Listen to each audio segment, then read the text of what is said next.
Okay, for the next step here, mine is a little bit strange because I have this brake pedal switch right here that connects. But the next step is to pull out this little area here, and it has one of those little Christmas tree things on it. Set that to the side, and you can see here the brake assembly that we're going to have to disconnect here in a little bit. But on my cart, we also have to remove this extra brake switch.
Alright, so we just have two crescent wrenches here.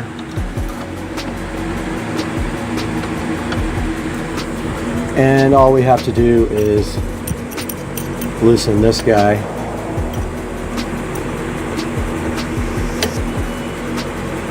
And I think it's going to be this way.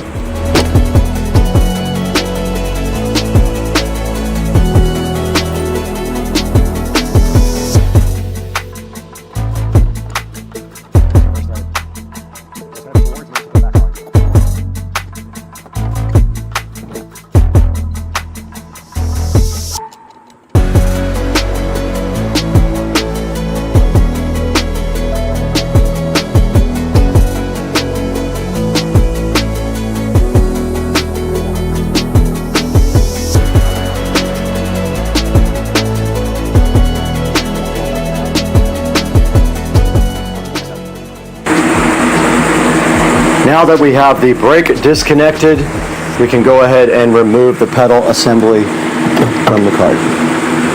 And that is that. It is out. On to the next step. We are back in the nice air conditioning in the Supercar Street Racing kitchen, and as you can see, this guy does not come with another one of these rods. So we have to trade this rod out.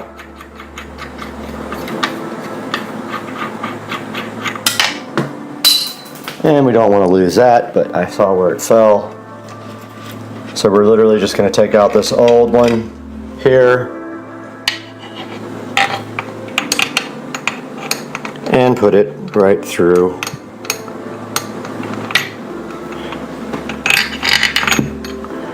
Yeah, easier said than done because I dropped the nut.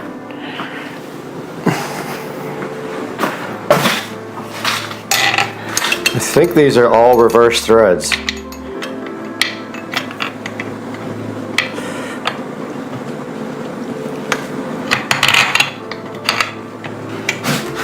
So that would usually be tight.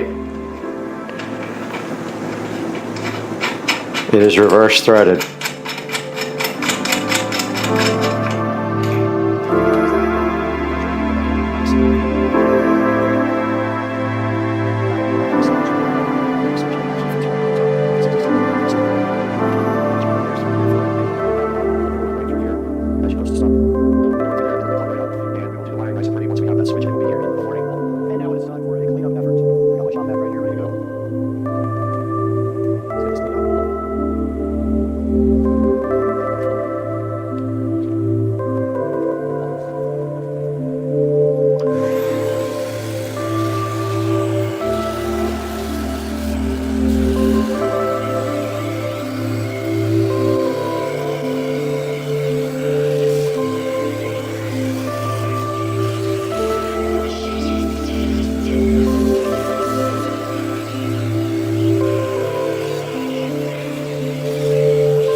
And we do have a problem right here, and that is that a bunch of these screws have broken off.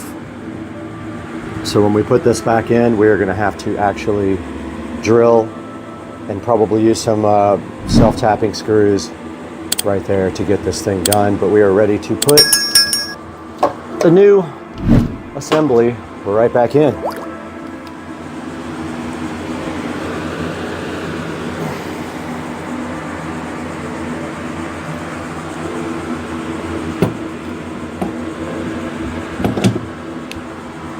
Need a towel to kneel on.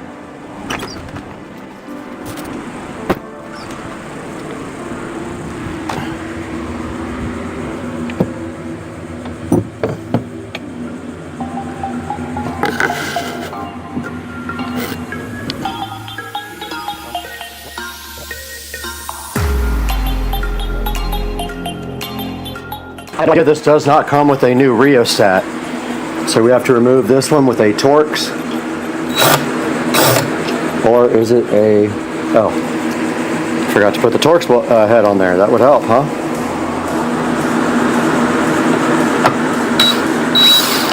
Simple as that. It should come right off.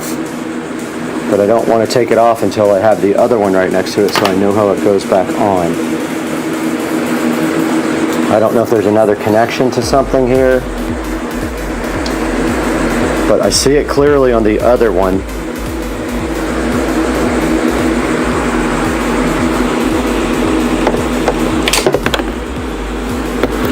Oh, I just lost the only Torx bolt I have left.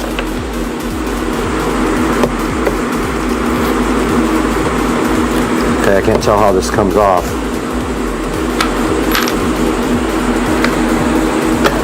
Okay, it just literally slides right out. Pretty dirty. I'm going to go ahead and wash this all up and degrease it. It just slides right out, literally. There's no way to get it wrong. Got the old rheostat cleaned up. Get that out of the way. Got the new part just like the old part was oriented.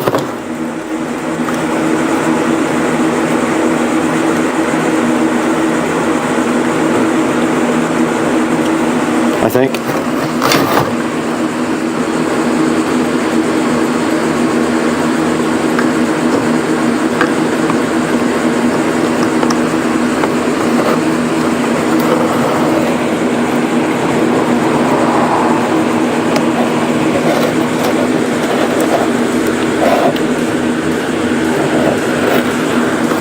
Okay, this is harder than I thought to get back on.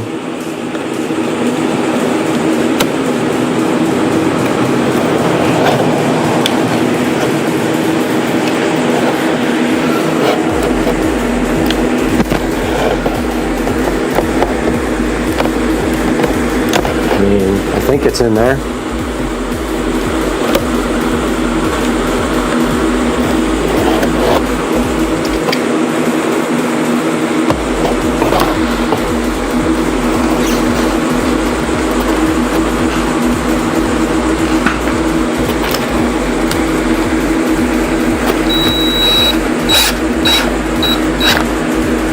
Looks right.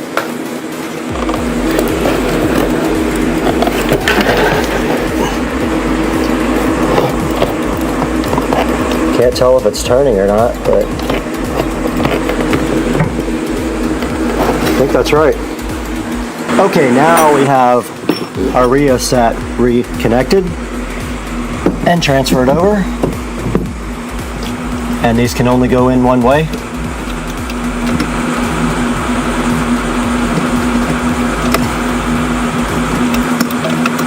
So you can't mess them up. And they have those anti-water dealies.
Just ran down to Ace Hardware and picked up some self-tapping screws to finish off the pedal assembly. 3 out of the 4, well actually all 4 were jacked up to the point where I couldn't save them, so I drilled and used one of the old self-tappers, and then I bought some more to finish off the other 3, which we will have to drill out here shortly. But yeah, just a little update, just ran in Ace Hardware, so yeah, that's what's up now. Alright, we are back from Ace Hardware and we picked up some self-tapping bolts. The trick here, I think these will be fine.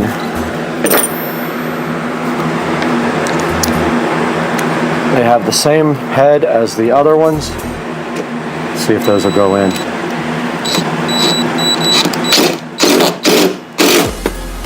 That worked perfect. I have to drill out this other side though. And I broke all these drill bits.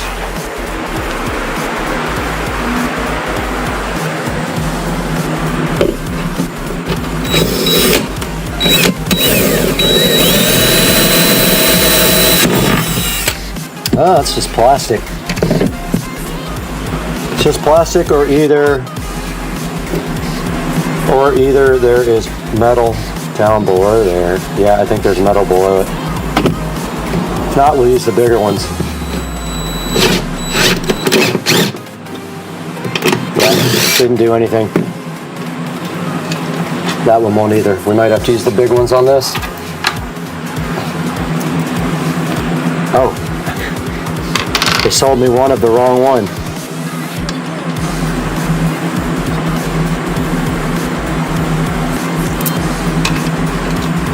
Oh, that won't do anything. This one might. That back one.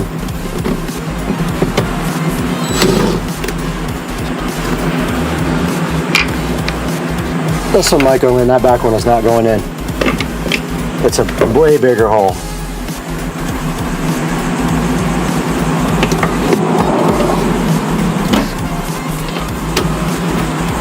This one might go. Maybe not.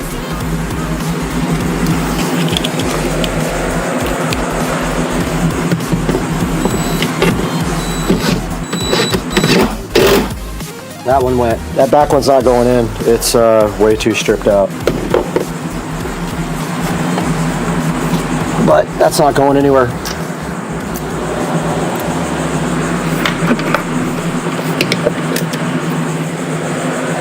Alright, that part is done. I'm going to call it good with 3 bolts in there.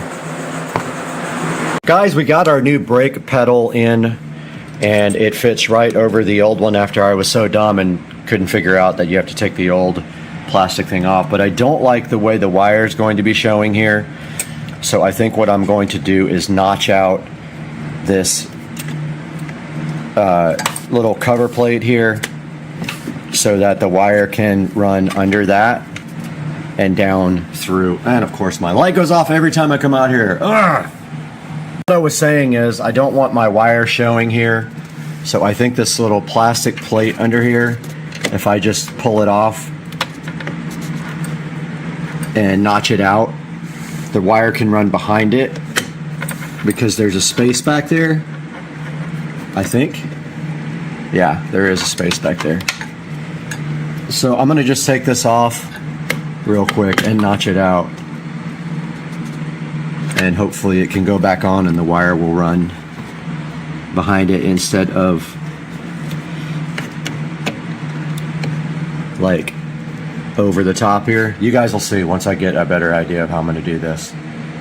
Okay, I think what I'm gonna do is drill a hole right through there, literally right where my finger is, and pass the wire right through and behind, if I can. Yeah, and then underneath it. I think that's what I'm gonna do. I'm gonna work on getting that done now. Okay, I did find a way to route the cable behind the pedal and underneath. I will have to extend it though, I'm pretty sure. So I am gonna go ahead and mark off right here and drill a hole right there. And I'm gonna have to go through both the plastic and the metal. So let's see if I can actually get, sorry, I wasn't even on it. Let's see if I can actually get a drill bit to go through there, and it is gonna have to accommodate the wiring. And on the end, it will either have to accommodate this. I think I can get these through there one at a time, hopefully. Yeah, it looks like I can. So it's got to be at least that wide to get through there. So let's grab a drill bit and get to drilling.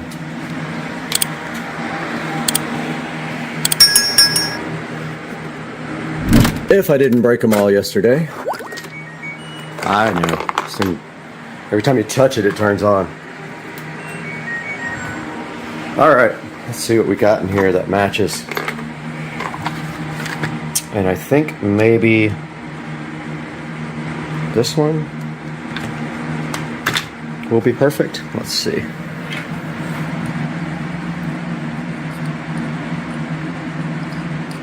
Either that or we just cut the wire and put new ends on it. Probably the best thing to do is just cut it and re-solder and heat shrink ends on it afterwards. Like go ahead and extend it right now, probably the best thing to do. And then we don't have to really put a super thick wire through the hole. We can drill it out smaller. So let me see what I got for wiring. Alright, my plan right here and right now is to just cut off the ends of this and then extend it with this cheap little speaker wire that I have. The problem being the speaker wire is very thin, so I'm going to probably have to double up the ends in order to get our T-Con shrink wrap, not shrink wrap, solder connectors on it. I brought everything I need in here to do this connection. So what I'm going to do from the very beginning is cut off these worthless. You don't need bullet connectors. You're not going to be taking off your brake pedal. I don't know why they do it like that. I guess if you ever have to service it, I don't know.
I'm glad to drill through this.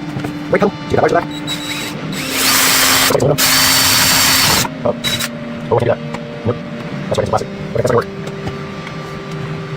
Okay, that's not work. That's any break. Somewhere back there. Yeah, no. Shoot, it's right on the edge of it. That sucks.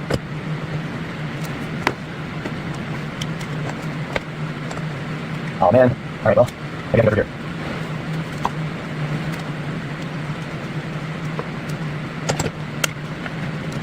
Break this thing.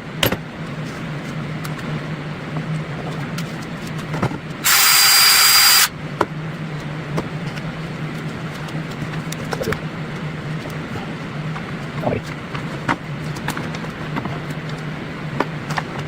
Huh, okay. Let's go. That's fine.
Update from the garage here. I did get the wiring run behind there. I need to tuck this in a little bit better, but yeah, the wire is run nice underneath the pedal right there. It goes behind the pedal and then underneath like that.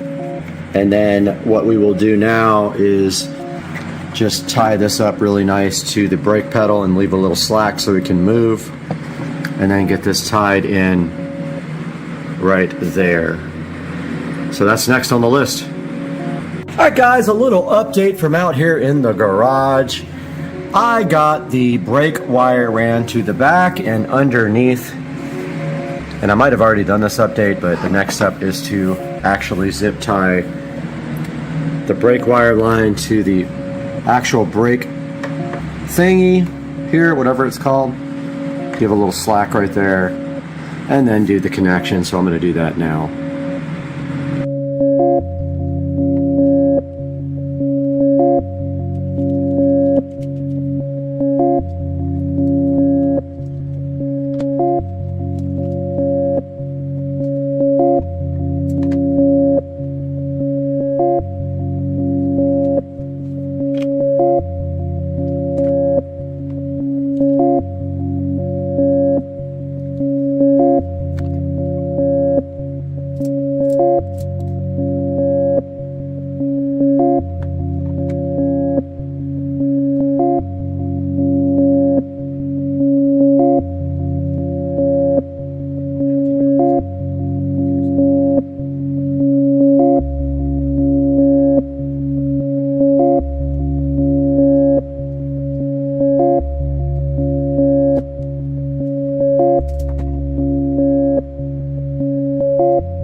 This project is completely done. We have replaced the brake and accelerator pedal assembly on the 2014 Club Car Precedent. Looking so fresh and fly, and then we wiped it down and it looks great, and now the actual parking brake works again. I hope you guys enjoyed the video. Please thumbs up, subscribe, buy from our affiliate links in the description, and we will see you guys on the next one. Peace out.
All right, so I am out in the garden today, and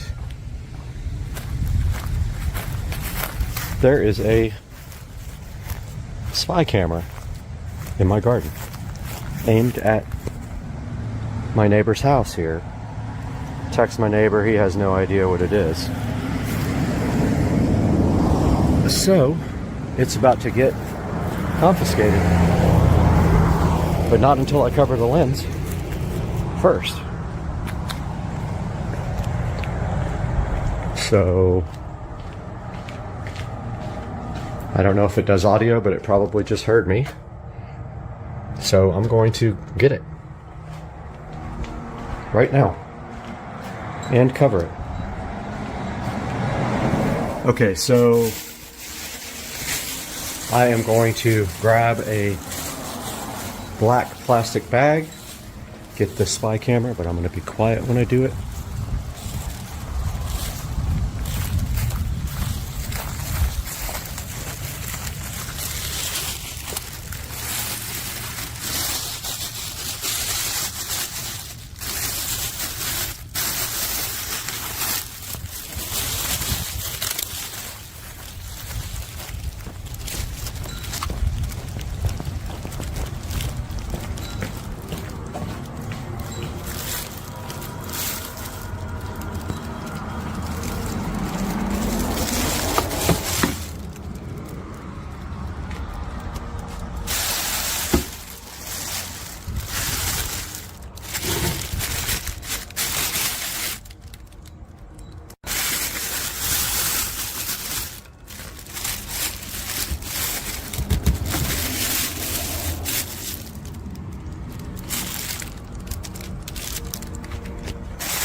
Okay, I got the batteries out of this thing, so it probably recorded the last few minutes of what just happened. I have no idea whose this is. I've been texting my neighbor, trying to find out if this is his or his wife's. They are currently going through a divorce, or trying to, and I have a feeling that one or the other is trying to spy on each other. I need to find out when this was put in. I need to look at my security cameras and see if I can figure out when. It's going to be pretty tough finding, but I'm going to start looking through my cameras. But what we have here is, I don't even know what kind it is. It doesn't have anything written on it. It's got the serial number in here and a support phone number, so it's definitely a Wi-Fi. It's like a hunting camera, and apparently it's Wi-Fi. Okay, so it's a Moultrie Mobile in my garden, spying on my neighbor's house. So now I got to figure out what the hell this is and who put it in my house. For now, I am going to, I don't know how long this has been there. I was just actually doing weed removal and found this thing. So I'm going to keep texting my neighbor and try to find out if it's his or his wife's, but somebody put this there. Okay, so a little update here. I just talked to my neighbor. He doesn't seem too concerned about it, which is amazing. If this was in my neighbor's yard pointing at my house, I would be super concerned. But yeah, this thing is, I don't think it has internal storage. I think it just records to external. I don't see an SD card slot for it anywhere, unless it's under this. Might be under that. So I'm gonna take this little compartment off and see if it's got an SD card inside of it. I didn't even Google it. I wanted to let you guys see this first. But this is pretty crazy, to say the least. And I wouldn't have seen it if I hadn't have went into my yard to do some weed removal. So I don't know how this compartment comes off here, but I think it does.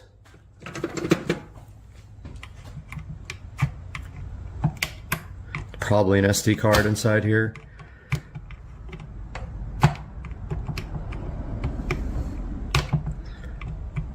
But I'm not sure. Need a smaller screwdriver to get this out.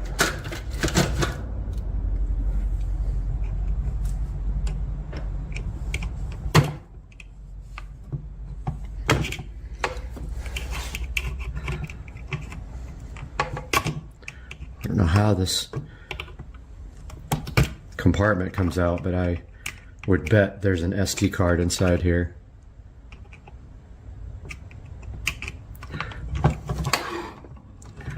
Shit. I have no idea how to get this out.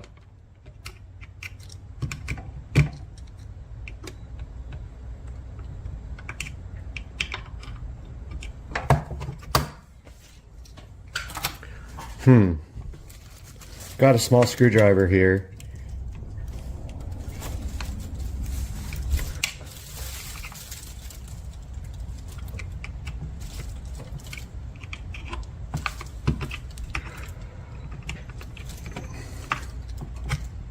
Okay, I found the serial number here, or sorry, the model number. I am going to look it up on Amazon and put a screenshot of what this is up now, and then see if I can figure out what this little compartment is on the side. But my neighbor is saying he knows nothing about it. But yeah, this is where I've gotten so far. All right, I did some more research on this thing. It is actually cellular based. So this is a subscription based device, and whoever put it in my yard was trespassing.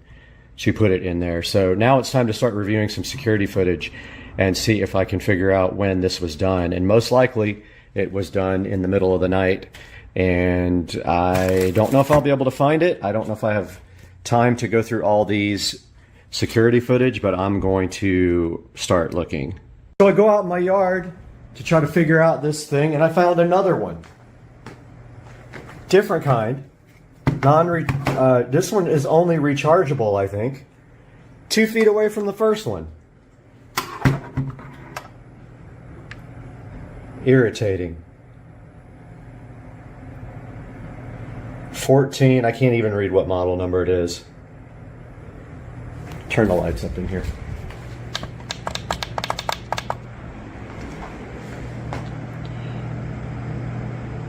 $14,076. Well, that would be the one with the rechargeable battery, but I don't see how this battery comes out. The other one came out pretty easy. This is unfreaking believable, dude.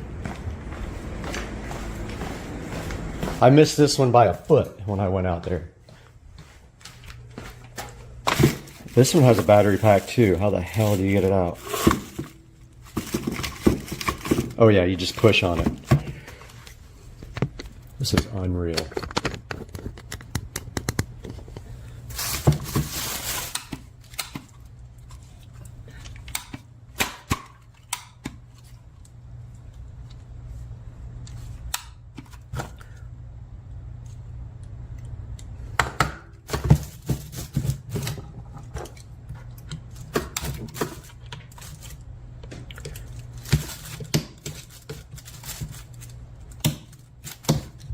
Yeah, I don't know how you get this thing out of here. First one came out pretty easy, but I guess it doesn't matter. Can't figure out how to get the battery pack out of this one. I thought you just pushed it in, but yeah. Security camera number 2 in my garden. Tried to call the company, nobody ever answered. I'm gonna try again. Okay, so I just got off the phone with Moultrie Mobile. They will not give me the information of who owns these cameras. Unfortunately, I probably should have left them there and put another camera on it to see who comes to get them, but I was kind of didn't want to be involved in this due to a bunch of different reasons. It's unethical, it's illegal, and there's so many different bad things about this. So I have to go work with the sheriff's office, JSO in Jacksonville, to file a police report, and they will have to get a search warrant to get the information of who owns the account for this camera and this camera here. So guys, I am going to do a perimeter search on my house to make sure there's no other devices anywhere. It's someone purposefully evaded me. Again, these guys were, I'll show you exactly where they were. So they were actually in this garden here and placed where the camera up there, my security camera right there, could not see them. There were two. There was one right here that I didn't see the first time, and then there was one in plain sight right here, literally in plain sight. And it's very disturbing to think that someone did that on my property, but we will keep looking on the security camera footage. But that camera was blocked, and I have no frame of reference to know when to actually look, and it's like needle in a haystack type of thing. And I looked all it last night on the security camera. I didn't see anything. But yeah, so that's where we are. We are going to try to figure out what to do next and call the police, and I will do another video to update you guys then.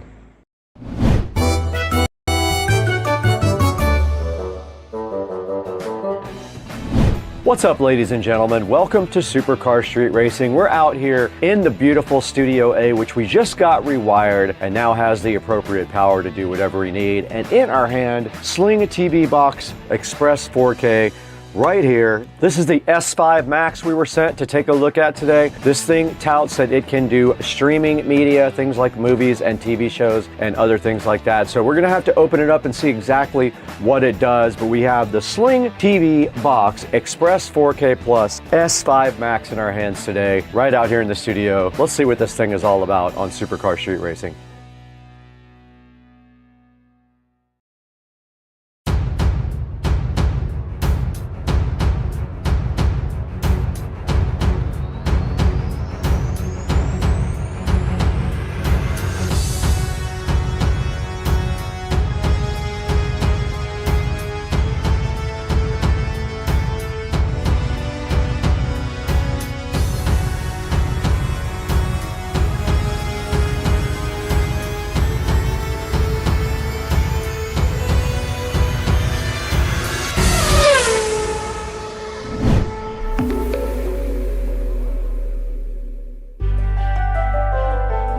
How's it going, ladies and gentlemen? You got Brad here on Supercar Street Racing, and today we were sent the Sling TV box. This is the Express 4K. Now this thing is supposed to do a lot of cool things. It's supposed to play movies and TV shows and other kinds of multimedia entertainment, and it's supposed to do it in 4K. We're gonna have to get this thing hooked up though to see exactly what it really does. It took a while to get this. They were on back order. So many people were ordering, but I'm excited that we finally have it. We're ready to get down with this thing and see exactly how it works. It says on the back, incredible picture, exceptional value. It says it uses smooth Wi-Fi, TV controls, and a 4K picture. You do get some things with this. You get a nice manual, a cable, an adapter, and a remote. So I'm assuming you get an HDMI cable. We'll have to go inside and find out if that's true or not.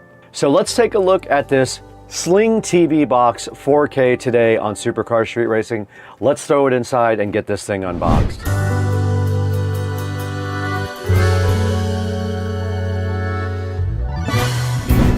All right, we're out here in Studio B, and we got the Sling TV box right here. This is the Smart Media Player Express 4K. This is the S5 Max that they sent to us to check out to give you guys a good look at.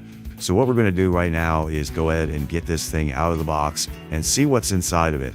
With all the side of the box you see, you just plug it in, connect to the internet, start streaming, and it says that you get 4K pictures. We will see about that. It says it's an incredible picture and an exceptional value. It says it does 4K with smooth Wi-Fi and TV controls. And it's got a picture of the box right here. And that's about it. Shows you what comes inside the box. We'll see if it's actually in there. But let's get the Sling TV box opened up right now on the channel. And the first thing we see on top, it is inside of a nice kind of plastic condom here. And there's a look at the Sling TV box. Looks a lot like the old school Apple TVs. It is very light. I'd say it probably doesn't even weigh a quarter of a pound, probably just a few ounces. And on the back, it does have a USB Type-C for input, so that means it's probably 5 volts. I'm not sure. We'll have to see what the adapter says. Oh, it actually has an Ethernet jack too, so you can feed it actual Ethernet instead of Wi-Fi. And then there is your HDMI output. There is also an AV hole right there. I'm not sure what that would be for. We'll have to take a look at that. And then underneath there, you actually get an Ethernet cable, which is kind of interesting that they give you Ethernet there. That's kind of a cool thing to get. You usually don't do that. There's your power adapter. Just it's like a standard 5 volt, 2 amp max adapter there. There's your free HDMI cable right there. They give you an HDMI. And then also inside the box, they give you your power adapter cable. So it goes from USB Type A to USB Type C. But then there's a nice remote control in here as well. No batteries. They are AAA batteries times 2. 2 AAA batteries to power up the remote.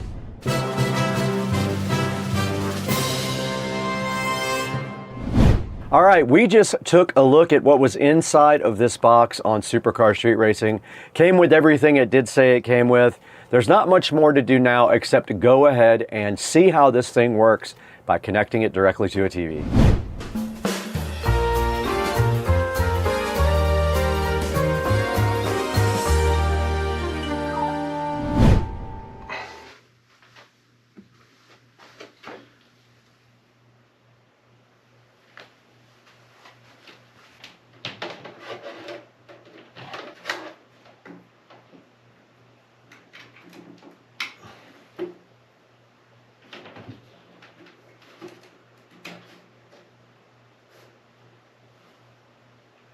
We're out here in the home theater room now, and I did find some AAA batteries. I am completely out of my EBL rechargeables, but I found some I robbed, and this is the remote I'm going to go ahead and fire up. I have not turned on this thing yet. I was waiting for you guys to go ahead and fire it up. I connected it where my Xbox usually goes because I don't use the Xbox that much, but I'm going to go ahead and darken up this room before I plug it in. We have to turn on the projector. Projector is coming on, and here goes the power to the Sling TV box. There it is. There's your logo. And that thing is firing right up right now. Got a cool animation. I do hear audio.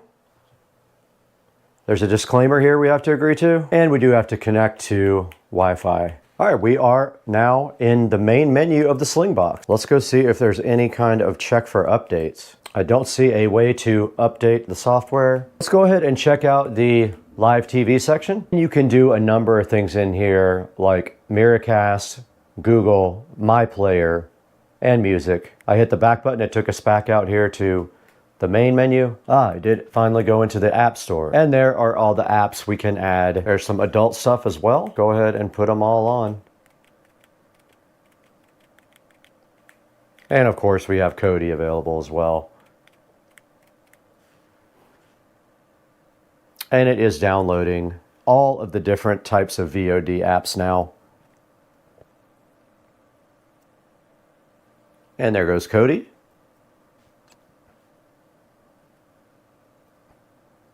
Looks like it is done. Let's hit the back button. Let's see what's in my VOD. All right, well, there's some stuff in there. Now, of course, I can't show you this, but a lot of these are still in theaters. You can go ahead and add any of these apps to this screen as well, like My TV. There is a slight delay when you hit the remote. But here are some of the movies. I will be able to show you a couple of seconds without getting a copyright strike, but there is The Naked Gun. Let's see if that plays. Let's see if that does anything.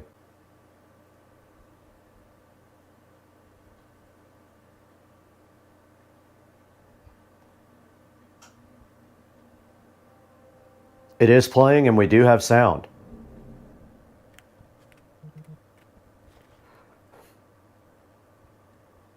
All right, that's all for now.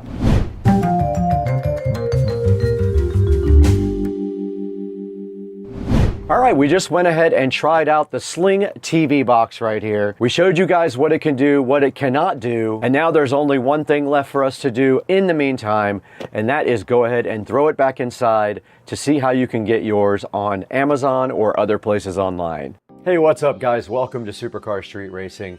We're back here in Studio B, which is our second editing studio in the facility and on the SCSR compound. And today we were provided with this 2025 version of the Sling TV box, basically an Android streaming box. We took a look at that and it was kind of complicated to figure out how to get it working, but we eventually figured out the VOD part of it, and you can get movies and TV shows on there that people post on different servers. You can also add other apps to it. You can sideload any apps you want, including Kodi, so that you can use whatever apps you please with this. But yeah, it worked fine. It's a little laggy on the remote. When you go from remote to screen, there's a couple of seconds of lag here and there. But other than that, it comes with all the cables, comes with an Ethernet cable. It's 300 bucks right now. And I did try it out. I can't show you too much of that on camera just because all the stuff is copyrighted material. But yeah, I had a little bit of luck with this thing. You might have better luck. There's not a lot of instructions, but basically it comes with the VOD thing already enabled, and you can go in there and check out movies, TV shows, and sporting events. Go ahead and check it out from the link in the description and order yours if you're interested in the 2025 Sling TV Box Express 4K S5 Max. Tell them Supercar Street Racing sent you also. But we got to get out of here. We got a lot to do today, including editing this video. We want to thank you guys also for 205,000 subscribers. It is awesome. Buy all your products through our affiliate links down in the description. Even if it's something else besides what's in that link, click through the link and buy it anyway. And it does help us out tremendously. Thank you for liking and subscribing. We got to get out of here. We got to edit this video.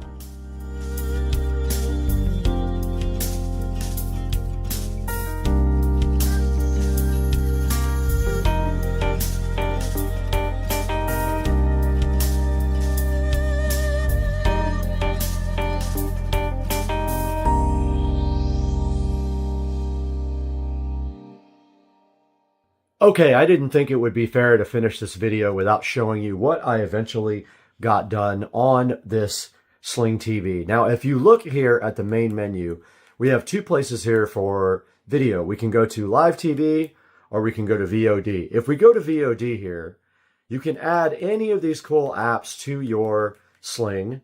And if we go to my VOD here, this is just one of the available VOD apps. You see it's going to load here. Now, here's where we have all of our cool content right here, and we can load up any of these. There's movies, there's TV shows. You can choose from the networks that you want to see.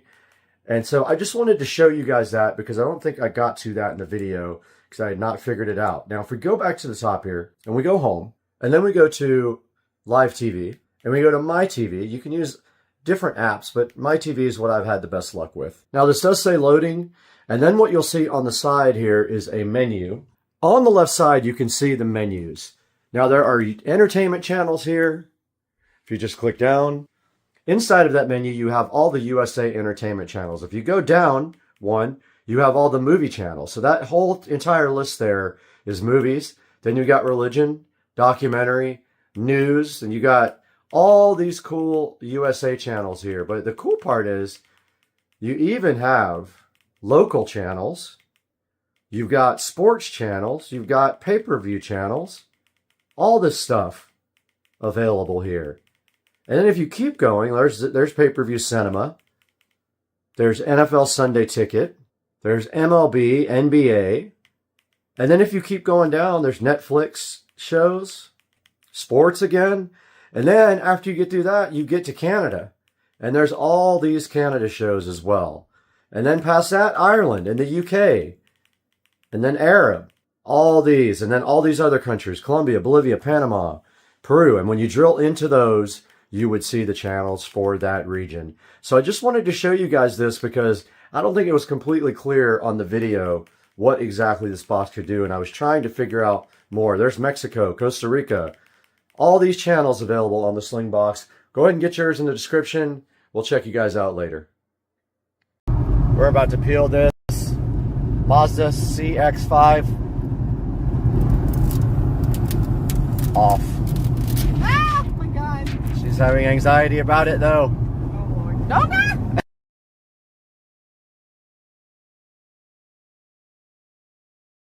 If your floors look like this every single day, you might be wasting too much time cleaning. This is the Hdmi D30 Ultra CE, and honestly, this might be one of the best entry-level robot vacuums I've ever tested.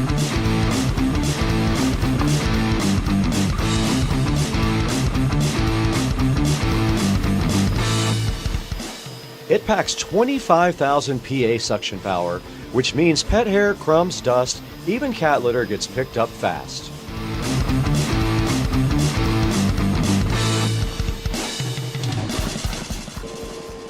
But here's the part I actually noticed. This thing gets way closer to edges and corners than most robot vacuums.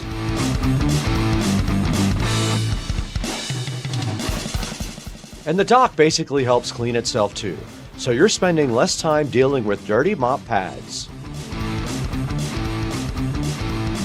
If you've been thinking about getting your first robot vacuum, the Hdmi D30 Ultra CE is a solid pick, especially during the sale. Check out my link down in the description.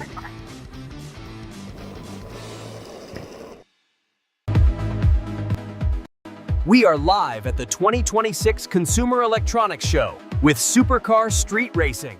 Hey, what's up everybody? Supercar Street Racing. We're back at CES 2026. We're in the Chic booth, and if you look behind me, this is just some of the cool technology that Chic has this year at CES.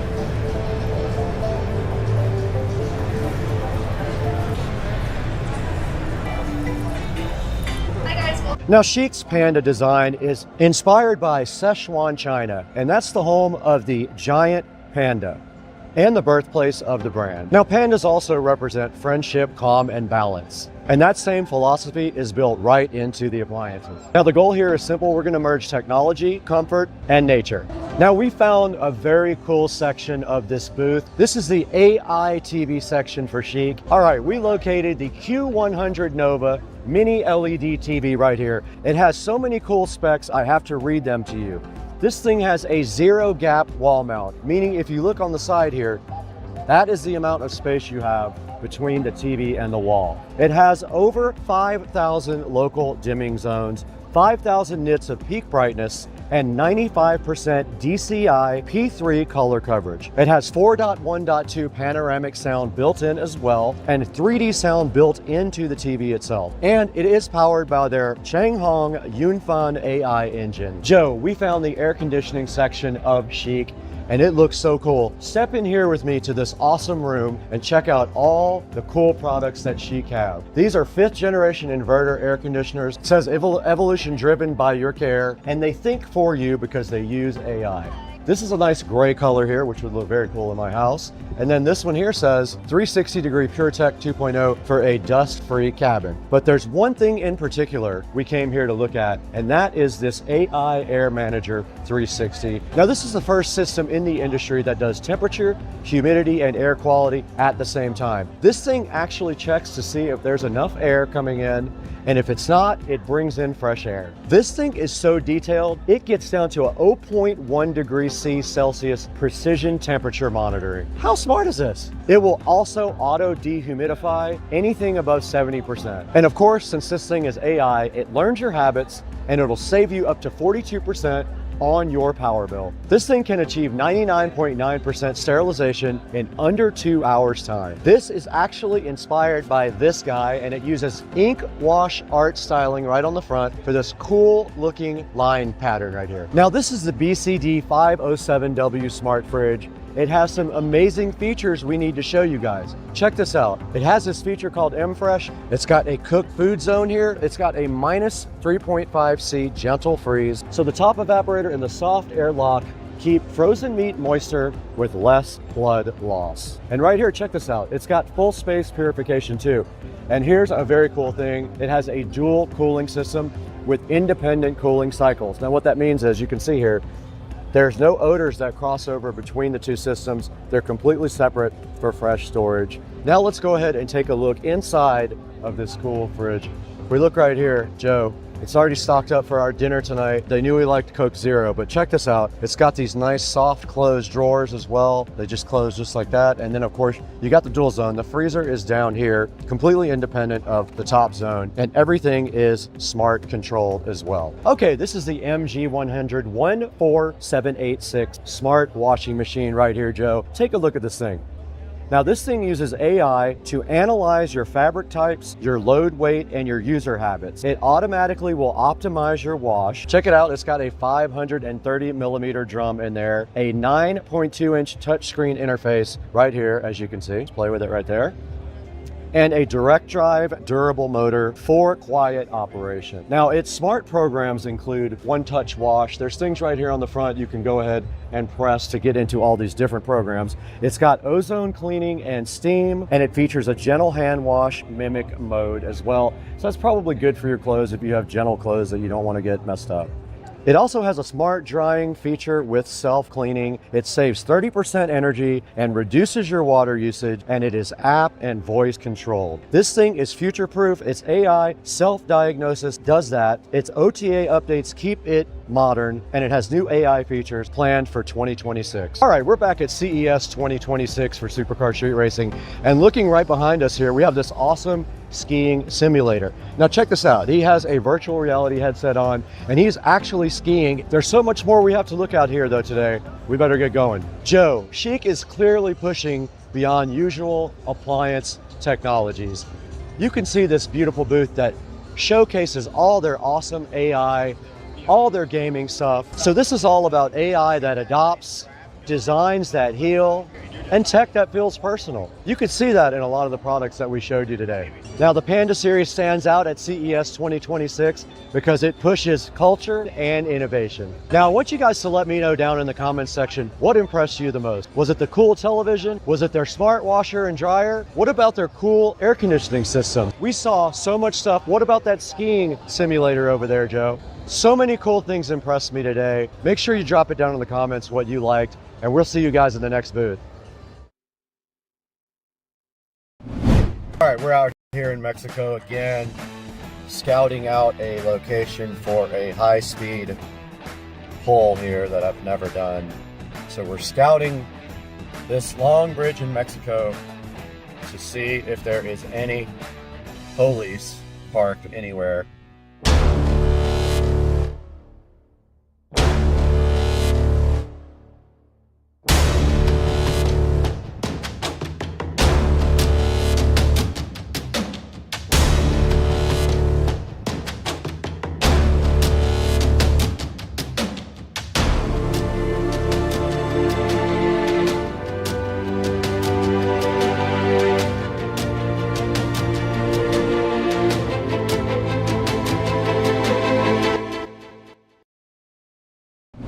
So we're scouting this long bridge in Mexico to see if there is any police parked anywhere before we come back down. And there is a dude riding some kind of weird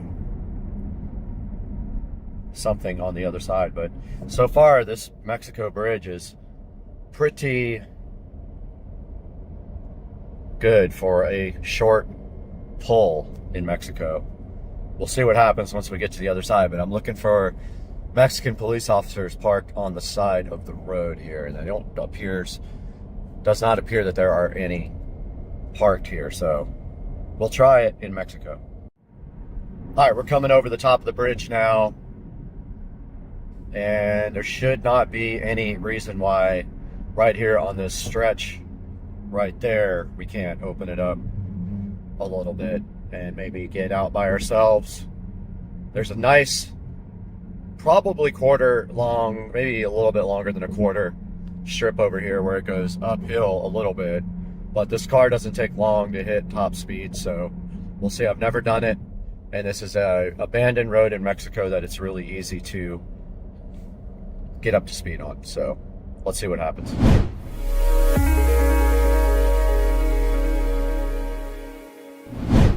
All right, guys, we are right in front of the Tesla Model S Plaid track package. I wanted to go over this with you guys because basically when you have a Model S Plaid, it is limited to 160. However, I hit before the limiter kicked in. And if you get the Model S Plaid with the track package, you can order it right here. It says right here it's $20,000. Or you can just get the carbon ceramic brake kit, and it is unclear in the writing here if you can get it with just the carbon ceramic brakes, because it says top speed 200 achievable with carbon ceramic brake kit and proper wheels and tires for those speeds. Now, if you get the carbon ceramic brake kit for the Plaid, you have to have the 20-inch and 21-inch wheels, and I believe mine would probably work because I have 21s. It does come with Supercar 3R tires if you get the wheel and tire package. However, I would just get the carbon ceramic brake kit so I could unlock the 200-mile-per-hour top speed if I wanted to go 200 at all times. So here it is, and right here on Tesla Model S Plaid, it's shoptesla.com, and you can see right here, if you click carbon ceramic brake kit, it rings up at 15K there. If you drop this down, you click track package, you get the carbon ceramic brakes, and you get these nice wheels and tires with it as well, and they install them at the actual dealer. And then it says also you can monthly payment this guy. Let's see what that says on this.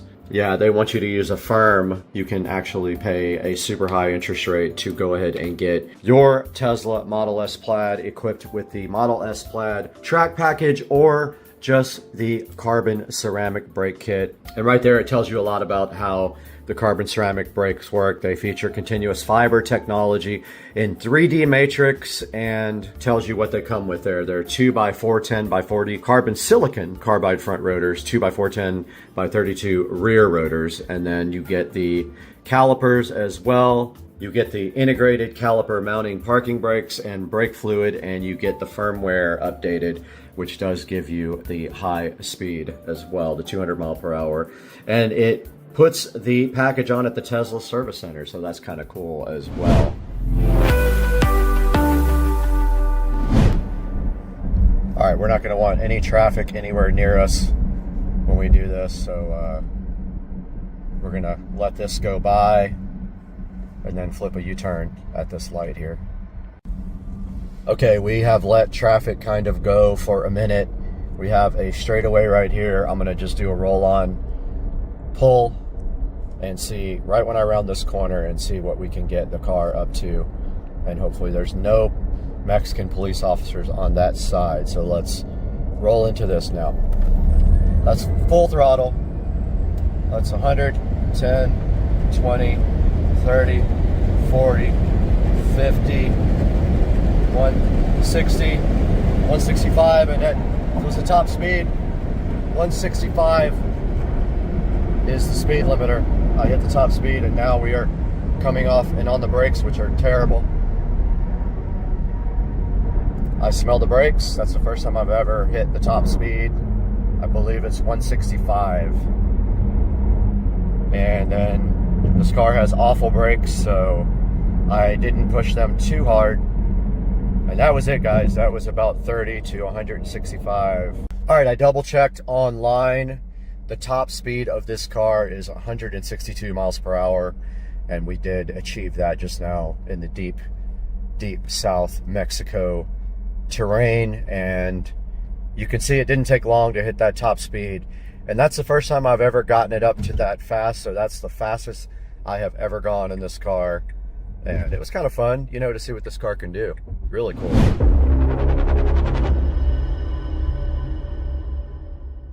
Now let me show you guys another option for carbon ceramic brakes, but you do not get the unlock firmware. So that's the one thing you won't get.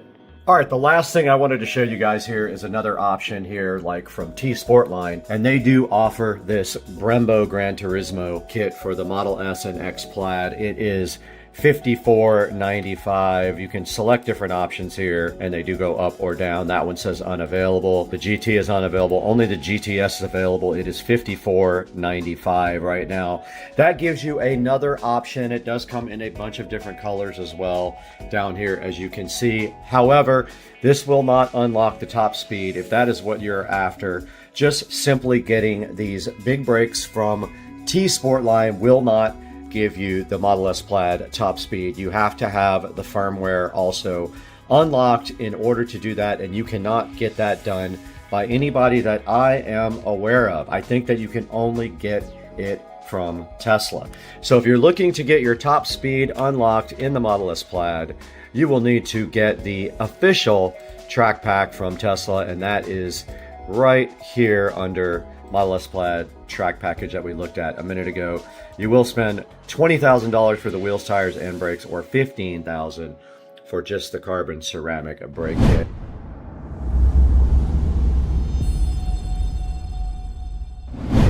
We have another option right here for you, and that is the Unplugged Performance Model S Plaid Superlight Carbon Ceramic Front Big Brake Kit. You can see this runs up to $9,000, and this is just for the front. They do have other kits available, but that one is the performance brakes for the Model S Plaid. When you click on it right there, there are some other options. You can get larger rotors for just the front and the rear, or you can go ahead and get the full carbon brake kit, which is right here. $91.95 for this. Your options here are big brake kit or replacement brake pads. If you choose big brake kit right here, you can choose your caliper color, red or black, and then you can choose your brake pads if you want racing or street. And it looks like right here, right now, that is going to be around $8,400 is your total if you would like to go ahead and get the Unplugged Performance Big Brake Kit. Racing Brakes also makes a big brake kit for the Model S Plaid. We are on racingbrake.com showing you their options here. There is a $16,000 carbon ceramic brake kit there. There is a $7,000 one there. There is an $11,000 one there and a $13,000 one right there. And if we click on this one here, you can see that this is the front and rear kit here. And you can get it oversized. You need 20+ inch wheels to do that. And you can get your brake lines replaced also. So that is probably the best option. If you do this and you go oversized, it is $8,000 for both the front and the rear brakes. Now this also fits the OEM calipers, which is why it is cheaper. If you want everything, you're gonna have to go ahead and step up to go ahead and get the calipers and the rotors together. This one does fit OE calipers as well. But if we go to the $17,000 kit here, you can see that it has everything for $16,960. Front and rear brake kit for the Plaid. It's going to have everything you need to go ahead and get your car up to big brake standards, and it is cheaper than getting the track package, but you do not get wheels and tires with it. The Tesla option for the Plaid is $15,000. This is $16,960, but you are getting some of the best brakes made. I had these on my SL65 AMG, and they were absolutely awesome. Way cheaper than that for the AMG, but of course you're paying for two. You're paying for the front and the rear, and you're paying, of course, for the Plaid, and with all of the inflation that we've been having lately as well. And I hope you guys enjoyed the video. We'll be doing some more stuff like this with the Plaid, racing some things and things of that nature. So hang out and please like and subscribe. We'll see you guys soon.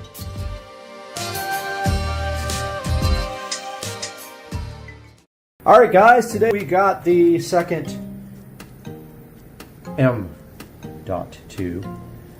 The Sabrent, there's already one in there. I bought another Sabrent rocket, 1 terabyte, and it is a NVMe 4.0. It's a very extremely fast drive. We're going to take a look at it here and unbox it and get it installed.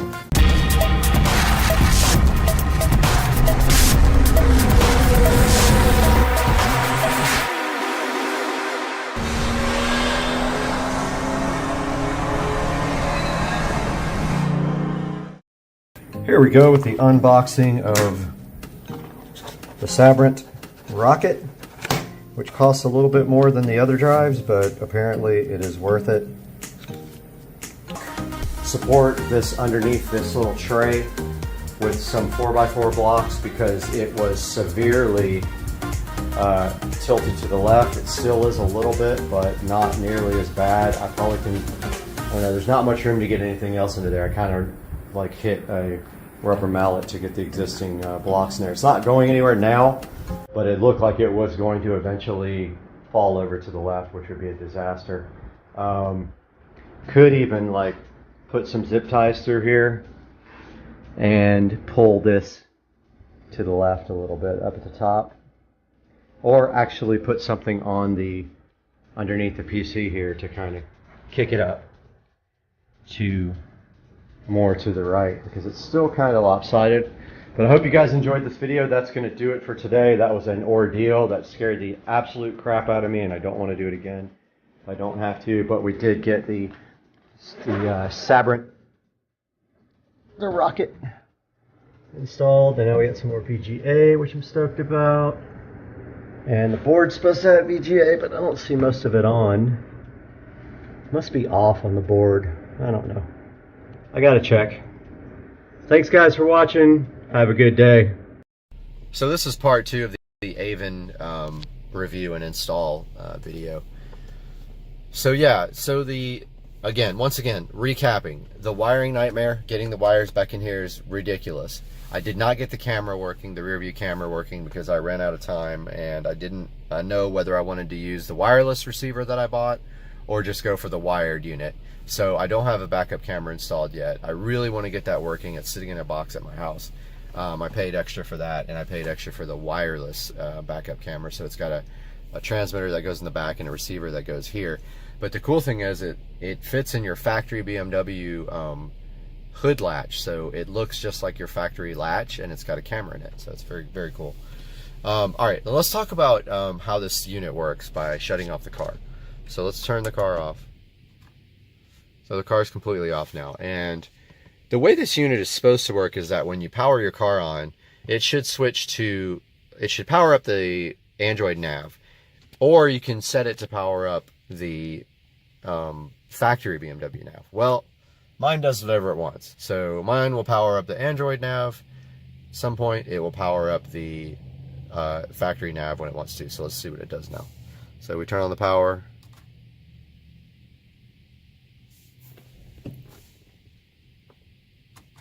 Yep, there's a good example, which I'm going to send Avon this video because they don't believe me. But it powered up the BMW navigation instead of the Android nav. And one time it'll fire up the Android nav. So what you do now to switch to the Android nav is you hold down this menu key for 3 seconds. 1, 2, 3, and it switches. Now what you didn't see is you didn't see the boot logo and everything for the Android. When you boot it up, it says BMW. It has a BMW splash screen that you can choose. And then it has the Android logo, and then it boots to this menu. Now this menu is changeable. You can change it to look like the brand new BMW NBT, and I believe the one right after NBT. I don't personally like that look. I like this screen. I don't care if it looks like BMW. I think the BMW one is very ugly.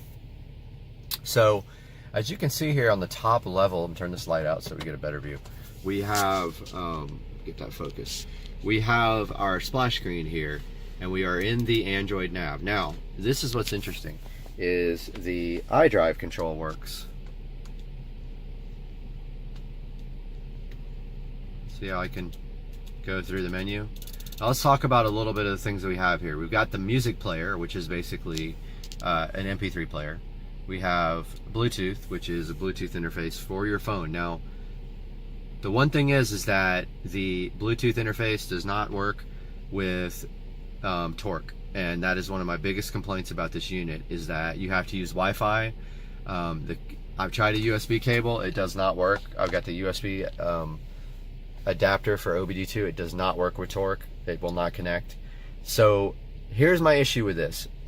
Why would you have to use Wi-Fi when you want to connect this to a Wi-Fi hotspot and have internet all the time? Makes no sense.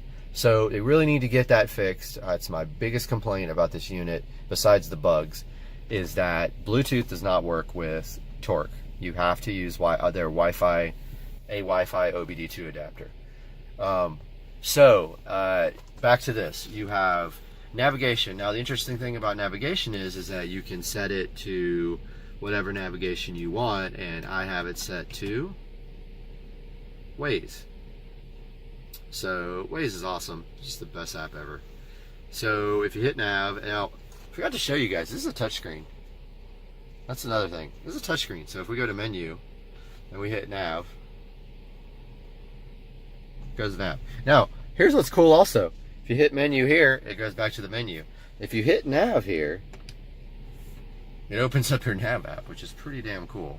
Let's go back to the menu though, and we can use the back arrow up here to do that as well. And here's a little Android app switching box, which means you can switch between the open apps. There's our Bluetooth is on and our Wi-Fi is turned on. Over here, some of my apps. I've got Gmail on, Malwarebytes, because I had some issues with malware. And so let's look at File Manager. File Manager's ES File Explorer is all it is. So you can work with your different file systems. By the way, this does have an SD card slot. This is going to end. We will move on to part 3 of the Avon video.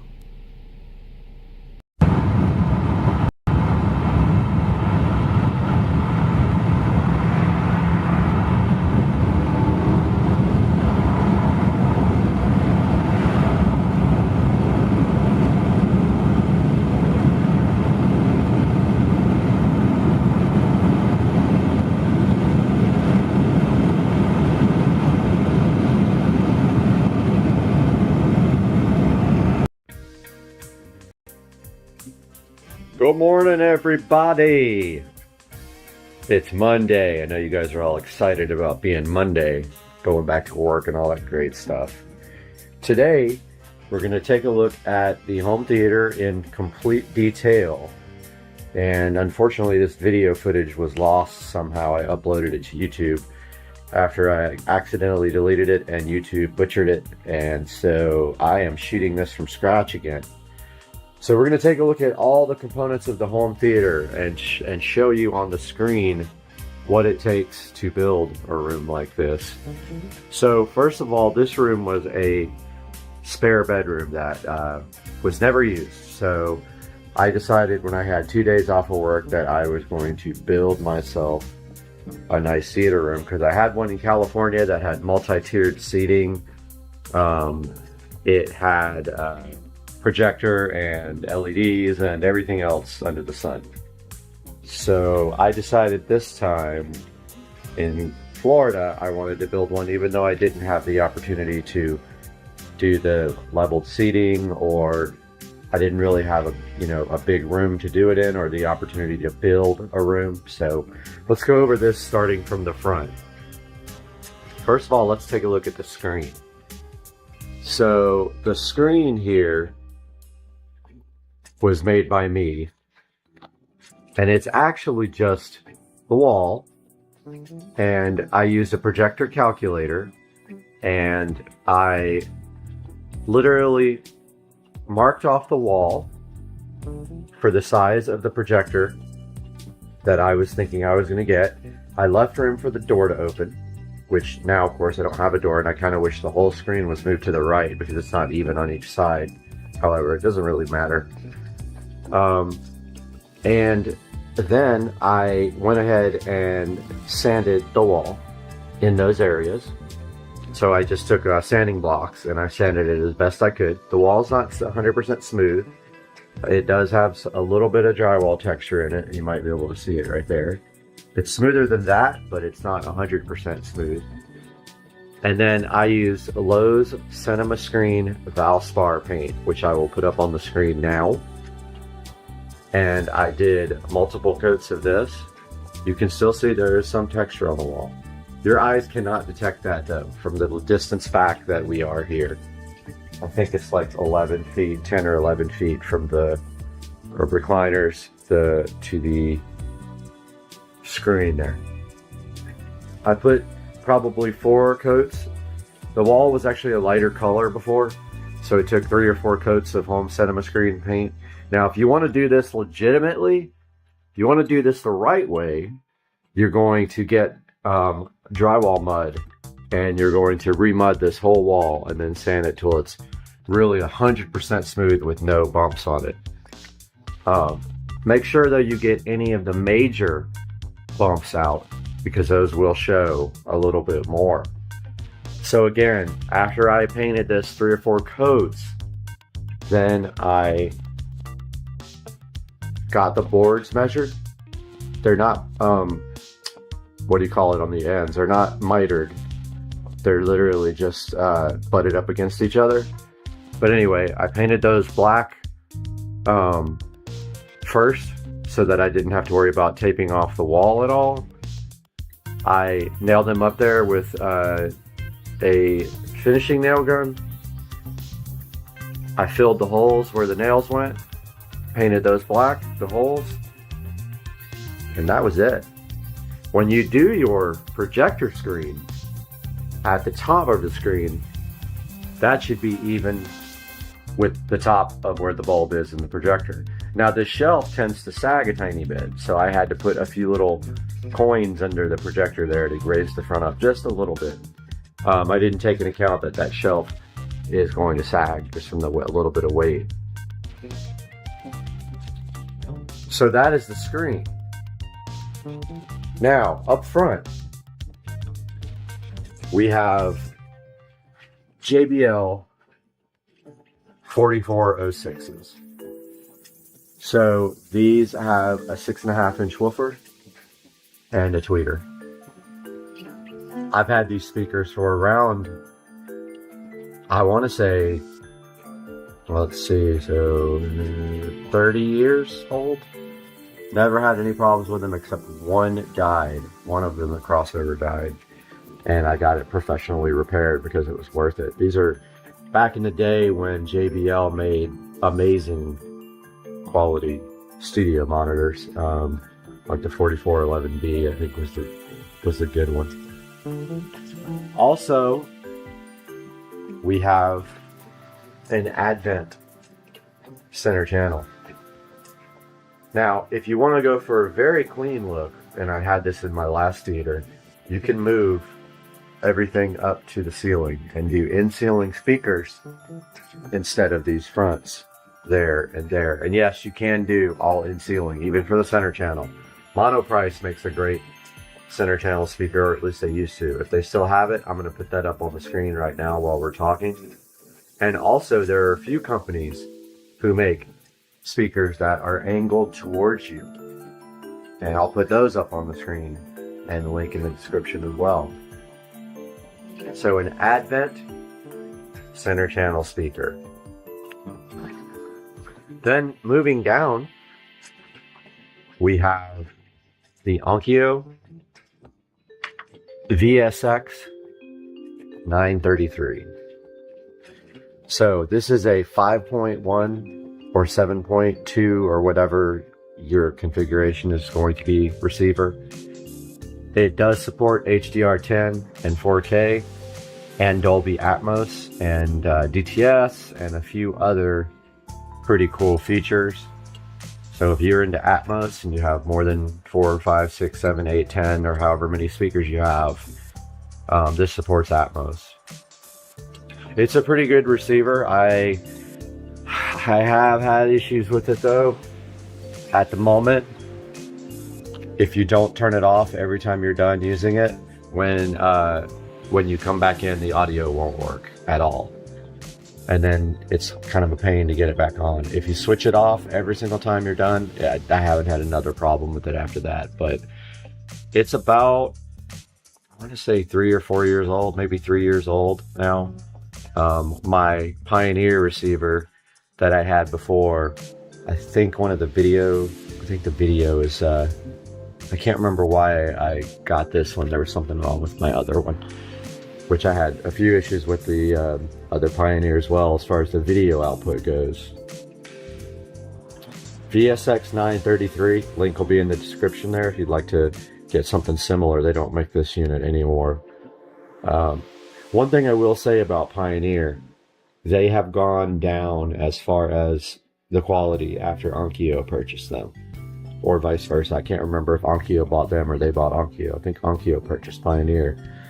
Things like the app have gone down as far as the quality of the app that you use if you want to modify it. The one on the VSX in the closet is much, much better, but they don't support it on Android anymore. They've stopped updating it years ago. So there you go. Behind that, I wanted a clean look, so I've got the Xbox One S chilling back behind there. It's a nice hidden location. The Xbox One S does 4K, it does HDR10, and so We don't have to say much about that. It also allows you to do media if you want to. So yeah, just a regular Xbox One S. Now below that we have this piece, I believe came from IKEA, but what's really cool about it is it has storage. So I keep it's actually, that's the external hard drive for the Xbox, but I keep any accessories like controllers or remotes or anything I want under there. Nice storage space. Of course, over at the other side of the room, we have the other studio monitor, the JBL. Those are my fronts. Moving to the center of the room here, we've got another storage table with 2 bins under, which you can store the remotes with. I have all the remotes out so I can explain those to you next. That's a little storage table. On this side of the room, part of the remodel, black receptacles, black switch blank plate, which, because the fan is controlled with the remote and with Alexa. We've got an Echo Show 5. I'll put the link in the description to this. We've got the Echo Show 5 wall mount, flush mount, which actually you cut a hole in your drywall, and then you need power though, so you can either run power down your wall and out through a receptacle if you want, or you can do what I did and you can pull power off of the switch as long as there's a neutral wire.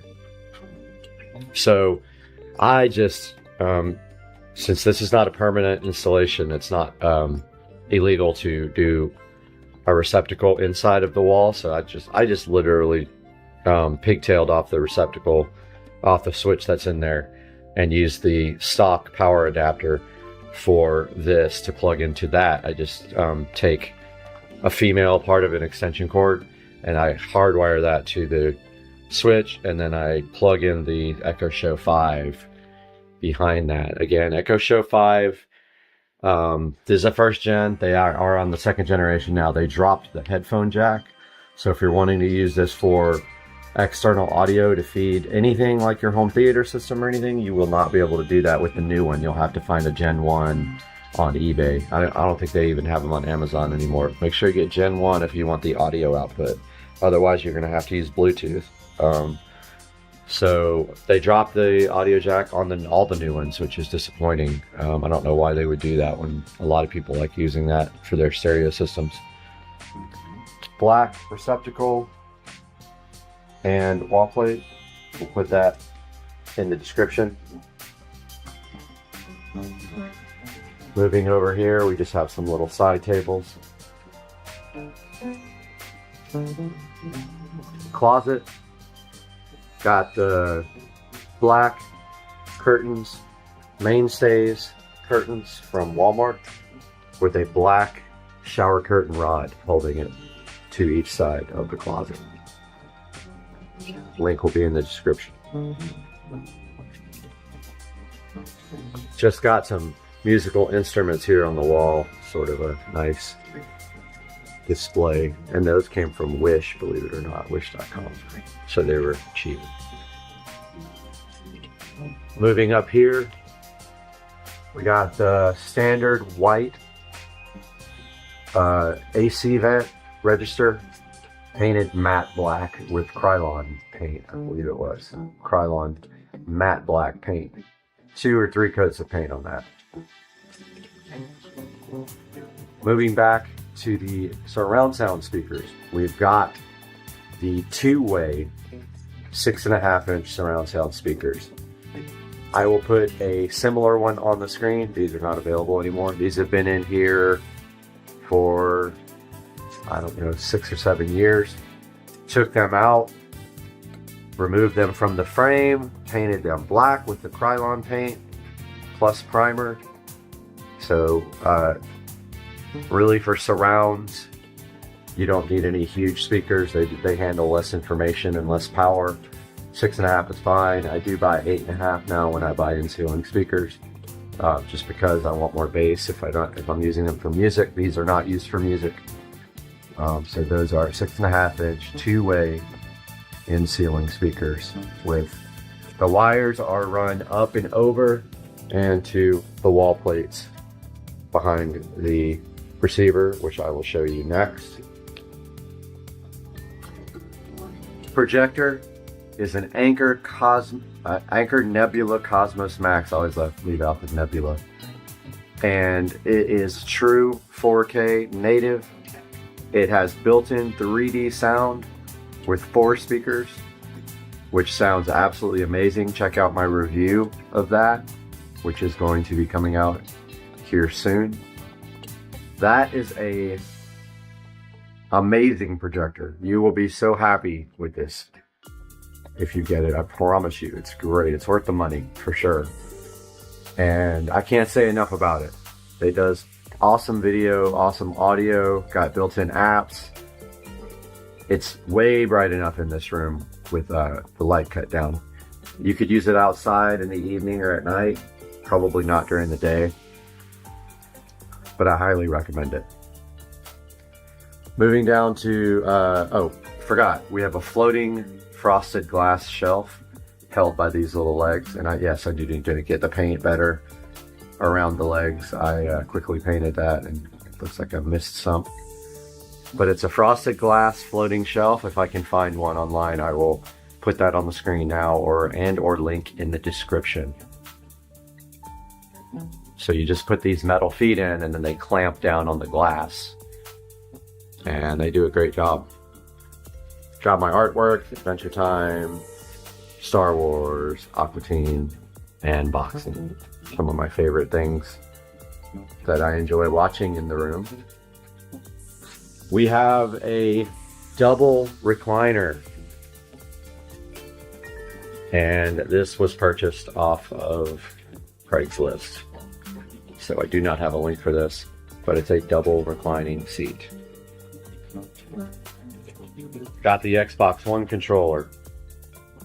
Another side table, random little lamps.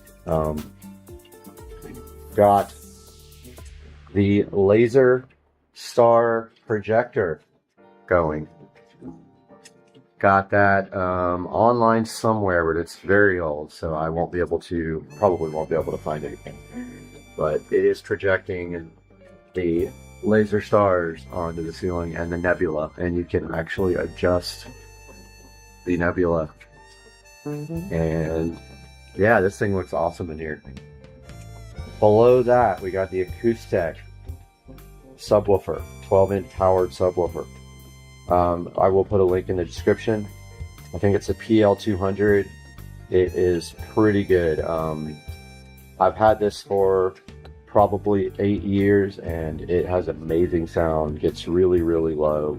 Has a lot of power and it's around $300. I'll link it in the description, but I highly recommend this as well. I took the time to move it from that corner back here where I have an empty space between where the two couches meet. There was plenty of space for this to go right there. So the RCA cable runs under there and comes around and goes to the back of the receiver here. LED light strip.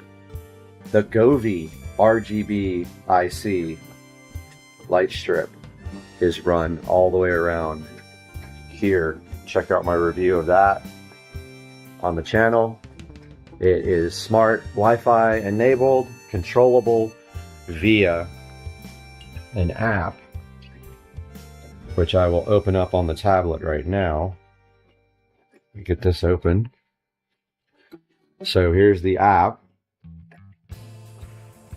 All of my LEDs are here. You can check this out in my review. Left mirror, right mirror, those are in the bathroom. There's the theater room.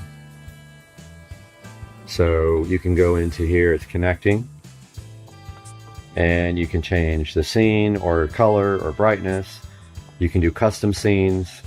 For more information on this, I'll put a link in the description. Also check out my review video on the channel.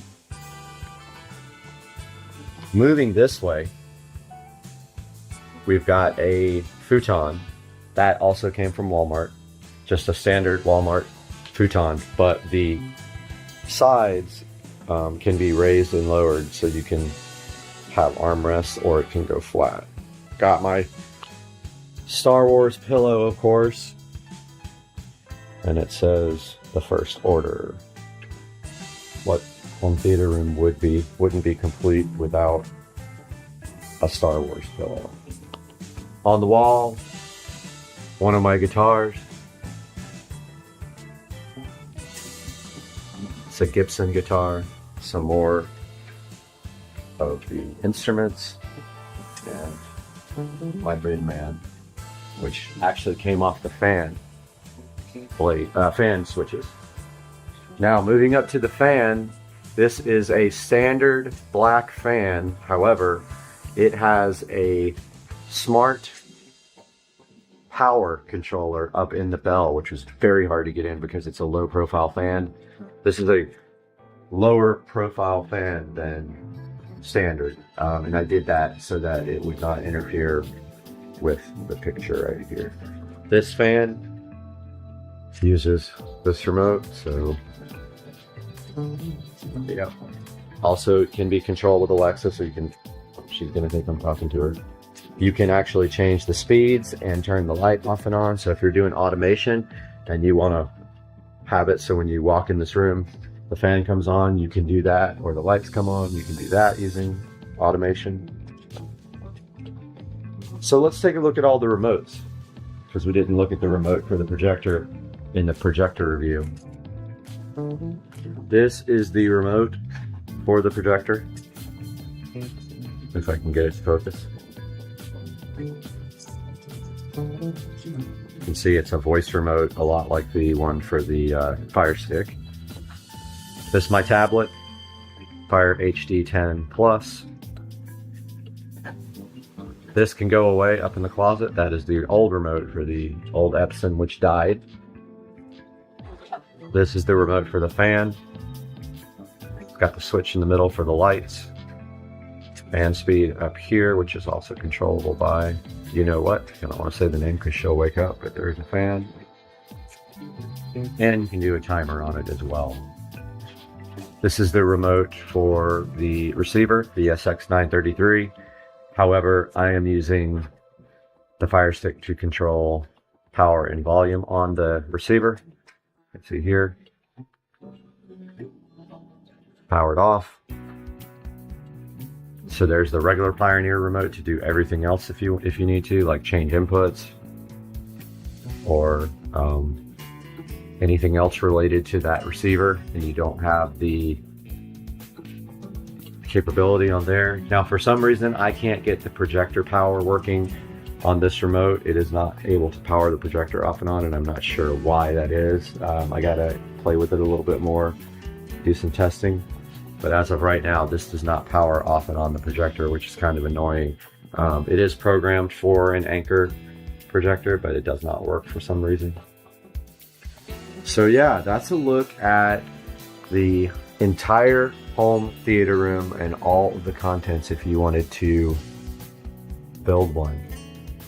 I'm gonna put the cost, estimated cost, on the screen right now. Now, keep in mind here, one other thing, I'll put the cost up after that. The wall plates, which I did a really bad job on the getting them when they're straight. The wall plates really need to be painted black. I'm going to do that. I just haven't had a chance to do that yet. But back here we have surround sound speaker jacks using banana plugs that go up through the ceiling. We've got the cable. It's actually not a cable anymore. It is actually just a Cat 5, Cat 6 switch, but when we had cable, that was the feed for the cable. Now it's going to the cable modem in the other room with Cat 5 to feed internet. Oh yes, the Fire Stick that is connected to this for movies is actually using wired Ethernet. So I have that directly to the Fire Stick. Then there's a RCA set of jacks. Two of them go, there's only two being used, and they go to the closet behind me, which is my whole home audio system in case I want to go back and forth with signals. And then that's the HDMI brush plate. So yeah, I will put the estimated price on the screen right now. And keep in mind, I did all of the work here myself. I did not have one single person do any of the work in this room. I did the electrical. I ran the electrical from up in the attic to where it was coming down the wall here. I spliced into it, put a box in the attic, and it goes up to there. I ran the HDMI cable down the wall, and since this is an inner wall, anything you want to do to this wall is easy because there's no fire breaks or insulation in it. If you're working on this outer wall here, that's exterior, you then have to worry about fire breaks and insulation, and it's much, much harder. So I did all the work myself, including making the screen, and I have already put the price up that I think that I may have been into. I've got many hours into this. I've got probably 6 days total into it, if you count all the little work like putting the fan in and shelf in and all the painting. So I hope that you guys can make your own home theater room. If you need any advice or if you have any questions, throw them down in the comments, but that's going to do it for today's video. I hope you guys have a great day. We'll see you soon. Guys, welcome back to Supercar Street Racing today. And I've got my elderberry and echinacea tea here, and my Smith & Wesson knife here, which means I'm stuck right in the middle of confusion on my mood today when I open this product.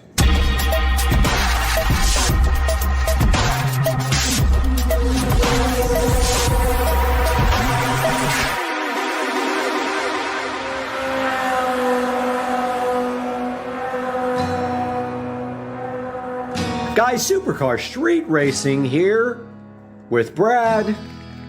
I've got my delicious, I'm addicted to tea, so I have my tea here. And right behind my awesome tea, we see this box from Walmart, and we are going to be using this lovely Smith & Wesson knife to enjoy opening this cardboard condom on this Walmart box so that we can take a look into what's inside.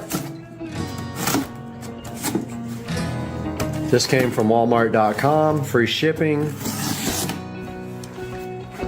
and I think it was $11 a piece. Very controversial product, and I will tell you why, and why I'm stuck with these for now while I'm researching. But inside of this box, we have a bunch of protection, which we can get some enjoyment out of popping. Satisfaction guaranteed. And then we have these mainstays, 35 count LED Edison string lights. These are the Walmart brand mainstays, and there is a lot of controversy over these lights because they have incredibly bad reviews online. And I am going to look into that with you shortly, but inside of this box you can see here we have 3 of these. Each one of these is 31 feet long. They are LED, and they ran me $11 a piece. They have been as cheap as $8 each, but they of course have gone up just like everything else. Wow, this tea is absolutely fantastic. Love it. It's like Pukka tea, P-U-K-K-A, just awesome, and it was buy one get one free. I should have bought a bunch of them. Didn't even think about it. So yeah, so the mainstays. I have 3 boxes here. The reason I have 3 boxes is because these things fail monumentally all the time, and I am stuck with them until I can find a better replacement, because if you start replacing one on the string, they don't match all the other ones. So for now, we have 3 of these Edison things, which we will unbox one and take a look inside the box and see what is in there and how it is packaged. Okay, when you open the box, you see that this is a confusion of tangleness.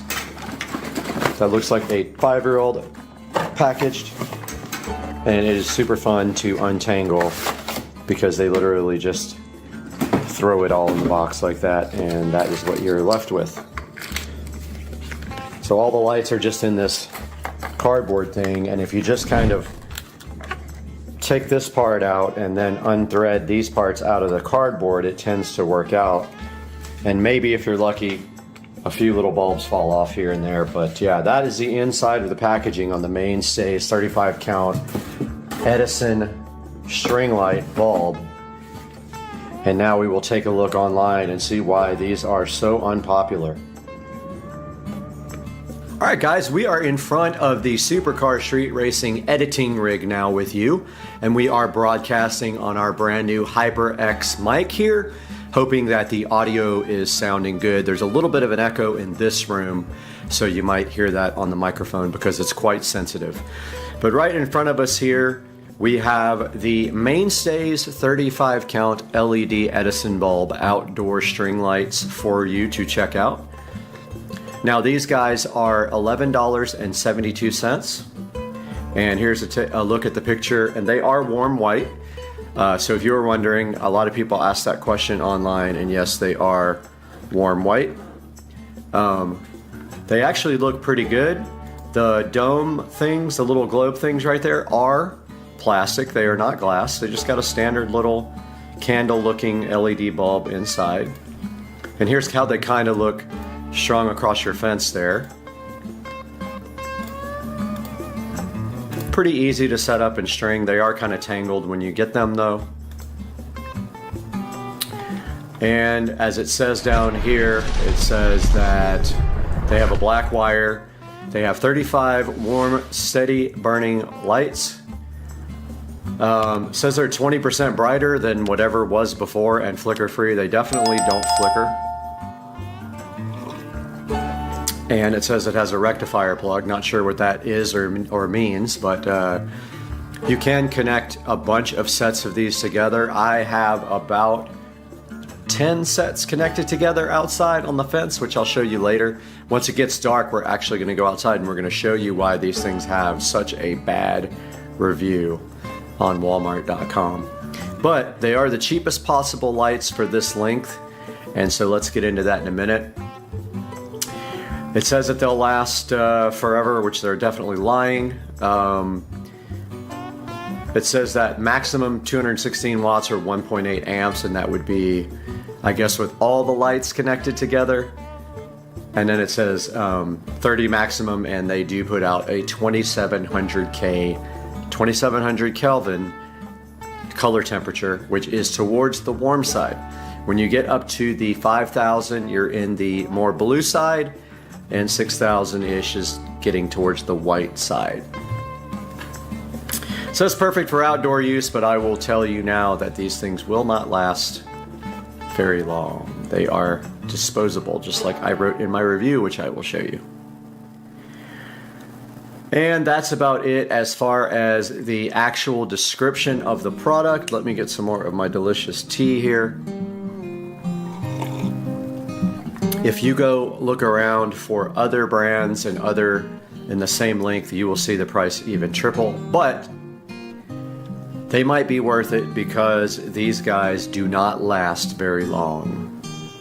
Let's go into the reviews here because these guys have a 3.4 review. Look right here, 3.4 out of 400 reviews. Very, very poor. Now they will let you return them, so you should keep a box handy because you will be returning these within 90 days. I've not done it, but my plan this time is to return these if they fail. Tea is so yummy. I know I already said that 100 times, but hey, it's good stuff. Taking a look at the reviews here, let's look at some of the good reviews first. Got some 5-star reviews here. Lights up the nightlife.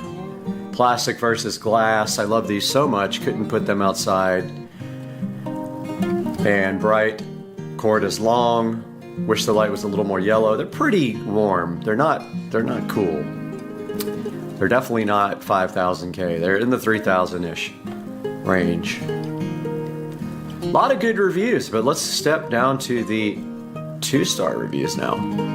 Lights going out already, lasted a couple of weeks. Well, that's why you have returns, which I've never used. I haven't been smart enough to do that, but I'm about to start now because I'm gonna return some of these because I have failed ones already that I bought. Another 2-star review. These don't even last 1 month. Defective, did not last. Lights went out after 2 weeks. Cute lights, but not the best quality. Do not last. Short-term use only. Not happy. Don't let it rain on them. That is true. Not weatherproof. Also true. Let's go down to the 1 stars. All 3 of these are going back, by the way. I will show you why when we step outside later into the backyard. Stop working after 1 week. Good until it rains a few times and then the lights go off. You get what you pay for. Terrible quality. Half the lights stopped working in 2 days after we got them. You get what you pay for. Cute but not waterproof. Now you notice the seller has not responded to any of these because they do not care about this because they are selling them. A lot of them. Here is my review. Look at this. Somebody gave me a thumbs down. Well, thanks for the thumbs down, buddy. I call these disposable lights. Buy a warranty. The lights will last anywhere from a day to a month and then die. Always get a protection plan if you can.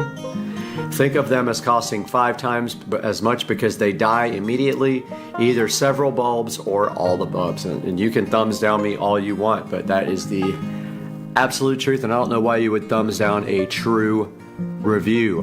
Bite me. Anyway, more tea. I purchased 12 of these, and within 3 weeks of purchase, all 12 did not work. Every one went little by little until 3 weeks. And there is page after page of these. There's 8 pages of 1-star reviews. When you get to the last pages, they don't say anything. They just give a 1 star. But within raining 2 days, mine's should not have an S, but mine aren't working at all. I bought 2 of them, and less than a month are damaged. These lights cast a nice soft light. Bought 3 sets for outdoors in less than a month. 10 lights out of 1 strand, 5 lights out of another, and 1 strand dim to useless. Now what you will see will happen actually is bulbs will start failing on the actual string. It comes with extra bulbs. I've tried to replace the bulbs. It doesn't work. They just don't come back on. It doesn't restore the whole string. Or even the bulb that you replace. Sometimes you can replace all the bulbs and they still don't work. This thing says utter trash, garbage. So you get the point here. They have gone up in price, and they were $8 at one point, where I bought like 15 sets and have used them all because I had to put a bunch out there for the beginning. And so when I see you guys next, we will go ahead and go outside and start the process of replacing the ones that I need to replace and starting a return on these guys. This return policy can be returned to the store or by mail. Items picked up and delivered from a store can only be returned to a store, but we can return online items in a store for free, and that's what we will do. We will get Rich to bring us and get our money back for these. And next we'll go outside to the yard. All right, we are out in the backyard now, and we are going to walk the property and take a look at the state of these lights, which I have not done in a while. And over here we see we have a bulb out there, which maybe we can replace. There's one out there. These come with spare bulbs, supposedly. We'll see what's in the package. There's one out there, there. That's already what, 5, 6, there, 7. And this entire string is out. So first things first, we'll replace this string that's out. So let's get moving with that.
Okay, I just got done doing bulb replacements on as many as I could. It looks like I'm going to have to replace a whole section over there. That's bad because I tried 3 different bulbs and they would not work.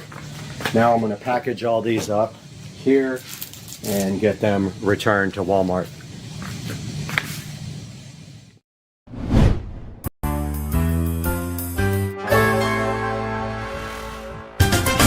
Guys, welcome back to Supercar Street Racing. Once again, we're out here in the Supercar Street Racing living room to hang out with you guys today and show you something cool for the home theater room that is sitting right behind me. We got to get this thing out of the box and opened up on Supercar Street Racing, so let's get busy on that right now.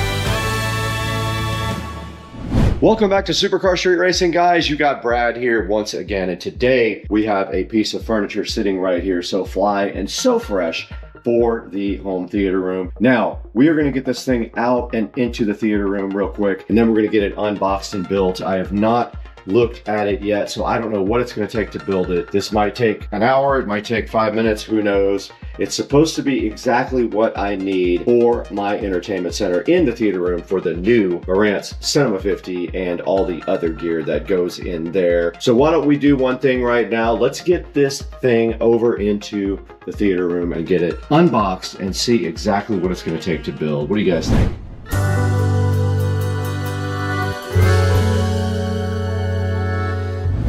All right, we're in the Supercar Street Racing home theater room, and right down here we do have our new Rockville shelf here that we're going to get unboxed. It is supposed to be configurable. It's going to go right there along with all of the other stuff that has to go there. We're probably going to disassemble this, but we're going to get this built today. So let's go ahead and get this thing unboxed.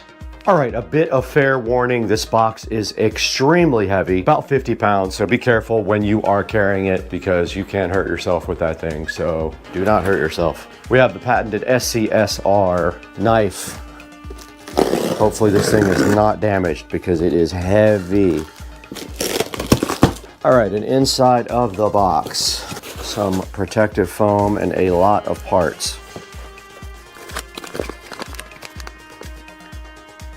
So it does come with a little QR code thing to show you how to build it. And then inside of the box are all of the shelf bits, which we have to get undone. Comes with these tubes. Should come with also some studs that go into these tubes. And also, we are not going to be using the whole thing. Looks like there's some hardware inside this bag. There's some feet there if you don't want to use the wheels, I think. More hardware here. Ah, these are shorter tubes, so that allows you to configure it differently with the shorter tubes here. And then we have some medium tubes. And that is it for that part. And it looks like this is the actual shelf. There are 3 wooden pieces, 4 wooden pieces if you need 4. And let's get this box out of here now, along with all of the mess that we created.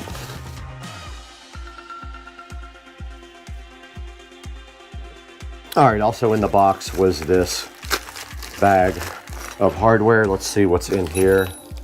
Okay, looks like these are pointy things if you want to put this in the carpet. You have pointy connectors at the bottom for feet if you don't want to use the casters that they provided. And then in this box should be the studs. Yeah, so these are all of the studs that go between the shelves. Here are the actual shelves. Now I got the wood, not the black. I wanted a different look. Now notice these have holes. We're not using all these. We don't want to be that high. We have a center channel speaker coming. This one also has a hole. Ah, okay, so this one is different. This one has small holes. I'm assuming this would be the top. So our goal here is to get this as short as possible and only have 2 shelves. So we need enough space for the Marantz at the bottom. Looks like that spacer will do it. We also have a runner for the bottom here we're gonna put in. So I guess let's get all this disassembled here so we can actually work. We're gonna be throwing away a lot of stuff if I didn't already.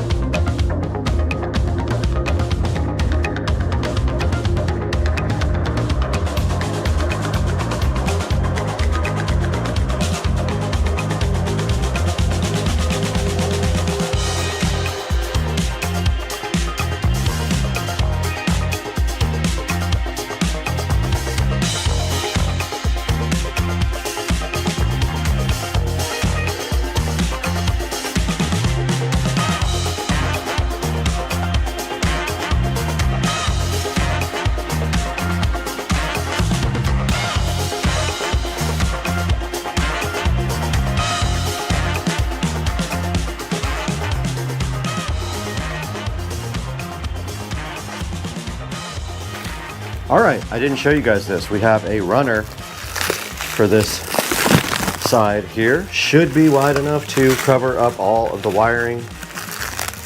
There's some instructions inside here on how to open it, how to use. Ooh, it's shaggy. Cool. That's actually cool. I didn't know it was shag. This is perfect. Check out the rug, guy. This is awesome. This is so cool. All this is for is to hide wiring.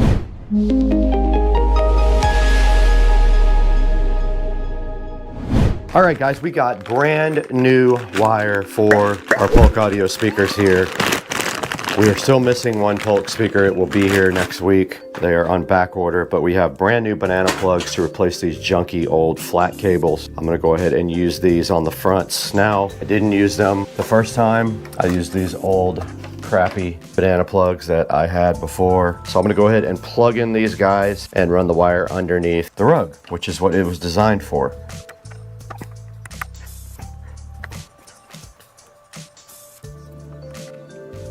Yeah, so we have these pre-made cables, which are awesome. You don't have to worry about making them yourself.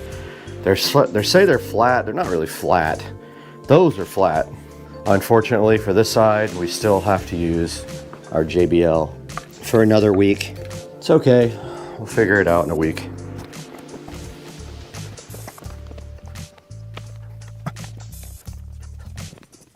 It's going to show just a tiny bit on both sides. We will take care of this one when we actually get our new Polk audio speaker.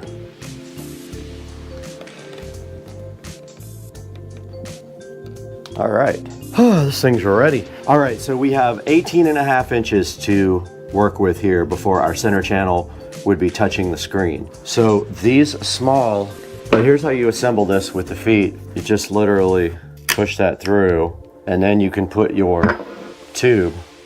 Now you take your other threaded rods,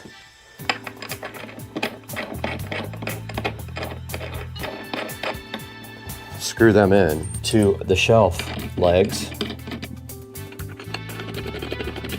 all the way. Grab your second shelf there.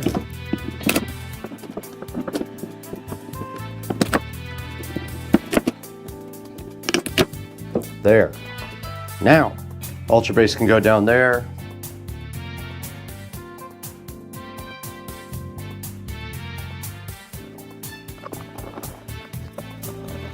These were bent. The mounting is bent on these, so don't know what's gonna happen now. All right, and then to finish it off, you get these. The holes aren't big enough. Okay, huge problem here. The holes in the top shelf are not big enough for the screws to fit through. So I have to drill them out. So to finish this off, you just put the screws in, but take some advice from me. Never tighten anything until you're completely done.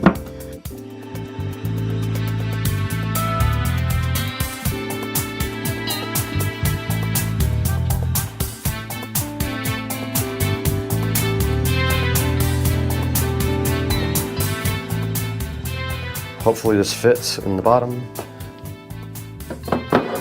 It does, just like that. Perfect.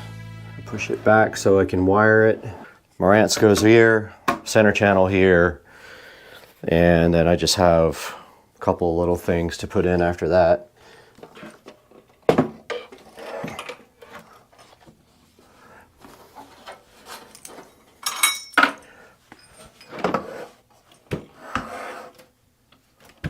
That's kind of perfect.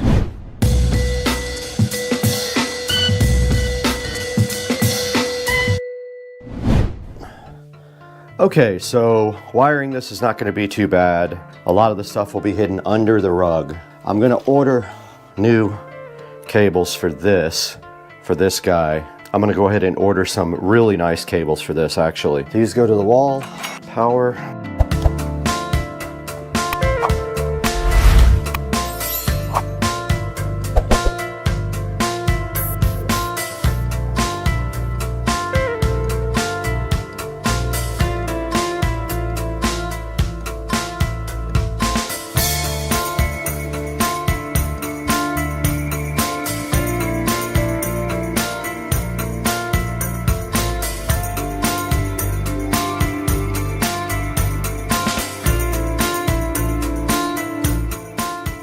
That is going to about wrap up the wiring for now. I got to order new cables for the ultra bass. Now, this can sit back a little bit more, just like that. Aside from the center channel, this project is done. The center channel is going to sit nice right there. It is 7.5 inches. So if I did my math right, we have plenty of space, and it actually will hide all of these plates back here, which I'm hyped about. I did forget to hook up RCA cable there. I'm going to order something for that too. Now we just got to clean this mess up.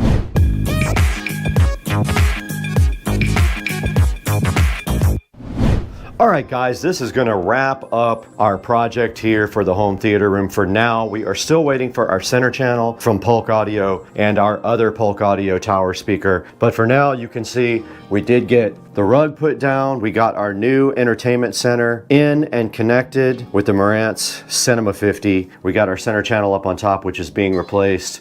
So this project is done until we have our new center channel and our other Polk tower speaker. But that is a good look at how it turned out. You can see we have our Behringer Ultra Bass down here at the bottom chilling. It just needs to be straightened out a little bit. And then right above that, the Cinema 50. We got our Fire TV Cube on the side here, and we got our Advent on top. And we also tied the wiring up and ordered some better wiring to shorten up a lot of the cables in the back. So for now, guys, that's gonna do it for today. I'll leave a link to this guy in the description so you guys can go get your own. I only use 3 out of the 4 available shelves, so I have 1 leftover shelf that I can do something with if I really want to. But yeah, guys, thank you so much for watching. Please support the channel by liking and subscribing. And when you purchase anything from Amazon, not just this, not just anything, you just click through one of my links and it will take you to our affiliate program and pay us no matter what you buy.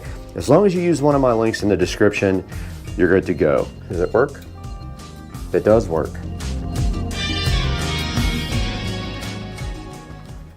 Guys, we are here in the kitchen starting on the golf cart audio project.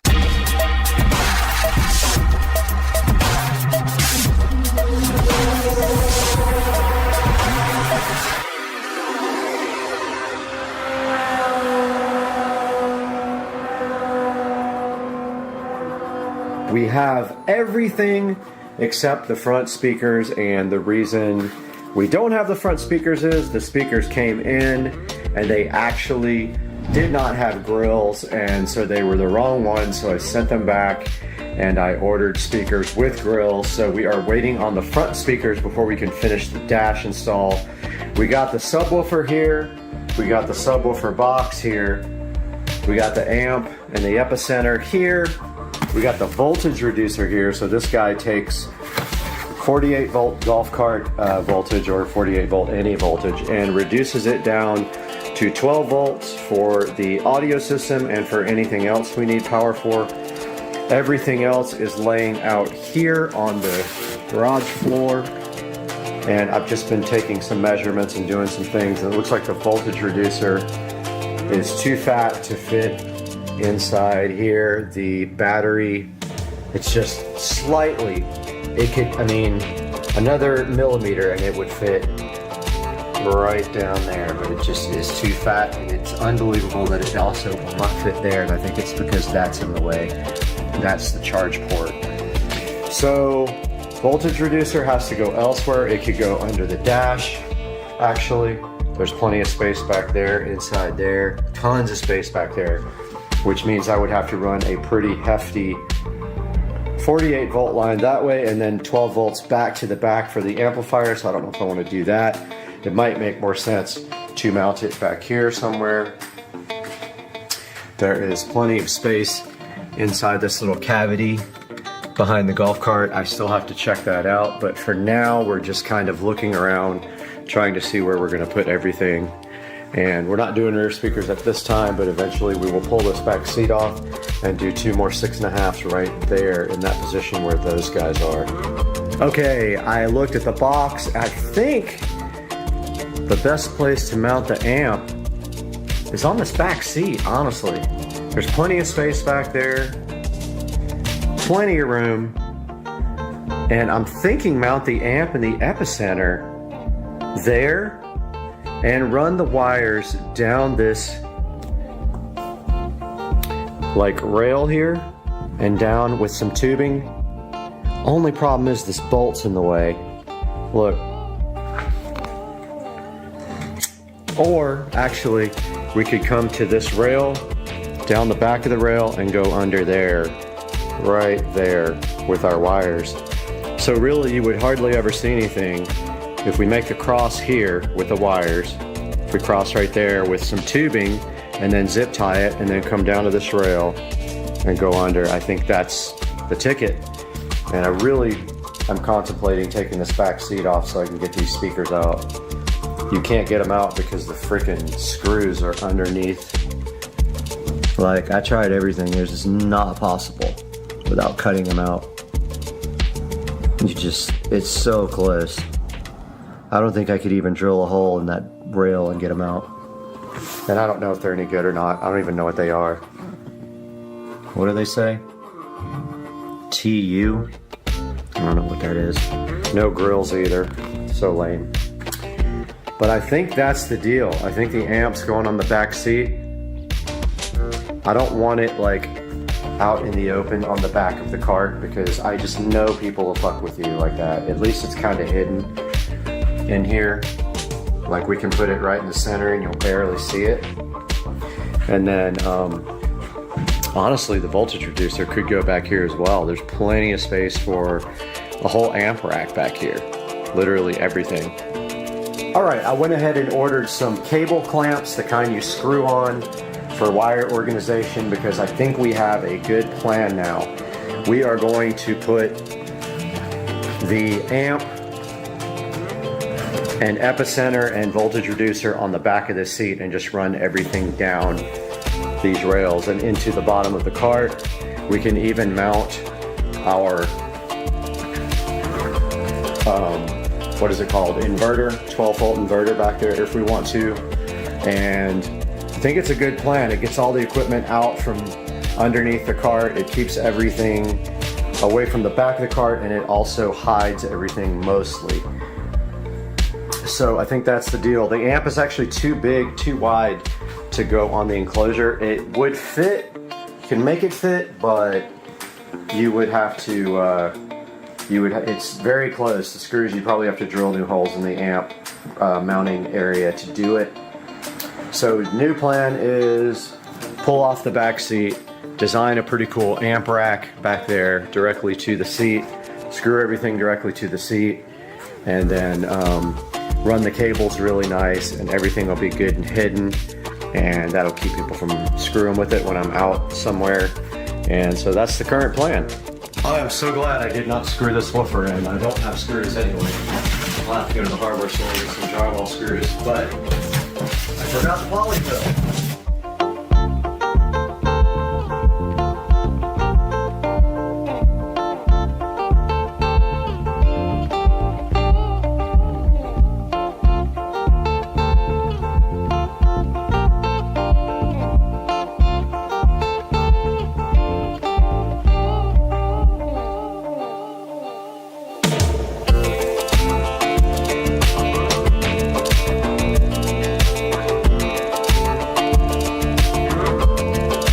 Alright, welcome back to the channel, and we are out here in the garage and we are about to remove this seat. I'm just looking for the correct size of freaking wrench. So I'm gonna find a wrench and we'll get right to it on Supercar Street Racing. Alright, we are back and it is an 11mm wrench, and I just so happen to have a ratchet wrench for this guy.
Okay, we got the seat off finally, and now we can start designing our amp rack. We are going to be putting the amplifier and some other stuff right here between these rails.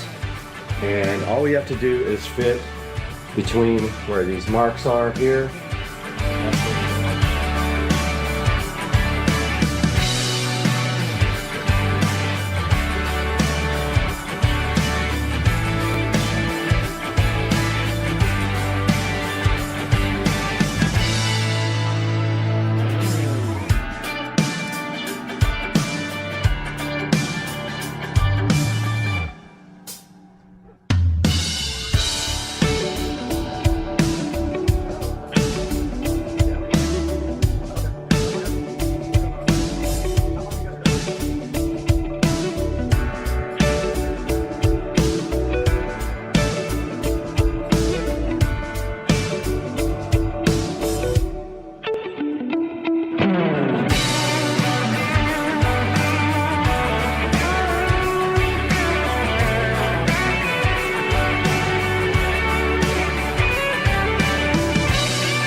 All right, we are laying out the initial layout here.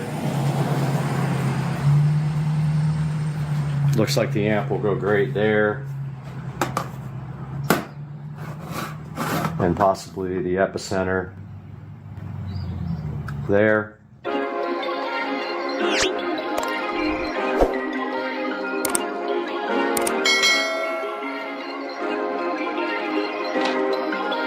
Perfect.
Hey, what's up everybody? Welcome back to the channel. I have a short but great video for you today about MovieFlow, and I want you to check it out. MovieFlow.ai, a very cool site that can do a lot of cool things and create movies on its own using artificial intelligence. All you have to do is leave it on auto script, and you can go ahead and type in a story right here and it will do the rest for you. Otherwise, you can use one of their templates here, and you can see if I hit the little button right here on the right, it will go through all of the templates that you can work from. And the cool thing is it can also do face swap. So if you give it a template that has a face swap capability, you can upload a picture and you can put whatever you want in that face video. And right here on the side, if we go to my creations, I want to show you what I created. So I have created 3 videos here. One of them is with me, so it uses my likeness, and it is called My Giant Protector.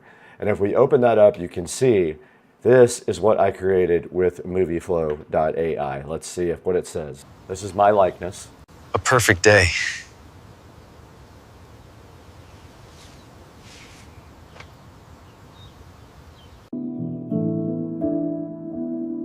You're the best friend anyone could ask for.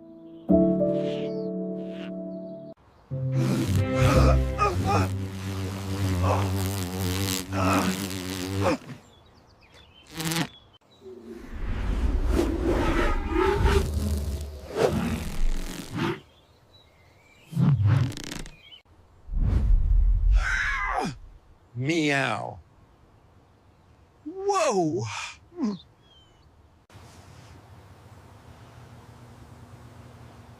I knew I could count on you. Best pet ever.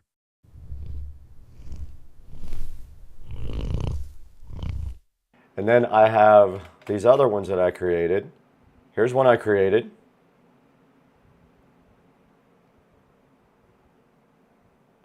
This is called Electric Tides. All right, everyone, big smiles. Let's make this look perfect for the brochure. Do we have to do this, Dad? All right, Family everyone, outing big 2.7. smiles. Let's make this look Scheduled perfect for the 2 p.m. brochure. Objective, mandatory fun. Do we have to Shared do this, positive Dad? experience. Family outing Okay, 2.7. perfect family moment, everyone. Scheduled Hold the 2 smiles. p.m. Objective, mandatory fun. Shared positive experience. Everyone Okay, smile. perfect family A real moment, smile, everyone. Maya. Hold the smiles. This is for our digital album. Liam, please.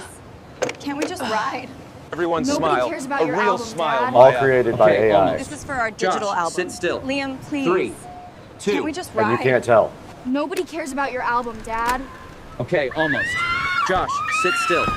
3, 2. Okay, it's not perfect, but Watch we'll out, try get out again of if the you way. give it a second shot. Oh my God, look out for the kids. Pretty good.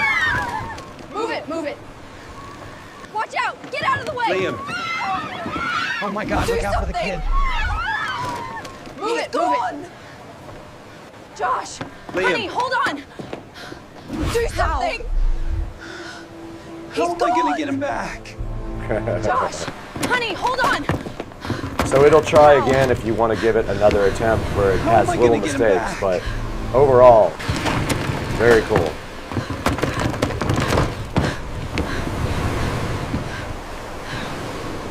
Dad, faster! He's not stopping!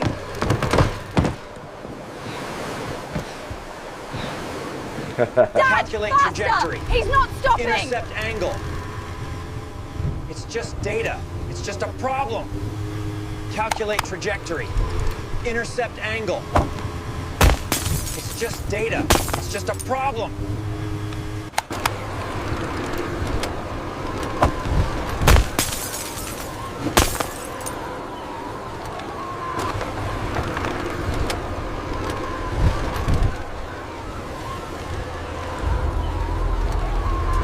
Liam, no!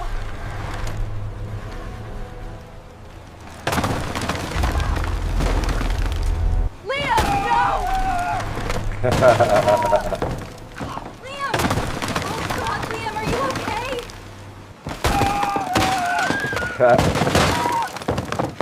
What a cool feature. Oh God, Liam, are you okay? Josh! Josh, stop right there! Come to me! Josh! Josh, stop right there! Come to me!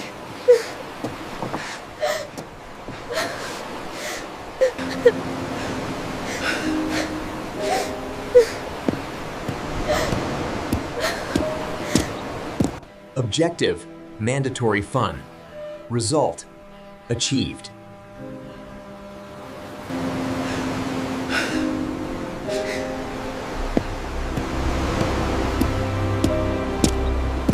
Objective, mandatory fun. So that is Result. my feature Achieved. from movieflow.ai, guys. Pretty cool. And you could make that movie again and try it one more time, as many times as you want for free. That's the other thing. This is completely free. It does have a watermark on it, but it is free. You can create as many as you want and try out movieflow.ai. There'll be a link down in the description. Make sure you check it out. And we appreciate you watching. All right, I dropped my mic feeding the alligators. I had to go figure that out. Are you guys ready to go beyond today? Because today we have the HP Envy, and it is from Best Buy. It has the Ryzen 7 processor and 16 gigs of RAM, 1 terabyte SSD. Let's get this thing opened up and see what's inside.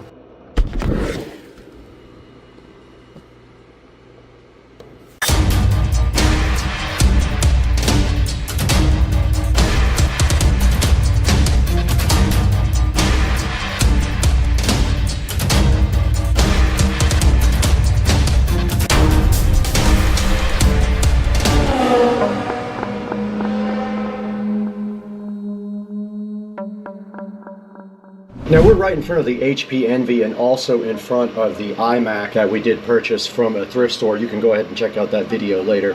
But right now I've got this backwards actually because it does open up from this side. But if we go around the side here, we can look at the model number, and it is a HP Envy X360 2-in-1 laptop. This thing does have the Ryzen 7 processor on it, and it does have a terabyte SSD in it and 16 gigs of RAM. Now, one of the things we're going to be doing today is actually we're going to edit this entire episode on this laptop. This is not an editing machine by any means. It doesn't have a super fast video card. This is a super fast processor, but not a fast video card. But we're going to set this up for Rich and Trish live. While we do that, we're going to be recording that, and then we're also going to get this thing going for them, as far as we're going to take all the bloatware off and install all the necessary antivirus and other software that they need to work every day. Now, this thing did come from Best Buy, and I believe it was $749, so not a bad deal. And looking at the back of the box, it doesn't really have much on it, just a little barcode and some battery information. Everything important is on the side, and like I said, I'll put a link in the description to this guy for later. Back in front of the HP Envy and ready to unbox it, and it does open up backwards, which is better for you guys because you are backwards, but the camera would hit it. So let's roll this thing around and see what's inside. And here we have a nice HP Envy logo on the back of the box, which you guys can't see, and then the Envy is inside of this black felt right here. And right underneath that, inside the Envy, we have a package here, which I'm assuming has some software related items in it. It has some setup instructions here, and then underneath that we have a power adapter, and it is a USB Type-C power. Let's see if I have enough cable to actually plug this in from where it has to reach. All right, of note, the very first thing that we can say about the HP is that it does have a decent amount of cable from the power adapter. I would say at least around 10 feet. So here is the HP Envy, and this is what it looks like on the top. And flipping it over, not much to see. Apparently, if you want to get this thing opened up and do some RAM upgrades or something like that, it's going to be a little bit more difficult. They don't have an actual place to open it up, and I don't know if the battery is even replaceable. We would have to read our manual for that. But there is no battery place for you to actually just eject a battery on the back of this, as you can see. Now let's get this thing opened up and check out and now let's take a look at the ports on the HP. So on the side here, you can see it does have one USB Type A, it has an HDMI, and it has two USB Type Cs, and on this side another Type A USB port and a headphone jack. Now they have done away with the card readers on these now. There is no card reader inside of the HP, and we do have the laptop open now, and you can see it has Radeon graphics. It has a nice sticker here to show you that it has a Ryzen and Radeon graphics. It is called the Poly Studio. This is a touchscreen laptop, by the way. So I'm gonna go ahead and plug in the laptop and power it on now. And on the side of the laptop, we do have a white power indicator indicating that this is charging. And next, we'll go ahead and power this laptop on. And to make our life easier, we are gonna go ahead and plug in a USB Type A mouse to the side. It'll be much easier for us to do our setup on the laptop if we do have a regular mouse rather than the touchpad mouse. So let's go ahead and power this guy on. First, we have to find the power button. It is right here. It did light up here, indicating that we do have power to the laptop. We finally have an HP. That took about 25 to 30 seconds to actually power on, which is interesting. Now you can see Windows booting up here. Now this laptop does come with Windows 11, supposedly. We're gonna take a look at that as well and see what updates it needs for Windows 11, if any. I'm sure there's going to be a round or two of updates. And here we are at the initial Windows 11 setup screen, asking us what country we are in, and we are in the United States. We'll hit next there. We are in Windows. No, we want to skip a secondary keyboard layout. We're going to go ahead and connect to my network, but we are going to stop you guys down while we do that. Here we are connected to my Wi-Fi now, the Starbase. It's looking for updates now. So they did find some updates. It is going to go ahead and install those. We won't bore you guys with that. We'll stop down while it does the initial update procedure. We're back, and we have our EULA in front of us we're just going to accept. And it just did rename the computer, and so now it is proceeding to restart. Okay, we can go ahead and do location-based services, find my device, and give advertising data and all that. We're going to turn off advertising data. And I did skip a couple of the things, but We don't want to do any of this stuff. Okay, so it is updating the software now. We'll get back to you guys when it is done.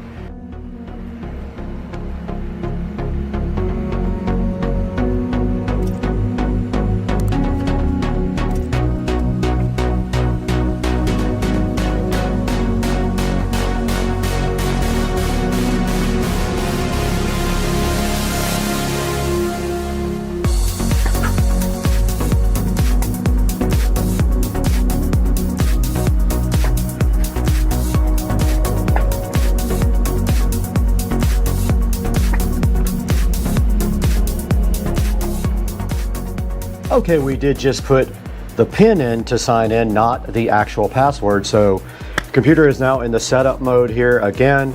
It says it might take a few minutes, so we're going to leave it right there while we check on dinner.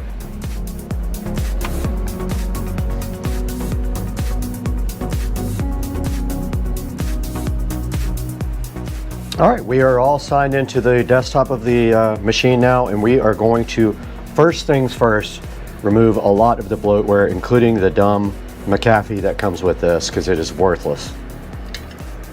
We got dinner. Prime rib from Cody's Roadhouse. So the first thing we're going to get rid of is this ridiculous McAfee. We're going to put AVG on there because McAfee is terrible. And we have to restart, and it wants to do more updates.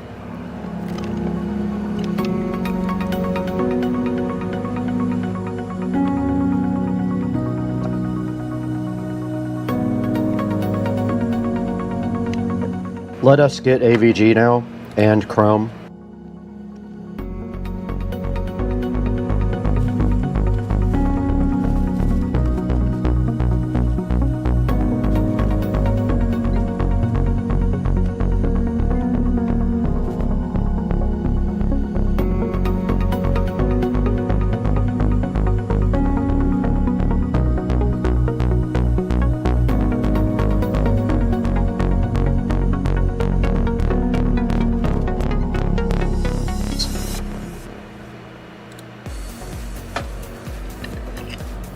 And AVG is installing. While that goes, we can go ahead and get Google Chrome. Microsoft will try to convince you not to get Chrome. I'm going to go ahead and set up Google Chrome. And AVG is done setting up. And it's going to run a smart scan. I'm impressed with this laptop so far. I just made Chrome the default browser. Now we're going to download, WinRAR. And this prime rib is absolutely fire. We don't want to launch it at this point. Now let's go back into add remove programs and see if there's anything else we can clean up. Just anything I see that she will not use, I can disable. The clamp video editor, uninstall. Dropbox promotion, uninstall. Don't need it, uninstall. OneDrive, uninstall. Teams personal, whiteboard, uninstall. Movies and TV, uninstall. Office, Omen Gaming Hub, uninstall. Outlook, uninstall. People, uninstall. Power Automate, uninstall. Solitaire I'll leave in there for her. Voice recorder I'll leave in. Weather I'll leave in. Xbox Live, uninstall. And there, my friends, is how you clean this up immediately. Okay, we did install Driver Booster Pro, and now we are going to go ahead and scan the PC for driver updates while Microsoft Office is installing in the background. So we have 28 outdated device driver. I don't see any reason why we shouldn't just install all those. I'm not going to use the official drivers. It is downloading the drivers now. And this thing is installing us drivers right now. While this happens, we are going to take a little break and throw away a bunch of food that we need to throw away. All right, I dropped my mic feeding the alligators. I had to go figure that out, but we are now copying everything that was on the last memory card to the laptop. Now we got to get the free beta installed for DaVinci Resolve. Okay, now we're installing all of the latest updates from Windows Update. DaVinci Resolve free, it is completely legal. This is still copying from the USB 3, what's a Ryzen 7 8840HS with built-in Radeon graphics. It is 8 cores, and we have 16 gigs of memory and a 1 terabyte SSD, and it is rocking right now, as you can see, everybody. This will be DaVinci Resolve 19. It's loading, and we still haven't touched the CPU yet, which is impressive. Now we are on plug, not battery. Using 8 gigabytes of 16, and this thing is busy in the background. And DaVinci Resolve is loaded without any issues. PNV. And here comes DaVinci Resolve with its familiar screen, which I'm happy about. Let's close it. Okay, we got our NAS open right now. That's where we're gonna be dragging our editing stuff from for our, this is gonna be difficult with one monitor, but I'm down to try. Drag the second clip down. So far, no slowdowns, let's see. Are you guys ready to go beyond today? This is actually not a bad editing experience at all. Because today we have the HP Envy.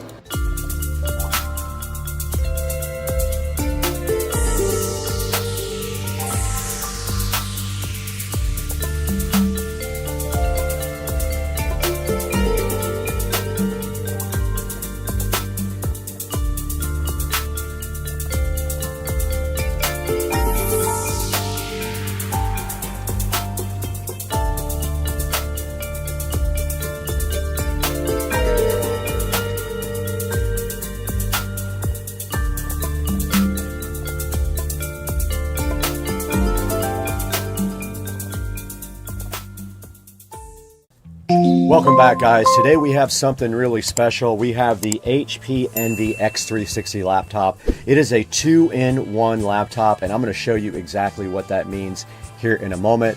Now, this is my neighbor Trisha's laptop. She lives across the street, and I told her that I would install the software on it for her, take all the bloatware off, and also put on anything else she needed for work. So we did just that, you saw in the video, and we also edited about 95% of this video on this HP Envy X360 laptop. Now, I do have the X360 right here in front of me, and it is quite a beautiful laptop. You can see right here and right now. And look what it does when you want to use it as a tablet. You flip it over like that and it sits on the ground in a V shape, so you can use it upright, or you could lay it flat completely like this if you really wanted to. But yeah, so this is how you use it in tablet mode. So let's go ahead and fire this guy up right now and get it booted up. It will be on battery, so let's see what happens here. Now, I did fire up the HP Envy laptop, and I gotta say I'm pretty happy with the performance, and you can see it just did get logged on just then. All right, we have the Envy laptop right here in front of us in tablet mode, and you can see right here, you turn it like this into a V shape, you can very easily use it in tablet mode. So for example, I can double click Chrome and Chrome opens right up right there. This is how you use it in tablet mode. It's pretty cool, and I think you could actually lay it flat as well. All right, so I just did test the laptop. Now, when you have the lid open like this and on reverse like this, it disables the keyboard. That allows you to lay it down flat. You could lay it down on a soft surface or a hard surface, it shouldn't matter, but I would probably put it on something very soft. Now, the performance of this laptop is awesome. I had no problems whatsoever editing this video on the laptop from my NAS too, so it was actually using Wi-Fi over NAS to edit this video. I am going to leave an Amazon link in the description for this laptop. It is the Ryzen powered laptop with 16 gigs of RAM and a 1 terabyte SSD. You see it on the screen here. It is $858, and they even do have payment plans if you want to go that route. Guys, that's going to do it for today. I hope you enjoyed this, and we will see you next time on Supercar Street Racing. I got to deliver this laptop over to Trish. Let's get out of here.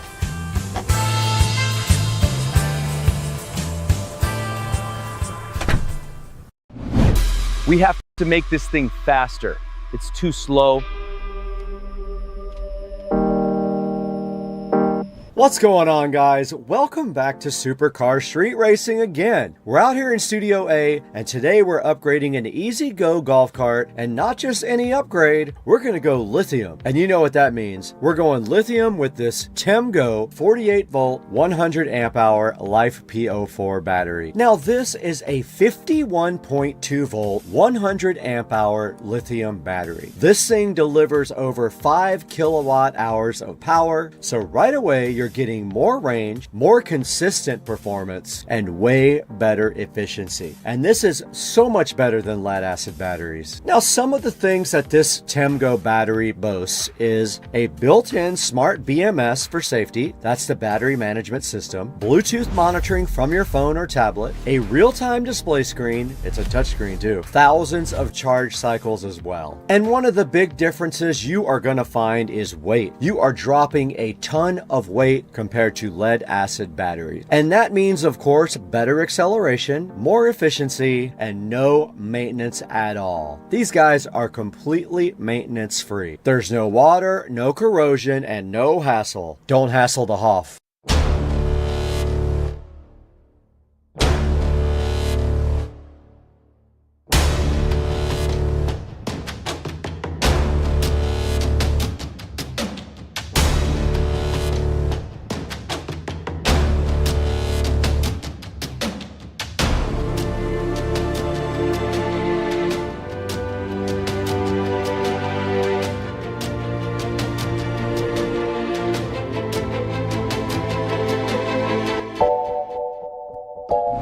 Alright, so Greg pulled up with his E-Z-GO and he already handled a lot of the prep work. He already removed the lead acid batteries, so those are gone. He cleaned up the entire battery bay with acid treatment and even painted it black for us. So this thing is looking fire, dog. Now, Greg didn't want to just stop there. He also wanted to upgrade the controller and the solenoid. And he opted for the Navitas controller and a 600 amp solenoid. So this cart is fully ready to handle the extra power from the Temgo lithium battery. Now here's the install plan. Today, we're going to prep the battery bay. We're going to drop in the Temgo battery. We're going to strap it down for safety and security. We're going to install the display up front, and then we're going to wire everything up clean to finish out the install. So let's get into it.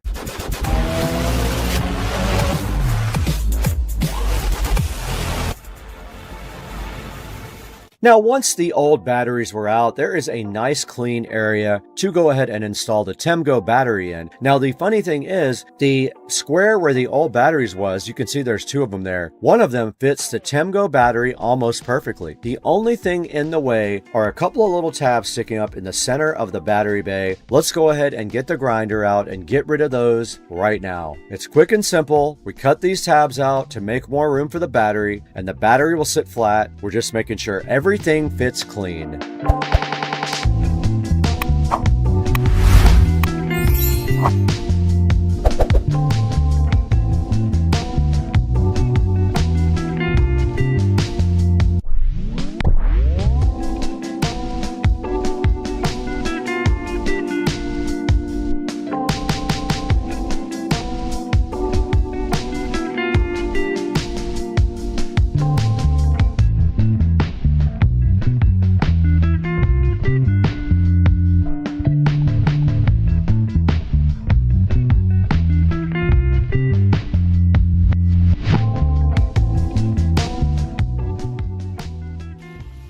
Now we're going to go ahead and drop in the Temgo battery. And right away we notice that this is way lighter than dealing with 6 lead acid batteries. This is already a huge win for Greg. Now once the battery is in place and we're sure it fits perfectly, Greg is going to go ahead and grab the ratchet straps and strap this thing down so it cannot possibly move around. Now of course we're going to check the wires that he installed for his new controller and his new solenoid and make sure they reach, and of course they do. And the next step of this is to go ahead and mount the front display. Now we're going to put this display in a clean, visible spot. We went ahead and picked a little pocket next to his steering wheel to the left. It was a perfect fit, so I went ahead and got some self-tapping screws and put those into the display, and I drilled a hole in the back of the pocket where Greg could pull the wiring underneath the cart and go ahead and zip tie it all up nice, and I will go ahead and connect it to the battery in the back.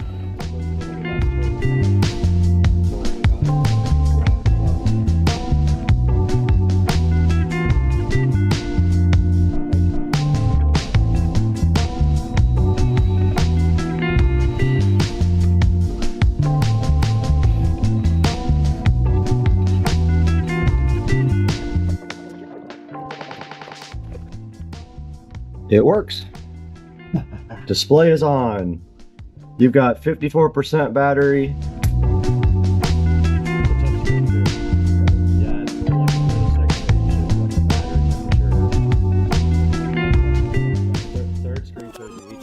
Everything is neat, tucked and away. Now, of course, everything is installed now. We have connected the battery to the solenoid and we connected the negative cable. Let's go ahead and see if this thing can fire up and move. But wait, Greg forgot the keys. Got him! Okay, now we have the keys with the EasyGo converted over with Greg. Converted to lithium today. Got the battery charger installed right there, nice and neat. We have his control panel right up there. We have no seat. Well, he forgot the key and then the seat, so he's gonna borrow my patio seat and we're gonna go for a rip. First rip. Now the battery's only at 48%. Well, whatever it says right there. And then of course, You ready? I hit the click, there's your click. So there's your solenoid click. Greg is going to go ahead and test this, but as you can see, he remembered that he unplugged the controller. At first, this was a head scratcher. We were like, well, we did everything right. What could possibly be wrong? And in fact, the controller was unplugged. We plug in the controller and everything works perfectly. Because you unplugged it on purpose? Yep. Well, that's an easy fix, Greg. Ah, there's your green light. Now you're good to go. I forgot to even look for that when we were trying to rip. It goes. I have a feeling this thing's gonna feel good with that 600 amp controller. Now the only thing left to do is take this thing for a drive and see how fast it is and check the performance. Let's do it. Oh, this is already so much faster. How fast you think you're going now? We need to get my phone out. Gotta go Google Maps. That was 15 right there. That's 16, 17, 18. 19. Now right away on the drive you can feel the difference. The throttle response is instant, way smoother than lead acid. This thing has way more torque, and of course, as we measure the speedometer, we have way more top end. There's no lag, no sluggishness, just clean power from the TEMGO 48 volt lithium ion battery. So when you get right up here, the river's directly in front of you. Greg is going to punch it, he's going to do some acceleration pulls, and he's going to notice what a difference this battery makes for his EasyGo. Oh yeah, that's a big difference. Looks like we're getting 19 miles an hour, which is awesome. And it's way quicker than before. Now this thing just feels lighter, quicker, and more responsive overall. It's a huge upgrade. Check this out. Don't take the Tesla out.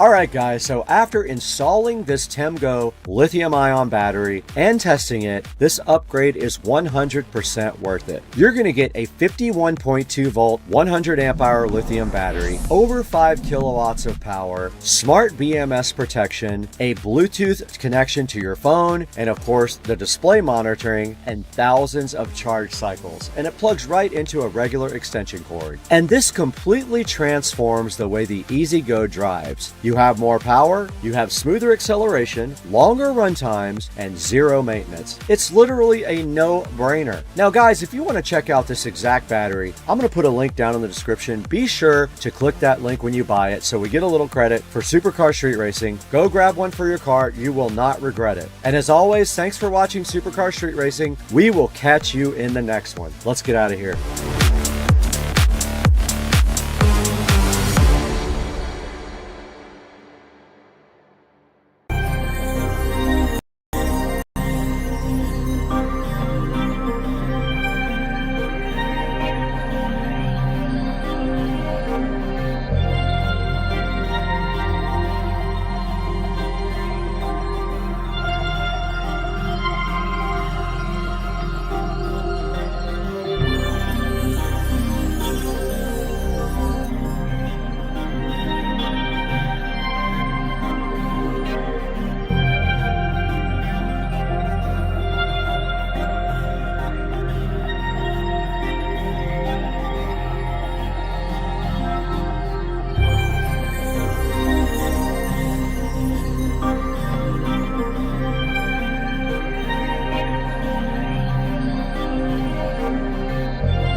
Okay, we're in the kitchen and we are going to subject this awesome phone, the WP58 Pro, to the drop test.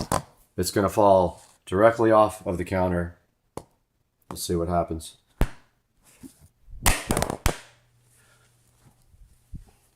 Did not break anything. One more drop test. We always do two.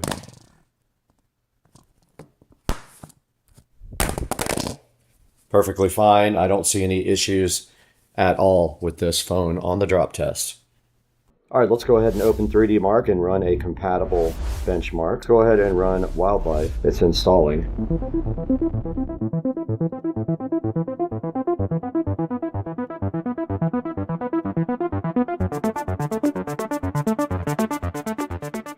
All right, here's our score from 3D Mark Wildlife. 1085 with a 6.50 frame rate. You can compare that to other devices online if you want to. That's all for your information to take on from the review. All right, we just tested the durability and put this WP58 Pro through its paces. Now that you've seen the durability and what this guy is capable of, let's throw it into Studio B with Brad and see how you can get your own from Amazon or directly from the Oukatel site.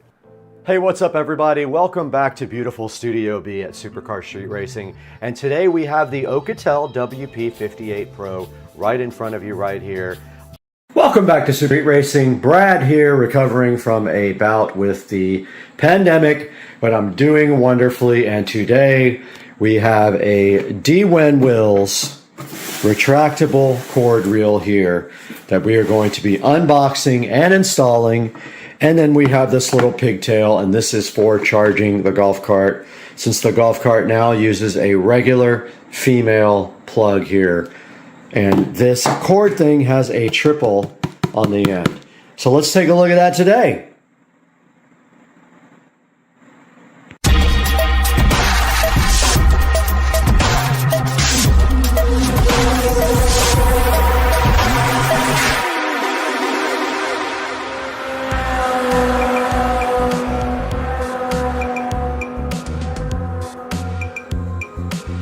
We are back and in full effect on Supercar Street Racing, recovering from the pandemic. Almost everyone I know had it, and now we are here with this DWEN Wills retractable cord reel SKU HCRC 30C. Now this is going to be mounted right on the ceiling, and this will allow me to pull the cord down and charge my golf cart. So let's go ahead and this is the box that came in here. We'll get rid of that. And then here we have the retractable cord reel, looking so nice and beautiful right in front of us. And we will go ahead and open this up now. And inside we see this bubble wrap condom that we need to take it out of. And this should be a fairly straightforward install. And it has good reviews. And here is a something or another. Looks like a mounting bracket for this thing. And inside it we have a very long Allen wrench, one of Allen's keys. It looks like, I think what that is. I don't know what that is actually. That's not an Allen wrench. I don't know what that does. Here is the mounting bracket, and here are some screws and a little thingy for it, and I don't know what that does. But here is the lovely instruction manual that tells you how to mount this, and apparently this is the pin that holds the reel up to the bracket to secure it. So once you put the bracket up, you then, I guess, put this through like this to mount the not hose reel, it's a electrical cord reel. So it should be pretty straightforward. There are some ceiling joists going across we're going to try to mount this to. And then when we unbox this right here, right now, we have this beautiful electrical cord retractable thingy here that the first thing we're going to do is cut these ugly tags off and remove this dumb UL sticker that they make you have, which is super ugly. And we will get our scissors out right now and cut off this stupid, dumb zip tie. And there we have done that, so that is ready to go. And now all we have to do right here, right now, is go mount this guy on the ceiling like this, straight up, and then this guy right here will go through there like this. So let's do that right now. So this reel is designed to be mounted up to the ceiling, and as you can clearly see right here above me where I have the camera pointed, the garage door opener is mounted to the ceiling joist that runs across, and that is also where the outlet is. So what we are going to do is mount that right in the same spot, but we need a ladder or a step stool to get up there, so I'm going to grab that now. Alright guys, we have our mounting bracket here. We're going to go ahead and get up there and grab our drill real quick.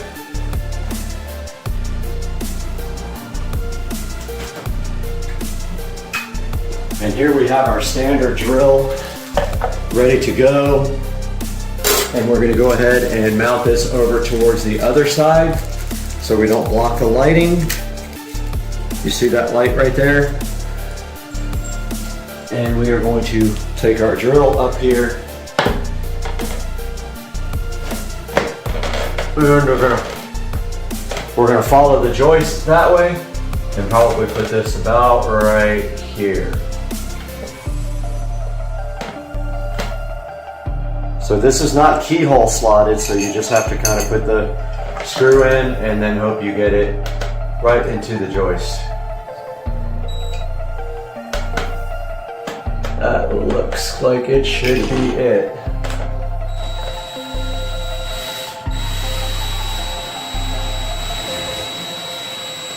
It was not it.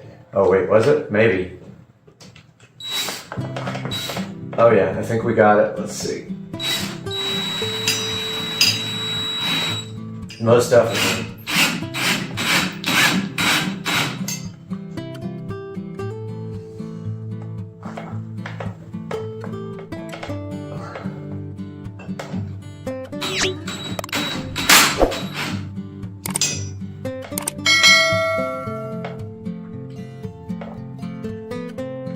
Now let us try to get it square as possible.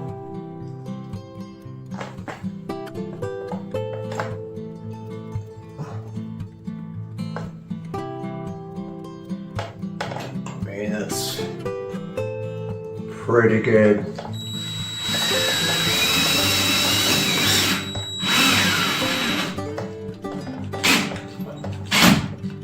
Battery dead? Battery is dead.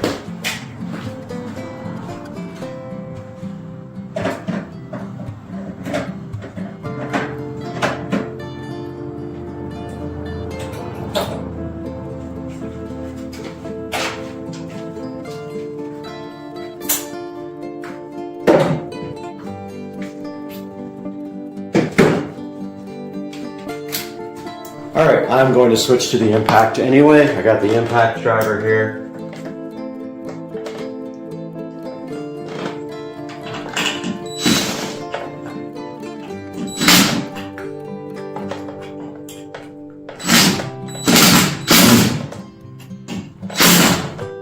Good enough.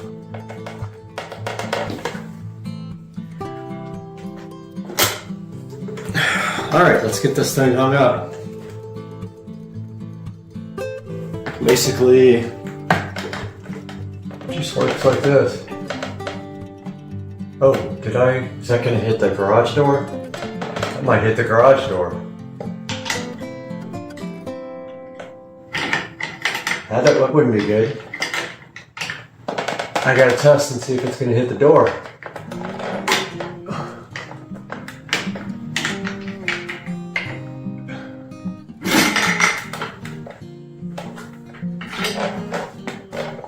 That will be close.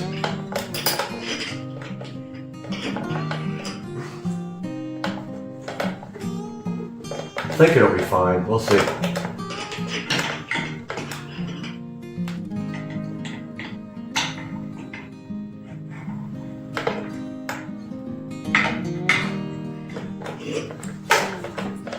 I'm in the absolute wrong place for this.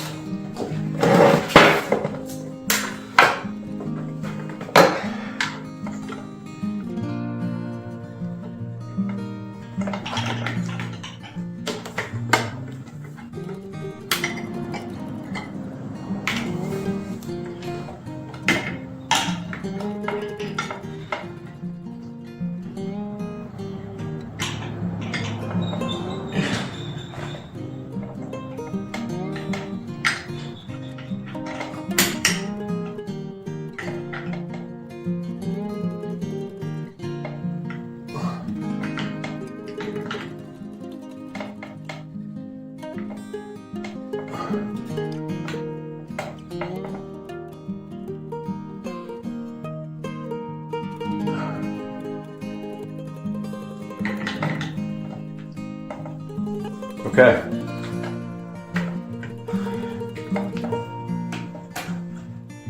This is no longer in use.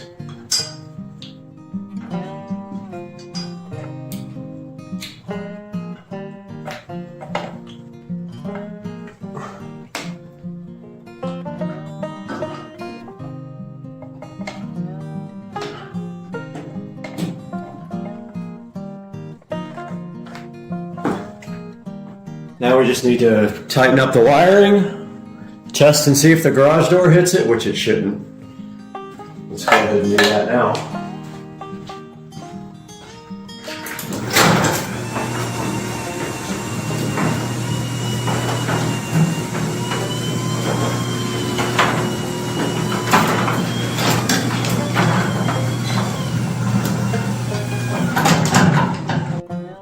All right, we got our zip ties out and our scissors. And we can go ahead and figure out a way to get this wiring all nice and tidy. So I think I will just tie this up to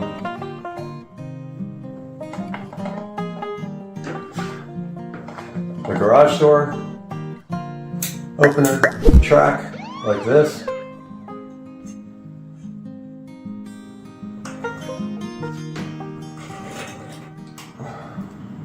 It pulls it up and out of the way so it can't hit the track.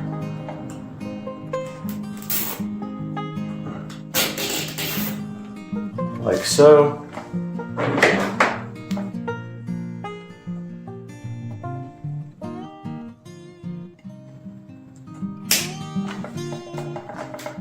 And then the rest we can coil up right up here.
Okay.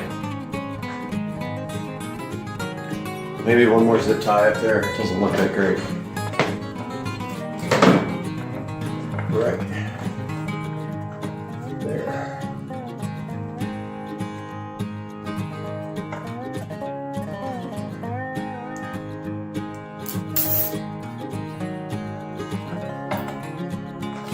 That's better.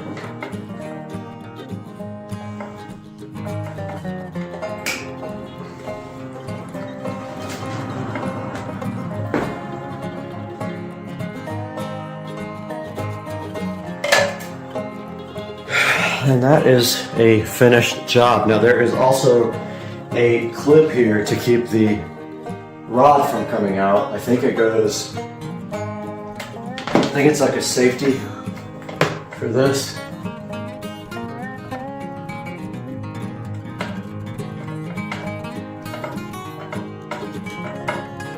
I think.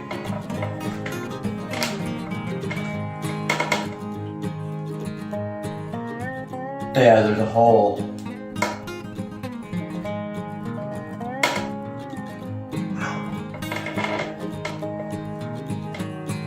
There's a hole in this so you can put this safety thing in. I don't think it's going anywhere. But yeah, it's for keeping the rod from coming out. But this thing is freaking hard to get on there, right?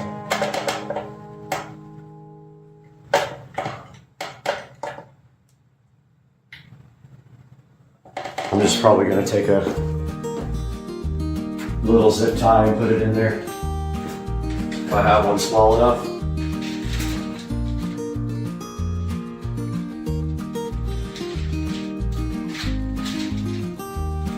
I bet I don't have one small enough.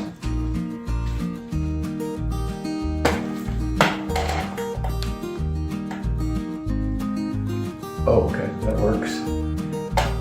All right, I just put a zip tie instead because this metal thing's really hard to get.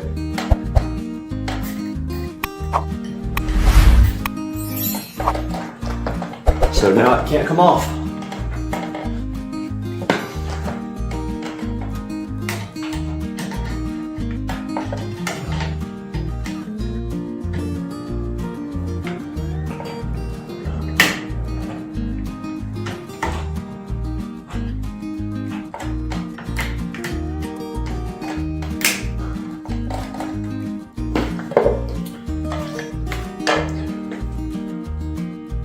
Alright guys, here is a look at the finished installation of the I keep calling it a hose reel, electrical reel. It runs up to the ceiling for the garage door opener outlet and comes down here, and then you just pull it like that. And it stays like this. And then you just pull it again and it goes right back up. Pretty simple. In order to charge the golf cart, you need a female extension cord, so that's what this is for. This will plug right into here. We can pull this down and then we can charge, and we will show you that right now.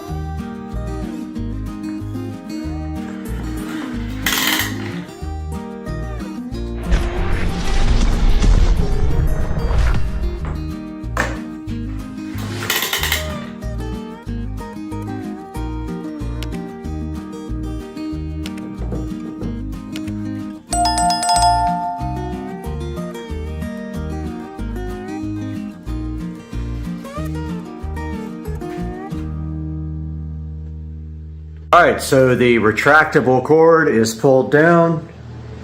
There's the pigtail. And it is charging the golf cart, as we can see right here on the display. And guys, I highly recommend this DeWin Wills retractable cord. It does the job perfectly for charging the golf cart, and also other uses here in the garage where I will need power in the middle, like for a vacuum cleaner. And I hope you guys enjoyed this review and this unboxing on Supercar Street Racing. And we will see you guys again really soon. All right, guys. It's the next day. I was so frustrated with that Mac last night.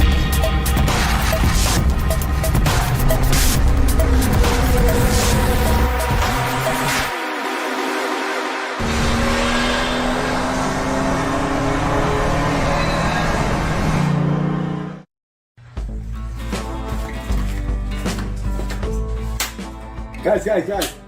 I go to the thrift store every day. Susie said this would never happen. And today she's wrong. Today we found something cool. Are you guys ready for this? I don't know if you are. Are you ready?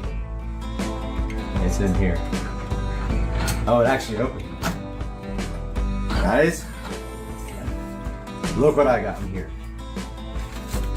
I'm hyped.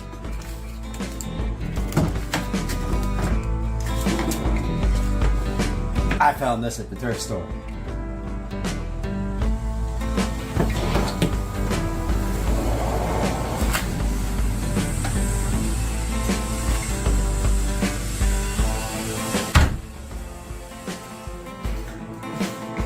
That's right, guys. Look what we got right here. My boy I forgot his name, Action Retro or whatever. He'd be hyped about my new iMac. So I was just thinking the other day how I wanted to get an iMac or a Mac Mini, and I go into Hope's Closet, which I go into literally every day. Hopefully I'm in frame here. I think I am. Let's move this up a little bit. I go in there every day. I go in there today and look what's there. An iMac. Needless to say, I grabbed this thing before anybody could get it. I didn't even look to see what it was. It does not matter. Because $22. I don't know why it's $22. Maybe because it's 2022. I have no idea. As is, can't reset user. So they got this in at Hope's Closet. They were hyped, the girl said, but they can't log into it. Who cares? Like, that'll be fixed easy. First things first, we're gonna clean this thing up. All right, guys, like I said, I don't even know what we got here. We got an iMac, and so you can see the sticker right here, $22 as is. So let's clean this thing up a little bit. I've got my soft towel here and some Windex. Oh man, I'm so hyped. Yes, I am going to take that sticker off here momentarily. This thing's going to be amazing. I got so many plans for this. It's got some scratches, which I expected. Let's get this sticker off. Oh, perfect. It came right off. It does have some yellowing that we might... Oh, yeah, it came right off. Came right off.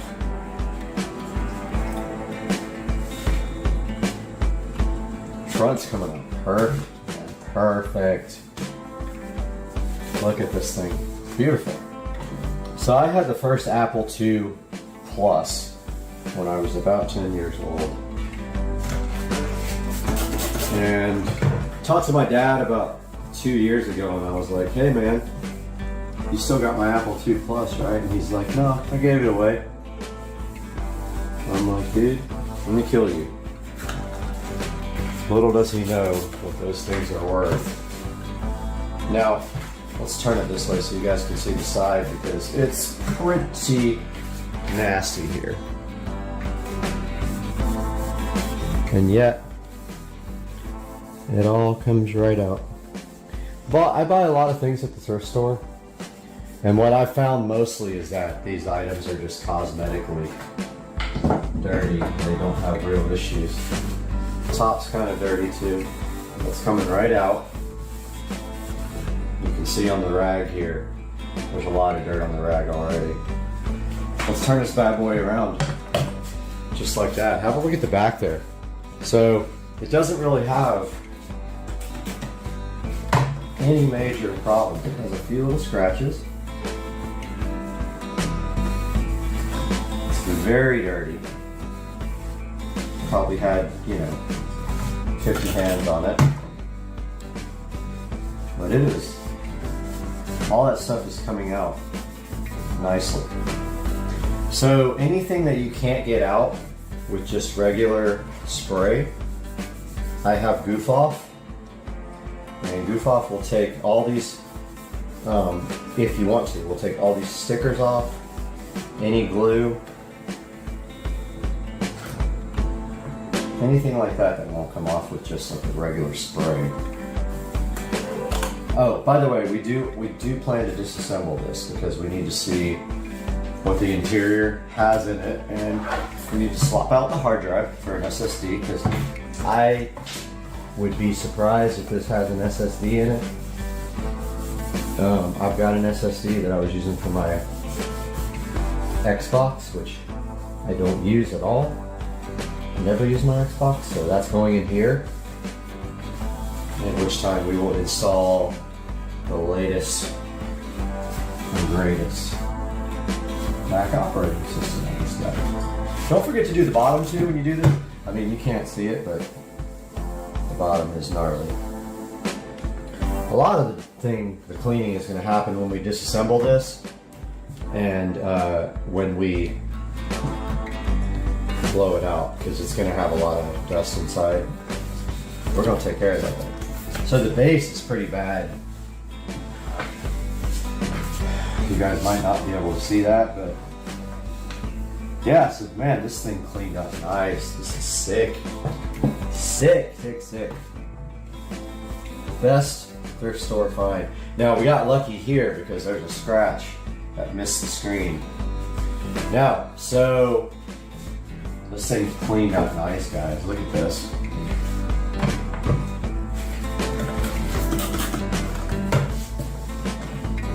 just came out so nice.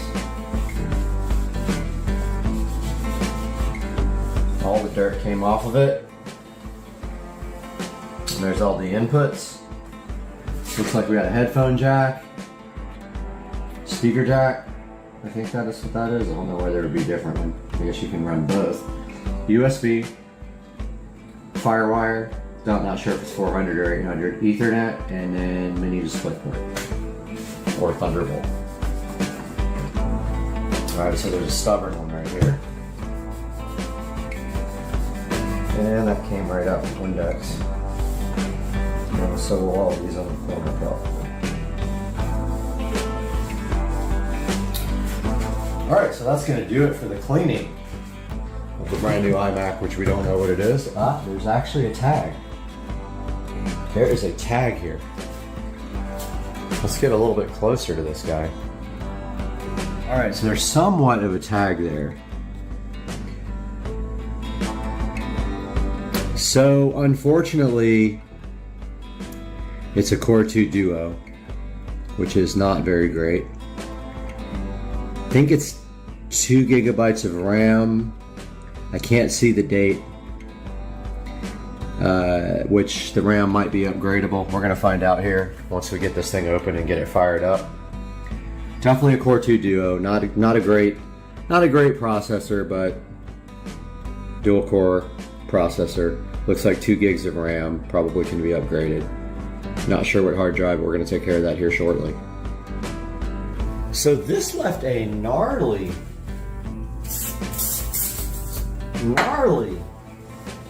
coating on the screen, like a haze.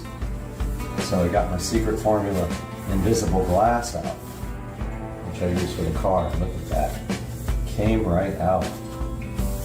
I don't know why I'm so stoked for this. It's a Core 2 Duo. I was hoping it was an i5 or an i7. You can't go crazy with a thrift store find, but look at how shiny that thing is. You can see the reflection now for sure. This thing's all crooked. All right, so we got it shined up. The first thing we want to do though is we want to get that OS backed off onto a hard drive.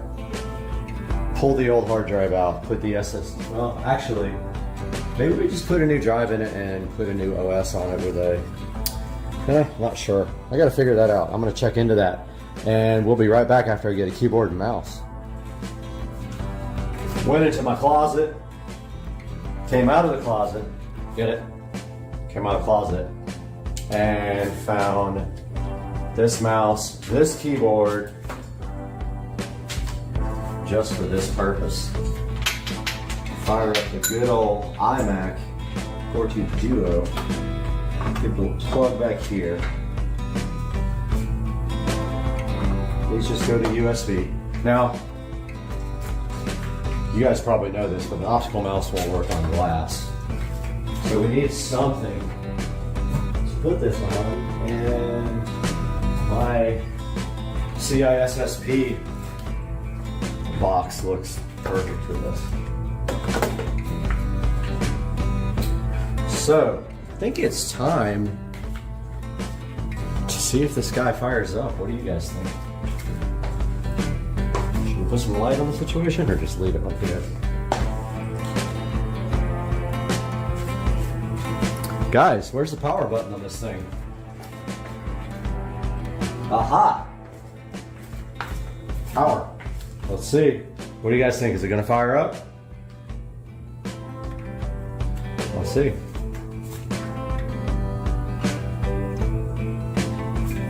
Nothing. Did it come unplugged? Yep. Came unplugged. Scared the hell out of me. Alright, here we go. Ready? I heard it. Yes! So stoked. Alright, so thrift store says that this guy will come up and prompt for a password. Let's see.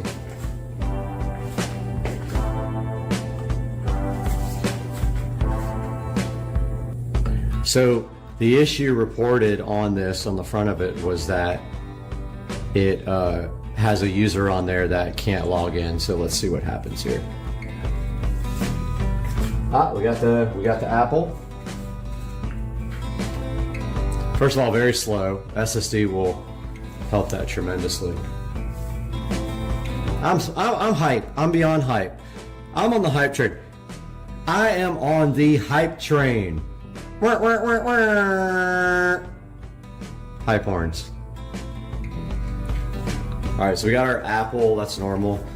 This is the OS booting up. This thing looks good. Oh, we will totally remedy that that slow boot up. That's a promise.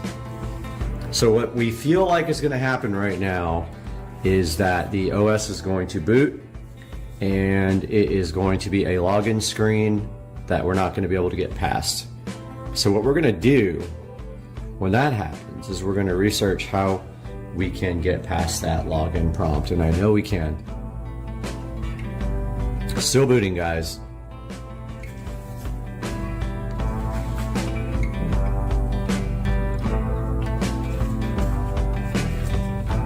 That is quite a boot up time there. Gotta get some liquid water while that boots up.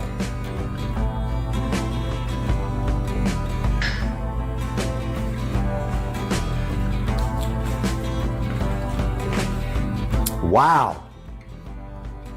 That's bootlicious, isn't it? That is slow, guys. I'm hyped though. So hyped just to get something for $22. To get an iMac for $22? No.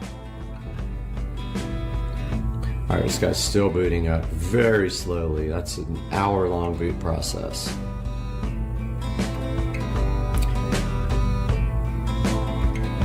That is a very, very long boot.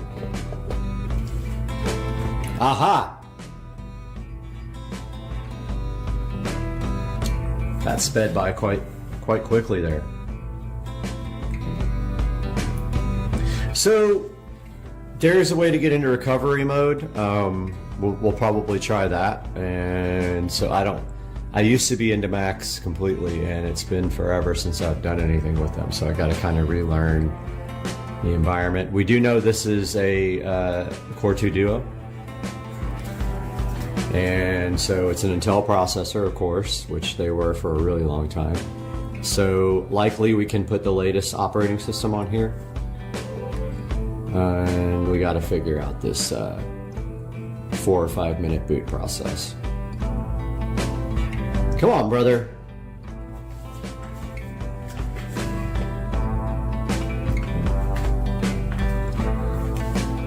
Aha, I think we're there. Oh! Did we just get a reset?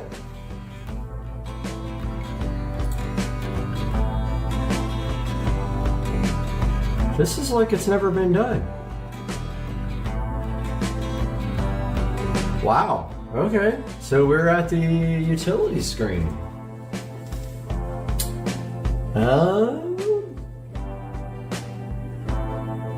So here's the point where we got to decide what we're going to do. Are we going to try to... Don't have a DVD for this, so it would have to be a USB if we're going to do that. We could put OS X on my external hard drive. Let me think about this and I'll get back to you guys. So this left a gnarly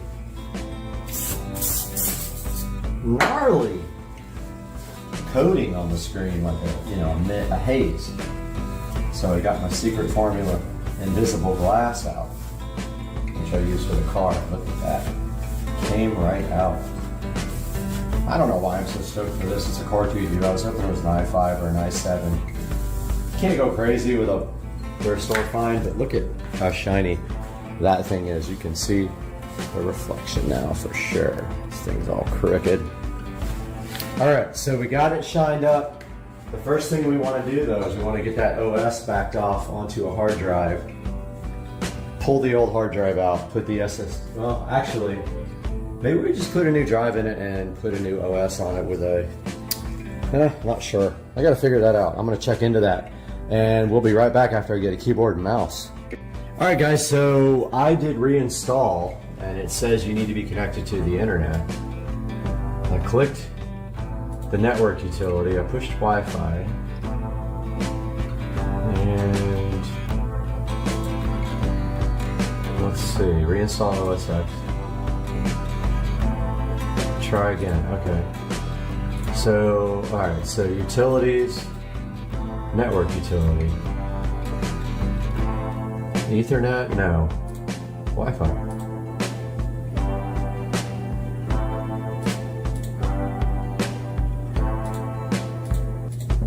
Okay, we can't do any of this stuff. How the heck are we supposed to connect to the internet here?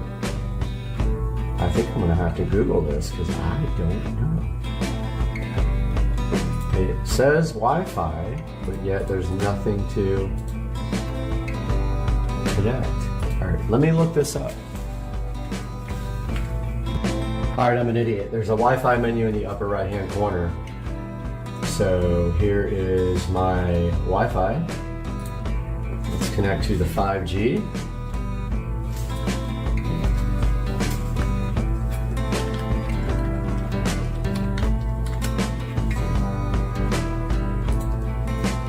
And looks like we are there.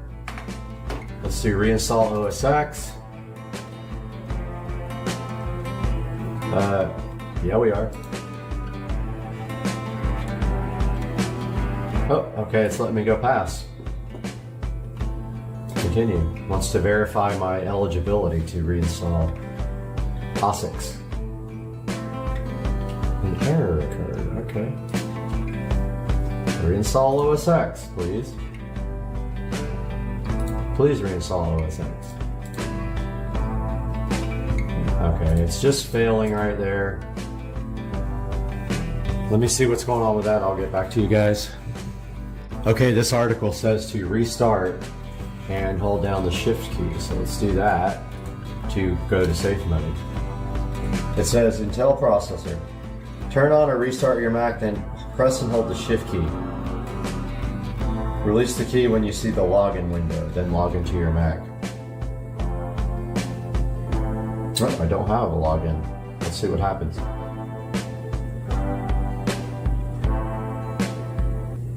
So we might be doing this for nothing because, yeah, I don't have a login disk or login ID for this guy. No, we're gonna get this working. Don't you worry. We'll be back when we get a prompt.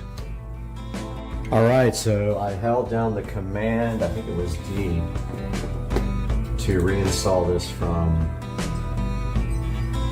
It's the same, so let's see if we still get the same error.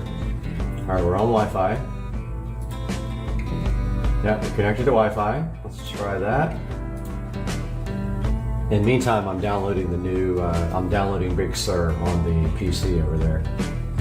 Let's see what kind of error we get here this time.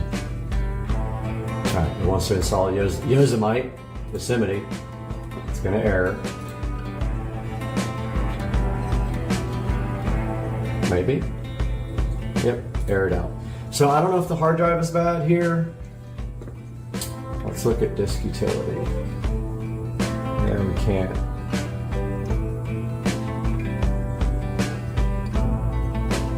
Can't do disk utility, interesting. Oh, there's this utility go. Man, it's been a while since I messed with it. Just let's see what hard drive is in here.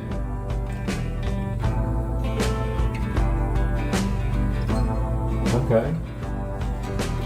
So it's Western Digital 100 gigabyte Hot Whiz fajitas. There's the hard drive. So yeah, so I'm gonna go ahead and download OS X Big Sur on the PC, put it on a removable hard drive, and see if we can get that to install here.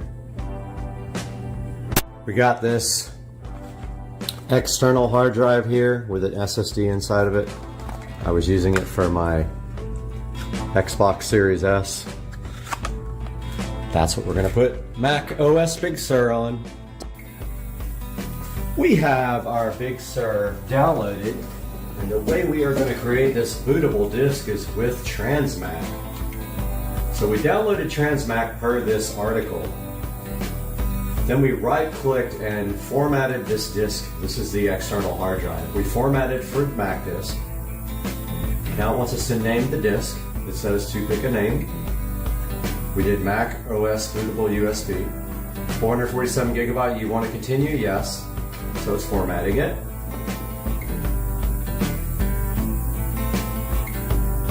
After that, it says we gotta right click the USB drive and restore with disk image, so it's done. Right click, restore with disk image. We gotta select our DMG file. Let's browse for it. It's in D, downloads, right there. Click the OK button.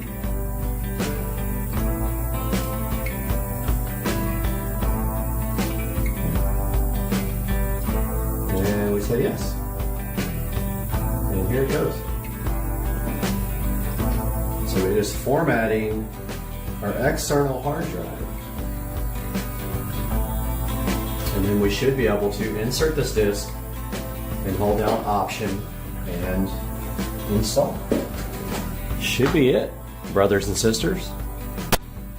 So this guy's still going.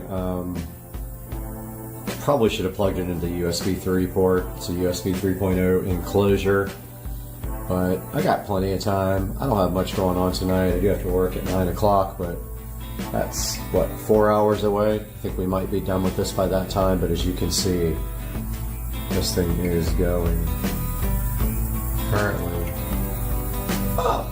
10-15% done. I'll update you guys when it gets closer. We are at about 50%. This is going to take about 30 minutes to do, but hey, it's a Mac, everything's slow. Guys, almost done creating our bootable disk for our new iMac. And then we're going to put this in the iMac and select the Alt key because we have a Windows keyboard, but we need to press Option. So this thing scared me a few times on the way and froze up, but like it just keeps on keeping on. Gotta keep on keeping on. And so once this is done, we'll bring you in the other room, boot this up, hit the Alt key for Option, see if we can install Big Sur.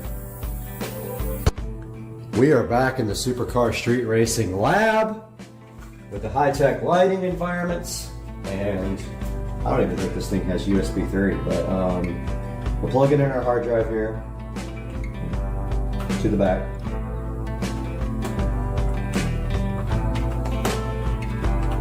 And plugged in. We gotta hold down the Alt key while we boot this guy up. Oh, it's already booted up. Go to restart and hold down that Alt key. See if we can get that boot menu and boot from this external drive. Got our Alt key hold down. Come on, give us the boot menu, sucker. Yeah, so when you put the Alt key down, it's supposed to give you boot options. Let's see if that happens.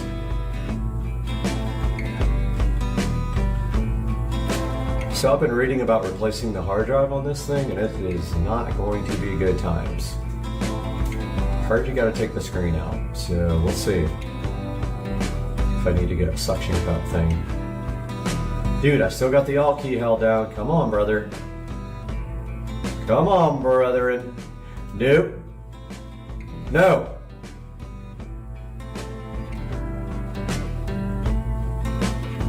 Okay, that did not work. So, not sure what happened there. I'm supposed to get a choice for a boot up menu. Let's see. Get my tablet out here.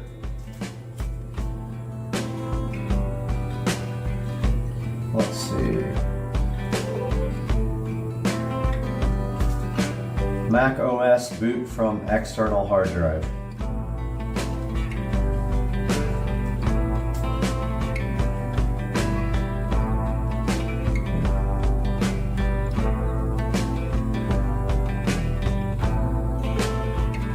is the option key? But I'm holding down.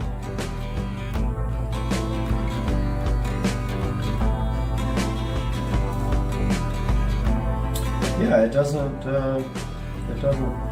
give me that option.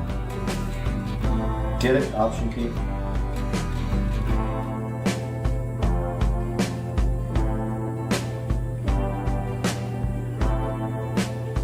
Yeah, I have held down the Alt key, which is supposed to be option.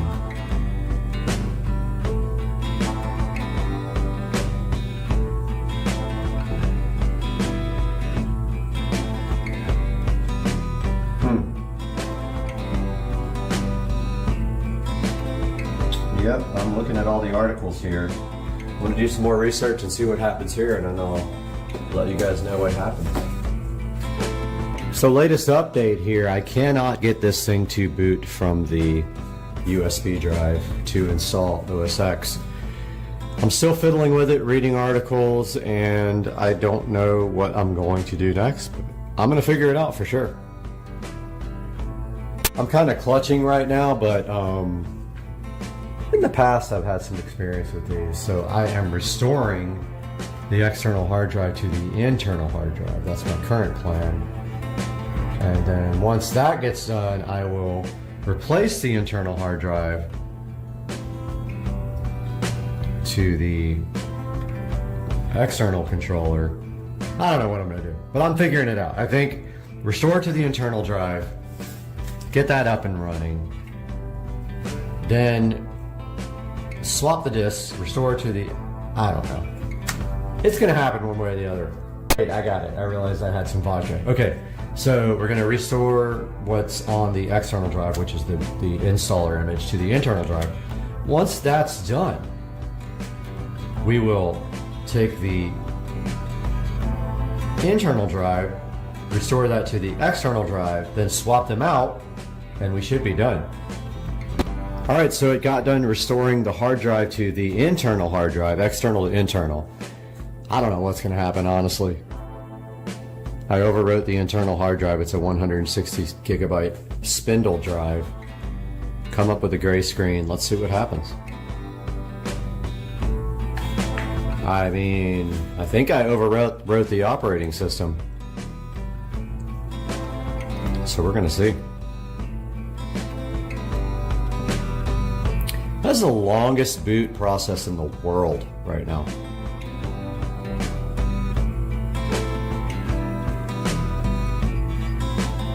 I mean, how is it booting? I just restored over the drive. Alright, when this guy gets booted up, I'll tell you guys what happened. Guys, I have spent hours on this thing trying to get this thing to boot from USB. I've tried 10 different ways with an external hard drive. It literally does not work. So the next step is to remove the hard drive. So it says to use a suction cup. Nope. I got this tiny little screwdriver in the corner. Lay it down here so it doesn't get dust on it. It's just held in by magnets. So you see, look. Magnet, magnet, magnet. Supposedly then we take out these screws. So let's get our Phillips.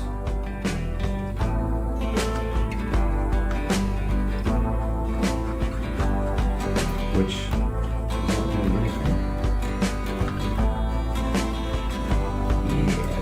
does not do anything. This guy.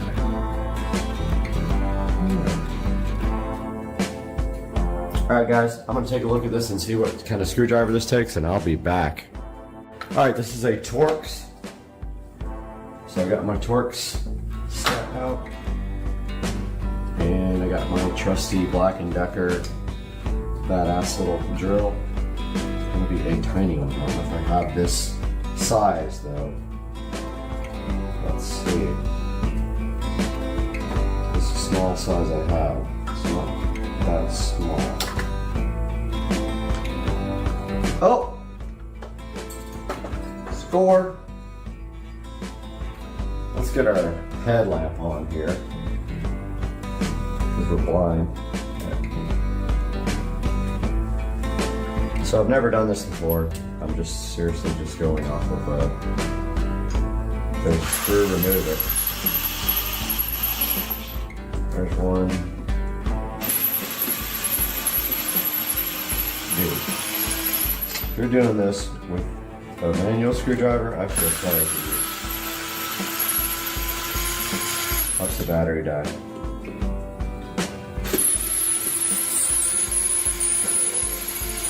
I think this takes the bezel off, and then we still have to take the screen off.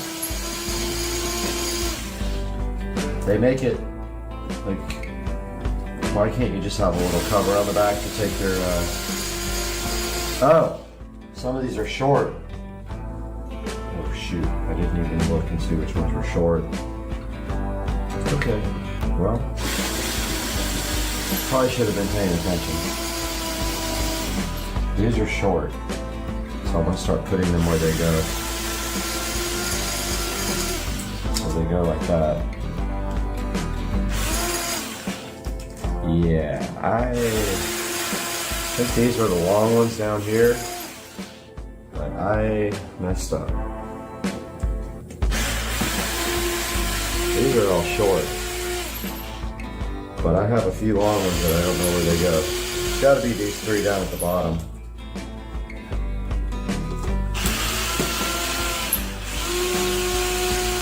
Man, did I ever mess that up? All right, that one goes there. That's a long one.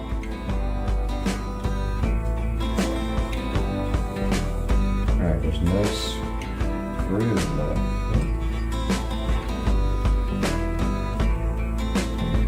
There's no screws. We still got the RAM screw though. I think we're supposed to take that out. That might be a regular screw. Oh. Is that a regular screw? I can't even see it. I think it is.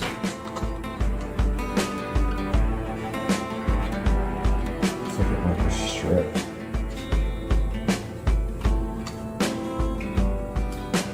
Yeah, I don't know what's going on with that, but all right, I'm gonna do a little bit of research and see how I get this screen out. So this one at the bottom, I think it's the RAM, is a Phillips. I was able to get one Phillips screwdriver on this. Kind of stripped out a little bit. Somebody has been in this dude for a minute. Probably should have taken the back off. Yeah, this guy is like stripped.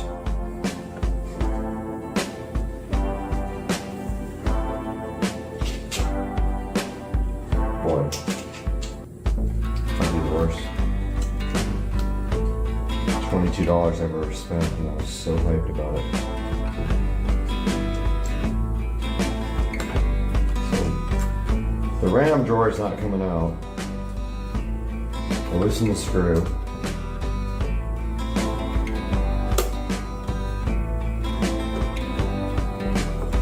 I think it's all the way loose. Break the table and the glass here in a second. Feels like it's loose.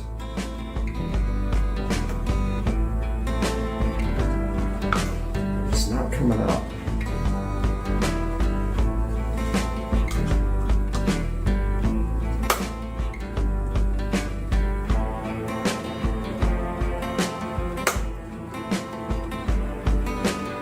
Screw feels super stripped, but I think it's out.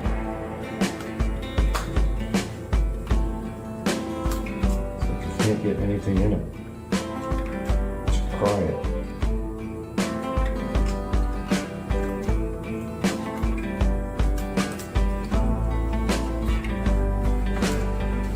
Yeah, so this guy, somebody's been in here before. Let's screw this.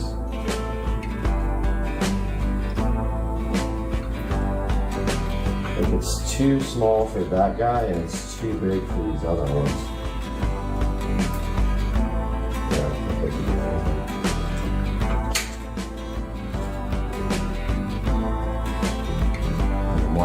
video here.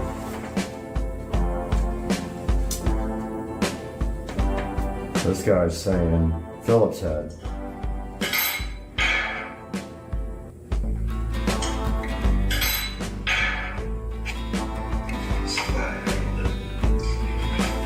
Alright.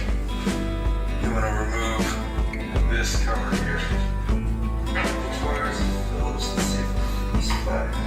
So he's using a flathead to do it. And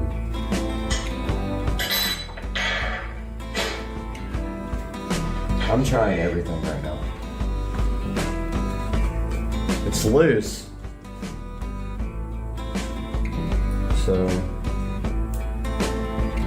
it's just kind of stripped.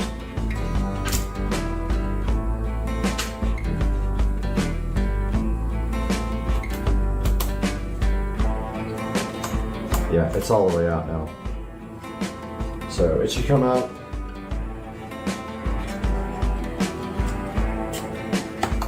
Yep, we got it, brother. Yeah. Got the RAM cover off. It's got 2 DIMMs in it, so probably 1 gigabyte each. So let's watch this video and see what he does next. This piece of you're gonna have to drop it real slow. This is full and down. Okay, so now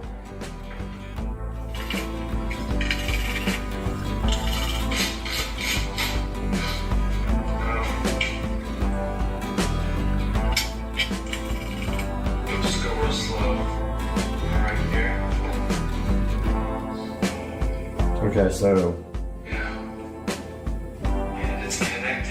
So he took the cover off next. Because there's no more screws.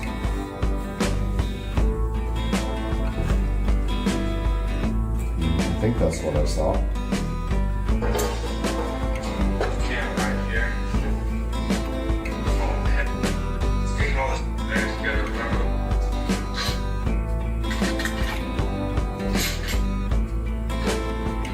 So I already took the RAM cover off. Okay, lay it back down. There's no more screws here. Remove screws using T8. I did that already, so I'm gonna remove the screws. Real careful, this screen right here. Don't scratch the screen when you do this. That's these screws are longer.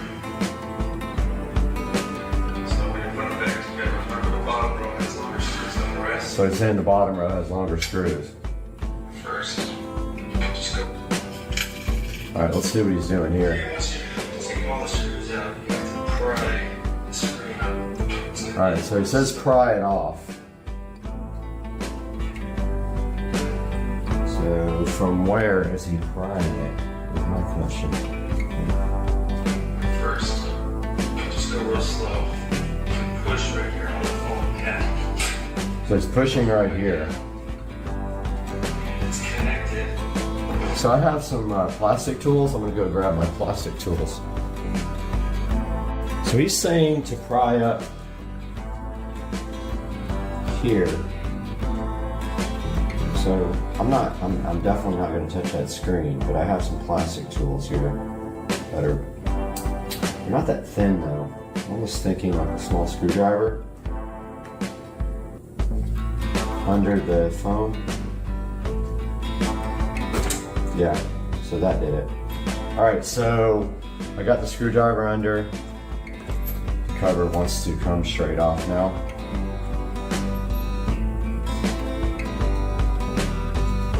I think. I mean, I don't have anything connected to it. Yeah. So that guy just came right off. Oh, I probably almost broke the camera. I shouldn't have pulled that hard on it. So that's the camera, which I literally don't care about. Let's see what he does next. Camera right here.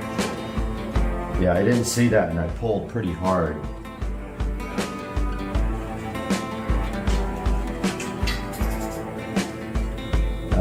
What did he do to disconnect the camera?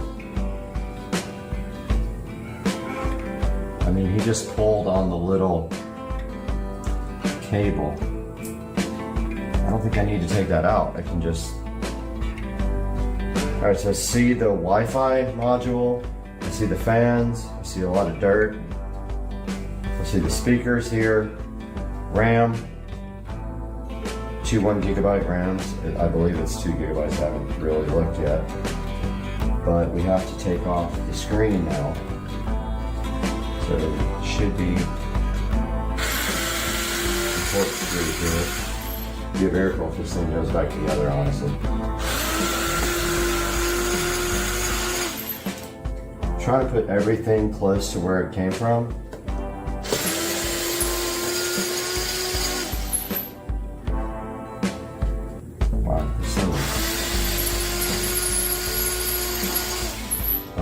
Seriously, this is to replace the hard drive? I'm a PC guy, and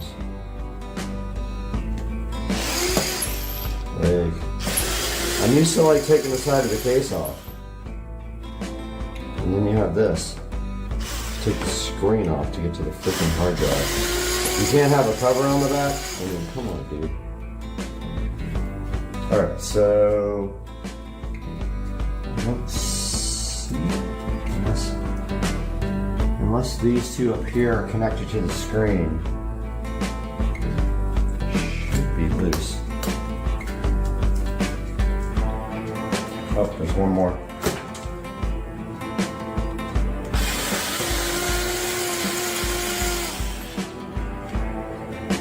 Okay. Well, got a piece of something there that I don't know where it came from. So we got the screen loose. We have a connector. We have a few connectors here that are in the way. And where the heck is the hard drive? See the super drive.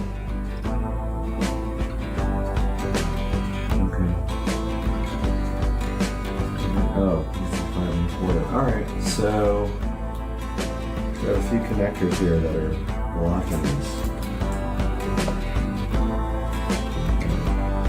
Need to take out or just work around. Yeah, it's a 5 1/4. So yeah, so there's a connector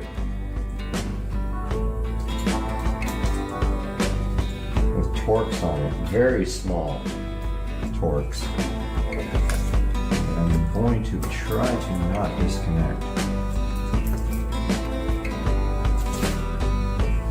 I'm going to do everything in my power not to take this screen off. I may not be able to. Yep, there's the hard drive. I don't know if we're going to be able to do this without taking the screen off. Let's see what the guy says.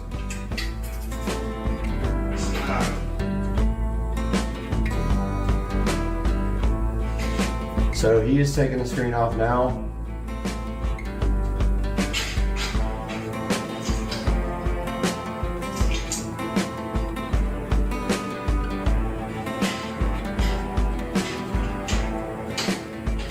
And he's saying unplug the cables. Yeah, I see the cables, dude. But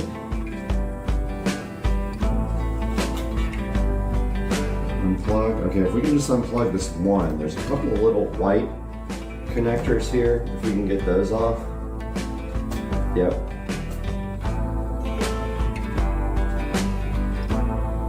I don't know how we're supposed to differentiate the two. I guess we'll just leave them like kind of close to where they go. You know what I mean?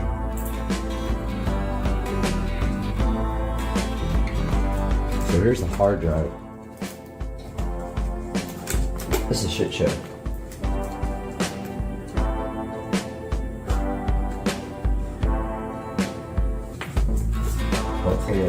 drive out? Ugh, I do not want to disconnect this thing. Okay, well, that's all we need to do right there. So there was another little connector right here I had to disconnect. Oh, this gives me anxiety to the nth degree, man. Now what? Alright, I'm gonna look at the video real quick. I will be back. So it says the hard drive pops out. The guy's like messing with it right here. What is he doing? I have no idea.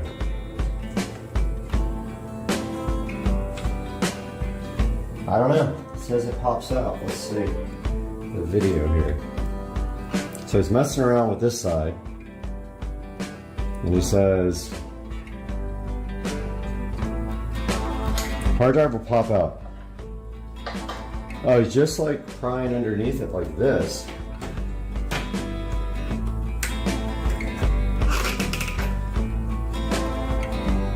Dude, I don't know about popping out. Seriously?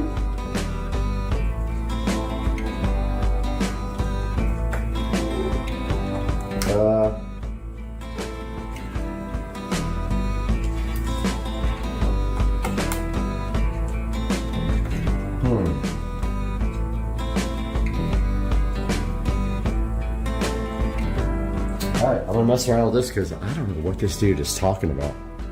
Alright guys, so I figured it out finally. I pried on the hard drive a little bit. I had to remove the temperature sensors. And these SATA cables should just pop right off. And they do, just like that. One of them is power, one of them is data.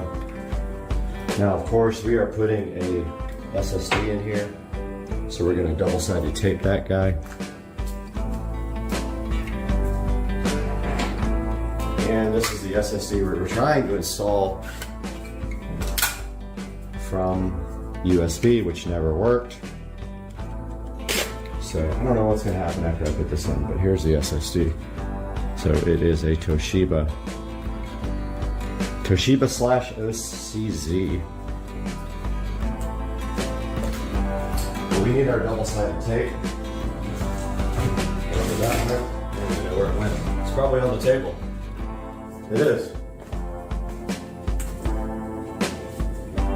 So here's our double-sided tape. Let's get our scissors going.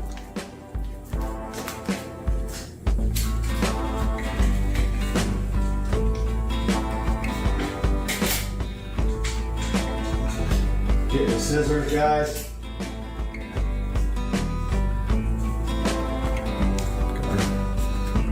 No, forgot the scissors. What a shit show. I'll be surprised if this thing ever goes back together, honestly. So when I was a kid, I used to take things apart and I couldn't put them back together. And my dad would get so mad at me. So we only need about that much.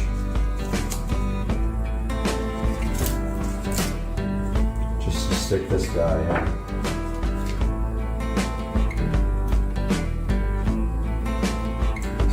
Cut a little bit of double-sided tape off. I'll try to separate it.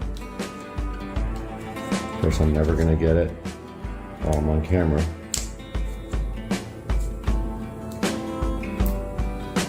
Yeah, this guy's not wanting to separate.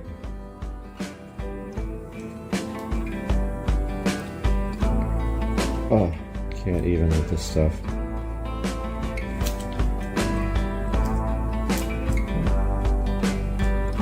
Get it? Nope. Alright, so I'll work on this and get back to you guys. Alright, so battling with double-sided tape, I got frustrated. So I decided to use some Velcro tape. So it's got literally 2 sides here. One is big. So you basically cut the same length for both. We only need like that much. That's perfect. And one side goes on our SSD here. Just like that. Ah, wrong side. The data cable's over on that side. I put it on the wrong side. And the other side goes on the motherboard. So what we'll do is we'll stick it to the actual Velcro, attach the cables, and then let that thing stick itself like this. So now we'll attach the cables. That. Then we'll go ahead and let this thing stick to the motherboard. Ah, okay, so interesting. It doesn't want to stick because the cables are in the way. So, yeah, it doesn't like that. So it wants a height, basically. So there needs to be something in there between. I'm gonna find something to put in there to kind of offset that. I got the hard drive in there somewhat. It's just kind of Velcroed in, and this is the temperature sensor. So I'm just gonna tape that. I mean, the SSD is never gonna get more than like. I mean, the old school hard drives would get super hot. SSDs don't get hot, so I'm just gonna take that temperature sensor back where it was. And then this guy should be ready to be reassembled.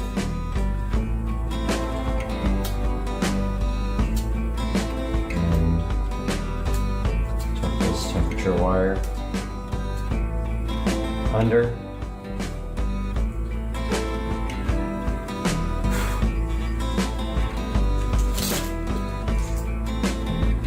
Sticking to everything. And we have to reattach our cables. Hopefully everything still works.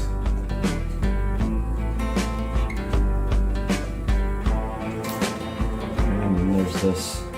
Oh, I forgot to blow it out. Yeah, I gotta get my air compressor in here. Blow this thing out. I'll be back.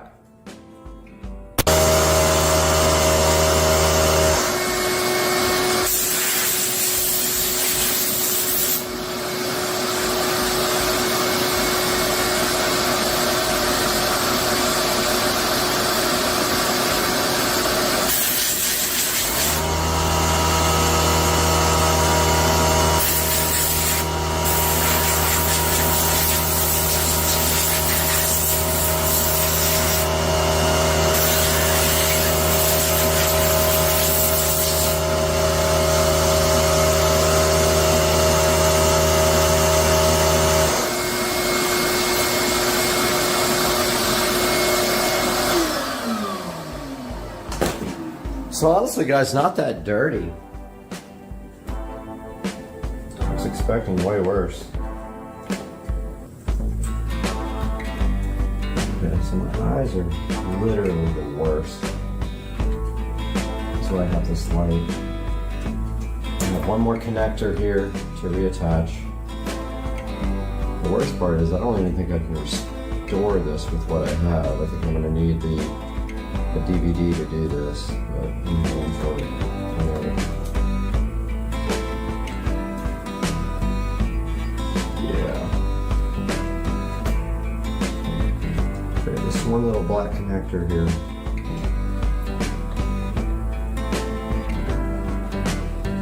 That I literally can't see.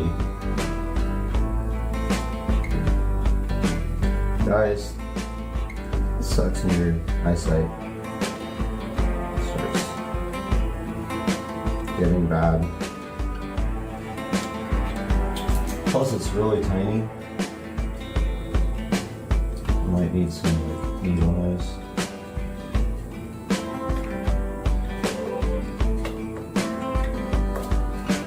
Yeah. Alright, I'm gonna grab some needle nose pliers. I'll be back, guys. So I'm gonna punch myself in the face. I literally scratched the screen with a terry cloth towel that you use to polish a car. I have no idea how it happened. It's super soft, but yeah. There's some nice size scratches right here, you can totally see. So I blew it. So after the hard drive's in, we get this. So now I have no idea what to do. So we're gonna work from this with a new solid state hard drive installed. All right, guys, it's the next day. I was so frustrated with that Mac last night. It has to be that it just hates that external drive, that hard drive.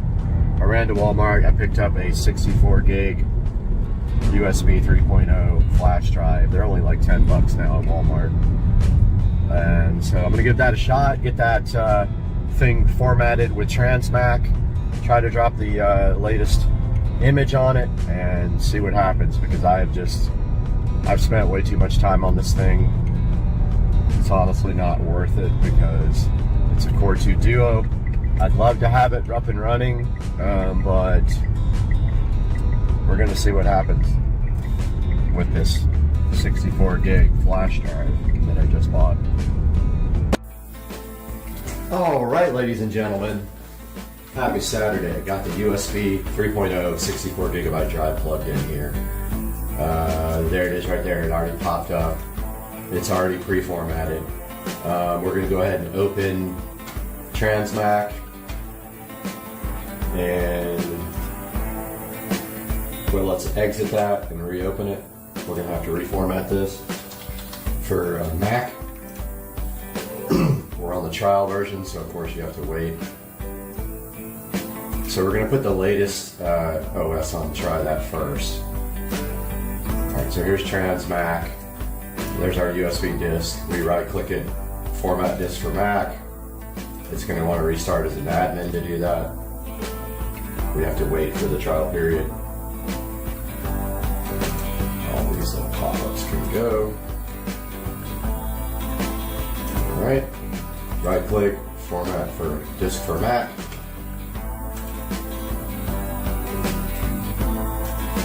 OS X. Still upset that I scratched the screen on that with a soft cloth. Man, those things are freaking very, very sensitive to scratching. If you ever do this, if you ever remove one of those screens, do not use anything but like a soft paper towel on it. I used a terry cloth and it scratched the heck out of it. Alright, so it's formatting the disk now. We shouldn't need this partition anymore.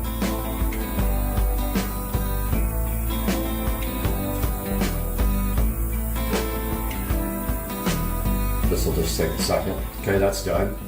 Now we can right click and restore with disk image. And we find our image, Catalina. I think that's the latest one. And click OK. And here it goes. Let you guys know when that's done. Well, of course that failed because nothing ever works correctly with this thing, so I started it over in a USB 2.0 port. That's all I could think of to try. I'm not sure what to do if it fails again, besides maybe try another USB stick. This guy's been going for about an hour. I'm scared to do anything, to touch it, to look at it, to breathe. But yeah, I was actually shopping while I was doing it, and it was scary. I honestly believe it had something to do with USB 3, but we will see right now because it is about to finish. It looks like the last part goes quite a bit faster than the first part. But yeah, this has been going for probably about an hour. It was way faster in USB 3, but I think that's what was causing the right errors. Either that or I had it plugged into a hub in the back and sometimes, you know, those hubs don't play well with these USB flash drives. But yeah, it's about to finish. Let's see if it's successful. Hold your breath here. Got about maybe, I don't know, 20 seconds left. I mean, it's unimaginable how slow that was. I mean, even on USB 2.0, good grief. Very, very slow process. The hard drive was way faster, of course, but never worked properly. So, don't know why that is, because it's just a USB device, but, you know, maybe the Mac doesn't like having a USB hard drive as a boot device, especially on the first try. I know I've done it. I've made one from inside of OS X before. That works fine. But I've never tried to make one outside of the operating system, like from a PC. All right, here it comes. Was it gonna work? It worked. Restore complete. Okay, let's click OK, and and we can eject that. I don't want to take any chances on breaking it, but it did not eject. So I'm waiting for the data to write to it. Hopefully it's good. And let's go ahead and go in here where you guys can be witness to it. Let's get you guys zoomed out. Alright, I'm going to stop this video so I can zoom out. Alright, we're right here in front of the iMac now. We're supposed to have to hold down, I think, the Alt key. So I'm sticking the USB flash drive in the back. And let's power it up and hold down, I think it's Alt.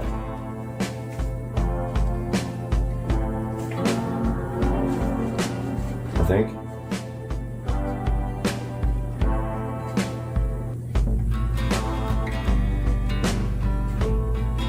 Nothing happened except the mouse.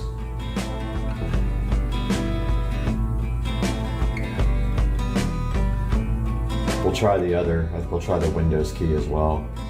And then we'll try resetting the PRAM and the VRAM, or the RAM and the PRAM, or whatever it is that you do to reset this.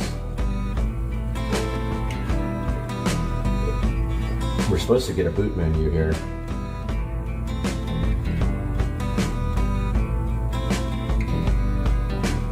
Doesn't look like that's going to happen.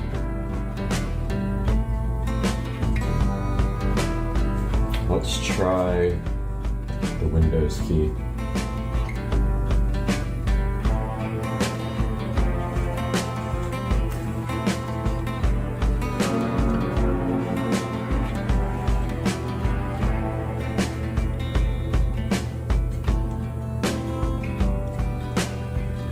Okay, no mouse cursor this time, but no disk boot menu.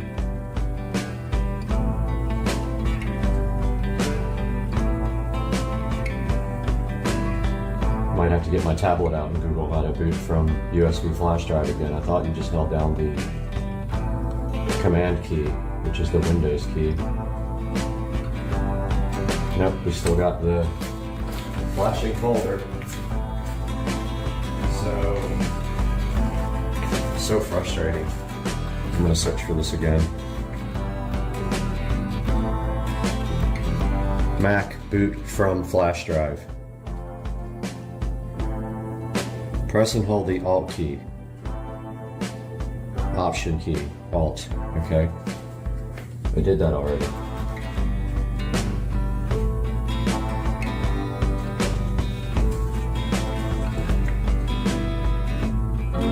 You can see where I scratched the screen with a soft terry cloth.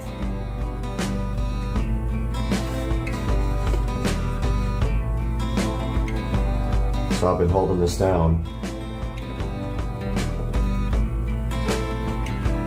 I think we should have seen something by now.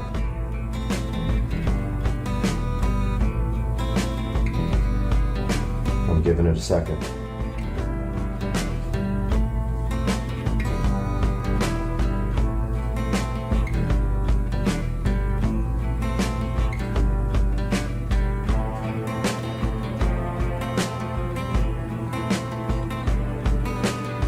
It says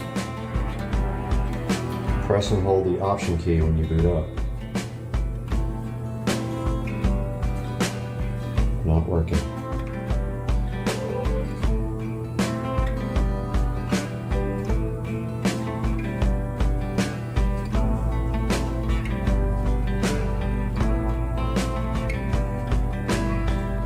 Did not work.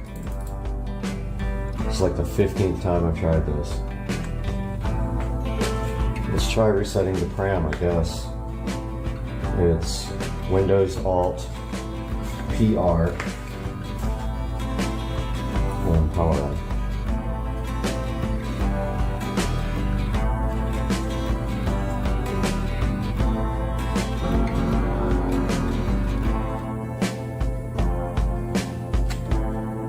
That should do it.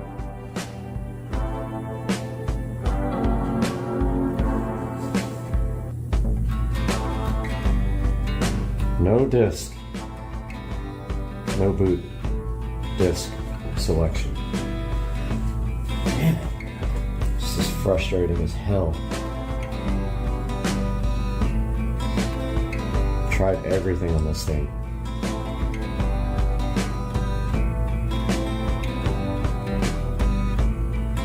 Alright, I'm gonna play with this a little bit. This is getting boring for the video and nothing's happening.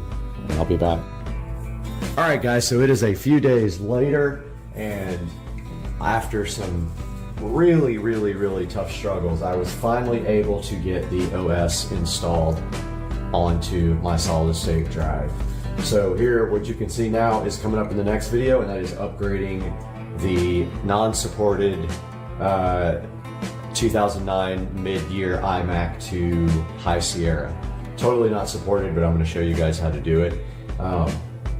So that's coming up in the next video. I hope you guys enjoyed my whole struggle with this machine. I really had a tough time with this. I tried creating USB disks. I tried installing it from an internal, I tried creating installers on an SSD and then installing that internally to the machine.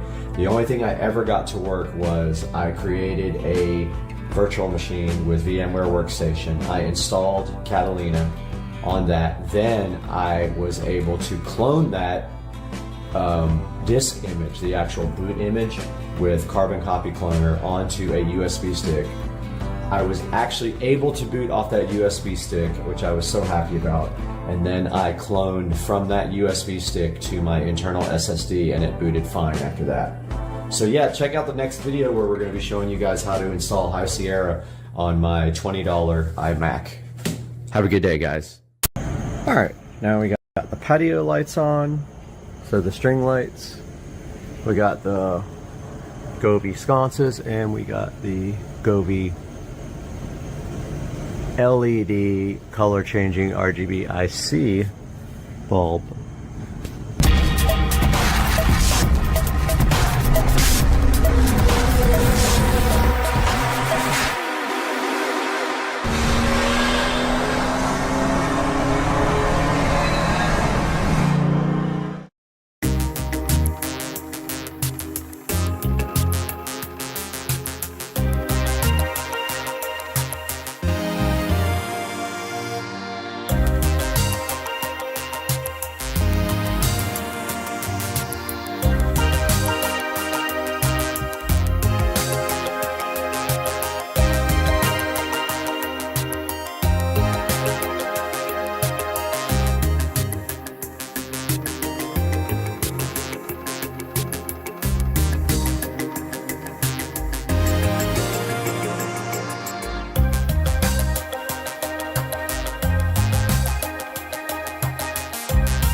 Hey guys, welcome back to the channel. Today we got another exciting product to take a look at, and I really wanted to get this out to you guys because I'm super excited about working again with some Govee products. Today we have the Govee RGB IC multicolor dimmable, and they're just like wall sconces.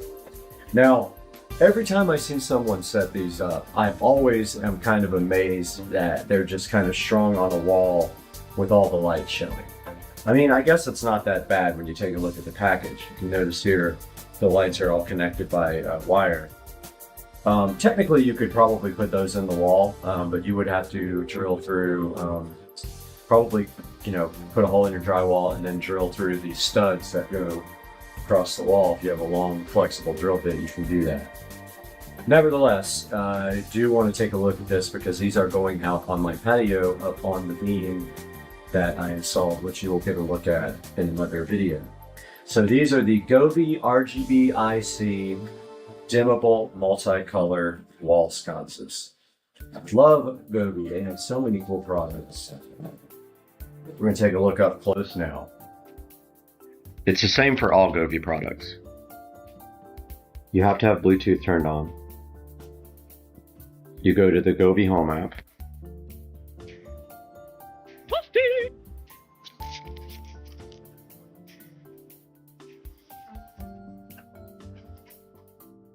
Gotta log in.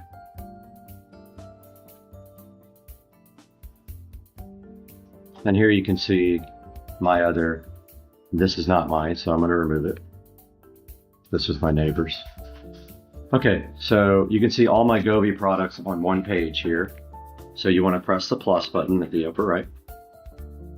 And now we are adding, let's see what model number this is. Fixture lights H6087. You can actually type it in the search box. H6087 search. There it is. So it says Bluetooth device nearby, so what it's telling you is to be close to the product.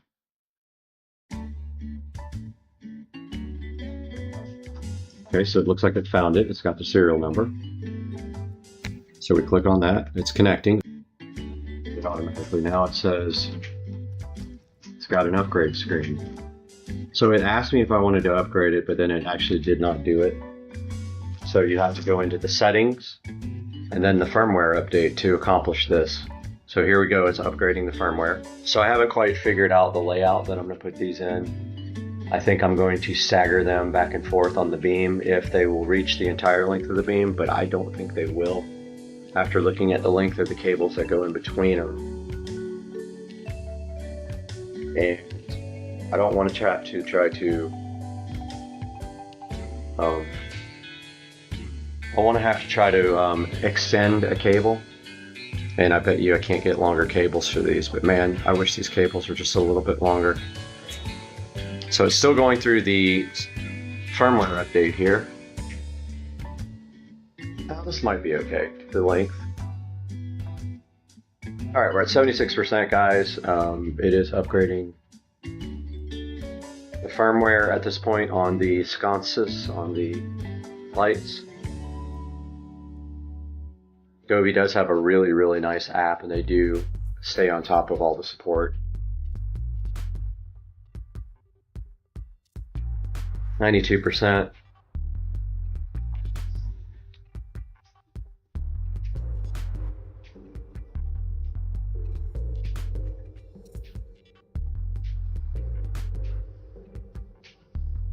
And it looks like it has updated them successfully. So we're going to take a look at how you mount these guys now. Out on the patio now, I'm just taking a look at this light kit and how we are going to lay it out up on the beams up there. We got plenty of room here for the power cable. So I'm going to lay this on the ground the way that it's going to be mounted to see what the spacing is. Don't want to mess these up though. So we'll lay these out very gently. Hopefully not drop any of them, break any of them.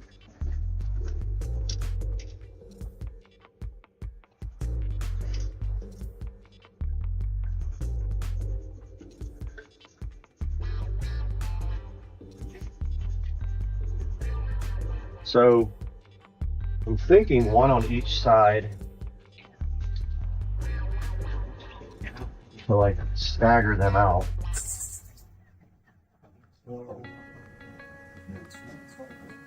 So Yeah, those aren't very. Oh, of course I dropped one.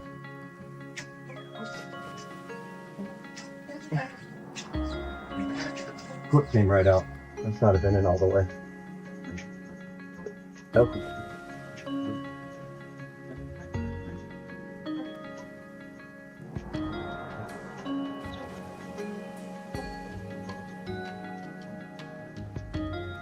Alright, so now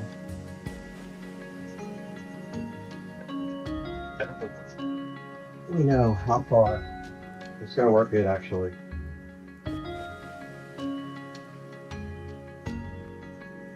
Yeah, that's gonna be okay, I think.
Alright guys, check out the Govee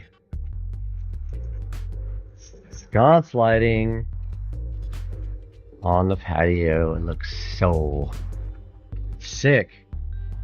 So sick.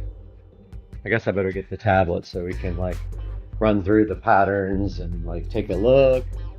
But dude, OMG Becky, look at this. Goodness, right? Perfect. Look how good this is. So this is the Govee sconces. Oh, it looks so much better than I thought it would. It just looks so good. So I'm opening up the tablet here so we can run through some of the effects.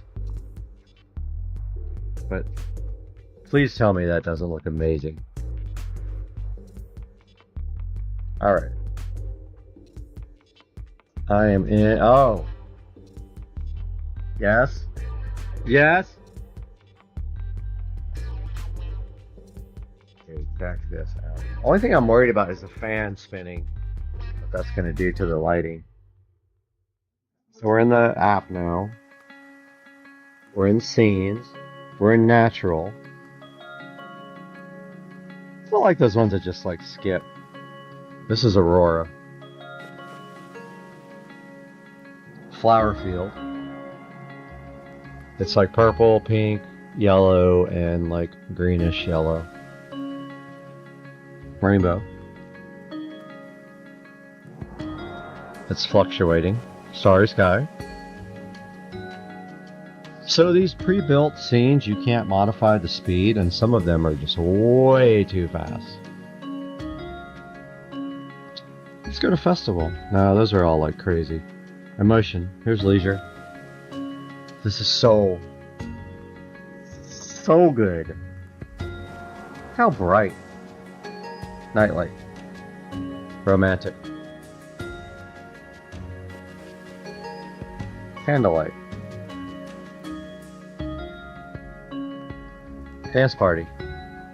This is good for, actually really good for a pool party. There's the pool, by the way. Oh, we gotta turn the pool light on. Oh. I didn't even think about that.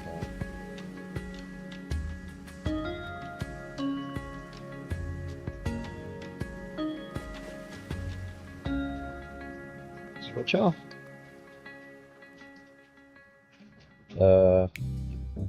That's not working at all. Let's go see why. Auxiliary 1 must be off on the toolbox. I can't see auxiliary 1. Alright guys, auxiliary 1 was off on the pool pump controller, the pool automation system. Should come on now. There's the pool light. Of course the light isn't mounted, so it's kind of just laying in the pool on the step over there, but that's what it looks like. Dude, come see the lighting.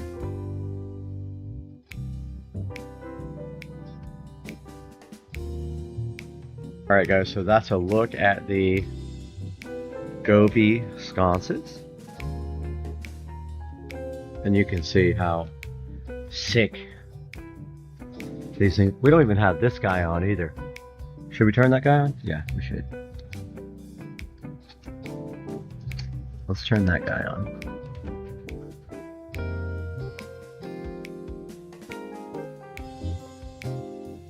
How do you LED? Yeah.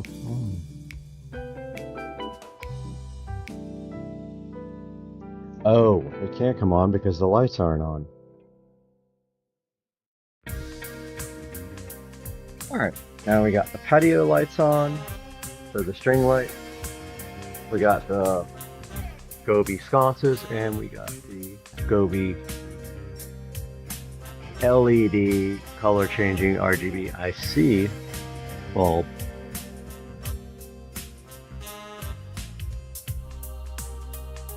And this dude, I'm putting him on sweet or warm. So good. This looks awesome. I am so stoked. And there's the pool light. It's the best ever. Alright guys, hope you enjoyed this video, and I hope you like these Gobi lights, because I am so stoked on this right now. I used to clean my pool myself. Now I just supervise like a manager who has no idea what's going on. Hey, how's it going everybody? Welcome back to Supercar Street Racing. We're out here in beautiful Studio A once again today for something cool. Today we've got another pool cleaner to check out with you guys. And if you've got a pool, this might be one of the most useful upgrades you can make. This is the Spino E1 robotic pool cleaner. And what makes this thing really interesting is it's coming in at under $500. But it's claiming to deliver professional level cleaning and performance. Now we're talking triple motor power, smart navigation, wall climbing, and up to 210 minutes of runtime, all in a fully cordless design. So in this video, I'm going to put this thing to the test in my own pool, check out the suction power, and see how well it actually cleans. And then we're going to do a full battery drain test to see if it really lives up to that 3.5 hour runtime. Let's get into it. Joe, roll the open.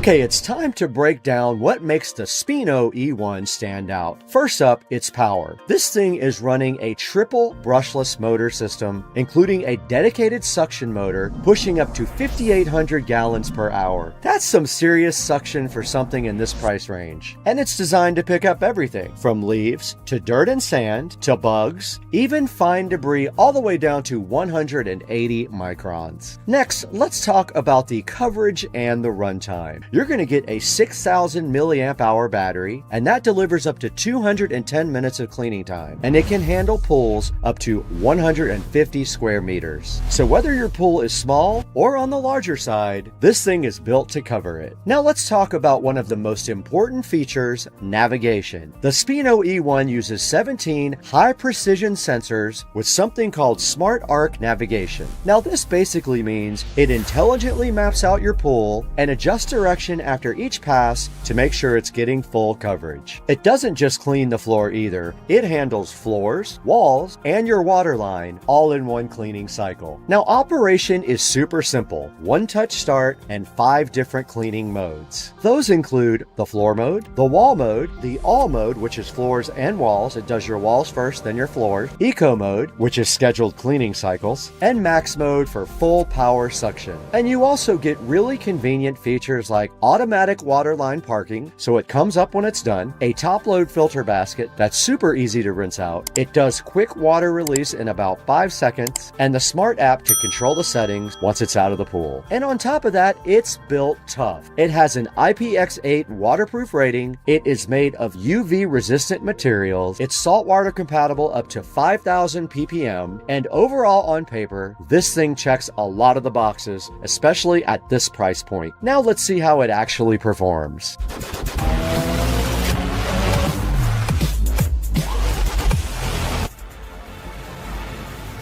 Alright, so my pool was pretty dirty before dropping in the Spino E1. We've got leaves, dirt, some sand built up, and in general just debris sitting at the bottom. Perfect test condition. So let's go ahead and drop it in. And just like that, it's off. And right away you can see it's starting to map out the pool and move in a structured pattern instead of just bouncing around randomly. Now I'm going to let this run for a little while and we'll come back and check the results.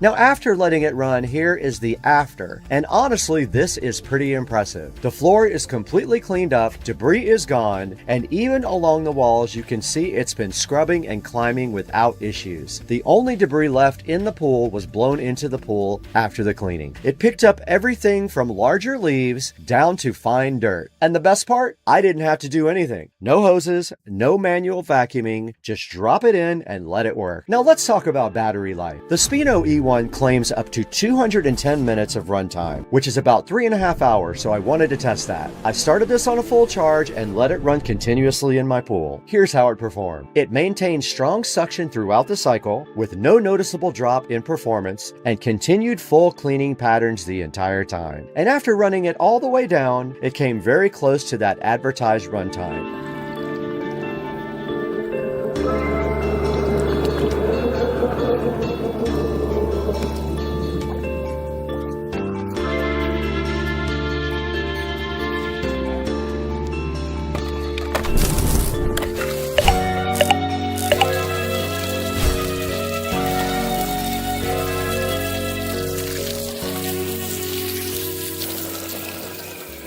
So in real world use, you're getting more than enough battery life to fully clean most pools in a single session. And once it's done, one of my favorite features kicks in, so you don't have to go fishing around the pool to grab it. You just pull it out, open the top load filter, rinse that off, and you're ready for the next run. It's super simple.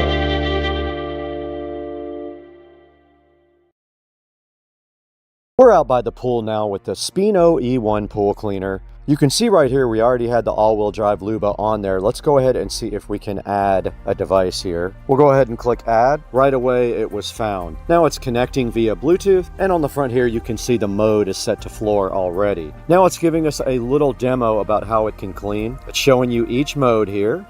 So yeah guys, I just wanted to give you guys a little bit of an idea on how the app works right here. You can also do the same thing from the panel on top, but the app does some other things also that you can't do with the panel, like updating the firmware and things like that. So overall, here's my take on the Mammotion Spino E1. For under $500, you're getting a strong 5,800 gallon per hour suction power. You get a triple motor system. You get smart navigation with full pool coverage and up to 210 minutes of runtime. And a super easy cordless cleaning experience. It's a solid option if you want to save time and keep your pool clean without the hassle of traditional cleaning methods. And if you guys want to check out one for yourself, I'm going to put a link in the description and you can grab your own. And before we wrap up, I just want to say a quick thank you. We just hit over 267,000 subscribers on Supercar Street Racing. Don't forget about Second Car Street Racing as well. Help me out by subscribing to my second channel. All of this is because of you guys. The support has been incredible and we've got a lot more coming your way. Don't worry about that. It's coming. And if you enjoyed this video, make sure you like, comment, and subscribe. I'll see you in the next one. I got to get out of here. Joe, turn off the studio.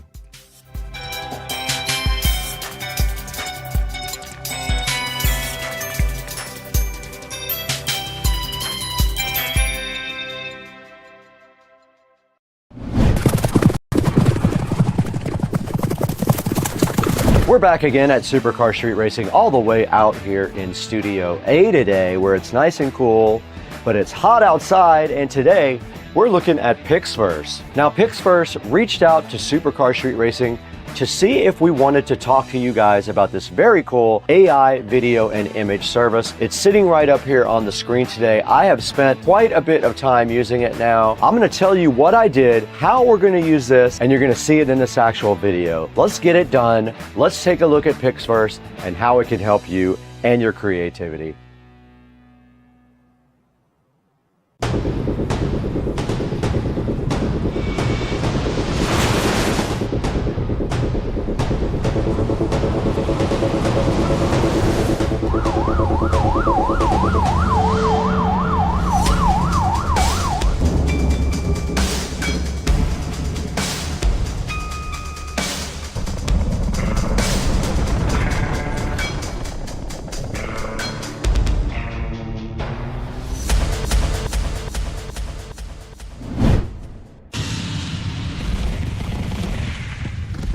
Back in Studio A once again with Supercar Street Racing. I'm so happy to have you guys in the studio with all the fly lighting and cool equipment we have in here. And today, Pixverse reached out to us to see if we were interested in working with them on the Pixverse AI video and image generation tool. And it's sitting right here in the background, and I have spent quite a few hours with it. I made some cool things that you're gonna see today in this actual video, and I might even switch from my traditional AI program to this. Now, as you guys know, if you watch my videos, I use AI a lot in them to add a little bit of fun to the videos and kind of as bumpers and on the opens. So I spent a lot of time working on this on camera for you guys. So the first thing we need to do is go ahead and throw it back into Studio B, where we can take a look at all the cool features of AI and Pixverse.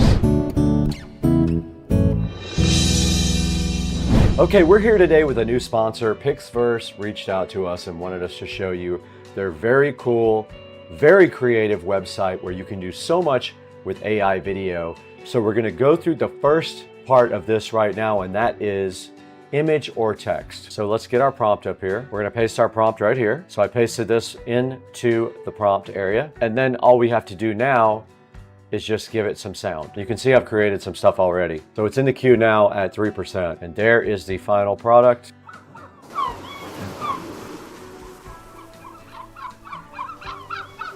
And that's kind of an idea of what the image to text can give you. All right, so the next thing we're going to talk about here is called transition. Basically, you give it a first frame of video and you give it a last frame of video, and then you describe what happens. If you look on my screen right here, I basically took a picture of the astronaut on the moon. That was my first frame. And then my second frame was another picture of an astronaut on the moon. And then I added a prompt down here. The astronaut on the moon turns to look at the American flag, then looks back at the camera. Here's some of the cool things that it did with that nice effect there. And you can see the 2 frames here, and then you can see what the AI generated. Looks very awesome, where the man turns on the moon and checks out the flag, and it looks very realistic. Now this is using their version 5 up here as well, which is their newest version. So this is cool. The 2 actual pictures are right here. I used this photo, and that's all I did to do the transition thing, and it looks very cool. Okay, so now let's look at the extend feature of Pixverse. This is pretty cool. You can extend a video, and I am going to do that to one of the videos that I created already. All right, I am uploading a video that I created with another AI service. It did switch the resolution to match what we have, and we're gonna make it 8 seconds. Let's create it. It's gonna cost us 80 credits. So here's the prompt I used to create the video, and it stopped right there. Let's see what it's doing. It is done. All right, let's see what it came up with. It's supposed to extend this. A little bit of clipping there on my leg going up the ladder, and he's going up a ladder that doesn't exist now, but it did extend it. If we gave it a second shot, it would probably do better. But that's how extend works. It took my 5-second video and made it into 8 seconds. And technically you could take something shorter than that and also make it into 5 or 8 seconds. All right, sound I have not done yet. Apparently sound allows you to add sound to any video by describing the scene. So let's do that with the same video. The sounds of rockets taking off, and that is fast on that one for sure. And here it is, let's download it.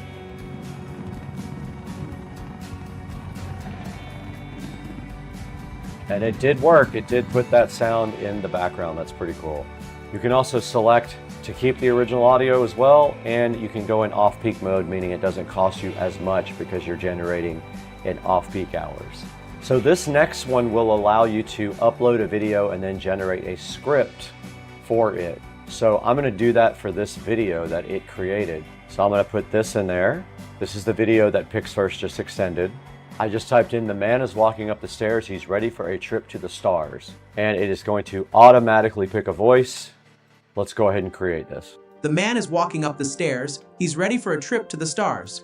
All right, it did work. The man is walking up the stairs, he's ready for a trip to the stars. And of course you can pick your own voice. Hey, I'm Ethan, Hi, I'm Adrian, young and free. I'm Oliver, full of energy and... I'm James, been through a lot. I'm Leo. I don't know which one to choose today. Let's take a closer look.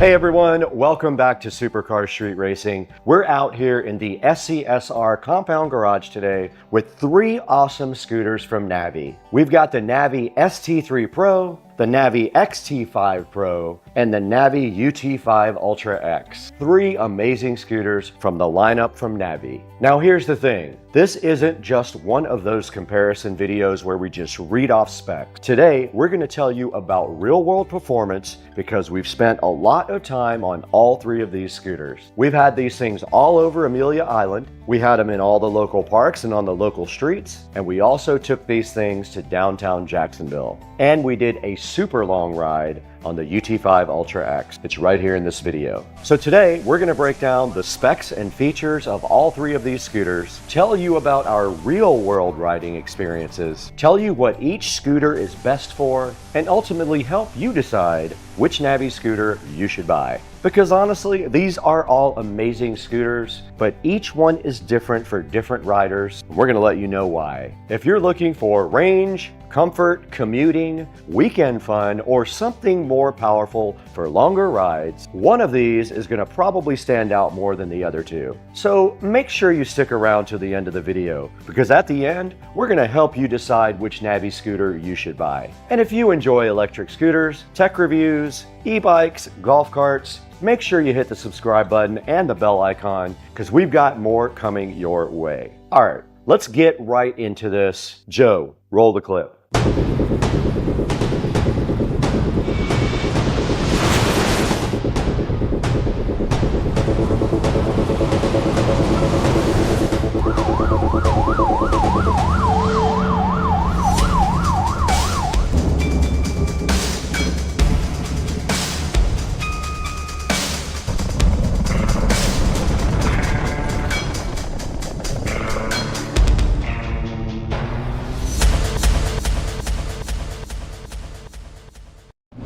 Now let's start with the Navi ST3 Pro right here in front of me, which has been upgraded to a touchscreen. This guy has Android Auto and Apple CarPlay. Can you believe that? Now the ST3 Pro here is built for people who want comfort, performance, and something capable of handling longer adventures. And what stood out immediately to us about the ST3 Pro was its awesome ride quality. You've got a premium suspension setup, large tires, and overall, this thing just felt really planted all over those roads and even off-road. Now this scooter will give you an incredible amount of confidence if you're riding in neighborhoods, near any water, or taking long weekend trips. The cockpit feels premium, the controls are super simple, and overall the fit and finish is exactly what you would expect from Navi. And when we took this scooter out into the real world, that's when it really started to shine. But now, let's move over to the XT5 Pro here. This is the big brother to the ST3 Pro. Now, this XT5 Pro here brings a little bit different of a personality to the party. This one feels like a scooter designed for versatility. Now, whether you're just cruising around town in your own neighborhood, or at local parks, or taking a long ride, the XT5 Pro feels like it could do a little bit of everything.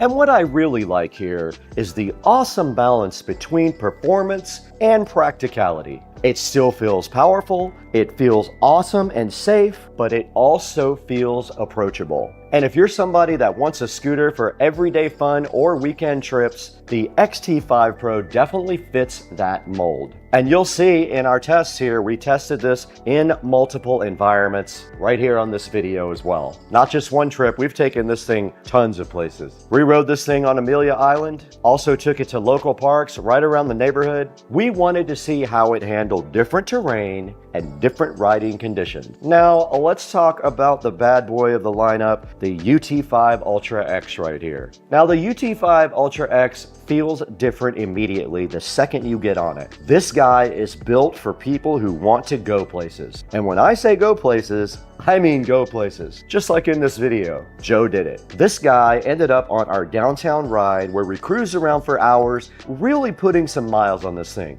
We tested this thing all day long for 2 days. And the one thing you notice immediately about the UT5 Ultra X is how comfortable it feels for longer rides. And when you're putting miles on your scooter, ride stability matters and comfort definitely matters. And this scooter really impressed us in both of those areas. Joe rode all the way from downtown to Cliff's Bar and Grill, around 16 miles, and honestly, that was one of the best tests you could ask for a long distance ride on a scooter. It's right here. Now, if you're looking for a scooter that can be your daily commuter or your weekend adventure, this guy deserves a look. So, on paper, all three scooters are impressive, but specs only tell half the story. The real question is, how do these three scooters actually feel in the real world? Let's roll the footage.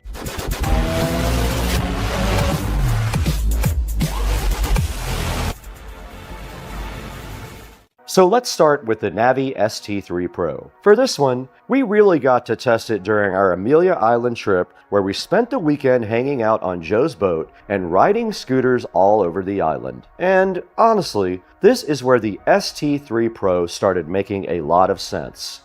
Amelia Island is perfect scooter territory. You've got long roads, scenic areas, waterfront views, restaurants, and plenty of places where you can just hop on a scooter and go explore. And the ST3 Pro felt smooth. Even during longer riding sessions, the scooter stayed comfortable and predictable. Whether we were casually cruising or picking up speed, it felt planted and confidence-inspiring. And one thing we noticed quickly was how relaxing this scooter felt. It's not just about performance, it's the overall riding experience. You can spend a whole weekend hopping around Amelia Island and never feel like the scooter is working against you. For scenic trips and casual exploration, the ST3 Pro really impressed us. Now, moving over to the XT5 Pro, this one had a slightly different testing route compared to the ST3 Pro. Instead of going out to Amelia Island, the XT5 Pro was mainly put through two real-world environments, our local park and a full downtown riding session alongside the UT5 Ultra X. And at the local park, the XT5 Pro really showed its versatility. Smooth paths, open areas, and a mix of light terrain gave us great feel for how it handles casual riding. Now, what stood out most was how comfortable and easy it felt to ride. It doesn't overwhelm you, and it doesn't feel overly aggressive. It just feels balanced and approachable. Then we took the XT5 Pro into downtown, where things get a little more dynamic. Riding alongside the UT5 Ultra X, we spent time weaving through city streets, cruising different areas, and getting a feel for how both scooters behave in a more urban environment. And the XT5 Pro held its own really well here. It felt responsive, stable, and very usable for city-style riding. But compared to the UT5 Ultra X, which leans more towards long-distance capability, the XT5 Pro feels more like a true all-rounder for short, urban trips and recreational rides. And that contrast actually helped us understand even better during filming. Now, when it came to the UT5 Ultra X, we really put this scooter through a different kind of challenge. Instead of scenic island riding or park testing, we headed downtown, and this turned into a serious, real-world riding session. We spent hours cruising all around downtown, weaving through different areas, checking out the city, and really seeing what the scooter could do over the distance. But the biggest moment, Joe decided to ride from downtown all the way to Cliff's Bar and Grill, and that's around 16 miles. And honestly, that kind of trip tells you a lot about a scooter. When you're riding far, you notice everything: comfort, battery confidence, ride quality, stability. And in all those areas, the UT5 Ultra X really delivered for Joe. For riders looking for a true commuter or somebody that wants confidence on longer rides, this scooter feels like it belongs in that conversation. It handled downtown riding great, but the long distance test is what really stood out, because not every scooter is something you'd want to ride 16 miles. This one is. This one made that kind of trip realistic.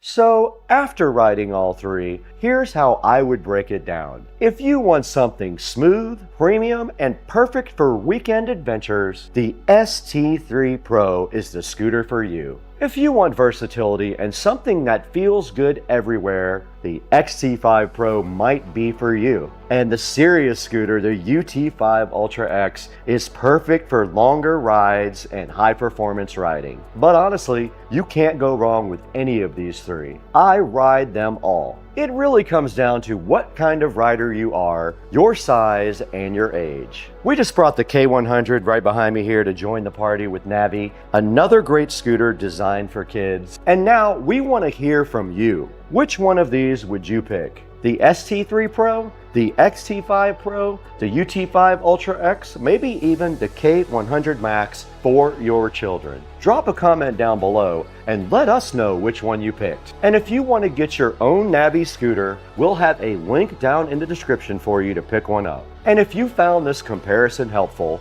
hit that like button, go ahead and subscribe to Supercar Street Racing. Don't forget about Second Car Street Racing, our second channel as well. It's a great channel for things that don't quite belong on Supercar Street Racing. Keep that notification bell on also. We've got more content coming, more e-bikes, more scooters, more golf cart stuff, more tech reviews, and of course, car material as well. Thanks for watching, everybody. Good luck with your scooter purchase. Let me know what you bought, and I gotta get out of here. Joe, when I exit over there, turn the camera off.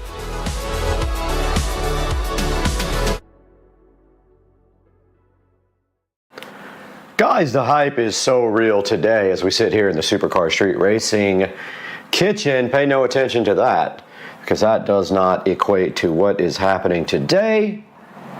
Because today, although we have the window open because the temperature is fantastic today in the 70s in Jacksonville, we have a package here from On that was dropped off, and we're going to be unboxing that today on the station. Stay with us. I'm hyped.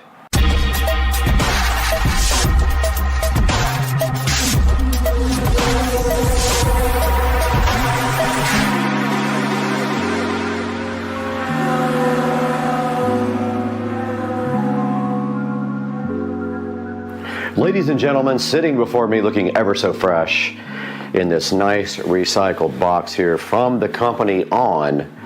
Yet another On product to add to the Supercar Street Racing closet. And the shoe rack we have today, the Cloud Drift. These are the Cloud Drifts in size US 9, and they are in white and cobalt. I have not opened them yet. They just came out of the bigger box where they've been sitting here on the Supercar Street Racing table waiting for you guys to unbox. So let's take a look at that right now. This cardboard box condom hides within it some Cloud Drift white cobalt that I am super excited about getting and trying on for you guys. And inside this box we have a nice looking packaging here from On, and also lets you know right here that this is 100% recycled cardboard, guys, so get hyped about the environment right now. And then right here, right now, we got the Cloud Drift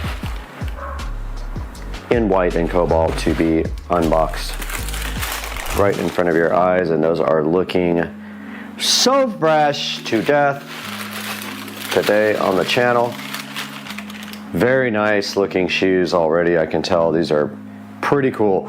They're like a light gray here, a white down at the bottom, and the cobalt would be this stripe right here. And if you flip it over, you've got a little bit of cobalt action there as well for your enjoyment. And inside of that, they have these wonderful shoe things that help them from getting deformed. We will throw those there. I have not yet had an On shoe that didn't fit me very well. No issues with width. I have problems with width on shoes, but Pumas give me more, Puma, whatever you want to call them, give me more issues than On. So far, On have been flawless on the width with my weird feet action happening. And so inside of this protective thingy, we now have some more fuel to burn in the Supercar Street Racing fire pit. And here we have the beautiful On Cloud Drift. Looking amazing. Once again, you can get these right now on clearance. These are last year's model. So they are available now on the On site for a lower price. This video is not sponsored. On does not send me free shoes, unfortunately. That'd be amazing, but it does not happen in my life. But here's a good look at the back. Kind of a grayish thing there, and you can see the cobalt and white splits up right there, and then you have this nice black piece on the bottom. It says the On Speedboard there. There's the nice On chicken logo, is what I call it. And then up top you have these lovely On flat shoelaces and a nice perforated area right there, as well as right here for your shoe to breathe. And then here's the other one looking so fly, and on the side it says Swiss Engineering and has the little Swiss cross there. Nice looking shoes with the little Cloud logo right there and the little On logo up on the top. And this is how they look sitting fresh to death on the table. The On Cloud Swift in cobalt and white.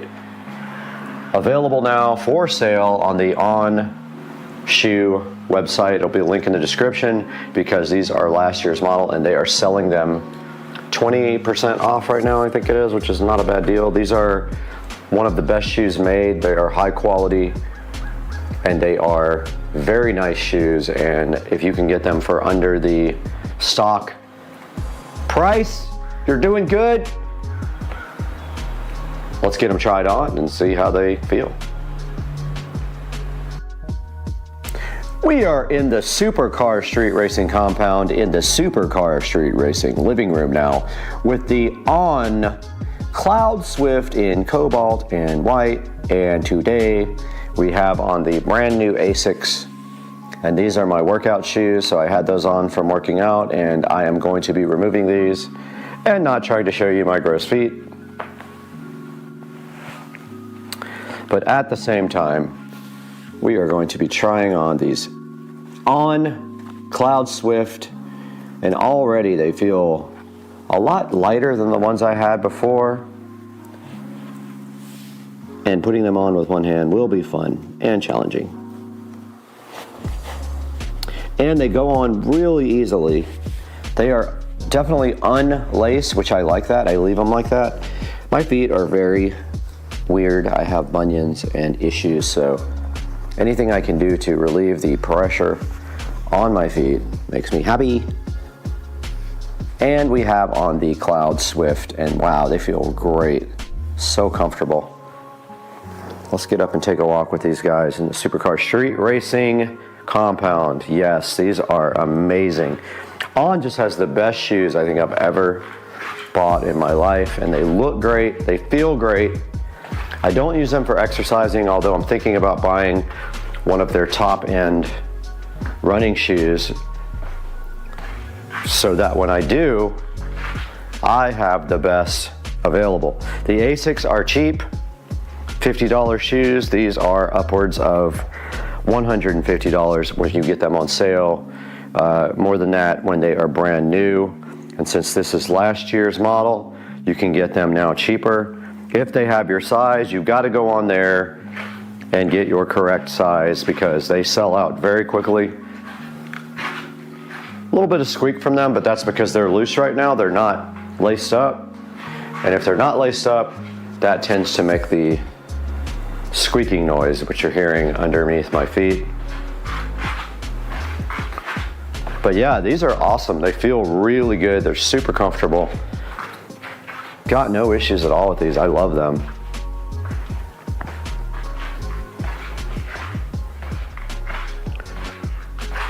I would say that for the price, these things are amazing. If you can grab your size right now, you need to get on there and get it while it's hot. I'll get it up on the screen here in a minute when we go into the 4K production studio. So let me get the price for you guys and I'll tell you how much I paid for these. All right, we got the invoice right here. These were on sale for $119.99 right now in size 9. The On Cloud Drift in white and cobalt, coming in this fabulous recyclable container. There's the On white and cobalt there, size 9 male. And now let's get these guys where they belong in the Supercar Street Racing closet with the rest of the goodies.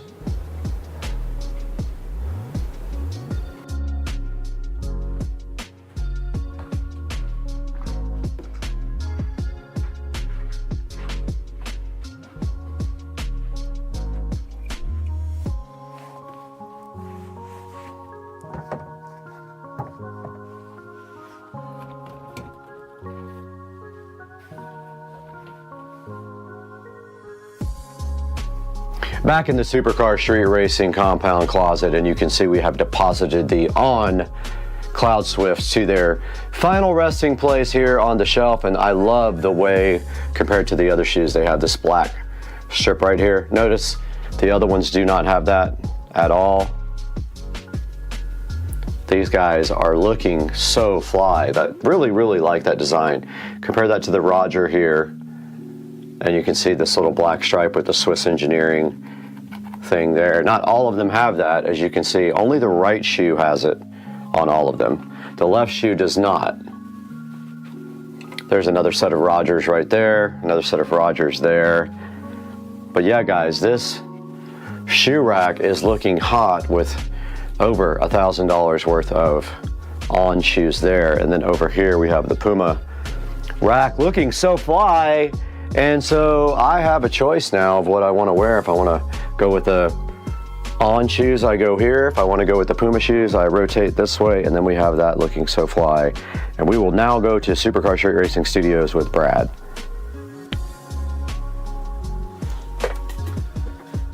Welcome back to the 4K production studio. I'm Brad, and as you can see right here behind me and beside me, we are out here in the beautiful studio bringing you guys high quality production and looking at some pretty cool products. And today we are looking at the On Cloud Rift shoes that we got on the On website directly from them. They are Swiss engineered shoes, and we have the website up right now. So I want to show you guys exactly how to find these.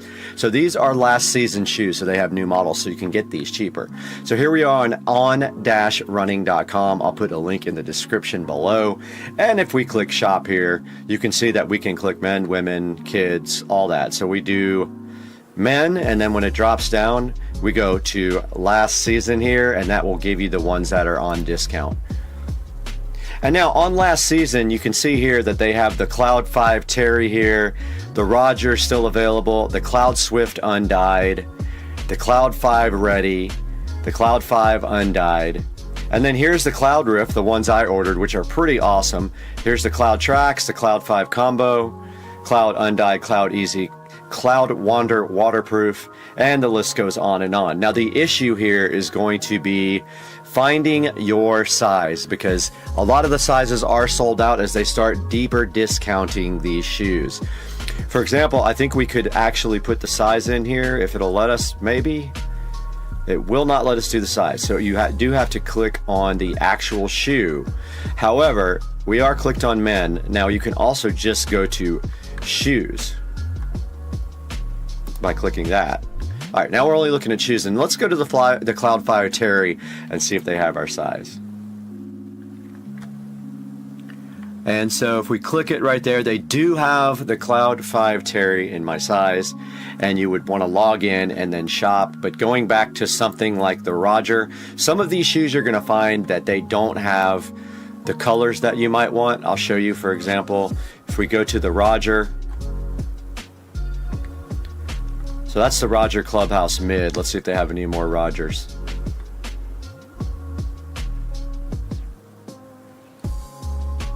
Okay, I'm unable to locate the regular Roger. Let's see. All right, they have the center court, which I have a pair of, which these things are awesome. And if we click that, you're probably going to see that they're missing a lot of the sizes. So see here, only 7.5, 12.5, and 14 are actually available in the Roger center court. So I would not be able to buy that because I am a size 9 shoe. But something like the Cloud 5, let's see if they have that in my size. They do not. And see, also, it depends on the color.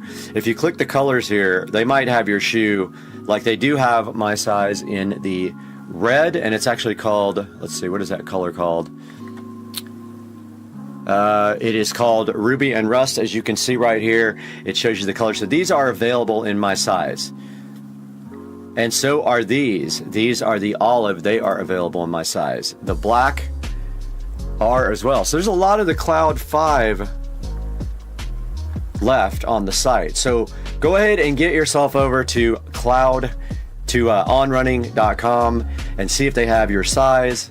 And guys, we really appreciate you hanging out with us in the 4K production studio. Make sure when you buy from Amazon, you click through our links. If you buy On Running shoes, use my link in Amazon. If you buy anything on Amazon, click through any of my links. It doesn't have to be the product that we featured or the product in the link. If you click through my link, it gives me a very small commission and allows me to keep the channel going. Guys, we appreciate you so much, and we will see you next time. I am peace out of her. Welcome back to Supercar Street Racing, and today we've got this DJI mic, which is going to give the channel a very nice upgrade on sound quality and allow us to do way more projects. So today on Supercar Street Racing, we got this DJI mic to check out and open up and review and test. So let's do it right now.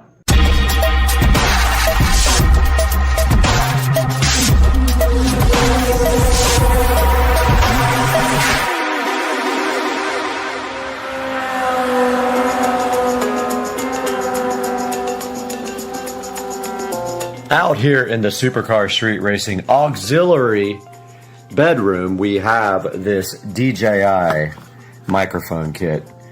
And we're going to take a look at that right now. But first, We probably need to get a little better lighting in here for this, but here is what's in the box here when you open it up.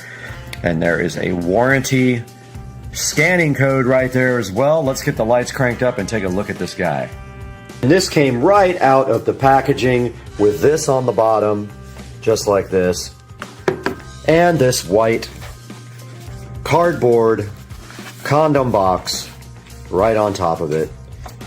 And inside of this box, if we open this up, it looks like we have a nice case here for our DJI mic. And yes, it is a case of having a case, if that's the worst joke ever. Yes, it is. And inside of the DJI case, we have a 3.5 millimeter to 3.5 millimeter stereo adapter cable. And we have a USB Type-C cable to USB Type-A, I believe that is called. I always get A and B confused, but I think that's A. So there's that. And we have this little furry animal thingy as well. And we only have, we do have another one. I was like, this is a 2-mic kit. There is the second furry animal for the DJI mic. And now let's get this little bad boy out of the plastic condom here and take a look at what is inside this. And let's get some better lighting on our studio lamps. We have opened up our DJI mic kit, and as soon as I opened it up, we saw this amazing little screen on top. And that is interesting. That must mean that this is the charger for it, and we do see that we have a USB Type-C to USB Type-A here that we can plug directly into our side post here on our bed side table. Let's get that unwrapped and get this plugged in.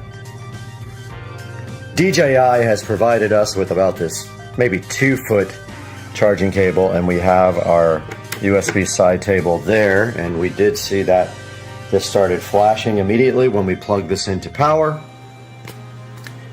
And when we open the door ever so gently, we can see that amazing screen light up again. And now we have our 2 DJI mics here.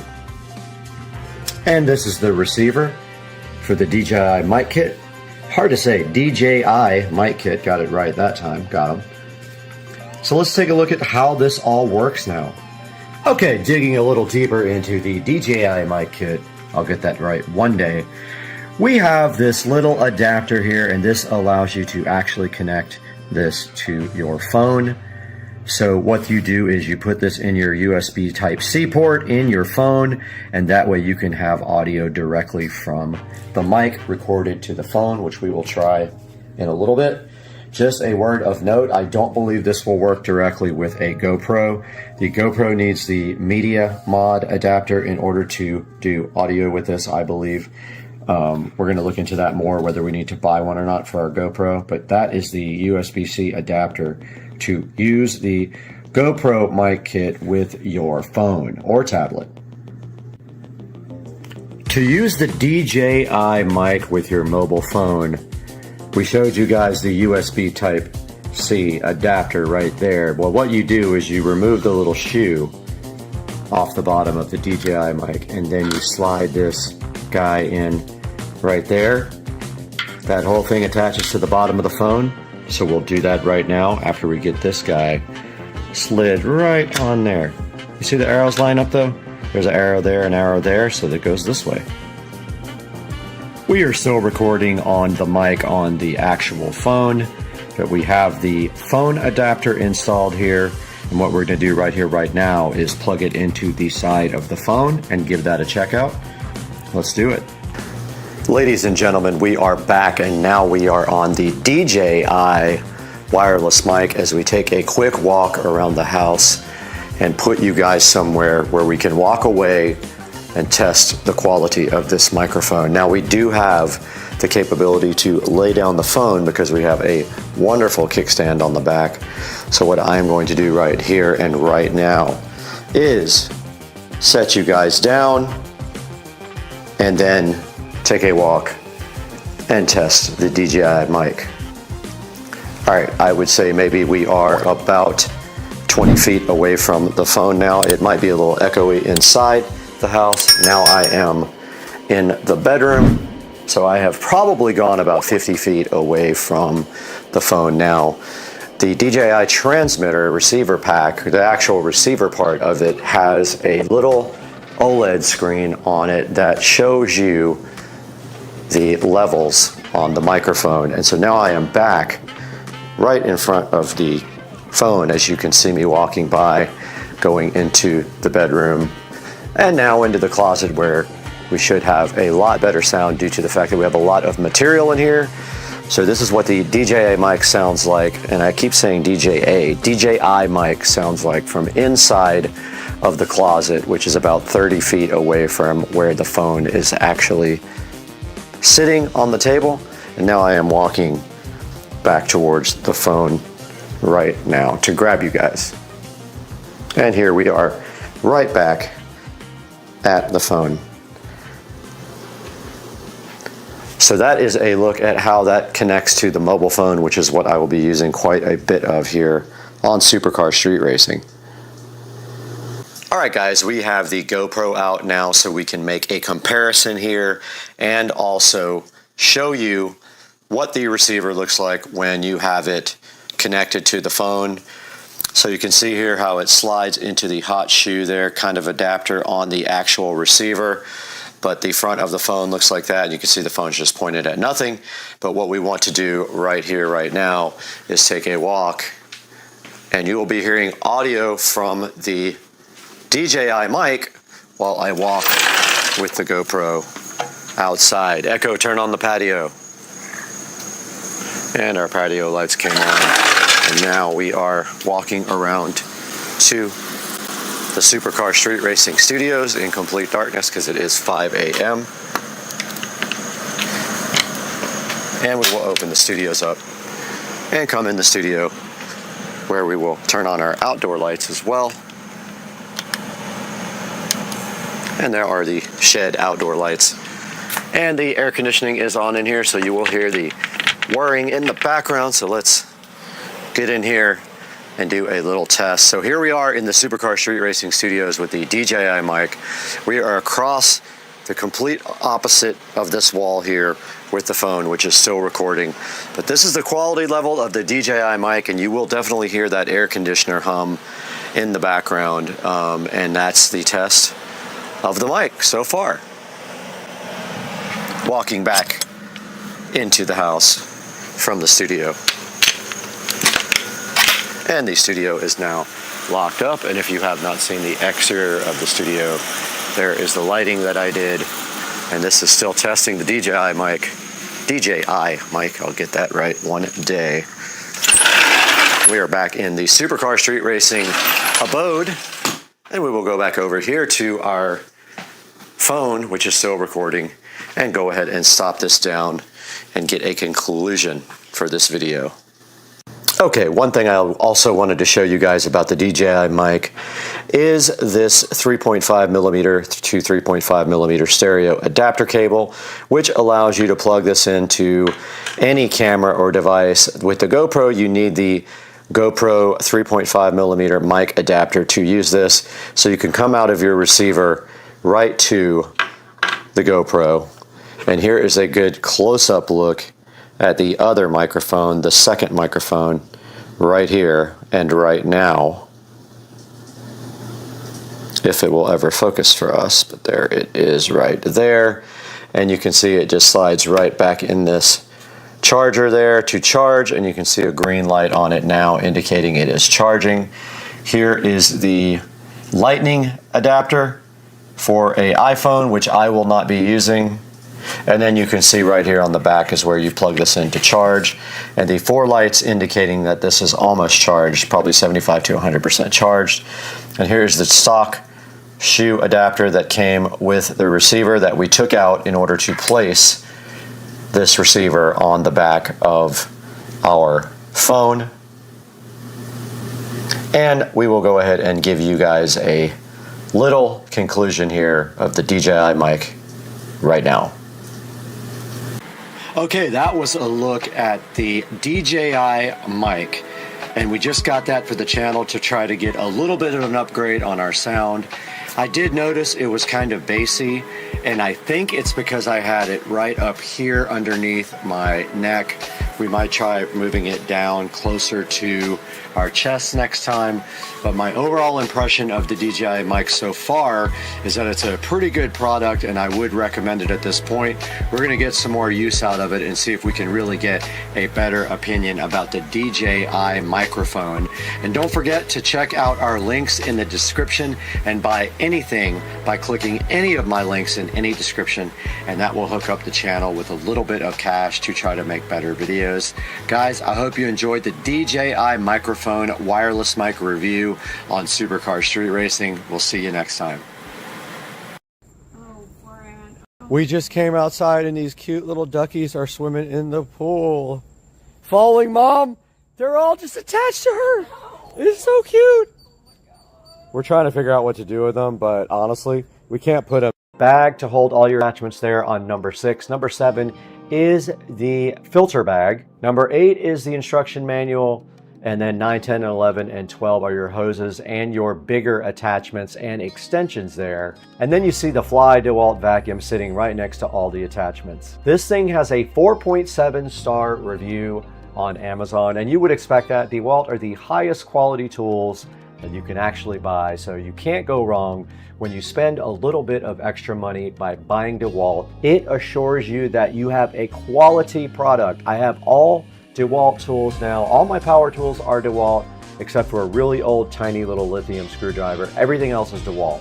It says right here actually that DeWalt is reliable and durable. It's always quality assured and constructed with high quality materials, built tough to endure working environments. It does have convenient onboard storage for both the accessories and the power cord, and it is a compact and portable design, which is important when you're doing work around your house. And we want to invite you guys to check out our new Instagram presence, relatively new. We just started posting more on Instagram to our story about videos that we actually published. We're going to put a link in the description to our Instagram. Go ahead and follow me on Instagram. And now we're also on TikTok. We are posting a lot on TikTok right now. Please check it out. We have already tons of videos. We have 20,000 followers and 2,847 likes already. Please check out my TikTok. It will be in the description as well. And then check out the Supercar Street Racing Facebook page is also up. I will link that in the description. Go ahead and follow me and like some of the comments.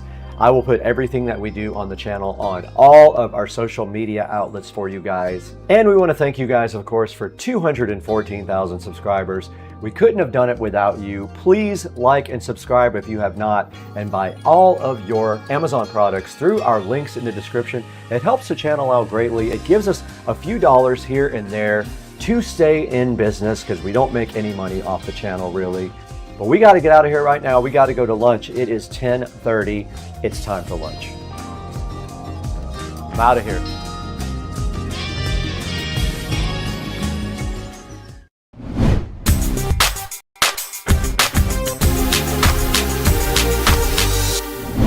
Guys, welcome back to Supercar Street Racing. We are so happy that you joined us today.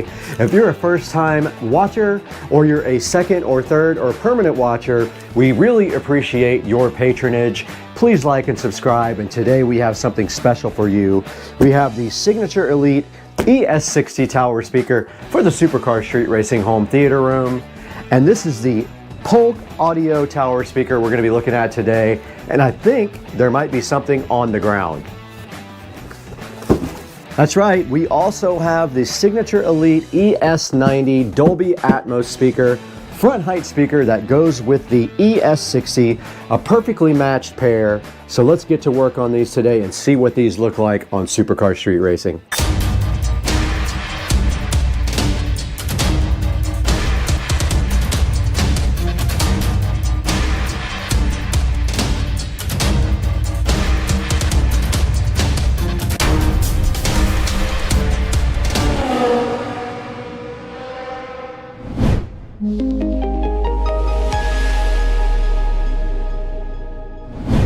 We We are back in the Supercar Street Racing awesome home theater room today with some upgrades. You saw before that we upgraded our receiver to the Marantz Cinema 50, which is a super high-end upgrade for Supercar Street Racing Studio right here that you see in this room. And now today in front of me, we do have the Polk Audio Signature Elite Series. We have the ES90 Dolby Atmos speakers up here on top.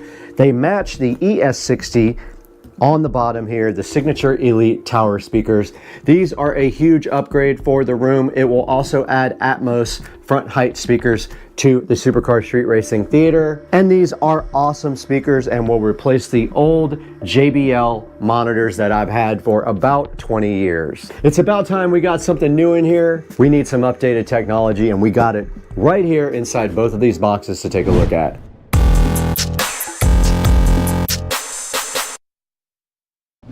Now, going along with these two guys right here, we also do have some pre-made wiring with banana plugs. It was supposed to be flat, and we also have some Amazon Basics banana plugs right here. These are the best. The ones that I have now are junk, so these will be replacing them as well if we need them. And I got both of these on sale for Black Friday. I don't recall the price, but this was around $300 and this was around $300, a little bit more possibly, but about around $350 on Black Friday. Got both of these at the same time and did the Amazon payment plan with 0% interest. Look into that if you've never done it. They will allow you to pay with your credit card on monthly payments, and they charge you 0 interest. There will be a link in the description to both of these, but now let's get busy getting these things unboxed.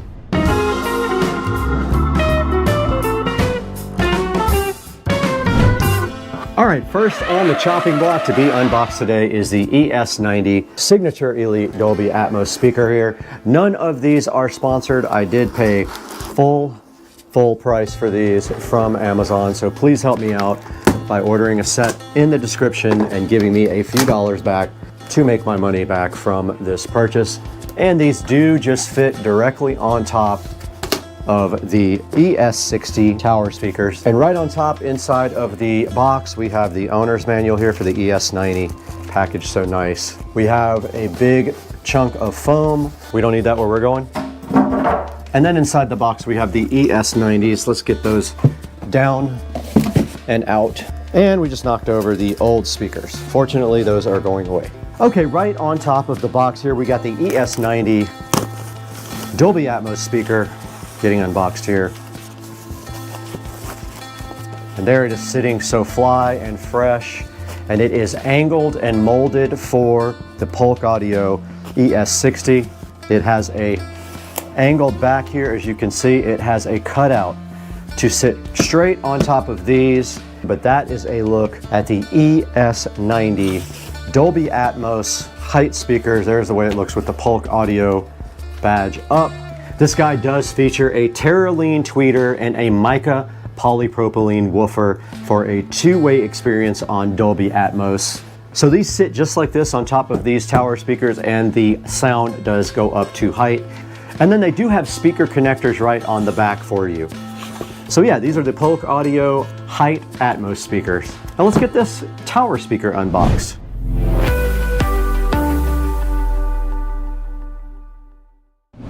All right, guys, we do have the Polk Signature Elite ES60 tower speakers sitting right here, so fresh. The box is very heavy. Remember, these are not sponsored. Please go down into the description to buy your pair to help the channel out just a little bit. Please like and subscribe also.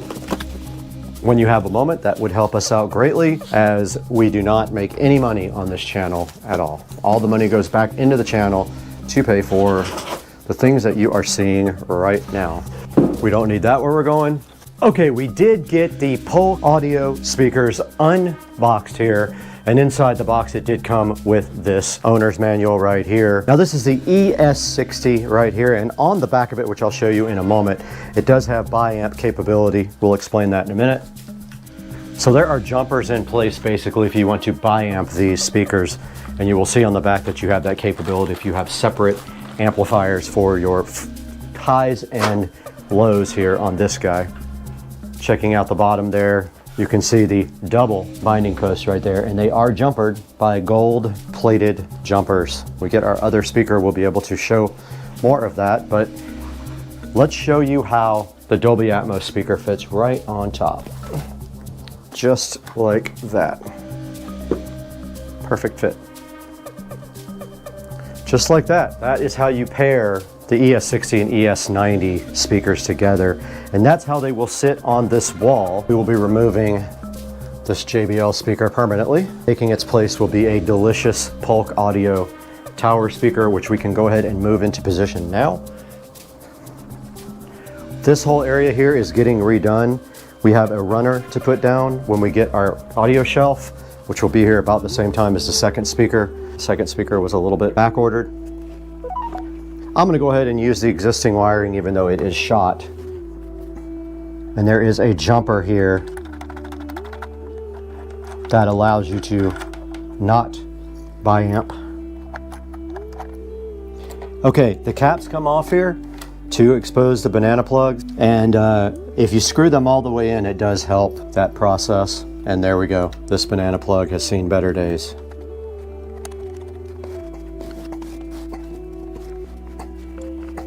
All this wiring will be replaced, but for now, we got our pre-made connectors here for our front height speakers. These are the same way. They have caps over the banana plugs. Look right here. All you have to do is pry these out. So if you screw them down all the way, the caps are exposed a little bit. Take a small screwdriver and then just pop these off. They come right out just like that, these little caps. And then your banana plugs go in super easy. So there's just plug in like that. Those are very stiff. And then the speaker does sit just like so. Pretty cool, dude.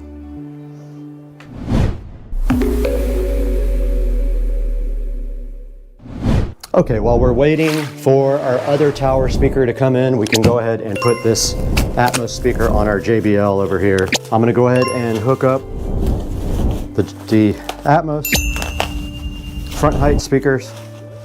Go ahead and get the banana plugs connected.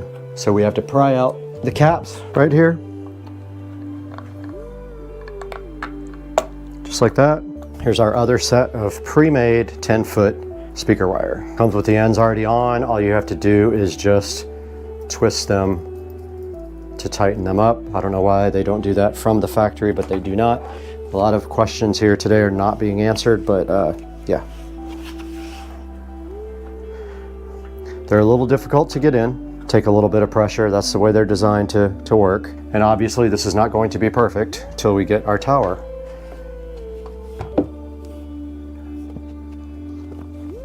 And then we'll go through our setup and figure out how we connect these.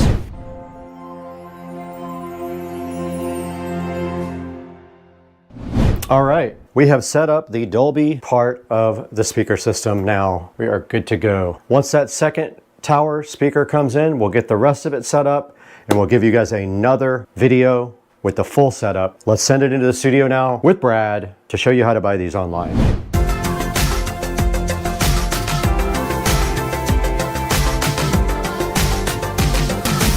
Okay guys, we are in the Supercar Street Racing office now, editing the latest video. I wanted to drop in here instead of in the studio so I could go ahead and show you guys what we ordered. Now these are the ES60s.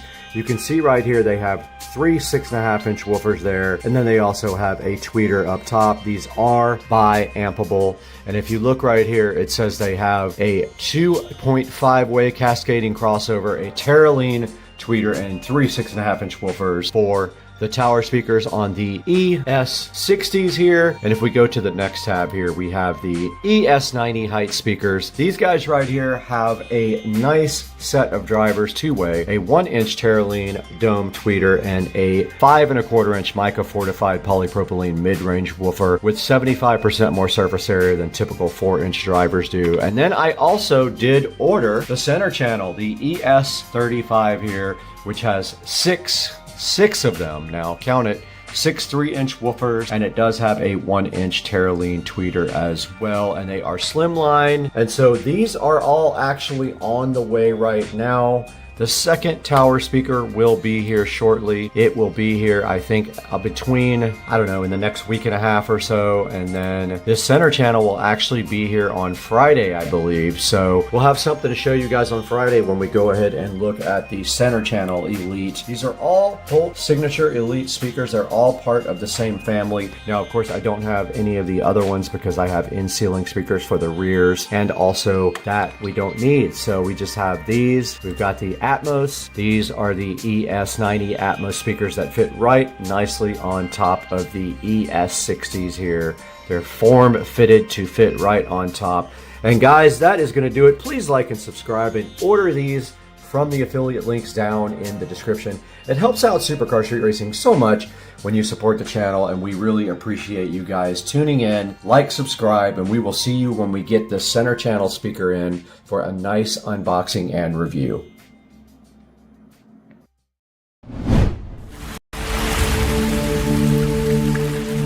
Welcome back to the channel, guys, and today we have a very special product right in front of me. ThinkCar reached out to Supercar Street Racing to see if we'd be interested in showing you guys their ThinkScan 689BT OBD2 scanner. Now, this is not a regular OBD2 scanner that you would find, those cheap ones that are like 20 bucks that you plug in. This one is special. It is a bi-directional diagnostic tool. This thing also does ECU coding, which a lot of those scanners will not do. This thing does over 34 services. It also does FCA auto off. It also does CAN, FD, and do IP. Has things like wireless update. A lot of things you guys are going to find fascinating about this ThinkCar ThinkScan 689BT. Let's get into it today on Supercar Street Racing.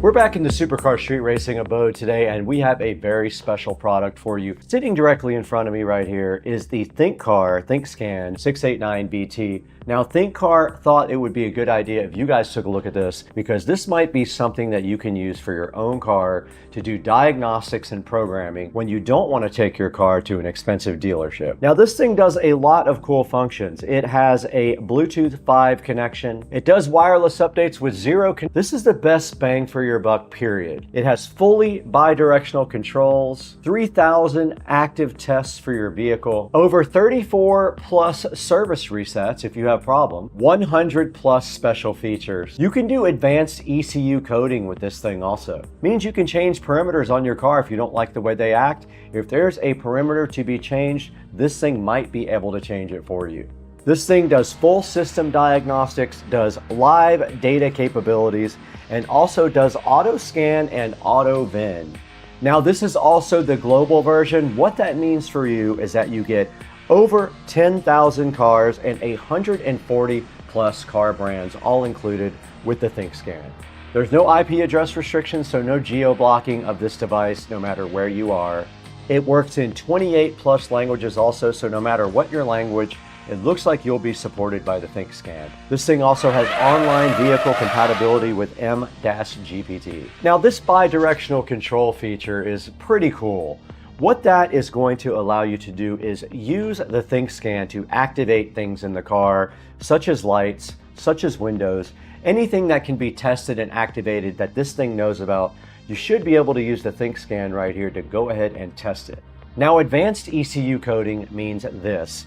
You should be able to write a VIN number to the ECU, renew ECU's coordination, improve your fuel efficiency.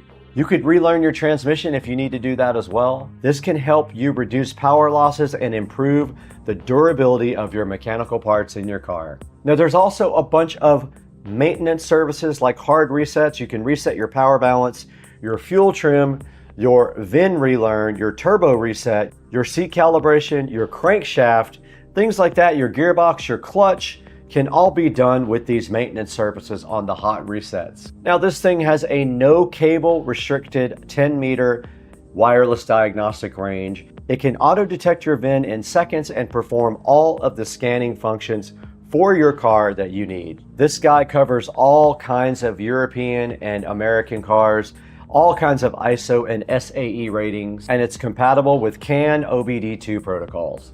Now getting into the technical specs of this guy, it is a Android 10 based tablet.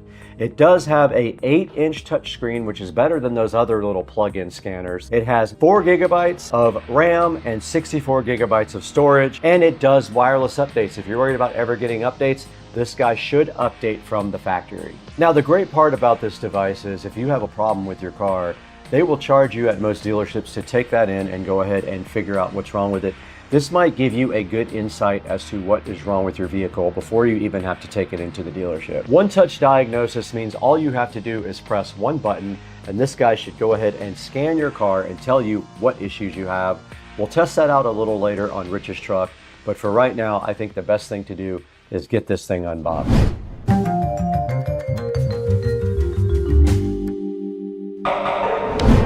Now we just took a look at all the features of the ThinkScan 689BT.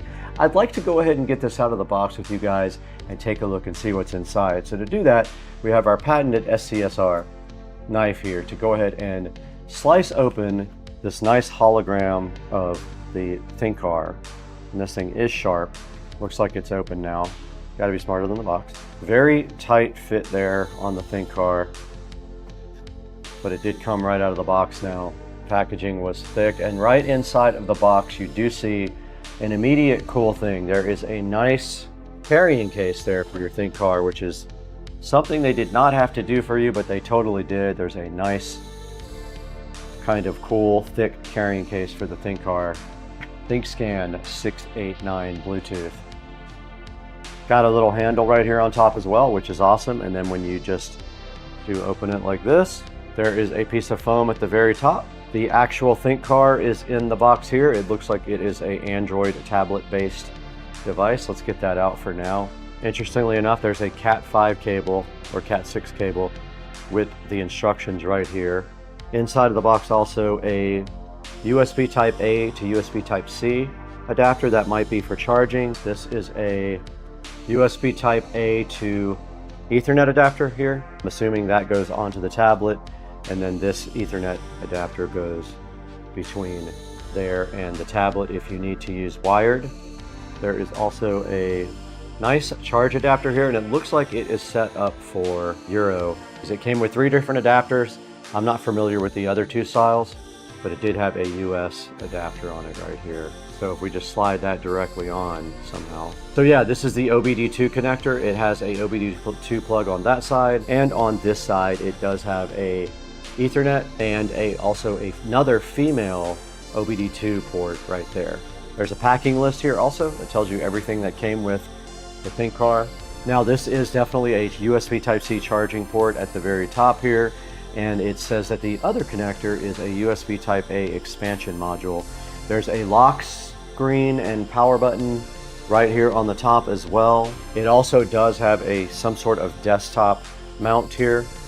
So if you just pull this out, it can sit directly on the desktop like this. And you do notice on the back that it does have the detachable Bluetooth wireless connector built right on the back, and they do even have a magnet there, which is very cool. The magnet sticks it right to the back, so you don't have to worry about it. Now this thing does recommend the first thing that you do is connect this product to Wi-Fi and go ahead and update it. So in a few minutes, we'll get this thing on a charger and do that. So this guy does come with a USB Type A to USB Type C adapter to go ahead and charge it. So it's not a very long cable, and it looks like any particular charger would work. I'm going to go ahead and plug in directly behind me here and get this thing on power and let it go ahead and charge up. And it is lighting up the screen right now. The screen is lit up on the ThinkCar. It's at 92%. It won't take long to go ahead and get it charged up to 100. Now I did look through the manual. There is not a lot about using the Ethernet and this type of connector.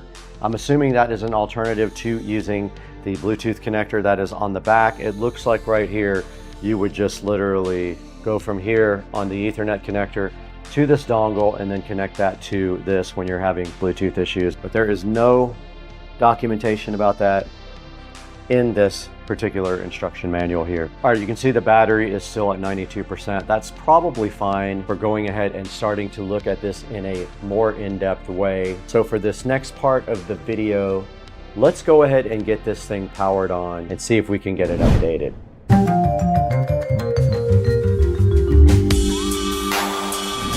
All right, the battery is at 92%. That is probably fine for going ahead and updating it. So let's go ahead and get this thing powered on and see if we can get it updated.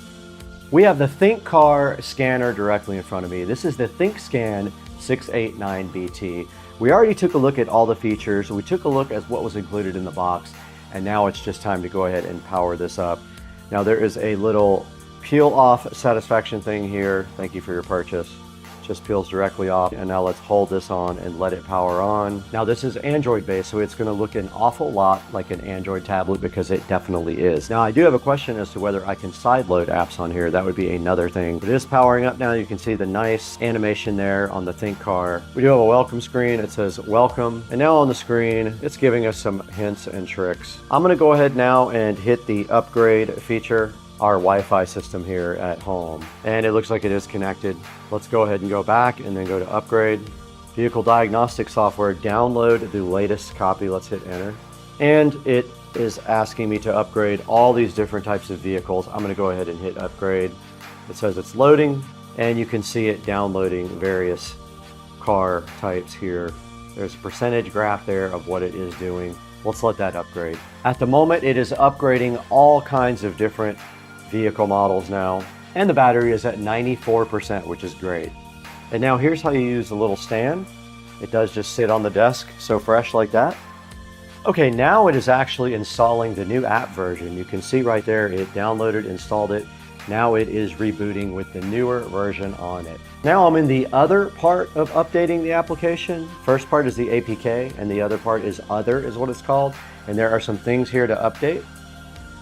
I'm going to update the Diag-based service, and now it says it is on the latest version. Now I've updated everything on the ThinkCar ThinkScan. This thing is ready to rock.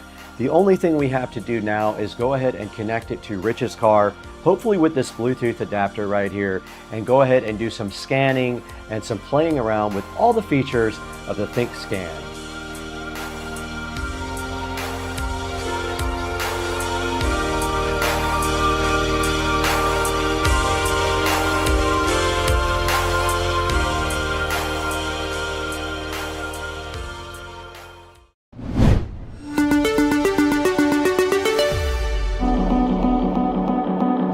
We're over here at Dukes of Duval's house with the ThinkCar. Now this guy, Joe, is a Bluetooth enabled scanner. It's also a two-way scanner, so it does more than just a scanner. It can also program your car, code features in and out that you may or may not want, or you don't have. You can maybe code them in. So it does a lot more than a regular scanner. It is also capable of doing wired connections as well, but we're going to try the Bluetooth out. We have it sitting right here in the center console, and we're using the handy little tabletop stand right there for it. So now why don't you get the Bluetooth adapter off the back, and then at the same time you can go ahead and power this guy on, and it can start booting up, and then we'll let you put the Bluetooth adapter in the slot down there at the bottom. What do you think? Yeah. Brad, did you choose me because you know that, like Trace Atkins, every light in my truck is on? Every light's on. So let's see exactly what this thing. Right, it's pretty cool. Oh, look at this. Yeah, the Bluetooth just magnet sticks to the it. back, and then on top there's a charger port and a data port. So you just hold down the red button to power it on. We're gonna go ahead and power this guy on. Here. And while he does that, this is powering up now, and you can see the ThinkCar logo on the front. Oh, here it is right here. There's the Bluetooth. I don't think we have to power that on. Tell me if it lights up. It lit up blue. And it made an audible noise as well. It did. Okay, so it made a sound, right? Yep. Okay, cool. And then we're looking at the front of the ThinkCar here. This thing says auto search. So why don't you press enter and see if it can find your vehicle? Okay, so I'm just... Hit that. Okay, connecting to Bluetooth. It's scanning the VIN now. Pretty fancy looking. And if anyone can identify that car, Well, that's my truck. Got your truck, correct? Your make model? It made a noise. Now this thing also should recognize all of the modules in the truck. So it should recognize your, you know, all your body control modules and anything else you have. All right, let's do automatically search. Okay, read the VIN. Manual transfer case. Radio, we have a base radio. Automatic or manual heating. I think we have auto.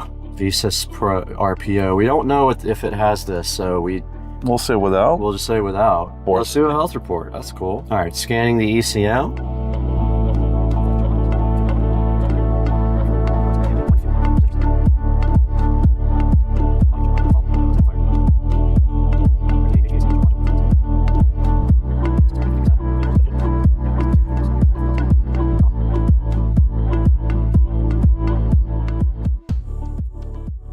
And so it knows the truck and it knows what modules are in it. Our first one was engine oil pressure, sensor circuit high voltage. Okay, so here is the reasoning behind the code. Doesn't really have a lot about that code. And then you can actually just Google search it as well, which is kind of cool. It's got Chrome built in and then it searches for this code. All right, yep. Go back to the other one. Let's see what else we got. We got a cam set. This one's interesting. And then we have a fuel trim lean. Bank 1's lean. Wow. We got a fuel trim lean bank 2. And then we already saw those, so we know about those. HVAC temperature control feedback circuit. Airflow control circuit open. So this is some of the stuff that you can do with it. That's interesting. The oil service. You can do the oil service reset light. Brake pad replacement. Yep. All this stuff can be reset. Oh, interesting. Tire type calibration. Okay, so that's some of the stuff you can do outside of the troubleshooting. Oh, a lot of extra things up here to do if you're working on the car. So if your car supports it, these are the ones that you can use for regular maintenance. Yep. Airbag. That's interesting. Battery matching. So if you need all this stuff, it is available if your car supports it. Man, this thing just has a lot. Definitely has a lot of features. Injector code. Code your new injectors. A lot of things that my truck doesn't have, but this just, I mean, it just has so many different things. All right, so there it says cleared TTCs right there, right? Yeah.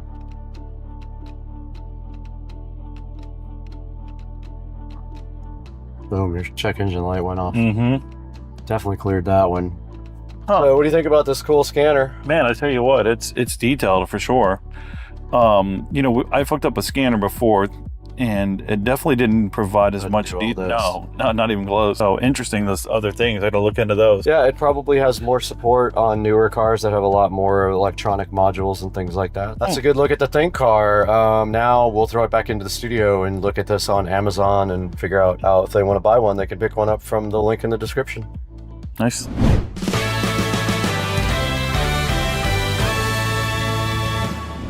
Hey guys, welcome back to Supercar Street Racing. We're in Studio B right now. We're also broadcasting live on YouTube while we edit. But today we have this very cool Think car, ThinkScan 689BT. This guy was given to us to go ahead and evaluate and check out all its cool features. It does so many cool things. It does live updates over the air, so it updates all the cars and all the information on the cars whenever there's new information available, like new cars come out. It also is based on Android. It has 4 gigabytes of storage and a 64 gigabyte internal storage capacity. So 4 gigabytes for the operating system, 64 for storage of apps and other information there. Now this thing has the capability to save you a lot of money because the dealership will want to charge you an arm and a leg for doing the same things. This guy can not only look at all the codes on the vehicle, it can also diagnose them and even look it up online if it doesn't have the information about what that particular code is. It can action all your vehicle subsystems so you can test on the fly. Let's say you're having window problems, you can actuate it from the actual scanner and then you can test your windows or your headlights. You also have the capability, if your car supports it, to flash hidden functions on the ECU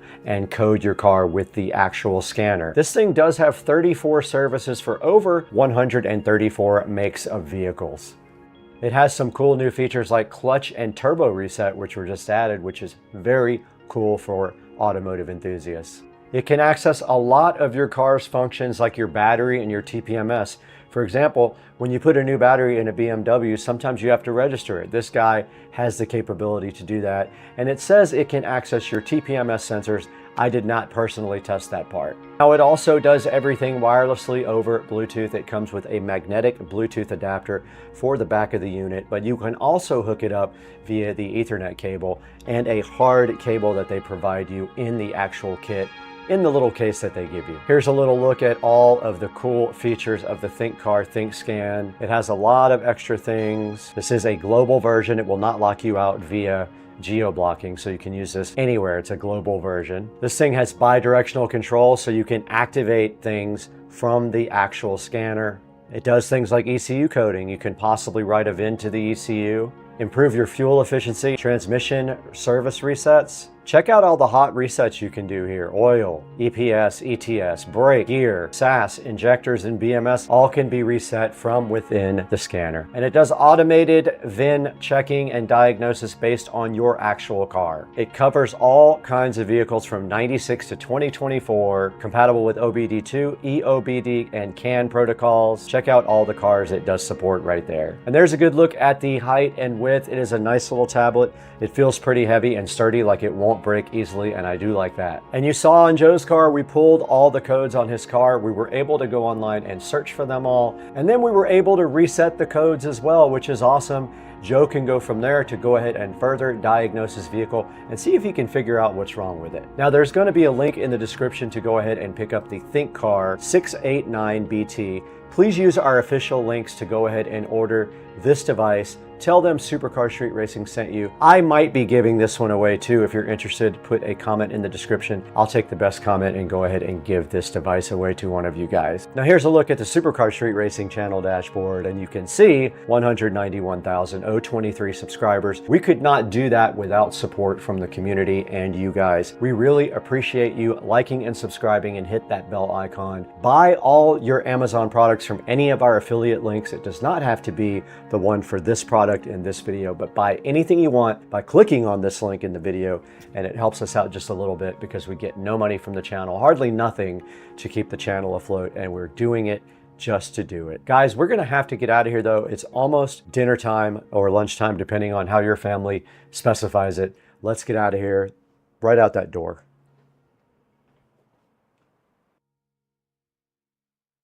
I never have these in my house. So gnarly. Ugh.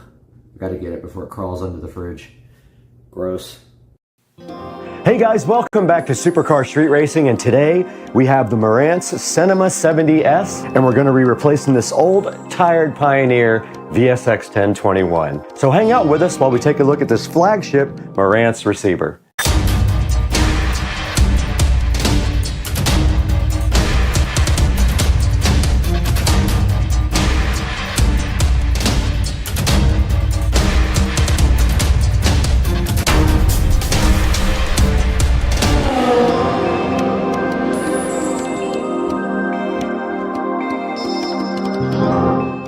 Now, about 1 year ago, we did create this nice 5.1 surround sound system in the Supercar Street Racing bedroom, and we also added this nice big Fire TV from Amazon.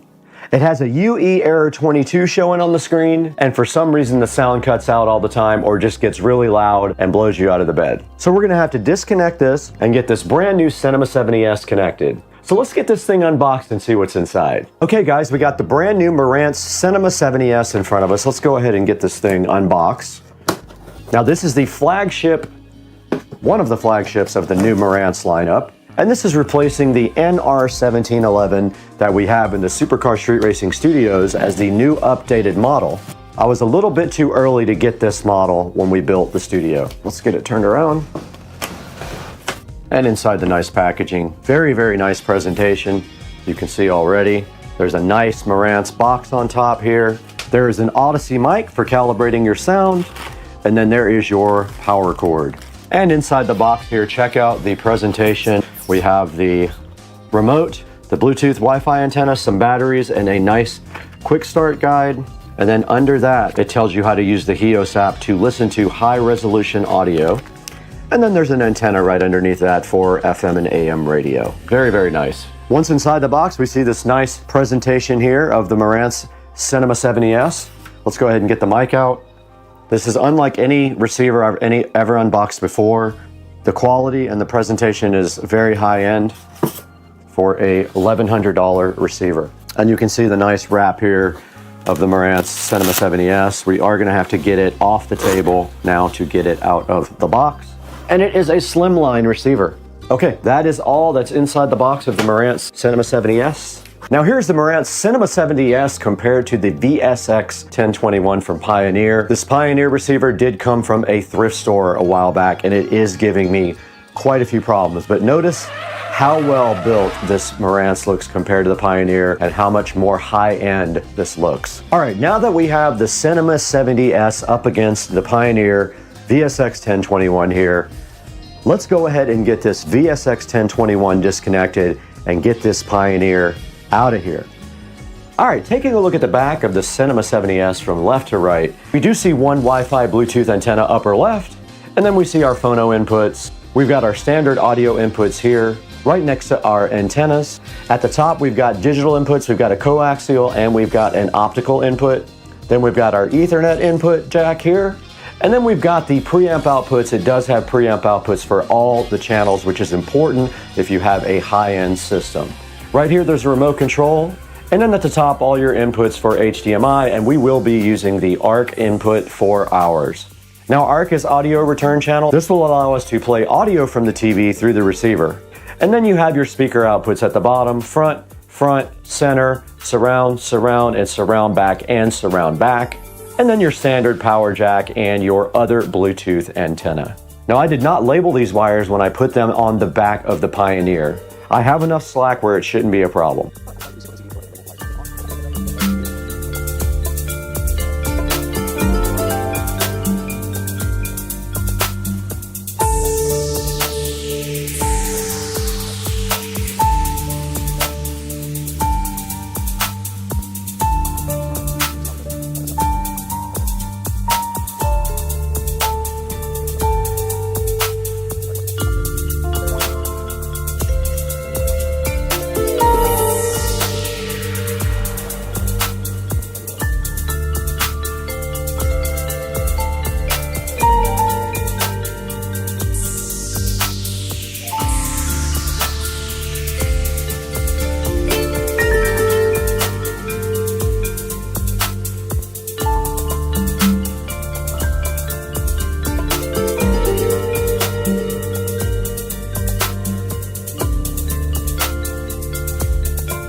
All right, we got the Marantz out, we got it plugged in. We have the audio return HDMI going to the television. And so this is what it looks like here in front of me. Looks so good, so much better than the old one. And I have the remote control right here as well. And I decided to go ahead and just use Wi-Fi because I was using a power line adapter before, and it is very slow. To do anything fast, we're gonna need better network. I would like to run Ethernet to this room eventually. And here is the remote control for the Cinema 70S. All right, so we have the receiver plugged in. We have power to the remote control. Let's go ahead and power it on. It did come on, and on the front, it does say Marantz here. Really cool looking display. Input. We should see the setup for this. We do. Okay, we have the setup on the screen now for the receiver. All right, now you guys can see the AV receiver setup assistant here. I'm gonna go ahead and click English. I'm gonna click next. Already got all that stuff done. Okay, is this the speaker setup? Yes, okay. No height speakers, no front, top, no that. No, I don't have Dolby Atmos. Yes, that's already connected. We're gonna play a test tone, so let's see. Set the subwoofer at 30. I do hear front left. I do hear center. I do hear front right. I do hear right surround. I do hear left surround. I do hear the sub. And we have the Odyssey calibration, and we are going to go ahead and break out the microphone for Odyssey. And there is a microphone jack on the front right here to do Odyssey setup. So go ahead and get that plugged in. Go ahead and hit next. But I'm gonna go ahead and plug in. I'm gonna plug in the Odyssey mic. It is plugged in. Connect the calibration microphone to set up. Main listening position is gonna go in the center of the bed back here. Main listening position is going to be with a pillow, just like that. And let's go back to the front. Okay, it's ready to test. Main listening position.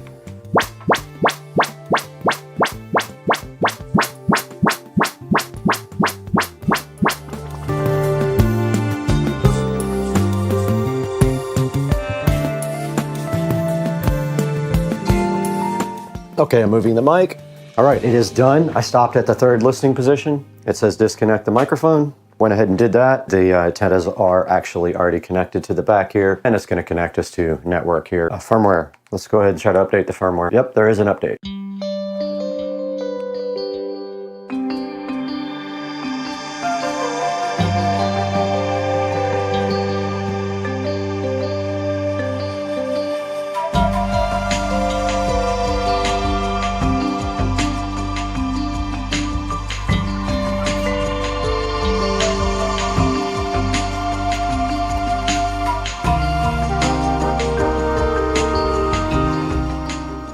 Okay, it does say 1 minute left on the update here.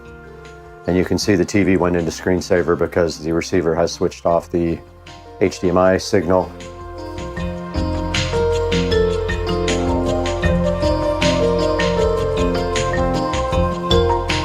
Okay, it is not outputting audio to the subwoofer. This is what I was talking about.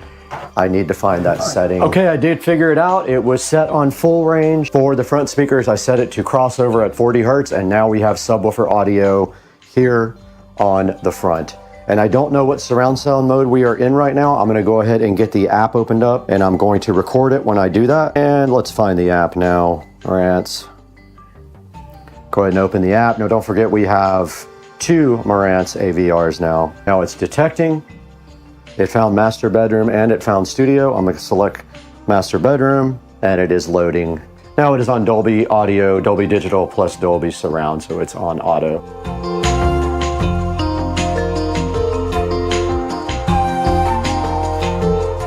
Welcome back to Supercar Street Racing. I'm Brad, you're in the 4K production studio, and we are taking a look today at the Marantz Cinema 70S, as you can see right here on your screen. And this 70S Marantz is one of the flagship Marantz models, and it is a slimline model as well. Now this receiver has 50 watts on all 7 channels. It does 4K 120 and also 8K. Now right here in the Supercar Street Racing studio, we have the old NR1711 from Marantz, which is also their slimline model. And unfortunately, I got it right before the 70S came out, so I wasn't able to pick up the new 70S. I did pick up the 70S for my bedroom, and you guys remember we did a 5.1 audio project in the bedroom about 1.5 years ago. And I did use a thrift store receiver at that time. It was a Pioneer, and I was trying to save money, so I just picked that up, and it got by for a little while. Now the Pioneer started giving me errors like UE22, which is something to do with updates. And it is so old that it is no longer supported by Pioneer. Now checking out the Cinema 70S right here on Amazon, you can see that if you buy it from this person, this seller, it is $11.93, but you can actually get it for right around $1,000, and I will put links in the description for both of them. When you take this link here, you can actually pay it in Amazon payments. The $1,000 version, you cannot pay it in payments. And this receiver has a 4.2 star review out of 52 ratings. Now I will tell you on YouTube, this receiver has great reviews, and it's one of the best receivers I've ever personally used. Just the packaging and presentation was so nice on this receiver. When you open it up, you immediately see the quality there and the effort that they put in to make this a little bit of a higher quality experience for its customers. And going online here, you can see the pictures here of the receiver. And there's the front of the receiver. It has a really nice modern looking high-end feel. Here it says elevated performance for the Cinema 70S. Soundmaster tuned using precision components ensures your listening experience is extraordinary. And right here you take a look at the back of the Cinema 70S. And we did go over all this stuff in the video, and I showed you the connections on the back there. But notice here, one of the higher quality things that it has are preamp outputs for every channel. You can see right here, that is something that a lot of manufacturers are leaving out of their receivers now. And right here to the right of that, you can see all the speaker outputs and the HDMI inputs, including the 8K monitor output there. And you can see it does 4K 120 as well. It also does have 2 subwoofer outputs. And they're just letting you know right here that it has an included microphone, so you can use their Odyssey setup to perfectly tune any room. And right here, it's showing you the style, which I think is pretty cool, honestly. And it's telling you here in this slide that it has the most modern technologies available right now. Now, this also supports HEOS, Wi-Fi and Bluetooth and multi-room, so it has multi-zone support. And taking a look at the reviews here, I don't necessarily agree with some of these bad reviews. There are only 52 reviews total on this ad. This one says buggy firmware. I have not had that experience. Now, I did update the firmware immediately when I got the receiver, and so maybe I had a different experience. This one says it doesn't have Odyssey multi-EQ. It does not. It has regular Odyssey. But checking out the 5-star reviews here, you can see that it says pretty happy. Best audio gear I have ever owned. Fantastic sound. Hard to beat the price. I also agree. It is pretty hard to beat the $1,000 price point on this receiver. Incredible sound reproduction. I kind of agree. It sounds amazing. I've listened to music and movies on it, and it does sound really good. Perfect addition to my home theater system. I think the plan is for me to also, in the future, get a second one to upgrade my home theater room because my Yamaha is getting old at this point. So far, everything excellent. I agree with that review. For me, everything is great so far. And this last review says it was just fantastic. So the Marantz Cinema 70S has worked out great for the Supercar Street Racing 5.1 surround sound in the bedroom. And like I said a few minutes ago, I do plan on buying another one for my home theater room to replace the aging Yamaha. Guys, I want to thank you for supporting Supercar Street Racing in every way possible. Please buy all your products through our Amazon links that'll be in the description, including this Marantz Cinema 70S. And you can buy anything through any of our links. It doesn't have to be the product that you're currently looking at. And we have to get out of here right now. We have to go upgrade every receiver in Jacksonville.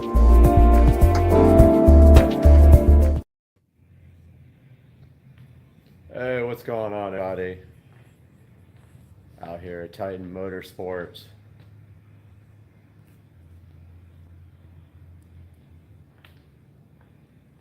See if I can get somebody in here from my channel.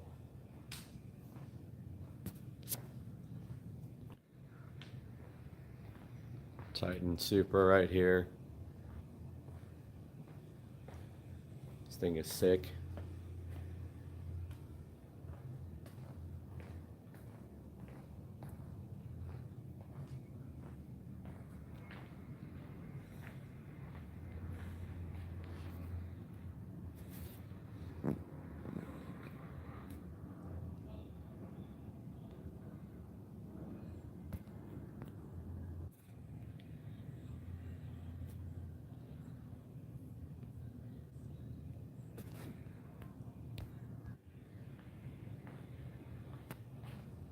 Taking a look at the Titan Supra. Sorry, I was away. I had to get the live stream posted up on Facebook. So far, nobody's in here yet, though. But here's the Titan Motorsports Supra. Pretty cool. And then back there, you can see there's the car on the lift. There's some sick cars. I think there's a twin turbo Lambo right here. Rocking gold wheels. But yeah, there's the car out there. Here's a look at some of the wheels they sell. Pretty cool. But this Supra though, sick. Probably gets traction. I don't know. There's the Titan Supra.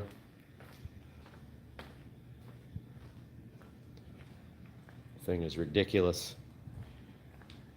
And look at some of the stuff they sell here. And some of their accessories and stuff. And then this is the Titan Billet 2JZ block. Sick block. Holds like an unreal amount of horsepower. Here's all their drag racing awards. And then if you look back here in the shop, that is a twin turbo Lamborghini right there. And pretty sick Supra right next to it, right there. And then there's my car up on the lift. And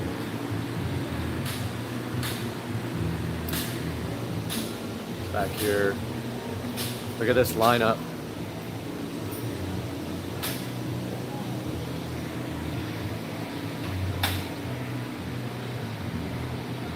Yes, that's a green Supra.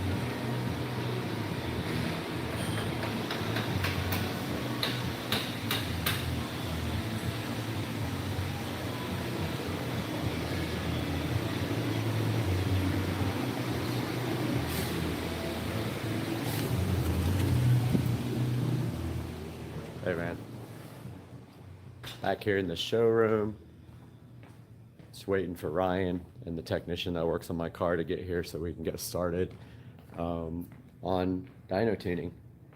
But apparently the fuel system rewire is totally done.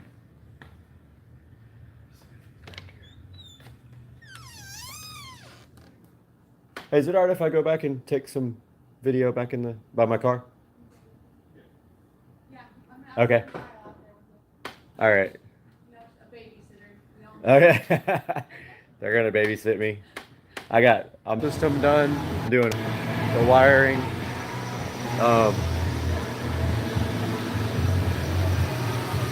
Yeah, basically yesterday probably put all brand new wiring into new relays, a new circuit breaker, and all new wiring. But the car's up in the air. I can't really see under the hood to see if they put new wiring to the battery or whatever. But there's a good look at everything. And like, if you guys haven't seen the underneath of the car, that's the V160. It's brand new. There's a little bit of oil on it. I don't know if that's coming from the motor or what, but this is a Superstore billet transmission mount.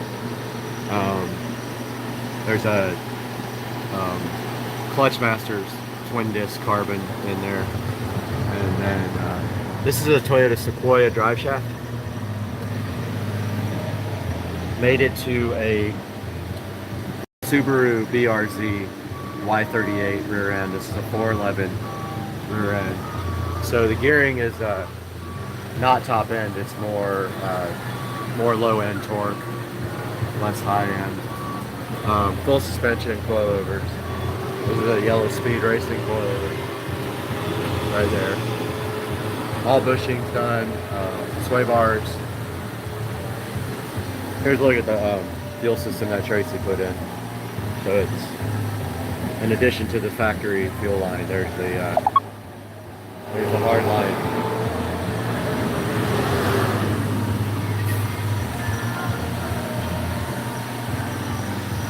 There's the Supra brakes, powder coated. There's the Yellow Speed coilover that you can see right here. Supra brakes. And the wheels and tires. Here's a look at the charge pipe. And there's the new pipe that Tracy designed. And wastegate. So they looked at the wastegate spring. Apparently it's going to be enough to deal with what kind of boost we're making. So yeah, that's a look at the underneath. And gonna sign off for now. Let these guys get back to work. And then I'll be back online when we start dyno tuning later.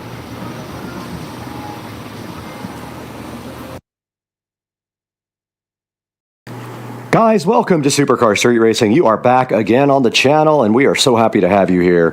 And yes, we have some more of these junky mainstays lights because we are going to return the ones that broke and replace them with these because they broke after a couple of weeks in the warranty period. So yeah, let's get these things replaced tonight.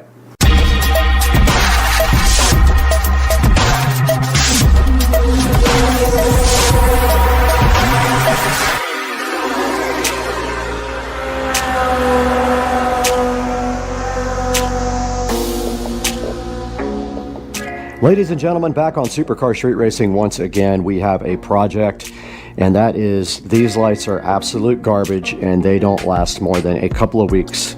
Some more, some less. And so I have ordered 7 sets of them to replace the ones that burned out. And I'm going to return the ones that didn't last because they were still in warranty. So yeah, so we're going to get all these replaced tonight. We're waiting for it to get a little bit darker so we can actually see which strings. Most of the strings need to be replaced, so hopefully we have enough. If we don't, we'll have to order some more.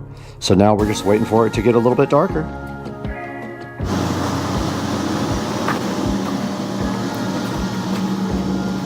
All right, we're out here in the Supercar Street Racing backyard with one mission tonight, and we're actually waiting for Dukes of Duval to come over and help.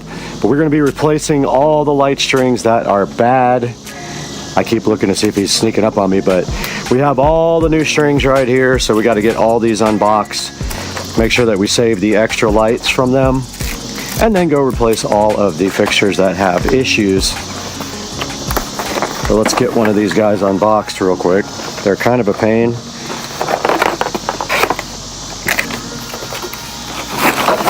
They come like, and we have to save the boxes because we are returning all the bad ones.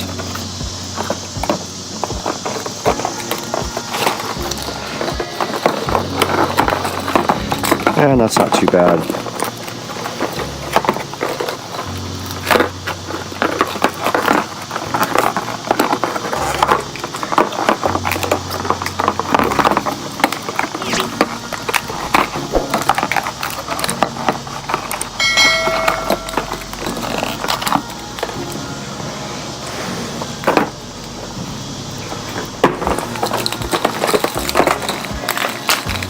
All right, we've got one unboxed.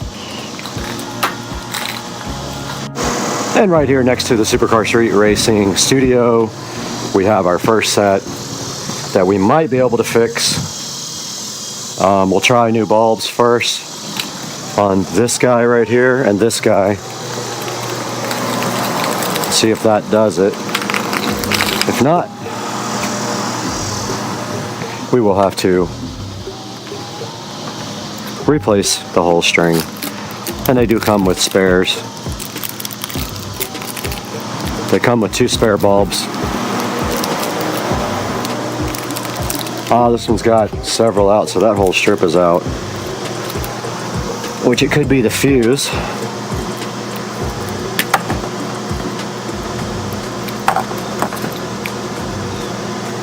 We're gonna need pliers for this.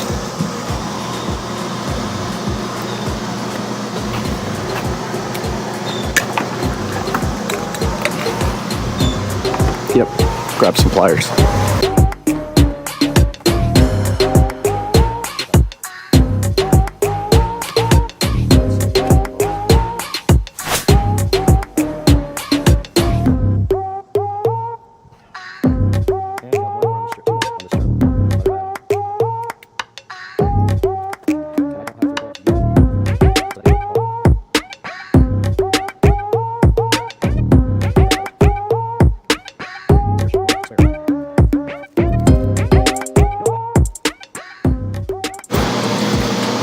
All right, we got company to help fix the lights, and so this whole string is bad.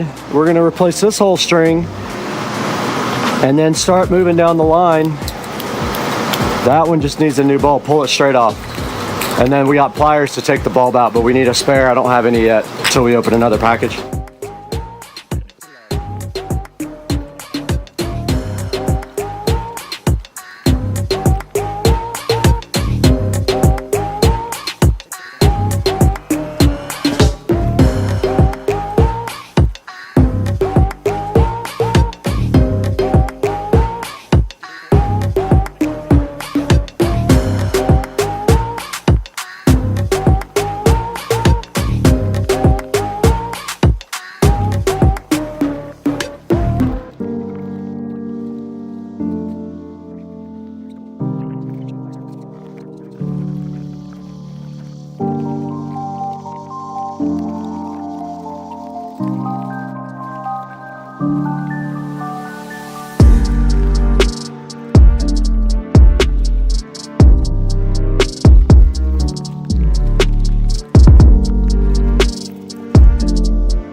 right, we got Dukes of Duval out here, and it's a nice, cool night, and we just finished repairing the string lights on the fence. And so how was that? Was that pretty easy? Easy. Easy peasy. We just real quick knocked it out in about 15 or 20 minutes, and as you can see, we were able to repair 2 sets of lights with spare bulbs, and we replaced 7 whole pairs of lights, and that's what we are left with right now. And now later I have a light down there on the dock that got hit by a tree limb that I have to replace, so I have a spare for that. And that's going to be it for this one. That's all this was just getting the backyard lighting all back into shape, and we got that done. So all right, I just wanted to give you guys one last look at the night shot here. Now we are on the GoPro mic. I don't know how good this is going to sound, but this is a shot of the yard at night, and I don't know how good the GoPro also will do at night video, but here is how it looks with all the fence light replaced and the new lamp under the patio. Now, I just ordered the replacement globe lights for the under the patio that go around here, and they go all the way down here and around the house. So we will be putting those up here, and they go literally all the way to that side. So those are on order, and I hope you guys enjoyed the video, and I hope you enjoyed our beautiful night backyard shot here, and we'll see you guys next time on the channel very soon. What's going on, everybody? Supercar Street Racing here with a little update. I did sell my Lexus IS300 to my friend Philip in Hawaii. The car did leave on Saturday, and I do have some video of that I'll be posting, or I might have already posted that.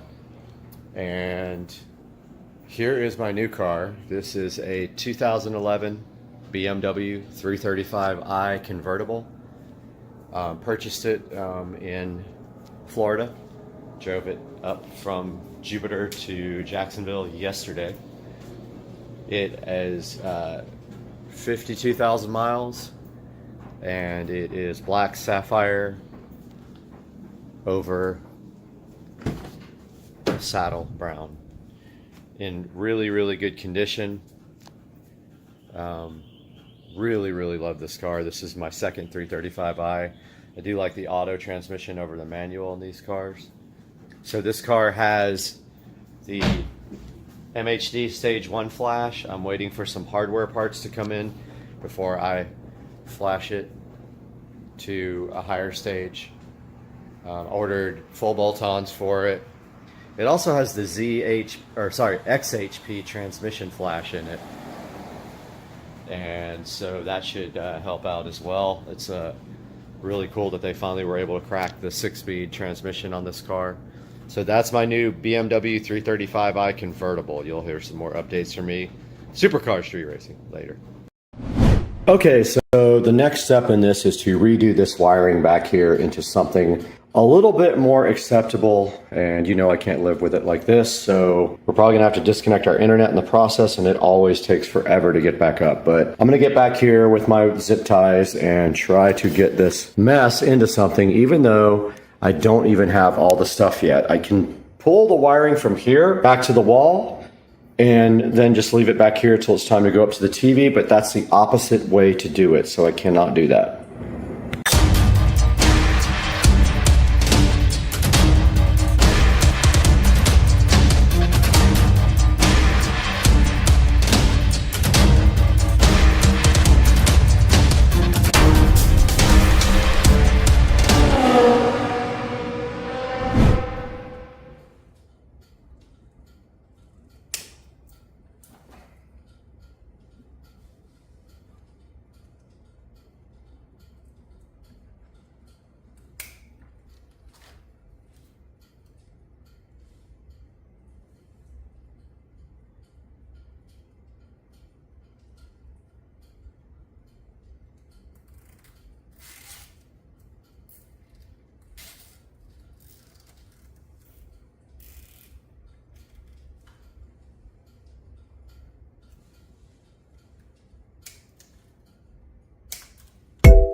Amazon just got here and delivered the 4K 75-inch Omni TV, and it is looking fly in the living room. But that thing has to translate to that wall, so we're gonna see how good that fits.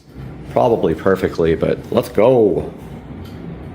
All right, we need to get the 75-incher over to this coffee table, lay it on there, get it unboxed, and then start with the LED strip installation and the TV mount. So let's get to work right now, dude.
We got the TV packing materials out and in the trash, and we have the TV left over. So now we have two missions.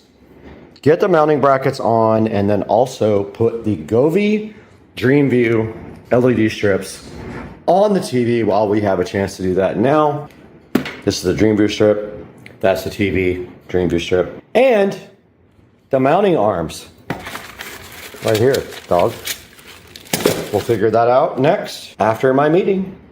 All right, we got the mounts lined up. I went to the top because I figured, why not? I mean, let's measure from the top of the mount to the bottom and see if we actually are as high as my center channel speaker, and then we'll see.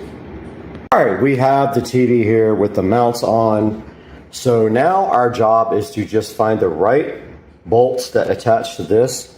If they need spacers, we'll have to put spacers in. They give you spacers here, and then all we have to do is just make sure that they can be tightened.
So we measured from the mount to the bottom of the TV is going to be 13 inches, so we have to actually do 13 inches on the wall.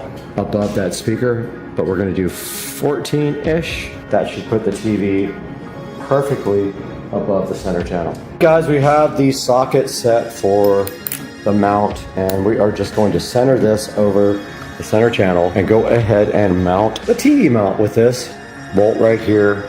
4 of these bolts and this impact driver, 50% here and here, halfway between the two. Let's get busy. All right, so we need to measure 50% of this. 78 divided by 2. Activate. Whoa, that's good enough. You need to go up at least 3.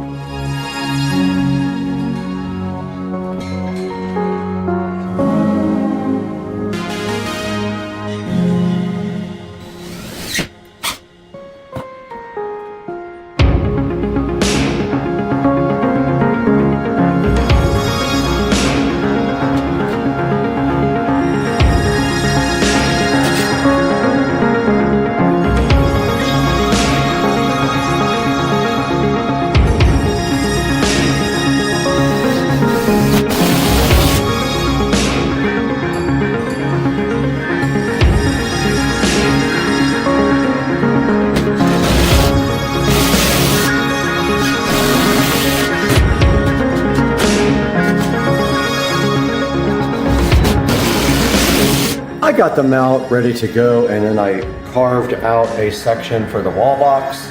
So now all I have to do right here and right now is cut that box out and put the box in. So let's get that done now. Let's get that drywall saw up.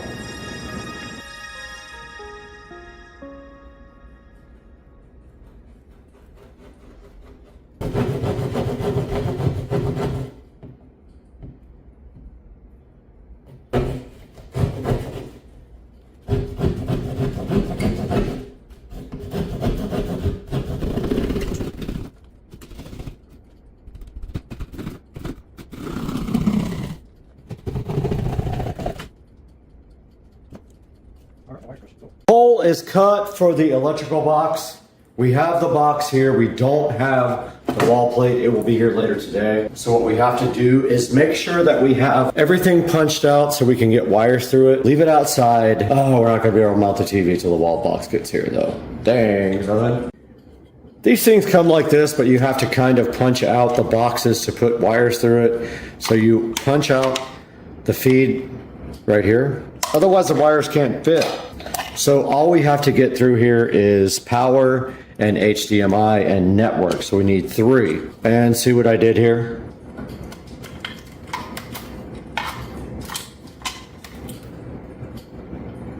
Got the power cable right here.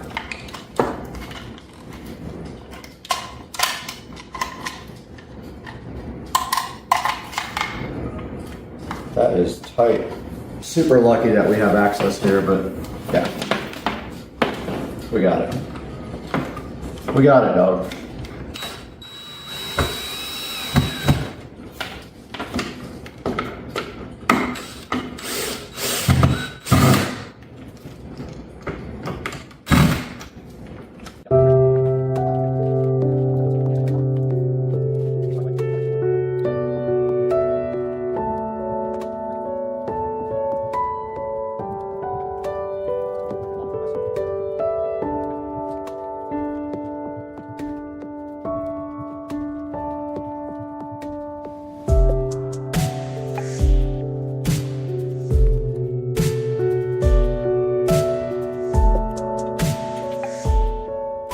We got all the wires run. Now we have to get an extension cord for the power.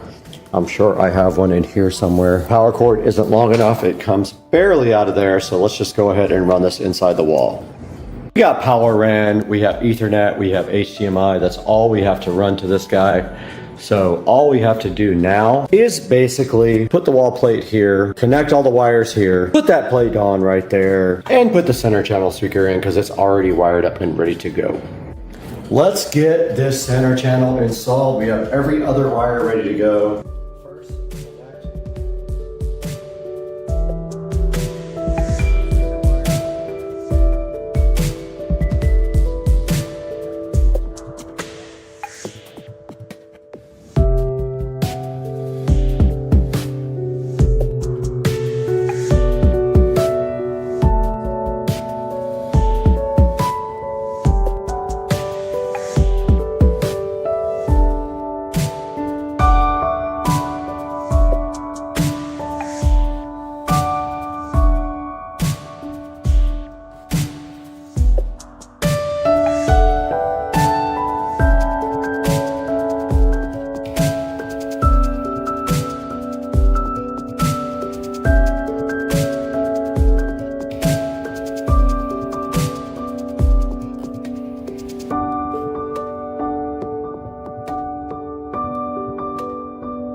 Hey everybody, we're getting ready to put in these really cool lights that my brother sent me. Okay, we're getting ready to start this project. We're starting on the corner where our power supply is. Now we're getting ready to get this awesome piece of equipment out.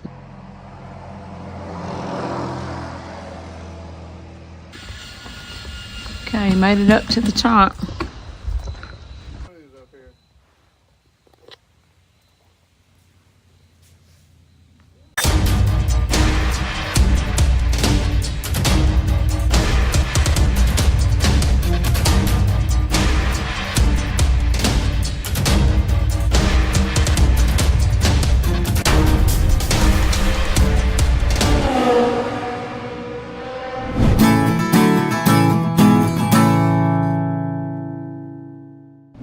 Hey everybody, we're getting ready to put in these really cool lights that my brother sent me. I've got my friend Joe here helping me, Beckett and Company, if anybody's interested or needs any lights put up. He's a great guy to call, or anything else you need, home restoration or anything. This is how it came. Looks like a big mess, but we're gonna figure it out. And first thing we're gonna do is lay everything out on the ground to make sure of how far we can go with them. I've already got my power source laid out. What I'm doing is, so here we go.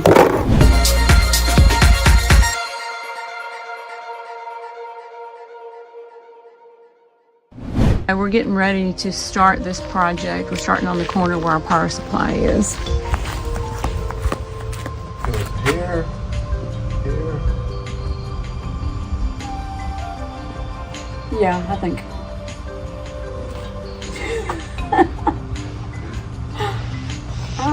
Yeah, I'm thinking right there and then just go up from there. Okay. Or should, oh wait, no. Well, that's not going to really show up on the house, is it? Sure. Oh, yeah, on that.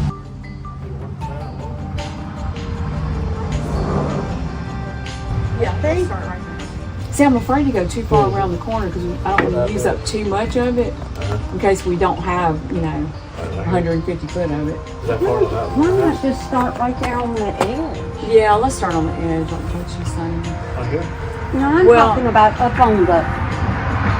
Well, it's got to be on that under part. It's got to be 3 inches from the house. So I can, yeah, I think that's, yeah, just do that. Yeah. Well, 2 or 3 inches, that's about 10 inches. Yeah, do about, yeah, right there.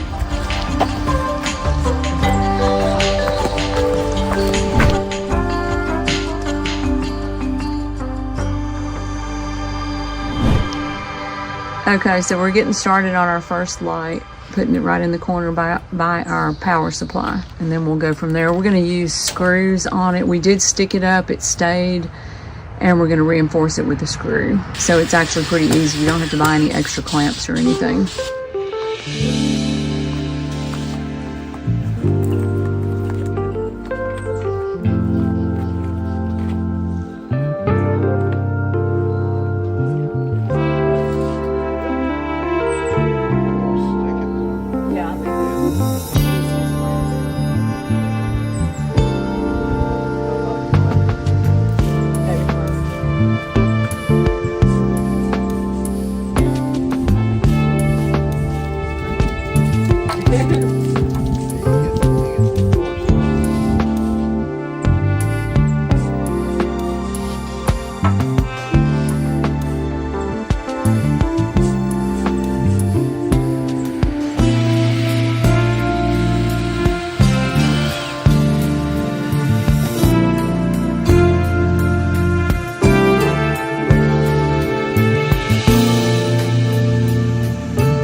Now we're getting ready to get this awesome piece of equipment out. I'm not sure what you call it, but it's really cool. It's called a lift. It's called a lift. And that's, it's kind of like a mini crane.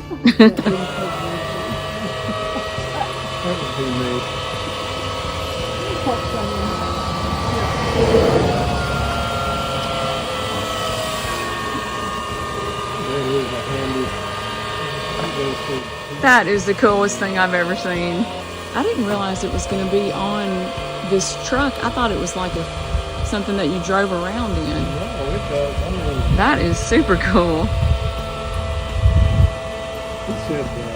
Wow.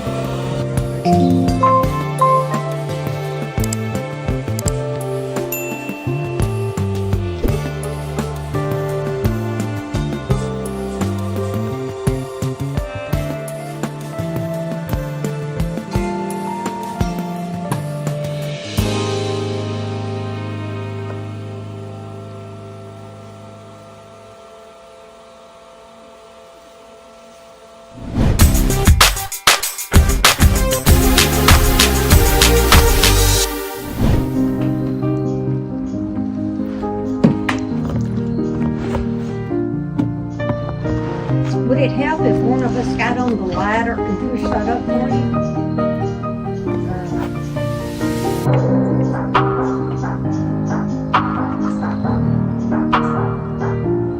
The screw's going through. It's got a little tab. Oh, okay, it's got a yeah, pretty cool.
They're so tiny.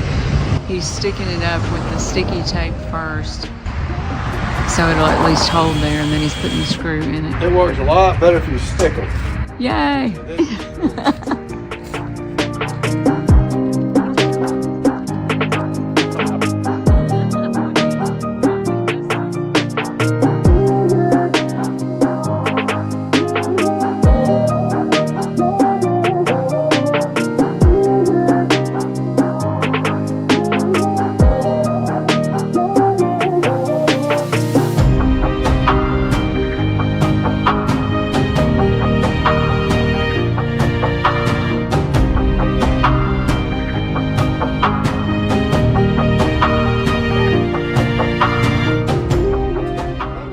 This is the best part of it all. Cal, I can go upstairs and hand them through the window. I can hand them through the window upstairs. You're only getting one more try. Throw it in the plant holder. In the window box. Oh no. Throw it in the window box. Oh no, now it busted open. Got him! Got him! It busted open. Okay, made it up to the top. Do you need your jacket?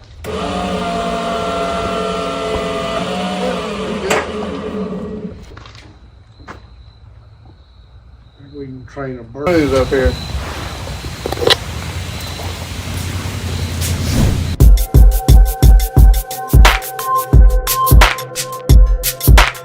It's dark out, but we're making progress.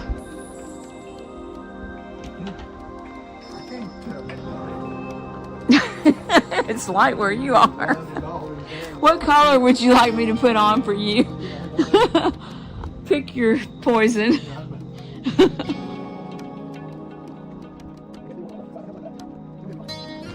I think we're gonna have to. Don't you, to get them up there, or what do you have another idea?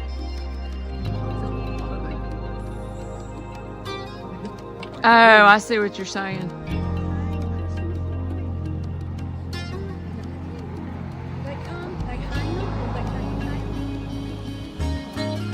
All right, it's nighttime and we're still working, but God, it looks so good. It is beautiful. Beautiful, beautiful.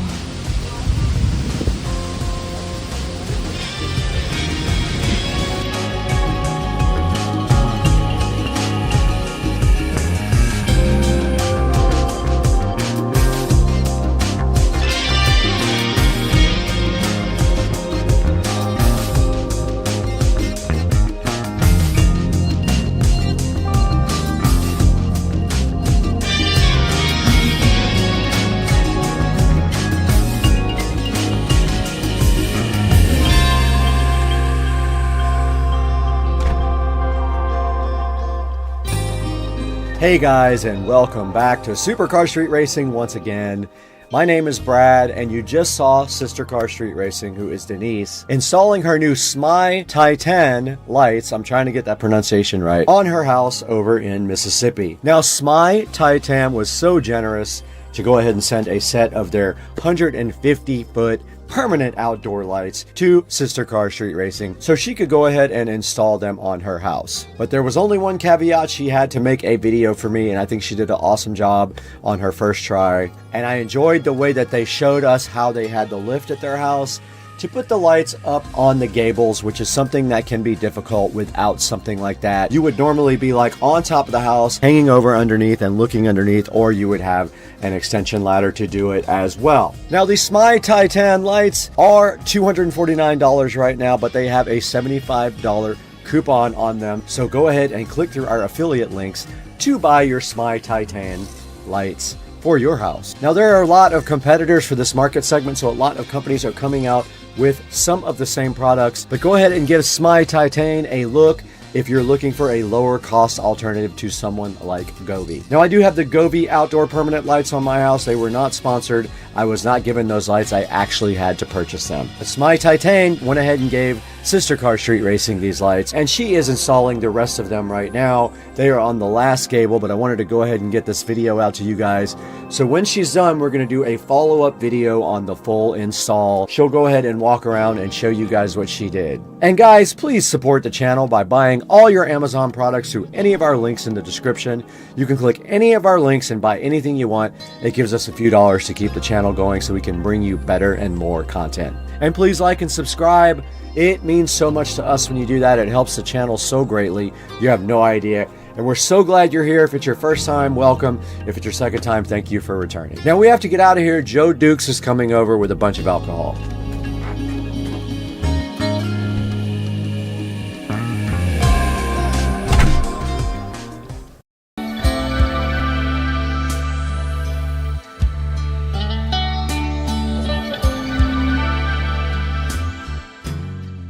We are recording on both the phone and the camera, and we got to find the Tuya app.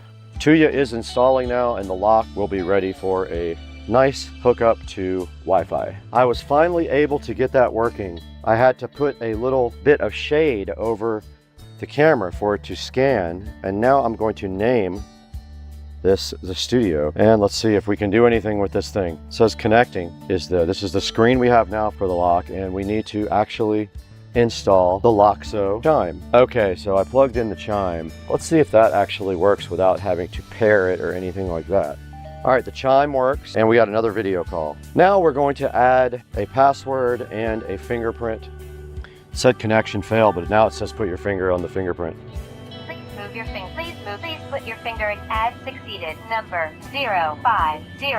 Okay, we successfully unlocked our new Loxo lock with the fingerprint, and we did put in a code as well. This thing is done. This project is successful. We are done in here. Let's throw it into the studio to show you where you can get your own Loxo lock just like this one.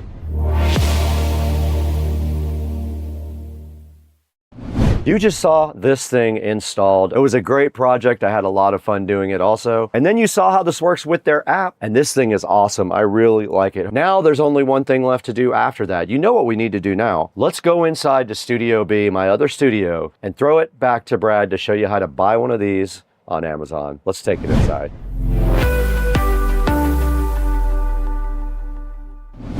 Hey, what's up everybody? Welcome back to Supercar Street Racing, and we have awesome Loxo lock up right here. The smart lock that gets you in your house 5 or 6 different ways. There's so many ways to get in. There is the keypad, there is the fingerprint reader, a manual key, and also the app. Awesome lock. I can't say enough about it. I do love it. And it works with Smart Life app. Now check us out on Instagram and TikTok as well. There'll be links in the description for that. And grab your Loxo lock from the description. It always helps us out. Thanks for 220,000 subscribers. We're gonna get out of here and our new AI camera is gonna follow us right over here. Let's go, dog. Let's go.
Alright guys, so this is 7 days without a pool pump turned on.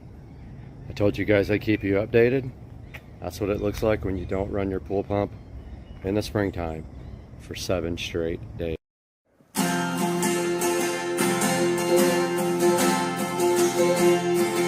Constant sorrow through all his days.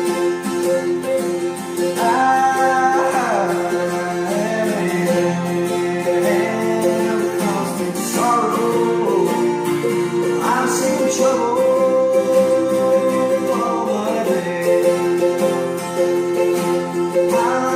Highway farewell to old Kentucky, the place where I was born and raised, a place where he was born and raised. 4, 6 all I've been in trouble, no pleasure here, nor as I found.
Having a little fun. This is how we do it.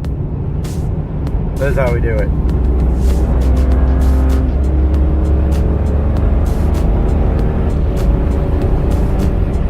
That's what we do.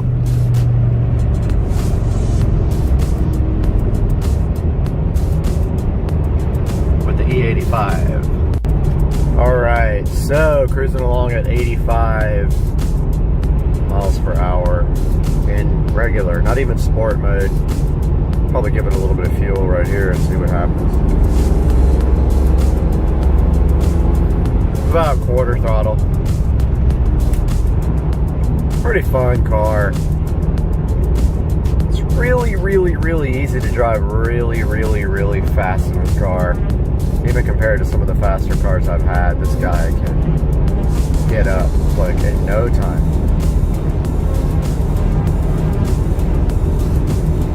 Oh, look at this little guy like passing somebody. Hey dude, passing the Infinity. I don't see any cops on Waze. Might be fun to go crazy.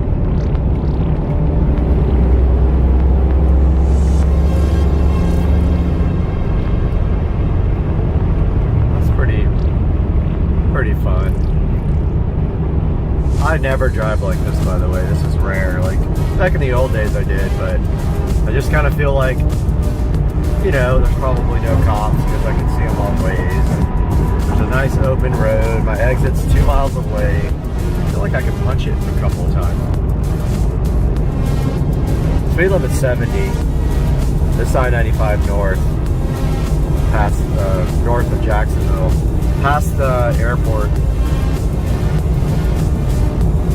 This dude in the Kia is about to get it.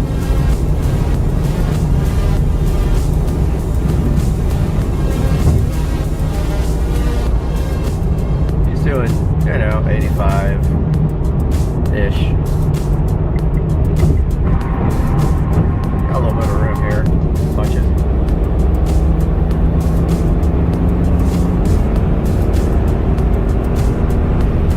That's like 115. Kind of scared to go any faster than that, like without some room. My exit's here about a mile away, so I'm gonna back off this time. All right, so exited with no drama. It's like quarter throttle. Got to speed quickly. Keep it right there. Hey guys, Supercar Street Racing channel, welcome back. Brad here, and today we are taking a look at super long hair. It's getting out of control. We're gonna have to get this haircut soon. But hey, I wanted to talk to you guys a little bit about switches. So these are standard switches that you would find inside of your house. And I wanted to kind of show you the differences in the different types of switches. And we're not going to go too far into the more complicated wiring of the switches, but I want you guys to be able to at least install a standard switch or understand how a standard switch works. Now, so there are obviously multiple types of switches out there on the market to accomplish different things. The most basic switch that you guys are familiar with is a standard switch that is not a three-way switch. Single pole, single throw, I think is what it's called. It literally has two screw terminals on the side. This is one in the Cora style. You can get them in obviously dimmer styles here. This is also just a single switch. And it's got, for the black wire, it's got two terminals on the side, so you would feed the neutral wire up to the light in the ceiling, and then the black wire is what breaks the circuit here. And so here we have a standard rocker style Cora plug. Here we have a dimmer style Cora. But notice it doesn't have a switch. So this guy is switched by pushing that dude down in that direction. And then just two wires. The ground looks like it has been eliminated from this. I mean, if your house doesn't have a ground system, there's no reason to ground the switch. I mean, it's not going anywhere. So this has been deleted. This guy here is a three-way switch. This is a Lutron LGCL 153PL. You can tell it's a three-way switch when you look on the back, because it's got three wires. Check out the three wires. It's a three-way dimmer with a activation switch. Here's another three-way switch. Notice it has three wires plus the ground. This one is also a dimmer with a rocker panel activation switch. This is the same as this guy.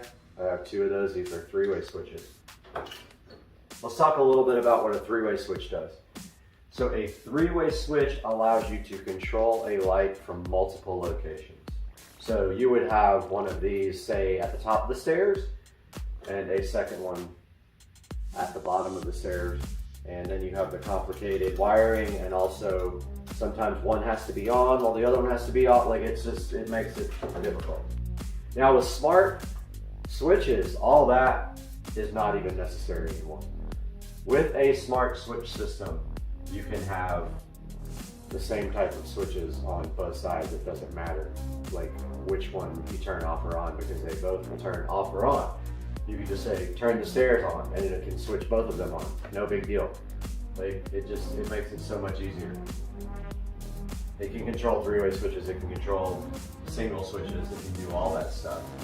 So, I'm gonna tell you a little bit about the different types of switches now in this graphic coming up. So for this next shot, I have another nitro cartridge. He had Bubba down on the ground like, 470 every day. Nitro Express. Really? I'm using a 500 Bubba, you gonna stand for that? 470 Nitro Express. 6 o'clock in the morning. My sleep schedule's so wacky, it's like, just don't sleep a whole lot. But I'm headed to the gym. I guess I'm gonna go ahead and get this over with today so I can enjoy the rest of the Saturday. But yeah, 6 o'clock this morning. Saturday morning, wide awake. Gotta make my energy drink though first, guys. Out here, going to the gym.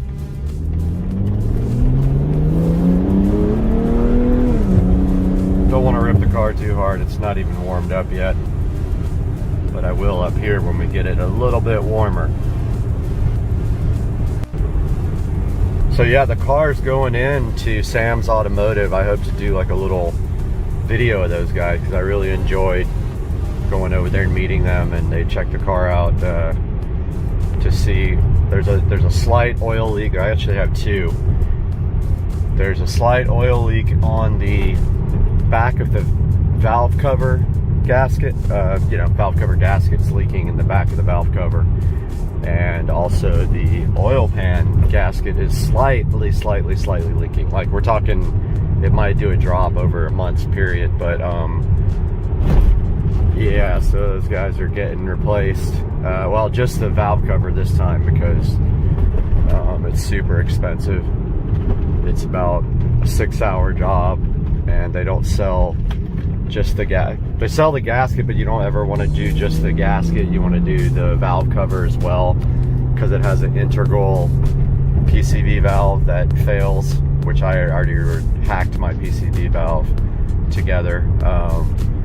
So he's doing valve cover gasket, and while you're in there, it's free labor to do coils and spark plugs. So I'm gonna go ahead and get the coils and spark plugs replaced. And that's on March the 2nd, man. So like a $1,500 purchase for this car. All right, guys, just leaving the gym, workout for Saturday morning. Gonna go home and cook some healthy fake eggs momentarily. God.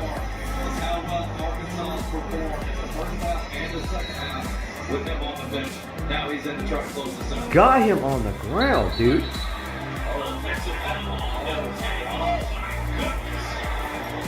Oh, Bubba's like, really? Look at Bubba came back for more. I think Bubba digs like the playtime. Oh! Super ran. Bubba, did you dominate? No, they just play. Oh, it's going on YouTube, bro. We're YouTube famous. Everybody's gonna be like on the next video, where's Cooper and Bubba? Alright guys, so I decided to just, instead of putting a graphic up, to do some shopping with you guys and show you some of these switches that are available. And so let's just go for electrical switch. Let's see what pops up here. Okay, so here's a first good example of a regular standard electrical switch. Now, notice it says single pole, so it has just one screw on two screws on one side, and then your ground screw, so your hot wire goes here. Hot wire in, hot wire out, and that goes up to your light box in the ceiling, or even to a receptacle if you want it to be switched by this switch. Now these are the old school type of switches, these old small off-on guys. Now if we go further down here, here is a Decora switch with a rocker plate. And notice, let's see. Yeah, this is just a single pole as well. So this works just fine for just turning a light switch off and on. If we flip over here to three-way, here's the same version of this switch, but it is a three-way version, allowing you to turn this light on from two different locations. So we'll have more wires in the back in order to do that. These are all contractor packs here, so they come with a ton of them. If you wanted to change out all your switches in your house, you could do it with just a contractor pack. And then here we got some more single pole stuff. We got a push button style here. Some more of the Decora stuff, some toggle switches that have nothing to do with electrical. Here we have a three-way single pole dimmer. So this is actually, if you notice the wiring on the back, this is for doing dimming from two different locations for the same light. Notice the wiring here. So that's a three-way dimmer with a little toggle. Now let's take a look at some dimmers. Electrical dimmer. Alright guys, so here we got a smart dimmer. Now notice this is a Casa smart dimmer. Notice it says needs neutral wire. Most of these smart switches need a neutral wire to function properly. However, there is one type that does not, and it is a, I believe Lutron Casita has one, and I do have one on my pool light because my pool light does not have a neutral wire, and it works just fine without it. And there's just enough current in that hot wire to make that work without neutral. It's really cool how they made it work. But this is a regular Casa smart switch that works with Alexa and other smart devices. And it shows you a wiring diagram on the back. And this guy probably uses their app to interface. I think I have a Casa in here somewhere. Most likely it uses their app. If it doesn't use their own proprietary app, then it uses Smart Life to connect. So here's another type of dimmer. That's another three-way dimmer switch with a toggle off and on, so you can set it to whatever manual light level you want, and then you just toggle it off and on. This is Z-Wave, so that's a different type of technology for doing smart switches. It needs a hub.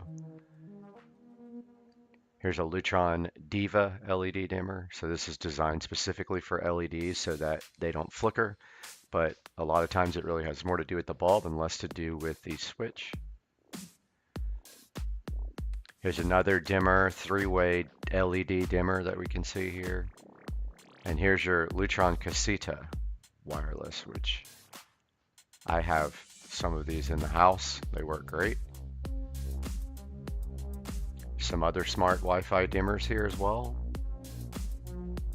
So as you can see, here's just a regular dimmer switch, single pole or three-way Lutron with a rocker. So you set it at one level, you click the switch off or on to turn it off and on. Here's an old school rotating dimmer. You don't see those much anymore. Yeah, so you know, if you need assistance with, oh, here's one that does fans and lights. If you need assistance with figuring out a switch to put in your house to replace your existing switch, my suggestion is to open the wall plate, see if it has two wires and they're both black, and then a ground, then that's your single pole. If you've got more wires than that, you're running a three-way. In other words, if you have another switch that you can control the same light with, that's a three-way. So appreciate you guys checking out this little shopping trip here, and I'll put links in the description. All right, guys, thanks for checking out that little graphic about the different types of switches that we have and what they do. And now I'm going to show you guys how to actually wire up a standard single switch. This goes from the wall right there right up to one single light bulb, and then that's it. So remember I told you guys it has 2 wires here. So this isn't going to be a complete demonstration because I don't have the rest of the wiring from the box. But one of your black wires here, the non-neutral wire, is going to connect to one of your terminals on the side of the switch. Remember I told you guys in the last video, you got your workman pliers here. Got your workman pliers. You strip back the end of the wire with your wire strippers or your workman pliers. Strip back like a 1/4 inch. Take your workman pliers, bend a nice little loop like that in the guy. That guy's ready. You got your switch right here. Doesn't matter which screw it goes on. Only thing that matters is whether you want your switch to be on when it's indented here or whether it's indented there. That would be the difference in where you flip the switch over and orient it. Remember what I told you guys, it always goes in the direction of the screw. So the screw is obviously, this one is going to be clockwise. So we take that guy there and we wrap it around that screw there. Get our standard Phillips head screwdriver, tighten that dude up till it's tight. Once it's tight, make another turn. Just like that, ready to go. So now you're going to say, well, what do we do with these other 2 wires? Okay, so the neutral wire here, the white wire, goes to the neutral bundle inside of your electrical box. It uses wiring nuts, which are right here. We got wiring nuts in here somewhere. We did have wiring nuts in here. So it's just a standard wiring nut that connects all there's some right there. There's some wiring nuts, drop something. So those neutral wires all connect together in your electrical box. The ground, super easy. So I took my workman's pliers here and I bent the loop there. Now the ground on the switch has a little guard to keep it from coming out. Throw that guy in there. Use your standard screwdriver and you put pressure on that with your thumb and tighten that up and then give it a good extra turn. So you've got this. Now the other hot wire, the other black wire here goes up to the switch. All right, so you're gonna have at the light in your ceiling or lamp or receptacle, you have a neutral wire up there, and then you have this coming out of this switch here. There is going to be a black hot wire running up to your ceiling box for your light. So that would go to this bottom screw right here. So take the wire that runs up to your light box and hook it to that bottom screw, and then tighten that down with your screwdriver here. Remember what I told you guys in the last video. Always take your electrical tape, which I have some right here. And now, of course, this is sticking out of your wall box now with all the wires connected. Take your electrical tape and run that guy. Take your electrical tape and run it around. Probably easier starting on this side. The exterior where your screws are. This will save you some heartache when you turn the power on if you happen to have a short. And it will look a little something like that when you're done. You can match the wire down, and now this guy is ready to go back into your standard wall box. All right, here we go. Going in the water for the first time.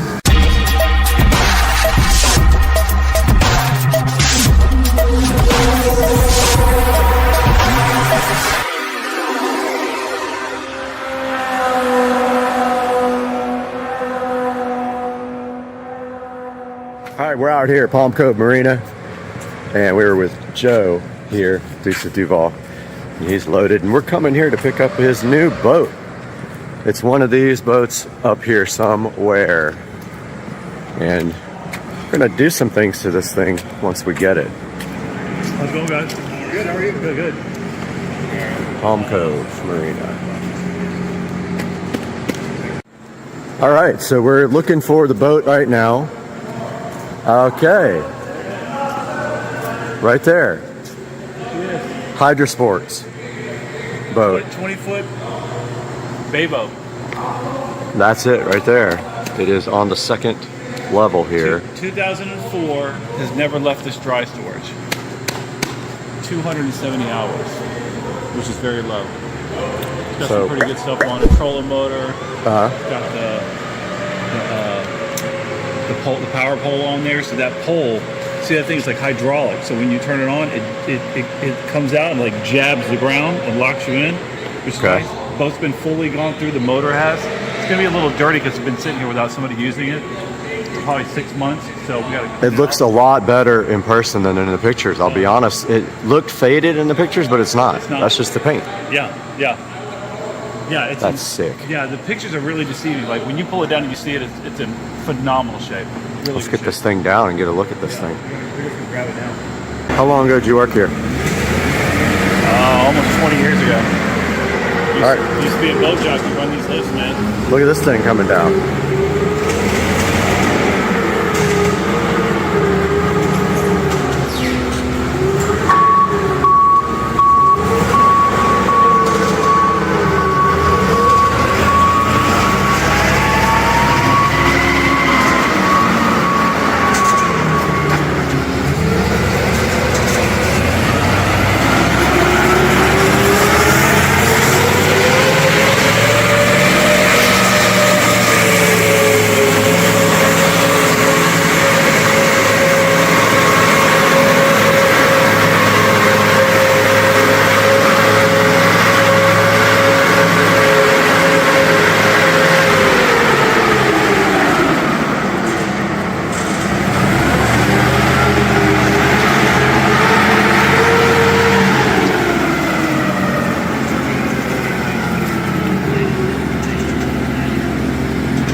All right, there it is. Joe's new boat.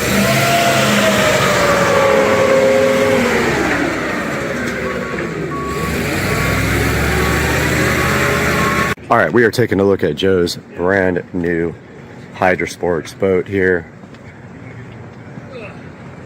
Got the trolling motor, the Minn Kota.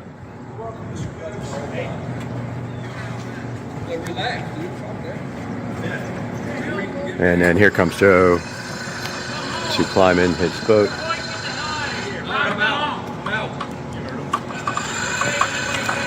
We got to get a thumbnail with you in it.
All right, guys, welcome back, and we are here with Dukes of Duval. And you guys just saw on this video a few minutes ago, you saw his brand new boat, and we have the kids back here in the back chilling. It's Audrey! That's Audrey back there. Carter. And Carter right there. We're headed to Publix to grab a few things first, and then we're gonna head on over to Palm Coast Marina. Cove. Palm Cove Marina. Video of the goat one. Yeah, that one. That we're about to film. Yeah. No, Carter. Heading to Palm Cove Marina. Correct, yep. Grab the boat out of, it's probably back up in the slot. So they're putting on a rack. All right, so they get it ready for us. We're gonna wash it down real quick and then go on out and have some fun and go to lunch. And watch that video. Watch her video, hit her up. What do you say, Audrey? Like and subscribe? Like and subscribe. Thanks, guys. Okay, here's Audrey at the new boat. Audrey, what do you think about the new boat? Carter, what do you think about the new boat? I love it. Dad, I'm the first one to get Are we gonna go for a ride? Be careful on that ladder.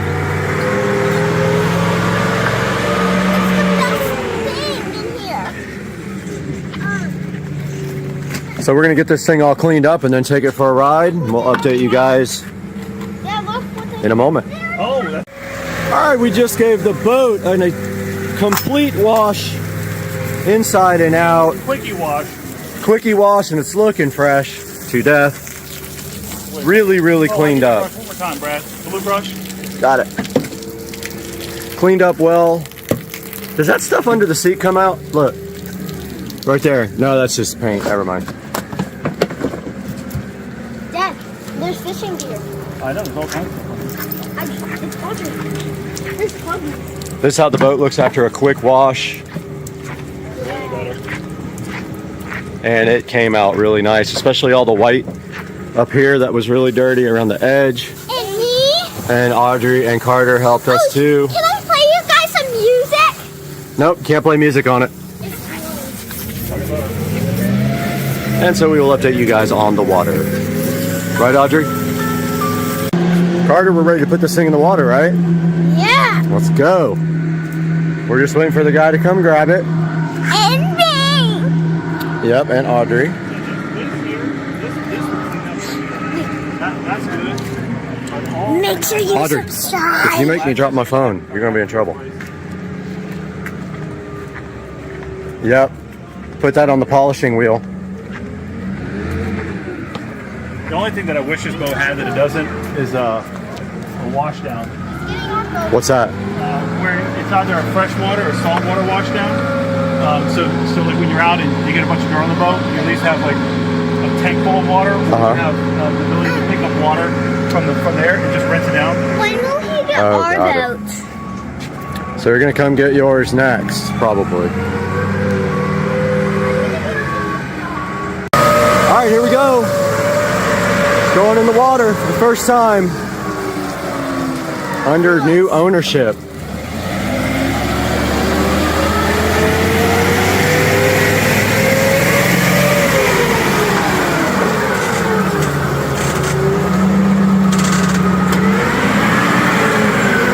And down it goes. First time. Hey, what channel do you guys stay on? 16. Oh, always 16 now? I'm working channel 69. That's right. 16. But I called the Coast Guard first. Not here, right? All right, grab the line. Oh, man. He's going to dump it. Grab that line. You never see driving out. What's that? So you're just gonna hold the boat while he gets from out from under it. Sight unseen? And then you're gonna pull it down. We cranked it up. Yeah. Worst case scenario, Rich will come get you. Yeah, you don't mind, do you, Rick? I didn't know the boat was for sale. Now I'm offended. I won't pay what I paid for. Oh, I paid $7 grand for that thing. $7 grand, Rich. You're not supposed to tell that, sweetheart. Dad. What's your name? That's Audrey. Hey, Audrey, I'm Rich. Nice to meet you. So keep it off the. Hey, push it off. Ah. When you're Carter. All right, here we go. So we got everything set up and we're headed out. And we just got the bumpers? Can you get that back bumper when you can? What back bumper? Can you get it, Carter? Carter, untie the bumper. All right, here we go. That other boat's stop it.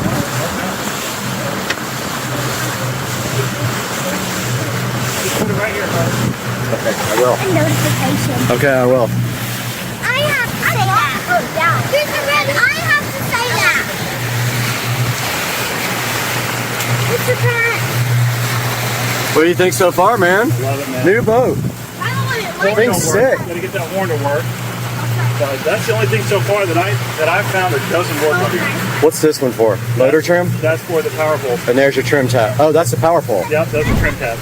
Okay. That'll level the boat out. What about the motor trim? Oh, right here. Right down here. Got it. Actually, you know what?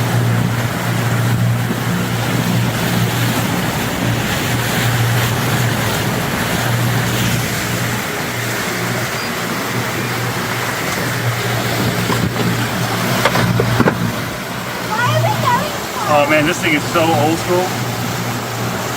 Does it work at all? Yeah, it does. It's just a bottom finder, so there's no GPS. Hey guys! Oh, we do have our phones. But if I take this radio out, Brad, dude, I got plenty of room. Let's flush mount the good one.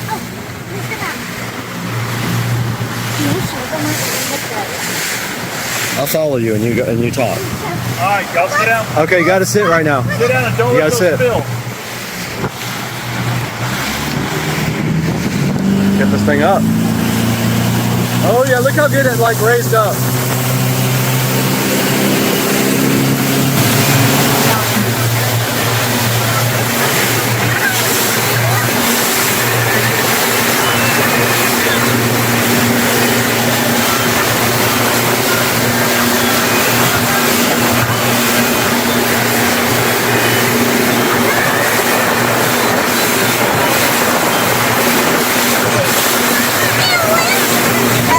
Daddy,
Alright, hey guys, we're out here at the Palms having some lunch, and Audrey is our camera person.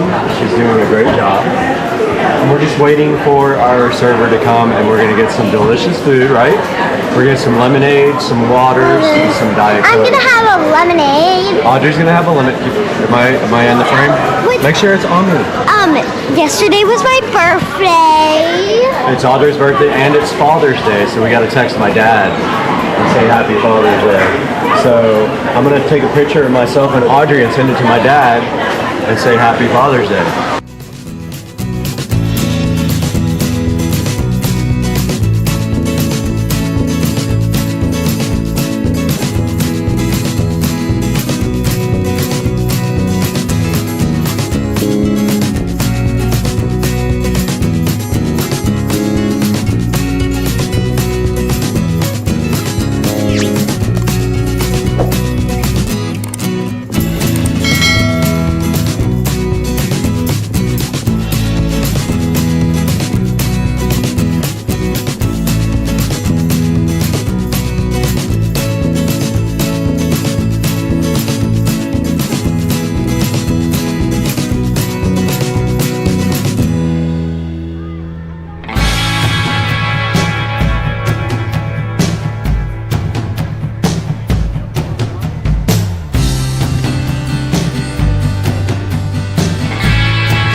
What's this called?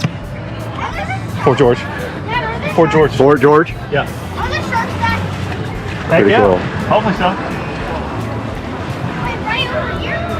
Hey, you'll be fine. Thanks, son. I have a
Guys, we are back with another batch of On Goodness here on Supercar Street Racing.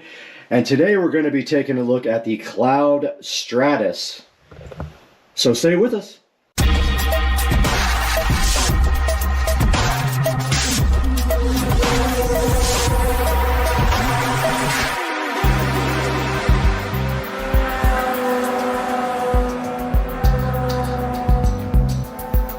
Right here in front of me, and right now in front of me also is the On Cloud Stratus in the color Fossil, which is this color here, and Midnight, which is actually black. We got them in size 9 for male, and we're going to be opening these up today and seeing how they look, checking them out, all the details, try them on, walk around, let you know how I feel about them. And that's all coming up right now. And right here in front of me, we have the Cloud Stratus in Fossil and Midnight. You can see right here on the label indicating Fossil and Midnight. And the old but reliable but familiar On box, looking so fly. And of course, On boxes are always recycled. And themed, just like all the other On products, there's a nice cloud on the outside of this recycled packaging. Now this was ordered directly from On, from their factory. So this was part of last year's models. Again, I believe I got them for about $100. I think they were 20% off of normal. So let's take a look and see what's inside of this box next. The On freshness keeps rolling here on Supercar Street Racing with these amazing On shoes that were ordered at a discount, the Cloud Stratus. Let's open them up now and get a closer look at what is inside. And as always, the packaging does indicate that it is 100% recycled cardboard. It has a message right here letting you know. And inside the box with recycled tissue paper here protecting the On shoes. And here you see Fossil and Midnight On Cloud Stratus shoes, looking great, if I must say. So let's get these things out of the box, take a look at them in detail, and see what they're literally all about. And once again, sitting in front of me is the Cloud Stratus from On in Fossil and Midnight, which is very cool. It's kind of a bluish color, the Fossil, or a bluish gray color, and Midnight of course being the black. And let's take a look at the detail of these shoes. Now on the tongue here, you see that it says On Cloud Stratus with the On chicken logo, like I like to call it. To me, it looks like a chicken pointing a beak in the air, but it actually is the word On, and I guess it's supposed to be a person. But yes, right here on the tongue, they've got the On Cloud Stratus logo, which looks pretty cool. It is in blue and kind of a reflective silverish white right there, as you can see. We do have some darker gray laces, which kind of accent very nicely and contrast the white here on the side. And then up front, where the laces hit the front, you've got this blue lace material right here that the laces actually go through. And then here you've got the softer gray material up front. And all On shoes are shipped stock with these inner condoms to protect the shoe shape. In shipping, I have removed that so I can feel the softness of the material, and yes, it's pretty soft right here on this grayer part, and I guess that's what you would call the Fossil color there. Even though there's some other tones on here, like looking at the side, we have the On chicken logo again in a reflective pattern here, reflective material. So I guess when you're walking, you'd be able to see these at night. And then right above here where the laces go through, there is a light blue patch of material and then a white patch of material here where the laces go through, with some nice contrast to the gray here. And on the side, we see the Cloud Tech logo down here, which is this, I guess, this mesh thing here that the shoe is on the bottom of the sole. And they do have these kind of springy looking holes on the side. And the Midnight material flows around from the back to the side there, if you can see that. The back of the On has the O right here in black. You can barely see it there, but it has the O from the On logo. And then below that it says Helion. in the white section, which I'm not sure what that exactly means, but it's right here on the back, and then they have this notch cut out in the back as well, and that rounds out the back of the ON Cloud Stratus. Now here's a good look at the bottom of the ON Cloud Stratus, and you can see under here it says Speedboard right there, and has the On Chicken logo again on the bottom, and the bottom of the shoe is a black and white, looking pretty good if I must say so myself. But the key to the On shoe is always going to be how it fits.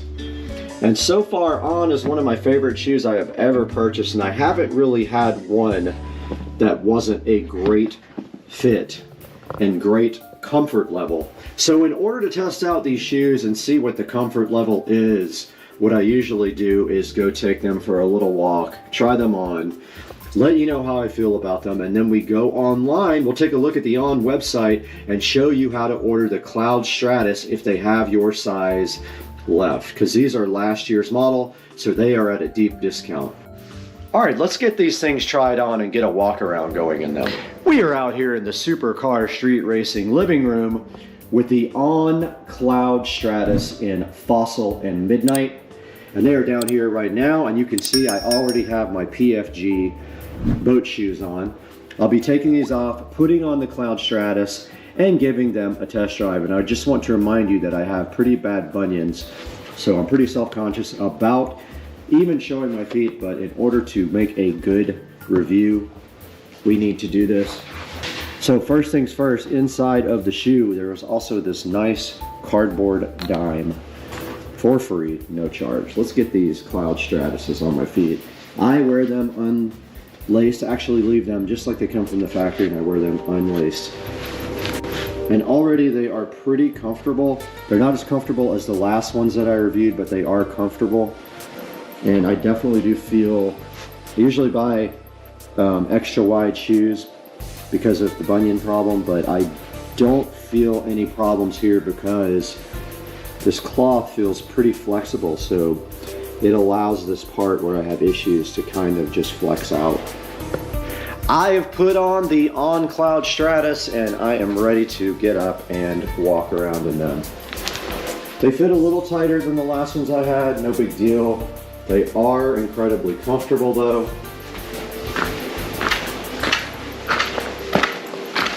Let's go out here and take them for a walk down the block.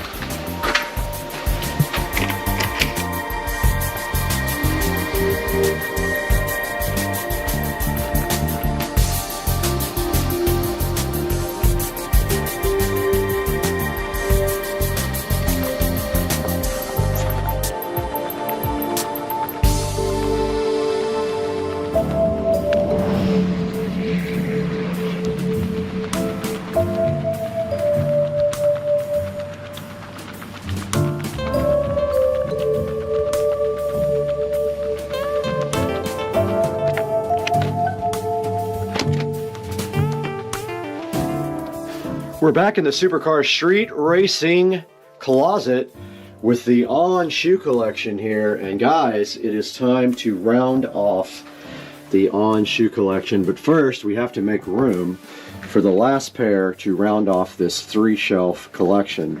So let's take these flip-flops and move them elsewhere. They can sit there, and the ON Cloud Stratus can go right up here.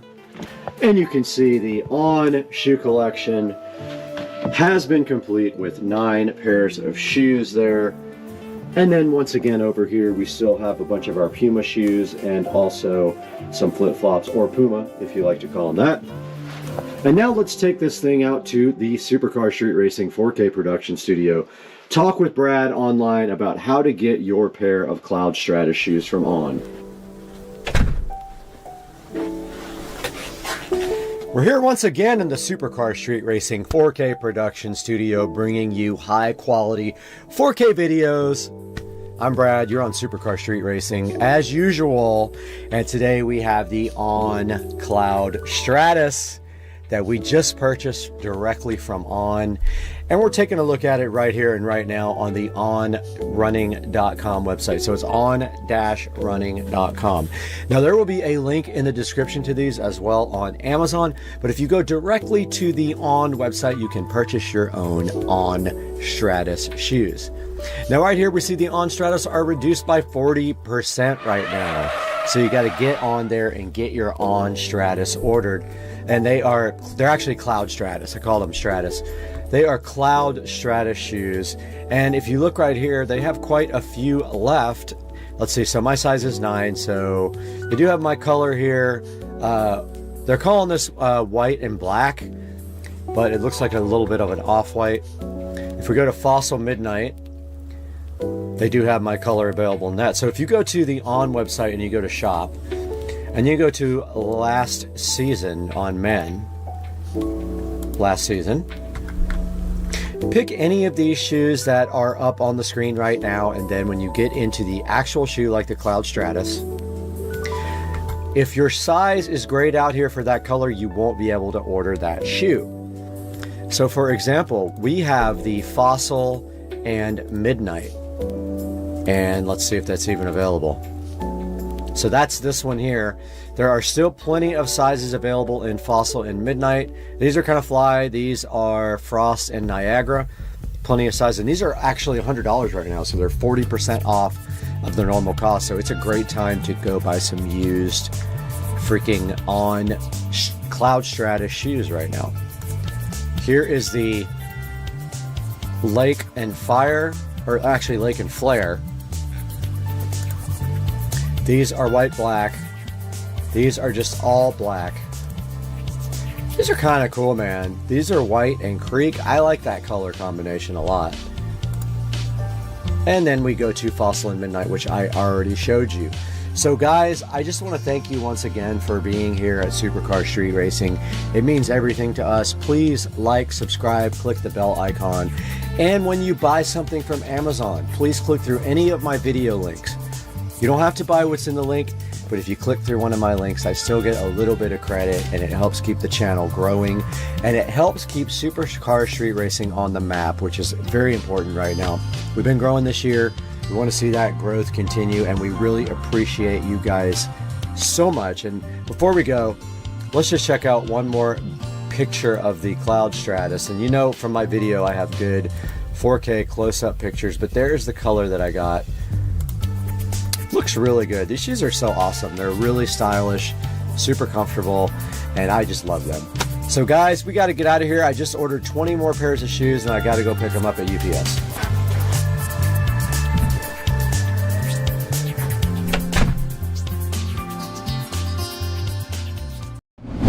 My electric mower is so quiet, my neighbors think I'm just aggressively walking back and forth in my yard.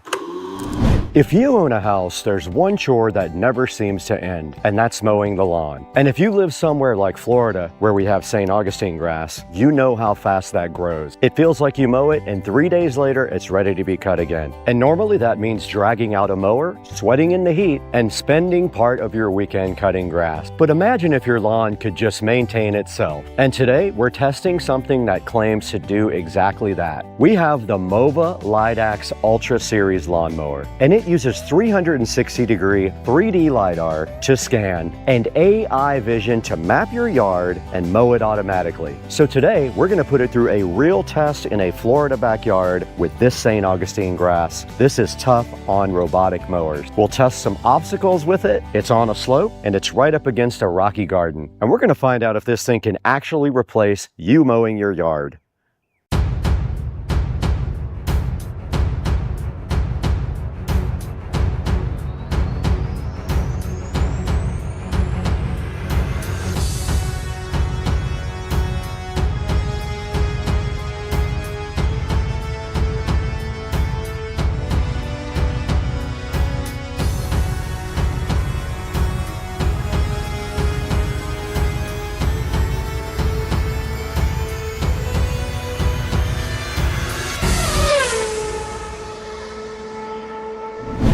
Now, one of the reasons robotic mowers are becoming so popular is simply because of the time savings. And most homeowners spend 1 to 2 hours a week mowing their yard. Can you believe that? And over the course of the year, that easily adds up to 50 to 100 hours a year just to maintain your yard. So the idea behind a robotic mower is simple. Instead of spending your weekends mowing the yard, the robotic mower does it automatically. And that means more time for other things, like spending time with your family, working on projects, or just relaxing. And there's also long-term return on your investment. Between fuel, maintenance, and eventually replacing your old lawn equipment, lawn care can get expensive. A robotic mower like the MOBA LIDAX Ultra Series automates that process and keeps the lawn maintained consistently without requiring you to be out there every week.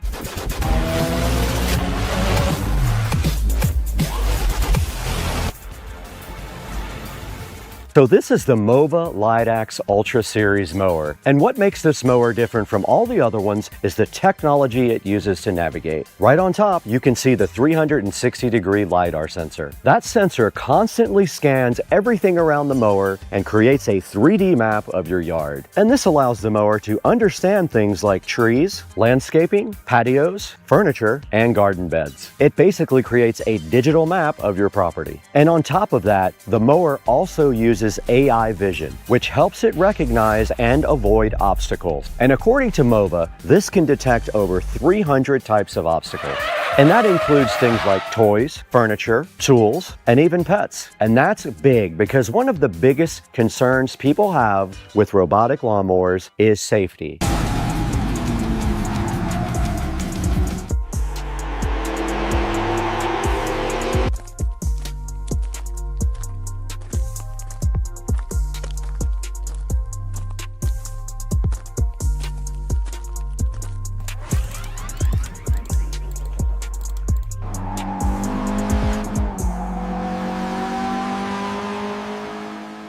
Now, the MOBA LIDAX also includes several features which are designed for very complicated yards. It can handle slopes up to 45%, which is very important if your yard is not perfectly flat, which mine is not. It is sloped. It can even climb over obstacles up to 4 centimeters high, such as roots or uneven ground. And thanks to its navigation system, it can move through narrow paths between landscaping areas. Now, another interesting feature is its precise positioning system, which keeps the mower accurate up to 5 centimeters. That level of accuracy allows it to mow close to edges to maintain consistency. Instead of just talking about these features, we're going to test them right here in my backyard. This yard actually provides a very good test environment for a robotic mower. We've got thick St. Augustine grass, which is known for growing dense and fast. There will also be several obstacles placed in the yard. We've got landscaping areas all the way around the grass. We've got trees. We've got garden borders. We even have a big drop-off right there, and that tends to be a challenge. And we're going to let the MOBA LIDAX map the yard and then start mowing. And that should give us a good idea about how the navigation system works in a real-world environment like this one. And as the mower begins moving around the yard, the LiDAR system is scanning the environment. Every time the sensor rotates, it measures distances to objects and builds a 3D model of the yard. Now, this map allows the mower to understand where it can drive and where it should avoid. And the advantage of this system is that it doesn't rely on boundary wires, which older robotic mowers did. Instead, the mower navigates based on the digital map that it creates. That makes installation much easier and gives the mower some more flexibility when navigating complex areas. Now the mower is beginning its mowing pattern.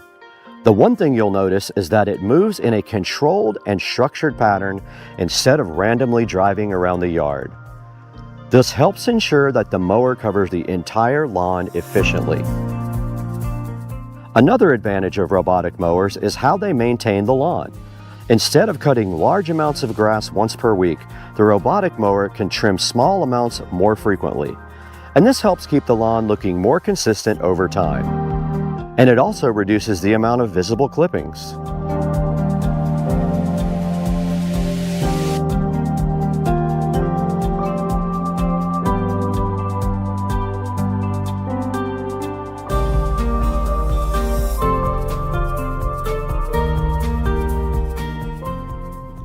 Now we're going to test the AI obstacle avoidance detection system.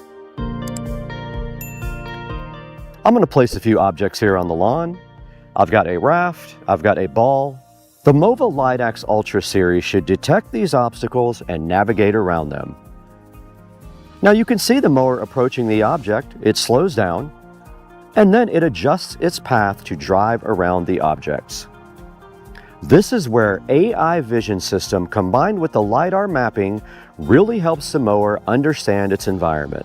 And you can see as it mows up and down the yard, this is a slope. It's heading slope down towards the pond there. The MOVA LIDAX Ultra handles it with ease.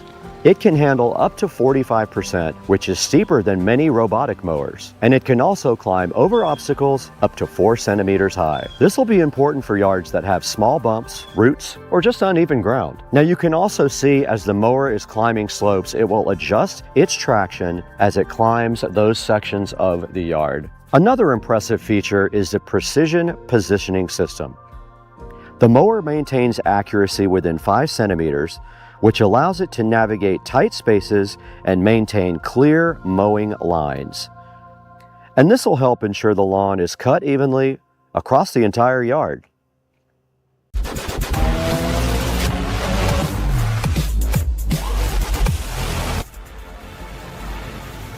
After testing the MOVA LIDAX Ultra series, the technology behind it is very impressive. The LiDAR navigation, the AI obstacle detection, and terrain capability all help it handle real-world yard conditions. But the biggest benefit really comes down to convenience. Instead of spending every weekend mowing your yard, the MOVA LIDAX Ultra handles that for you. And that means less work, more time, and a lawn that stays consistently maintained. And for homeowners looking to automate yard care and simplify your routine, a robotic mower like that can be a huge upgrade. And if you want to check out the MOVA LIDAX Ultra, I'm going to put a link down in the description. And if you want to see more real-world tests like this, like and subscribe and click the bell icon. And thank you for 275,000 subscribers. Check out Second Car Street Racing, our other channel, and I'll see you on the next one. I got to go to breakfast.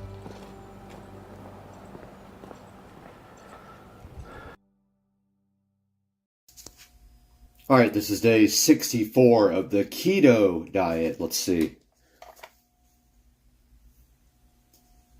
143.6, and I started at 169. Okay, we got Mr. Binks here on the bar. Mr. Binks, look it. Mr. Binks. Binkser. Geek, geek, geek, geek, geek.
Come again? You know I don't speak Spanish. In English, please. Huh? You pooped in the refrigerator. Who let the dogs out? I need NOS. I need NOS. No. My car topped out at 140 miles per hour this morning.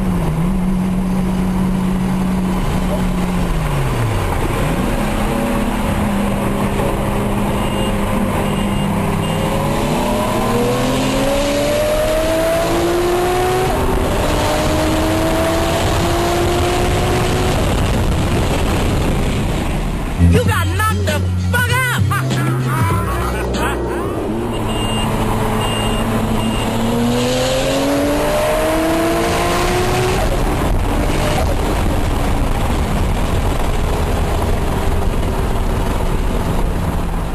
You got knocked the fuck out!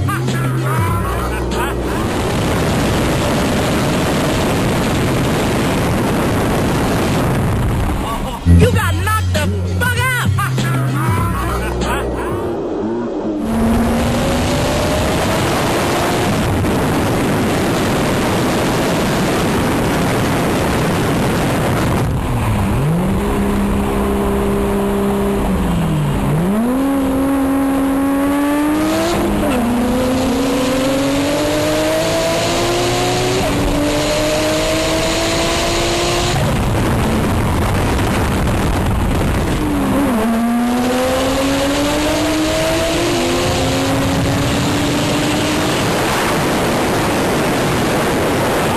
Mad as hell, and I'm not gonna take this anymore!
Lithium golf cart, 72 volt, let's kick it.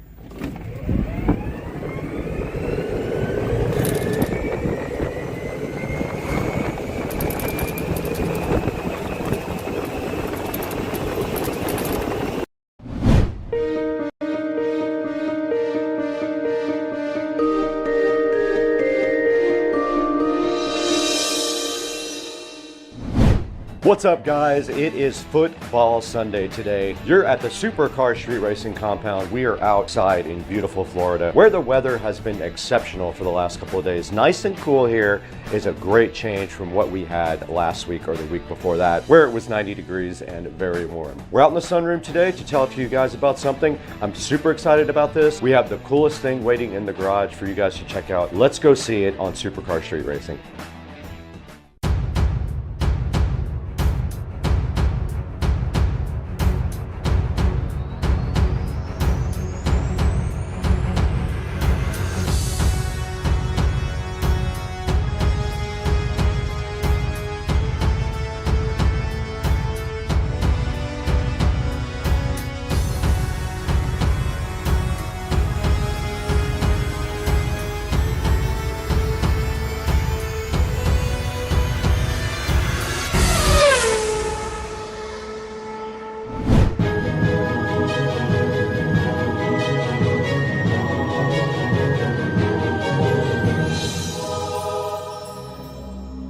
We're out in the Supercar Street Racing beautiful compound garage today with something very special. I'm hyped about this product. Easy Era sent us this awesome digital clock to check out. I'm shooting some video on the other camera of that right now. Now this thing is very cool. It features lots of cool things on it. It does a lot of neat functions, and we're going to show you some of those today in this video. Now this thing is a 10-inch clock. It has a remote control with it. It does digital music sync, RGB atmosphere light, low reflectivity. It shows the temperature. It has a nice LED display, dual alarms, and it can Bluetooth sync to adjust your time. Now I have the remote control right here in front of me. I'm going to show you guys this as well. This is the remote for it. Now we will play with some of these cool features on this remote a little bit later when we install this in the Supercar Street Racing studio, because that is my intent.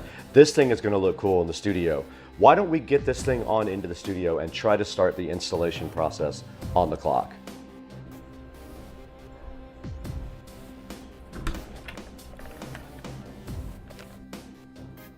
Okay, we're out here in the Supercar Street Racing studio with all the cool lighting. Let's go ahead and turn on this one. But yes, here is our cool lighting inside the studio, and my plan is to put the light right here, but it needs power. I'm going to run power up here to this power and then run the cord down through the wall here between these sheets, so it'll be totally hidden. So it's going to sit right here. Might be good right there. All right, I got some screws, and you can also, when you do this, you can basically run the wire right below these acoustic tiles, and this should be straight if I just go in here like this, but I just don't know how far apart they are. See if this will work without doing anything extra with just the foam. Now before I put this clock up, I just want to show you guys that there is buttons on the back to do some of the functions as well. Now let's see if I got my screws in the right place. Let's go ahead and run our wire first. So like I said, it's just USB. I'm going to go right in the crack there.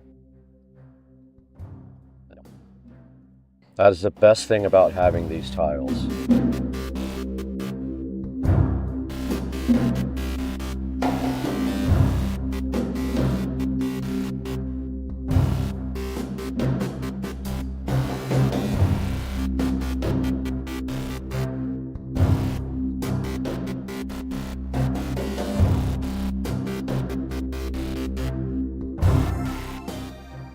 There is our clock installed, and it looks great on camera. You can see it on camera right there. You can see it on OBS Studio, and that's what it looks like. You can see behind the clock the nice glow that it emits on the wall right there. Pretty cool little light. Now there are some functions that it does as well we need to take a look at. There is a remote control included with it right here, and also some nice instructions on how to use this thing, but you can sync it to your phone via Bluetooth. I'm going to show you guys how to do that now. By pushing the Bluetooth button on the remote control, it does say BT right there. Okay, I'm in my Bluetooth settings.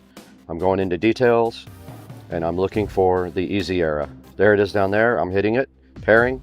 I hit the pair button. Let's see what happens. I hit allow, and there we have it. The time and the date and the temperature are perfect now on the Easy Era digital clock. Now this thing does also feature alarms as well. You can set the alarm with the clock button or with the remote control.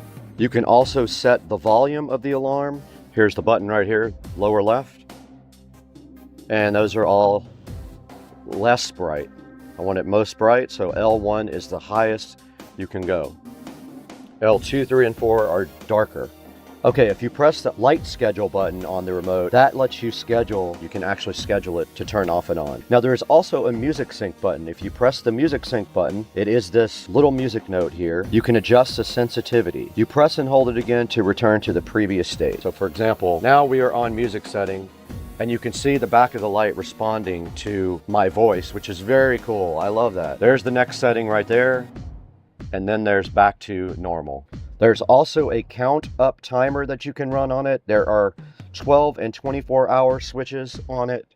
Now you can also change the display color by pressing the display color button on the remote control. Let's find that button. All right, it went to green, blue, purple, white almost, yellow, red, light blue, green. Oh, and then you can go through all the other ones. You can individually set, oh, that's cool.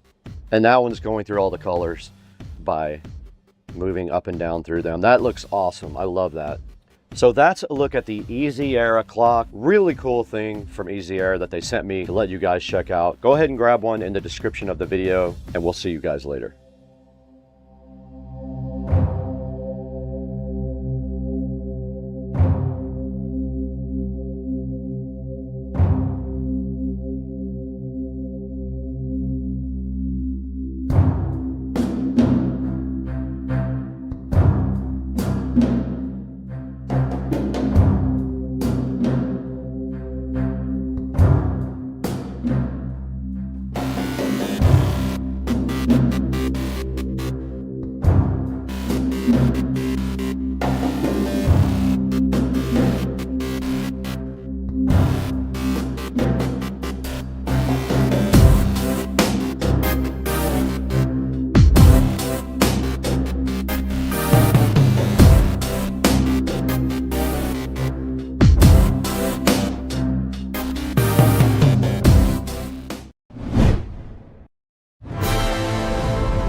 Come on.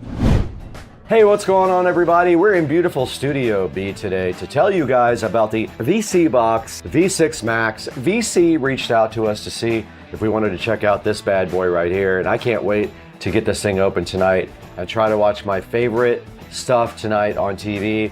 We got the V6 box right here, the V6 Max. It's supposed to be upgraded and cool, and we're gonna open this today for you guys because I wanna know if it's appropriate for my audience and if they'll get what they want out of it. Let's get this VC box at V6 Max open today on the channel and see what's inside. Let's get it done.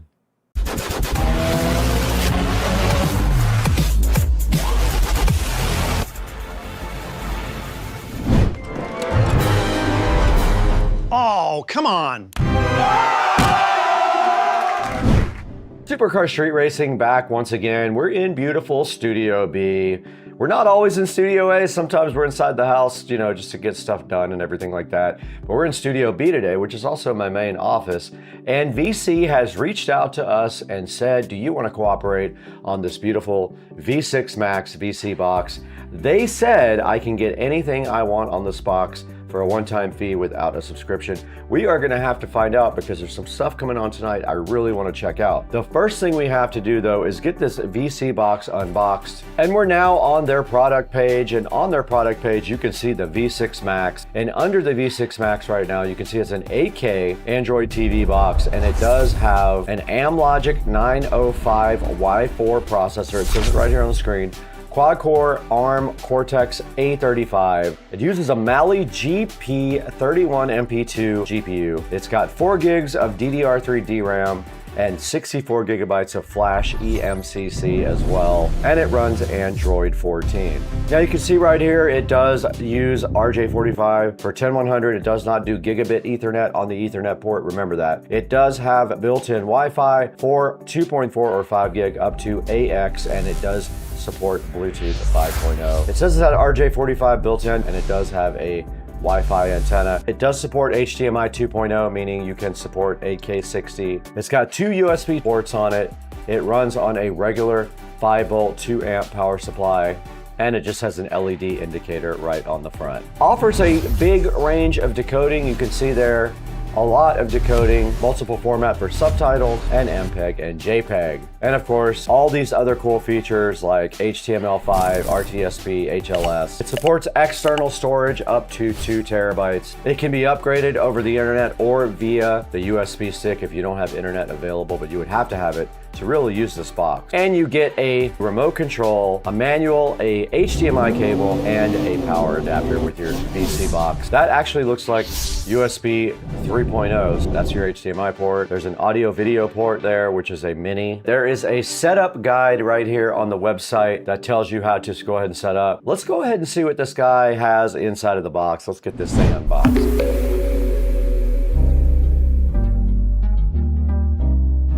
All right, we're back with the VC box unboxing. I already took this thing directly out of the packaging, and the first thing on top was the V6 Max, and this is what it looks like right out of the package. It's a very nice, very lightweight design. It is pretty sleek looking too. It has some nice ridges on the top here that make it look cool. And on the back, you can see all of the connectors that they touted on the website. There's an RJ45 there, but you only get 100 megabits out of it. Do not think you're getting gigabit Ethernet out of that. It's only a 100 port. There is a USB 2.0 there, and definitely a USB 3.0, and I believe it is marked such. No, it just says USB, but it's blue, indicating it's 3.0. There's your HDMI 2.0 input right there. There is a TF card slot below that. There is an audio video output. I don't know what that's for, but it looks like it uses the mini and probably breaks out to audio and video. And then there's your power input right there, which is the pin and tube style. Now further in the box, here is your power adapter. I'm hoping that my existing power adapter works. I didn't check to see if it's a pin and tube, but hopefully I don't have to disconnect the power adapter that's there to use this one.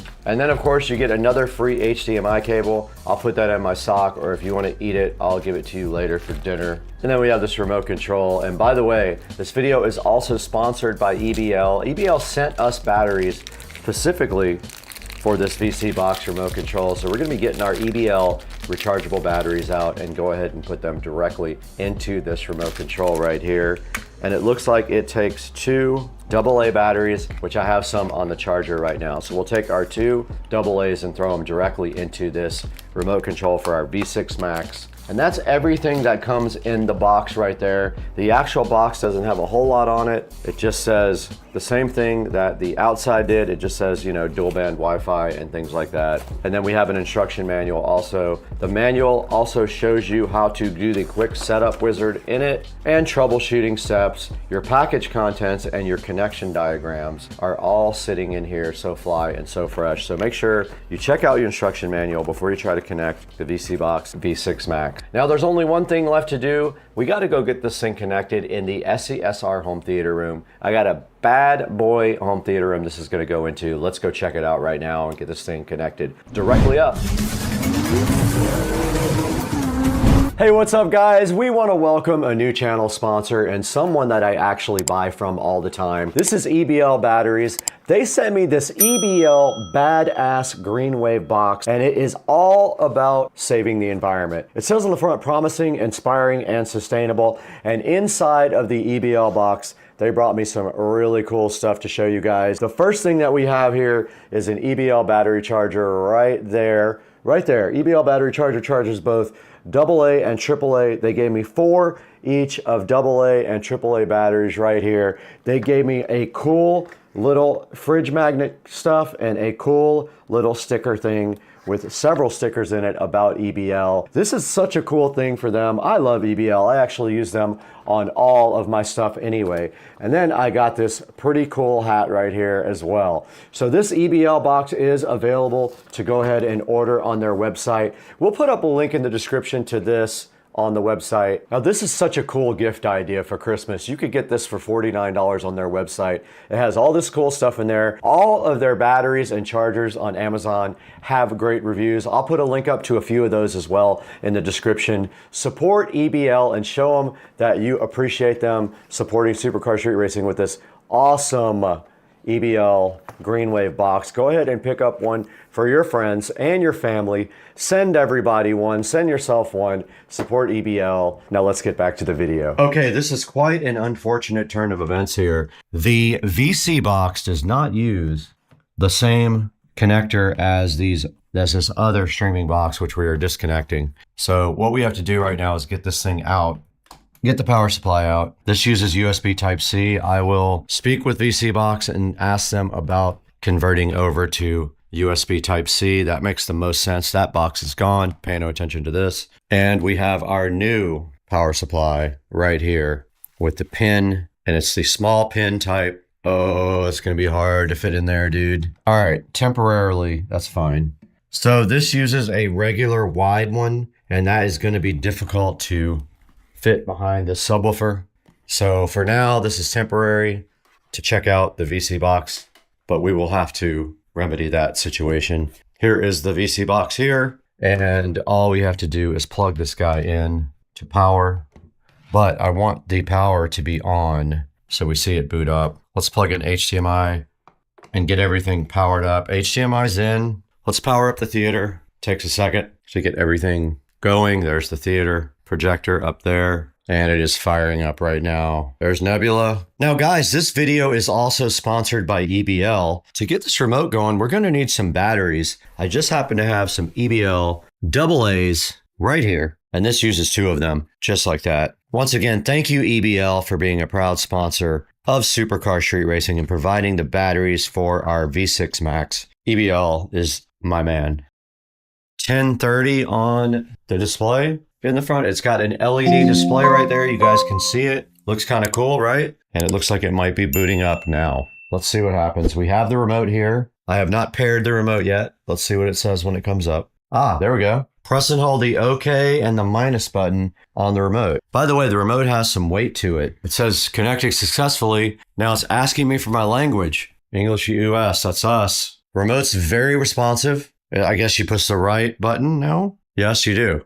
This is for your scale. So this is how you match up the corners. You see how my corners are up in the corner there? Those look good. So I'm going to go to the next one. We are Eastern. I'm going to click next. We are going to connect to Wi-Fi. Not responsible for the content. Agreed. I'm assuming we need to download all these. It is downloading and installing Heat Live. Okay. All right. Well, it's doing something on Heat Live.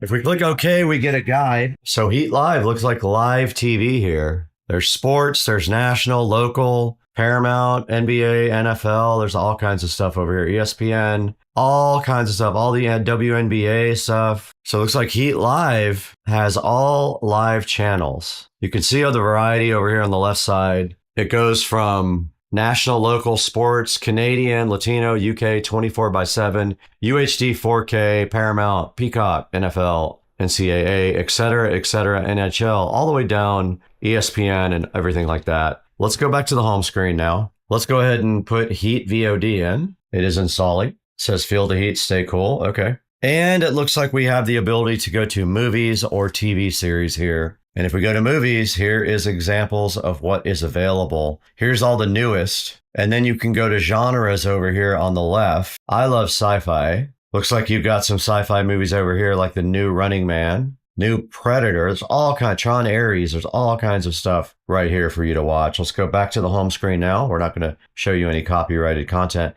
Don't know what VOD Ultra is. Let's see what that is. It says receiving data. Now, I have not tried to update the device yet, so I don't know if it has a firmware update available or not. All right, so we got movies or TV series as well. Let's click movies. And it looks like there is some categories on the side like Max, Peacock, Hulu, etc. So there's a lot of stuff over here on the left for you to choose from for video on demand. Let's go back to the front. We are on the latest version. Okay, cool. That's going to be the limit of our Wi-Fi connection, 180 megabits per second. Plenty for 4K video. And we do have our regular Google Play Store here, Prime Video, Netflix, YouTube, a file browser, and an initial setup. So far, so good, man. I'm going to use this thing tonight and try to watch my favorite stuff on this box. And you can clearly see this is an Android device. Yes, you can install other apps. It does have Firefox, Contact Us. You can put Kodi on here if you want and use anything with Kodi. I am going to play around now with this VCBox. But after this, let's throw it back to Supercar Street Racing in Studio B and let you know how you can get your own VCBox. V6 Max, let's throw it back in there. All right, guys, you just saw us hook up the VCBox V6 Max and put it to its tests on the home theater room for Supercar Street Racing. I love my home theater room and I watch so much stuff in there. It's going to be very helpful to know if this guy is actually going to replace the other streaming box that is in there right now. I won't mention the name of that. You'll have to watch my other videos. But if you guys think this thing is awesome, there's going to be a link down in the description. It's very important that you click that link when you buy your VC box so that VC knows that you guys support Supercar Street Racing and they'll support us more and bring you awesome stuff just like this. Guys, thanks for watching. I hope you loved the VC box. Go ahead and buy one if you like it. Get rid of your monthly subscriptions. I don't pay that stuff anymore. The only thing I pay for is internet access. Everything else I do not pay for. We got to get out of here right now though. We got to go watch a bunch more movies on our VC box, the V6 Max. Let's get out of here.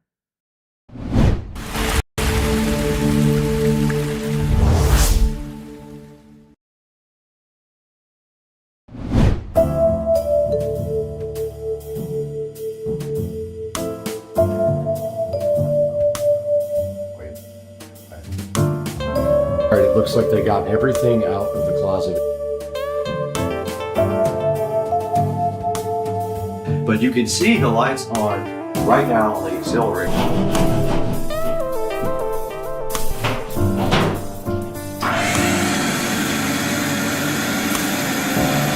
A good bit of the work done here. Shoe racks are right here in front of me.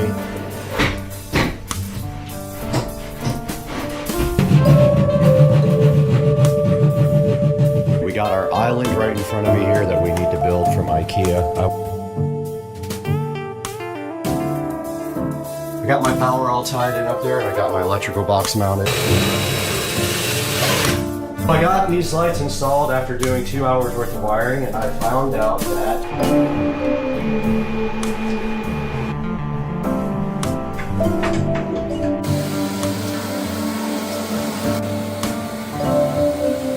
these have been going out for a while. This one up here. All right, the installation is done. I made a complete mess. Let's just go one by one. I'm gonna go ahead and go one by one and rename all these.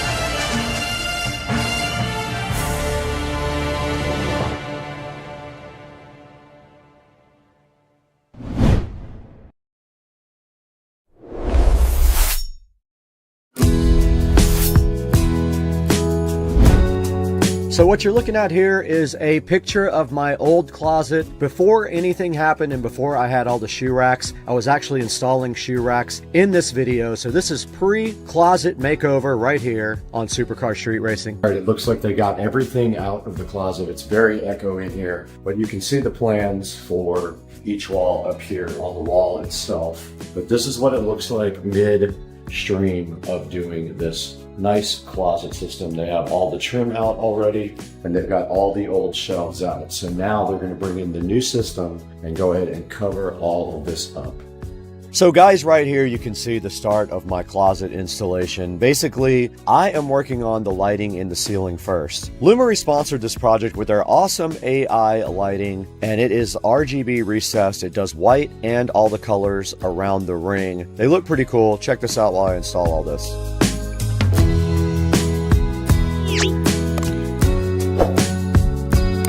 Basically, and that thing's supposed to keep it from moving, but it's very loose. Now what you're seeing right here is basically me replacing my old can lights with some brand new Lumery AI RGB lights. So in order to do that, the holes were actually too small. So I had to take a plug and put it onto the hole saw to keep the hole saw from wobbling. If you don't have anything for the center bit to bite onto, you cannot use the hole saw on an old hole. So it's a cool hack. You just make a plug the same size as the hole that already exists.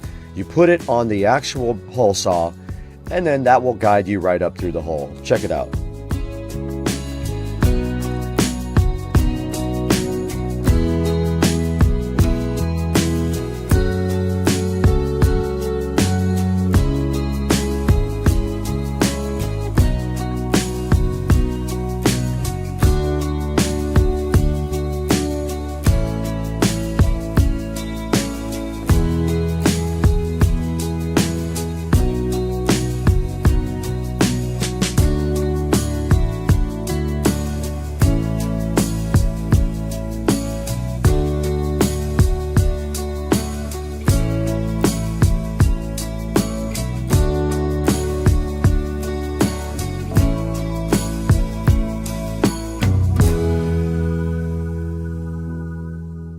Okay, me and Tony just installed these 4 Lumery RGB lights in the ceiling, and now we have to go into the Lumery app and add them one by one. Okay, so when we first powered up these Lumery RGB smart lights, they were flashing. Some of them were flashing slow, some were flashing fast. Now they're solid colors.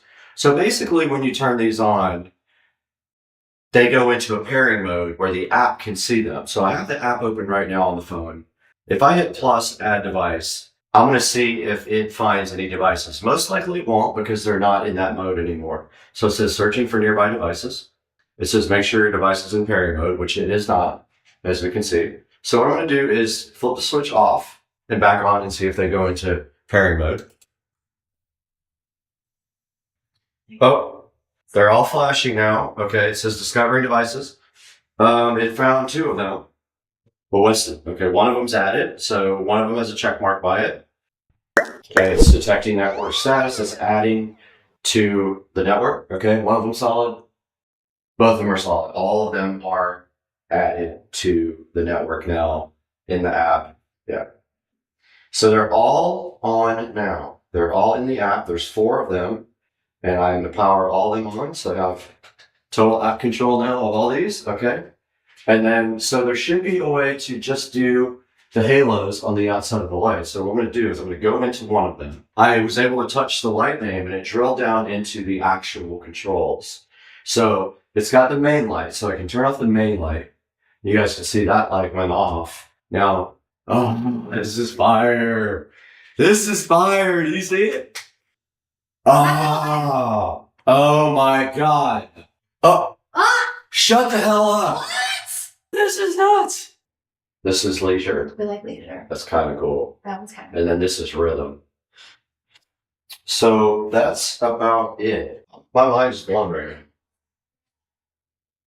now. Okay, we're back in here with the Lumery RGB AI smart lights. And we learned so much stuff about these. They're on its setting right now on the auxiliary light. Now there's main light and there's auxiliary light. They both cannot be on at the same time, unfortunately. They have to be one or the other. But you can see the lights on right now on the auxiliary. And inside the app here, you've got a bunch of different presets. One of them is called Leisure. And then inside of the Leisure, there are all these presets. There's 4 tabs and presets for the lights that you can put in that changes their colors and their pattern. So yeah, these lights are awesome. They do a lot of different cool things. They can sync to music.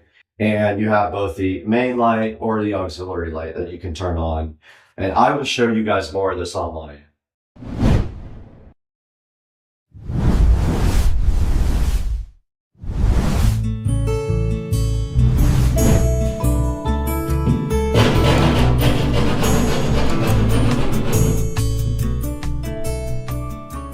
We just finished installing our recess lighting from Lumery.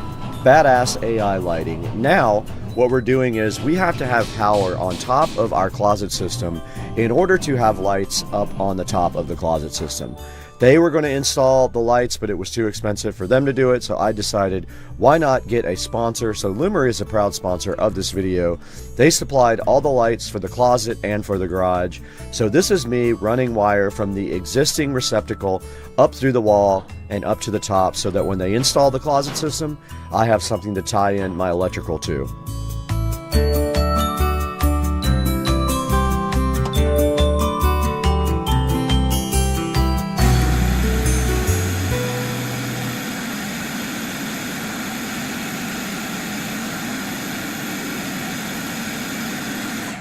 Okay, we got our island right in front of me here that we need to build from IKEA. I went ahead and started opening it up to see what was inside. I'm kind of dreading it, but there's no way around it. This thing has to be built, and this is going in the center of the closet.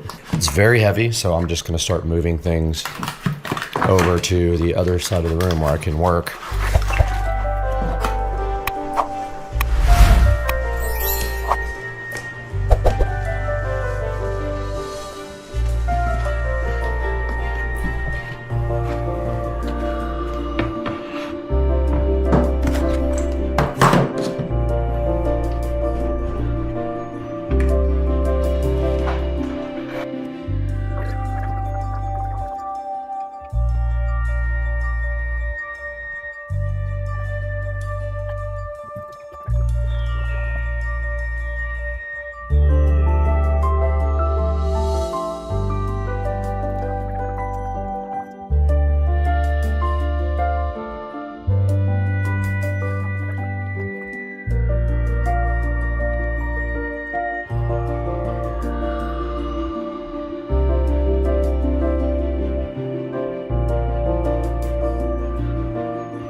All right, I just finished the island for the closet. It is right here, fully built. You can see it has 6 drawers right here to keep stuff in, which I'm hyped about. So I have extra storage in the closet. It'll sit right in the center and I can put my clothes on it when I do laundry to pick up my clothes. This thing came out good. This is IKEA. I will not be sponsored by this, but I'll put a link in the description to this guy. It's finished on the back too, which is nice. And it is on casters. So yeah, that's all done.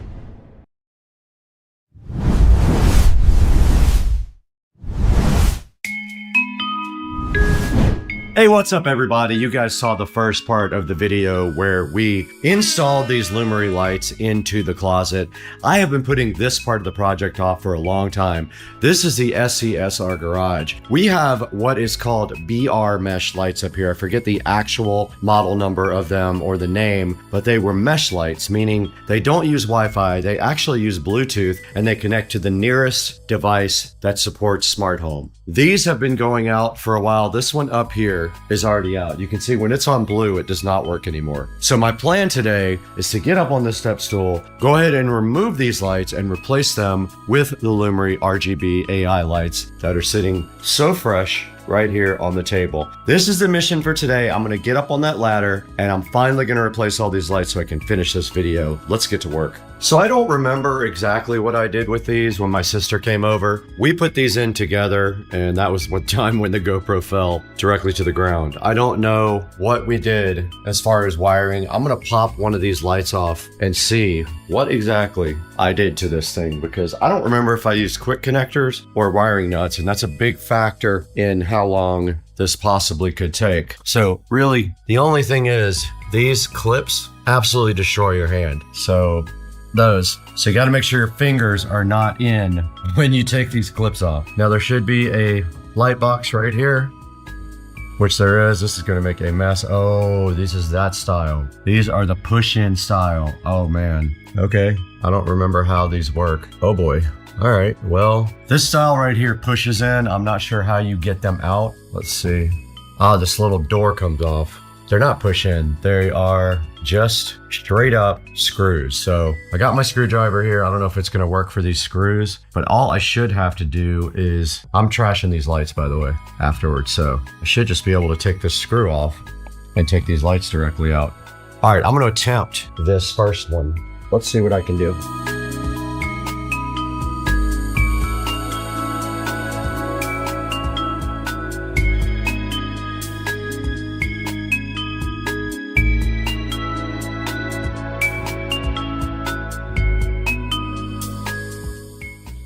That was easy. Now, unfortunately, if you just touch the ceiling, it turns white. So there's some little white specks around there, but that light's done. Let's test it. There we go. So now we only have to do that 8 more times.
Okay, I've got the next 4 lights out. I might as well go ahead and pre-wire them, at least. So I'm doing that right here and right now. I'm just gonna I've got 2 of them done already.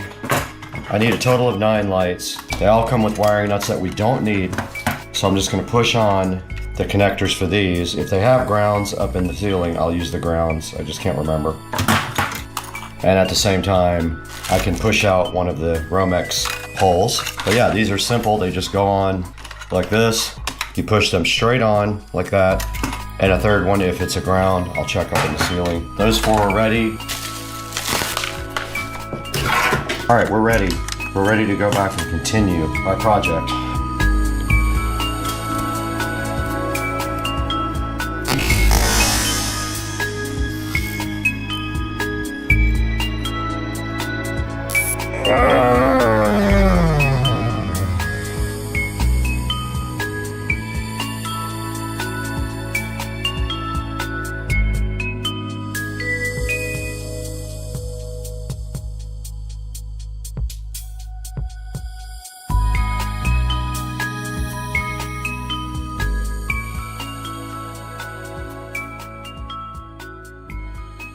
All of my new garage lights have been added to the app. Now, as you can see, we have separate control over all of them. I'm gonna go ahead and turn on the dream color. I turned on 2 of them. You can see the red right there, see red right there, and I am turning on all the other dream color. They are all defaulting to red. Those are all red now. Check it out. Are they all red? Forgot one of them. Now they're all red. Now let's go ahead and put a scene on these guys. Let's just see what looks cool. It'll be better at night. You can see Iceland blue running on that one. I'm gonna go ahead and switch off all of the main lights. I'm just switching off the main lights in the app and leaving the dream color. So now you can see we have all reds and 1 Iceland blue is the name of that scene. So all we have to do now is go to our old routine that turned the lights off and on at dusk and update it with these new lights, and they will come on at night and stay on most of the night, all the night actually, and they light up the garage door. Looks pretty cool.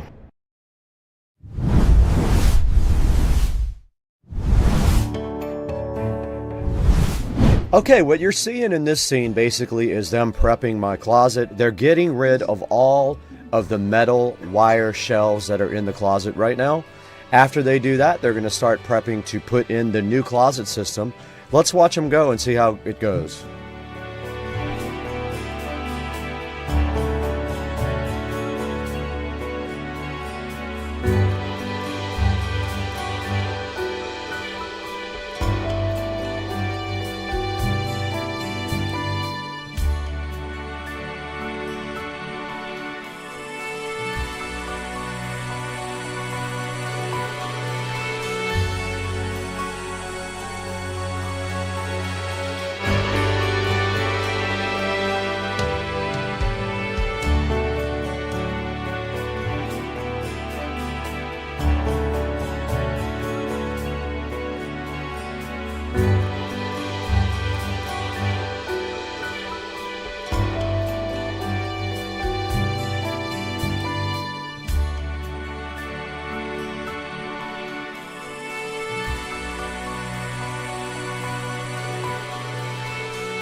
Have a good bit of the work done here. You can see all of the shelves and the panels right here. Anyway, they've got this much done right now, so they'll be back in here working on this in a little bit.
you can see my shoe racks are right here in front of me. They're starting on all these other things and the panels that go between the walls to kind of hide all that.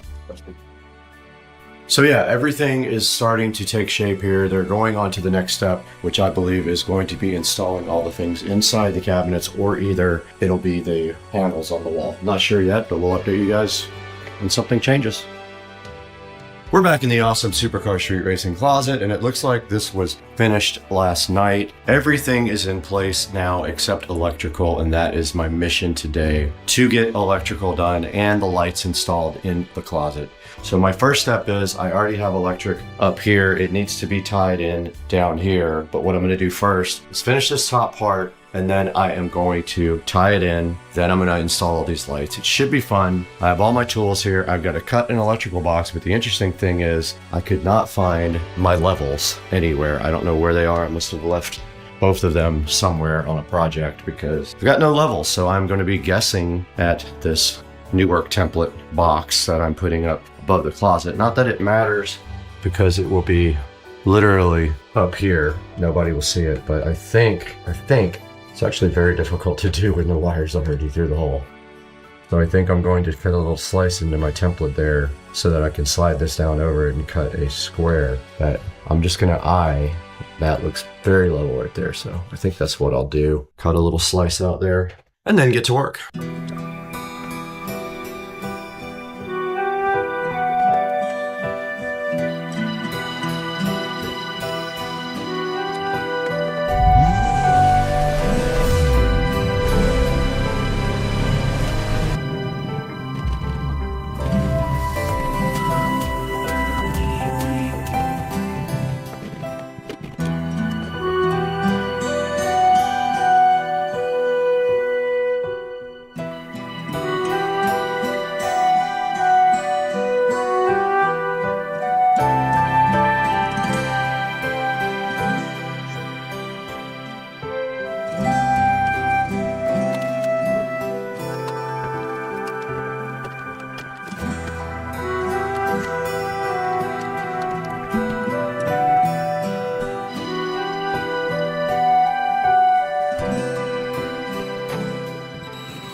I got my power all tied in up there, and I got my electrical box mounted. Now, these wires are hot. I have to turn off the power to do this, or I can just do a little bit of prayer while I do it and see if I can maybe not get shocked. But that's what I'm doing next. I'm tying in the bottom part to power.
We're just gonna test it.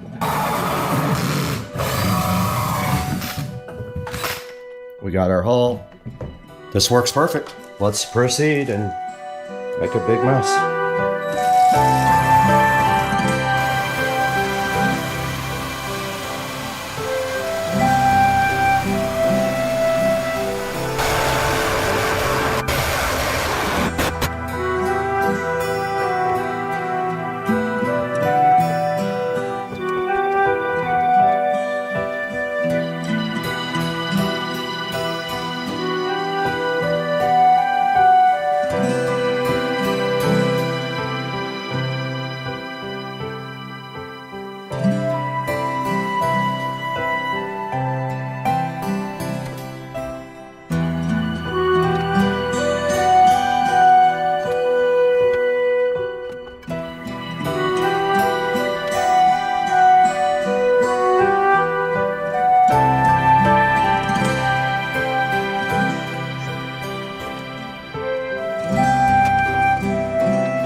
Okay, I started wiring up a couple of the boxes, basically one feeding the next one, so I have all my stuff here to do that with. I can basically pre-wire these here and then take them up there and fix everything up in the ceiling. So that's what I'm doing right now. I am actually doing some electrical work here.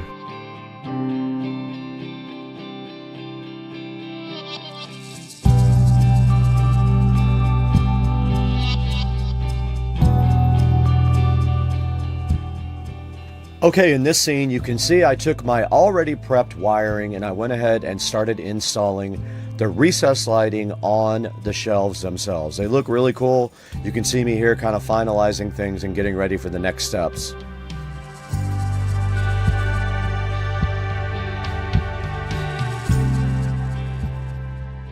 All right, I just wiped down the entire closet. All the sawdust from installing the lights are gone. I am bummed out because I have half of the new version lights that can do this and half of the old version that can only do that. So I'm trying to figure out, am I going to go ahead and rip all these lights out and do everything? Because I have to rewire everything because the LED drivers are different. But my next thing is I'm going to get down here on the floor. I'm going to clean this entire floor with rags and a cleaning supplies. So you guys can watch me do that. I'm literally going to get on my hands and knees and clean this whole entire floor.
All right, it's the next day and I did get the motion sensing switch put in. It works great. It turns these lights on up here at the top that are in the ceiling. The other lights are not on the switch. They come on via the app or via smart. I have one more step, and that is I'm going to be using Lomarie's rope light on the top of the closet. So what I want to do right now is simply get this up there and wire it in so we can install the rope light. There's only 2 plugs up there, so I'm going to be using this splitter. This is 16 feet, so it's not long enough to go all the way around, but it will go most of the way. So unfortunately, I would need a 30-something foot one. But yeah, I'm going to get up here and install this light as best I can.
Okay, we got our LED rope light installed above the closet and it looks freaking awesome. That's what it looks like with one of the scenes that I could pick.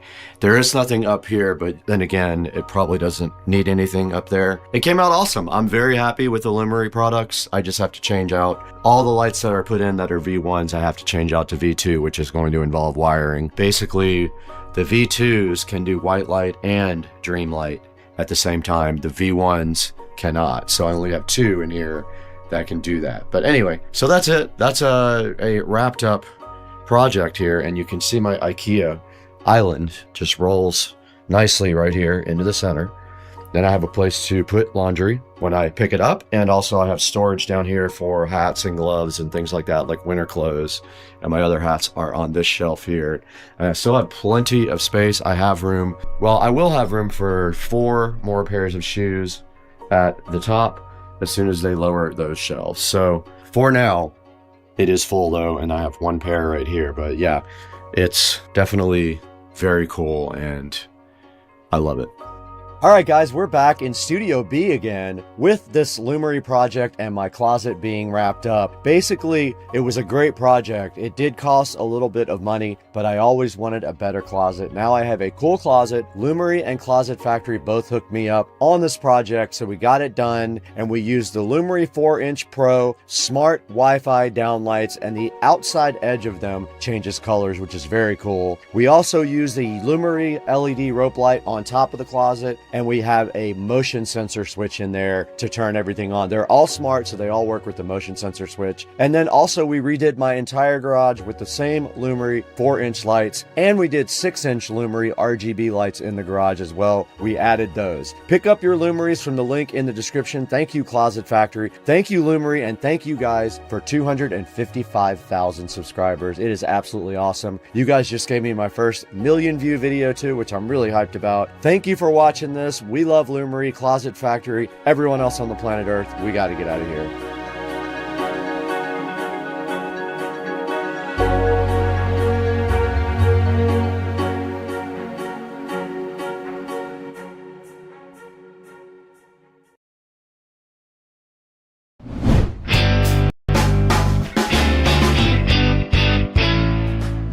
All right, we're shooting in 4K now on the Insta360 because I finally figured out how to use it. Now what that means is, like, I'm gonna put the selfie stick way up here like this and put it back right here. But I wanna know how you shoot it, like hold it sideways like that, and then it auto landscapes for you, because I don't know how to do that. But like, this is pretty cool though, because I'm gonna shoot about a minute of video with audio and then take it directly into that program and see if I can figure out how to export it, because I want it to be 5.3K since I'm using single lens. I'm not using all the lenses, guys. I'm only using a single lens.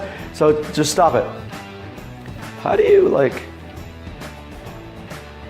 rotate that way? Can you? I don't know how you do that. I'm gonna have to look into that because that's weird, but I feel like the selfie stick is pretty fire, like this, because it looks like somebody's shooting you. You're not even shooting yourself. But like, it doesn't be it's pretty good. I'm gonna go ahead and export these 2 clips and see what they look like. Dog. Bye, dog. We just stopped by the candy store to get some candy, and we got this big candy right here, and it's, I'm not gonna say the brand. Let's go. Just wanted to show you guys 100% confirmation that I still have the download folder on the Echo Show 15 to be able to sideload apps. Check out my channel. Talk to you later.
This thing's so sick. And that's a slow one, man. We need a 80-mile-an-hour one.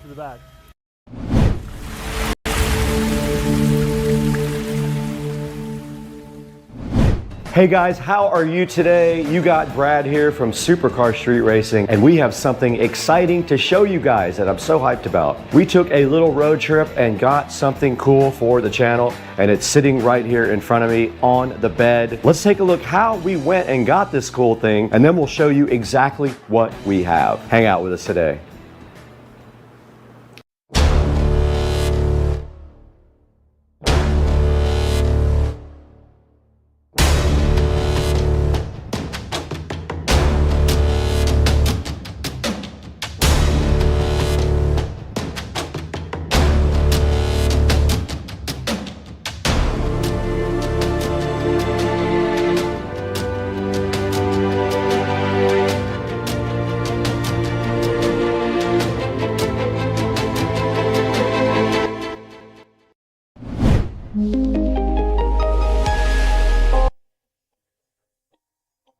All right, we're about to head out. We bought a Canon R5C down in Winter Garden. So Joe just showed up.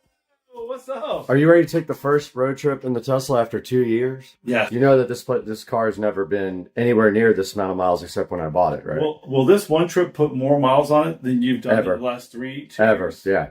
Ever. So we're all packed up and everything. We're going to head down to Winter Garden and we're going to stay in Sanford for the night and check out some of the cool Sanford spots. And all we have to do right now is pack up because I'd say about 11:30 we could hit the road, but we need to get all of our stuff packed and then figure out the trip. So we have a spot there. We have an Airbnb in Sanford. And so let's see. All right, let's get packed up. All right, we're leaving the house now, headed over to Joe's house, but we have a 2-hour and 15-minute drive to Winter Garden, which will be that's the furthest road trip. By the time we get back, it's the most miles in one trip for sure. Because the only thing I did was driving from Merritt Island. Yeah. So yeah, we're headed out right now. We're gonna go ahead and go by the bank first, and then get on 295. Yeah. This is fun, man. We never get to have fun like this. We'll have to charge if we go too crazy. No, we'll be fine. Is he rolling up on you? No.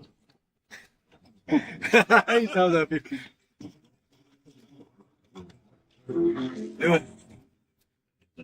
All right, we are in Orlando. We just went to Bank of America and then over to Starbucks. We picked up the Canon R5C, 2 lenses, a bunch of accessories and everything like that. And now we are headed to the supercharger. So this car has only been supercharged once before, so we're going to see how long it takes. But anyway, yeah, we're going to go to the supercharger and then try to find some food close by where we are. Headed that way, dude. Let's do it. All right, we're at the charging station. We're supercharging. We already got 15% battery in like 10 minutes. That's quick. And we're watching Supercar Street Racing on theater mode on the Tesla. Yeah, man. And we're eating Jack's Tender Bites while we charge. All right, we are driving down a random road, and there's a rocket launch happening right in front of us that we forgot about. You can see this. I don't know why we're dumb. We're literally in Orlando when the rocket goes up. Okay, we got to our Airbnb. Joe has the 110-volt charger. It gives you 1 mile per 30 hours worth of charging, but he's hyped. Oh my God, it fits. Touch the port. Plug it in. Let's see what happens. Let's go. It's charging. Look, it turned green. That means it's charging. All right, so all we have to do is charge this for 45 hours. I can't believe you even saw it. It says 17 hours. Look at that. We leave tomorrow. It's going to be at 100% when we leave. Come on, dude. Look at our Airbnb. All right, we got to give a tour. This is the porch. This is called the front porch. It's got fans, but nobody knows how to turn them on.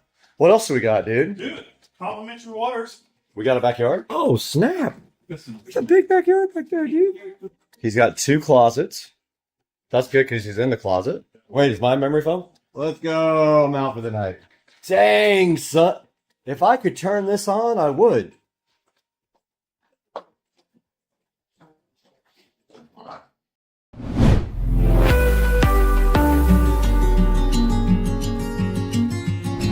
Guys, we're back in Supercar Street Racing Studio A. This is also our office. This is where we do a lot of the editing right here beside me, and also our regular work is right behind me. But right now in front of me today, you saw what we did. We went down to Winter Garden. We had a nice little road trip in the Tesla, the first road trip ever, and the longest trip I ever did in the Tesla. And we picked up something cool that's sitting right here in front of me today. And I've been wanting this thing for over a year. I just have not been able to find the right one or pull the trigger on it, but I had a little bit of extra money from the channel and I bought this right here. Let's take a look at it. Okay guys, look right here what I have on the bed. This is my brand new Canon R5C. It's new to me at least, and I have been wanting the R5C for a really long time. At least 2 years I've been searching for an R5C with lenses and everything else for a good price. This one did come up in Winter Garden, Florida. I went ahead and zipped down there with Joe and we picked up this Canon R5C. And as you can see, the R5C has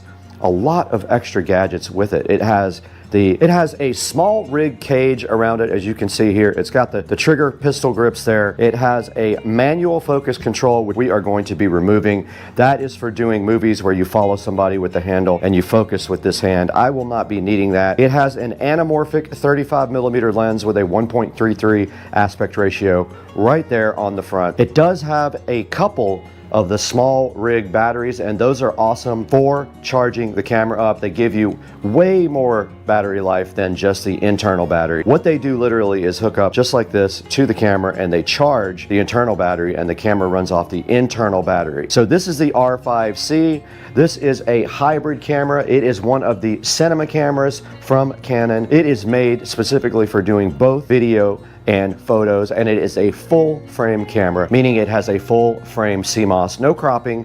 It does 8K, no problem, and it does have a 512 gigabyte CF Express card that came with it as well, and it's a genuine one also. It's not a clone CF card. Here's a good look at the back of the R5C. The small rig battery is sitting so fly right there. It is at 84% and it did charge the internal battery up all the way. It does have a screen right there with all of the data on it. I will show you guys later. And the viewfinder itself is covered up by the small rig batteries. That is why you don't see the viewfinder. I will not be using the real viewfinder, most likely just the screen, as I will be doing a lot of video work with this. You do see the small rig cage on here with the handle on the top. That also is pretty cool for doing video. I ordered some other things that are in this box as well. We're gonna have to take a look at those right after this message from our sponsor.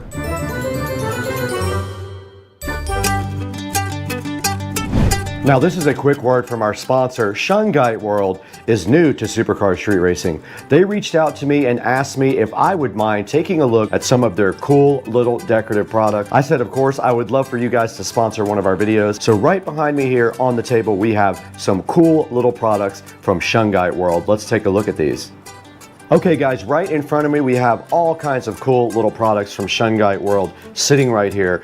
For example, this tall pyramid right here, it is polished. It looks pretty cool. These guys can sit anywhere in your house. This one right here is called the tall pyramid.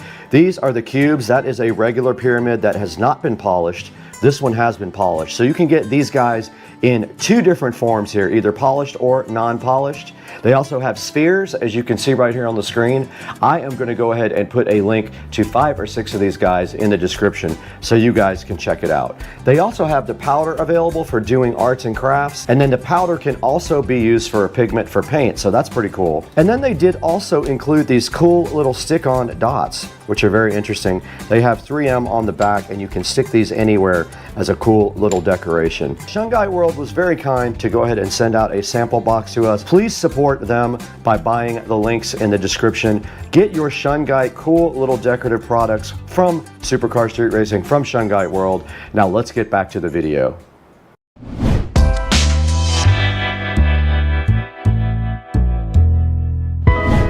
All right, you guys just heard from Shungite World. Very kind of them to go ahead and sponsor Supercar Street Racing. But now there's some goodies in this box right in front of me. We need to get this thing opened up and see everything that I bought for the new Canon R5C. That's new to me, but it's not brand new. Let's get this box opened right now and see what all is inside of it. This box sitting so fresh and fly in front of me is full of stuff that we need for the Canon R5C. We have our patented knife here is having problems. So also with the R5C, we did get this awesome lens. It is a 24 to 105 RF lens. Yeah, there is the lens right there for $12.99 with much better reviews.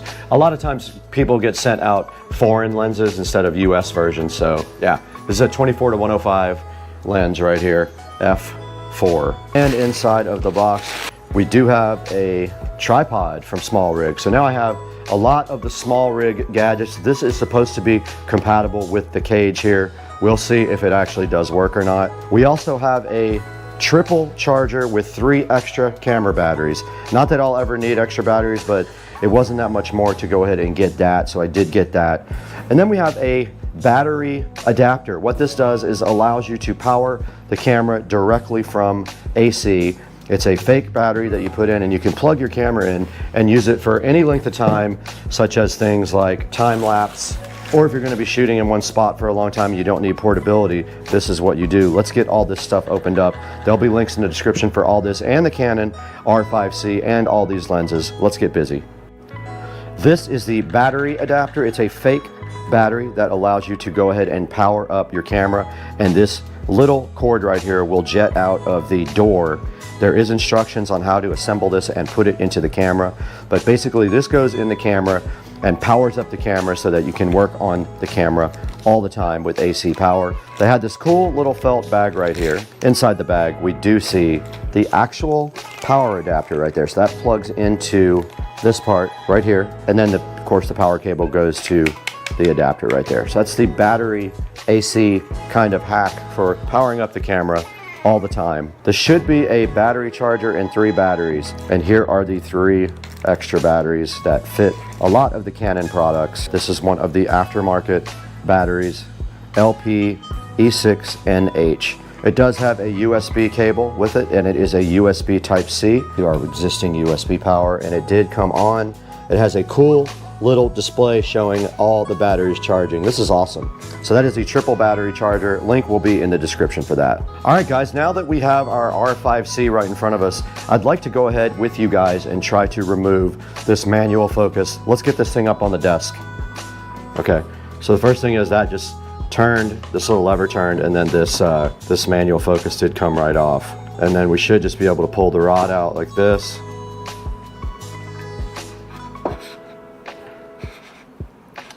And then for this next step, we will need Allen screwdriver.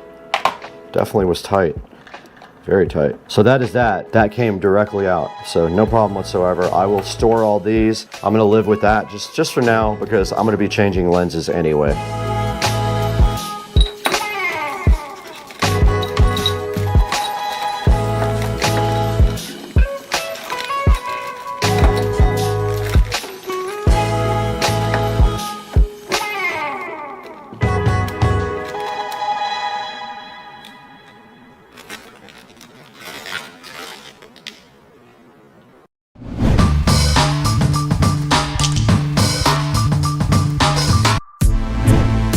So I'm gonna go ahead and leave on this pistol grip. It might make it a little bit easier to do video with for now. Here's a look at the Small Rig battery pack on the back. You can see it is up to 84%. It charges with USB-C and it has USB type A and C outputs. It's connected directly to the side of the R5C. This mount protector right here, basically what that does is it tightens down on your cables and prevents them from bending, because there's a big problem with this camera and using these side ports. They get bent, and there's a small USB-C and a small HDMI mini, I believe it is, on the side, and they're notorious for getting damaged. So that is a look at the back of the R5C and the top of it right there. And there's the 35mm anamorphic lens.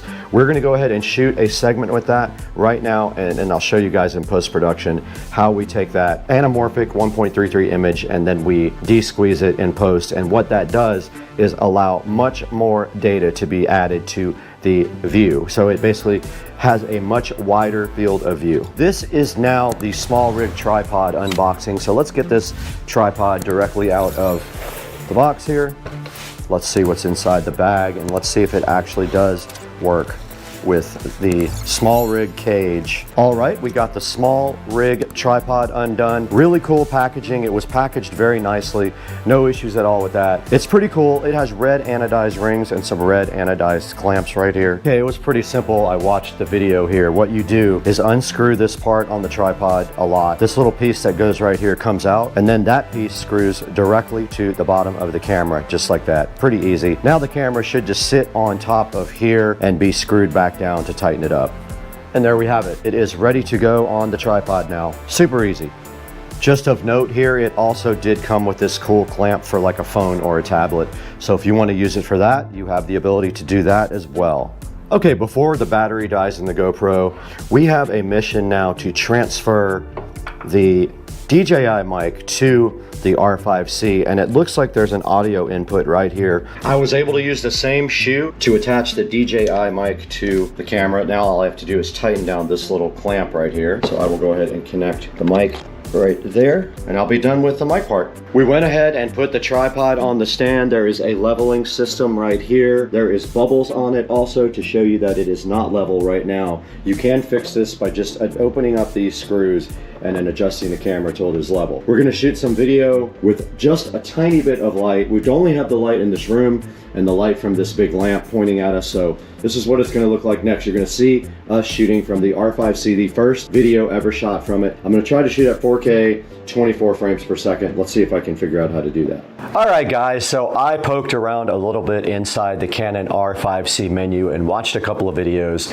I went ahead and changed the lens out to the 24 to 105. You're looking at this lens right now zoomed all the way out. It is shooting in 4K at 24 frames per second. I want to see how that looks in DaVinci Resolve as well. So that is the first look at the Canon R5C at 24 frames per second, 4K with no light except for just available light right inside of this room. Now let's take a look at how you can get your own Canon R5C on Amazon.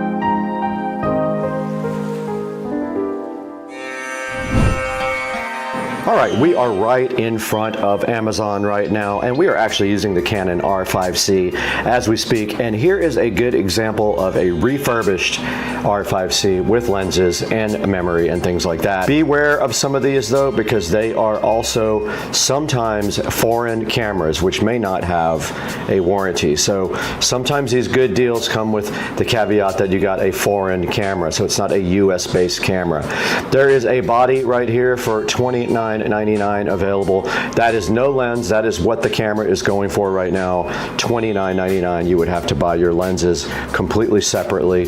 So the 24 to 105 is what we are shooting on right now. That is a good lens for a starter lens. I am going to buy a 15mm wide angle lens too to do vlogging on. Go ahead and check the link in the description. I'll have some options for you for the R5C. And we want to thank you guys for 108,000 subscribers now. Very cool.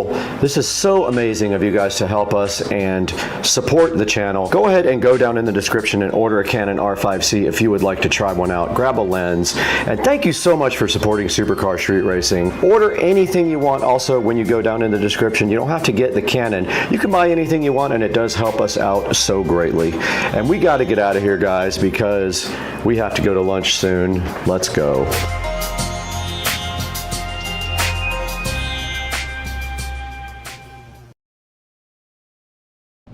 Supercar Street Racing back in the dining room again, and today we have something right here that we've been waiting for a while, and it will replace the janky method that we did before in the bedroom with the car base processor. So let's get this thing opened right up and see what's inside.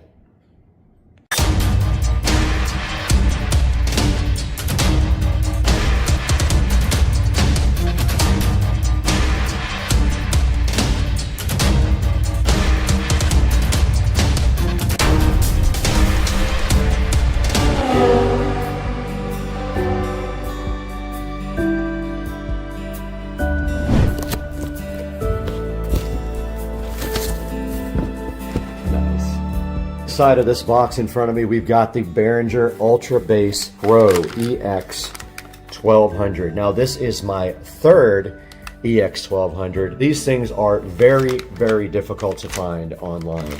There are probably maybe one of these or two pops up per year, and this one came from Music Go, and you can see on the back it does have 1/4-inch inputs, not RCA, or it has XLR inputs. So we will need to go. So this guy looks like it's in really good shape. It only has a few things going on right here. May wipe off. There's a stain right there. Something spilled on it, it looks like. Other than that, it's in great shape. It does look like it was rack mounted. I do see where there was some screws on the rack. But yeah, the EX1200, and this actually is going in the bedroom for the theater in the bedroom, the 5.1. So we can go ahead and look for our 1/4-inch jacks now and see if we have any 1/4-inch RCA.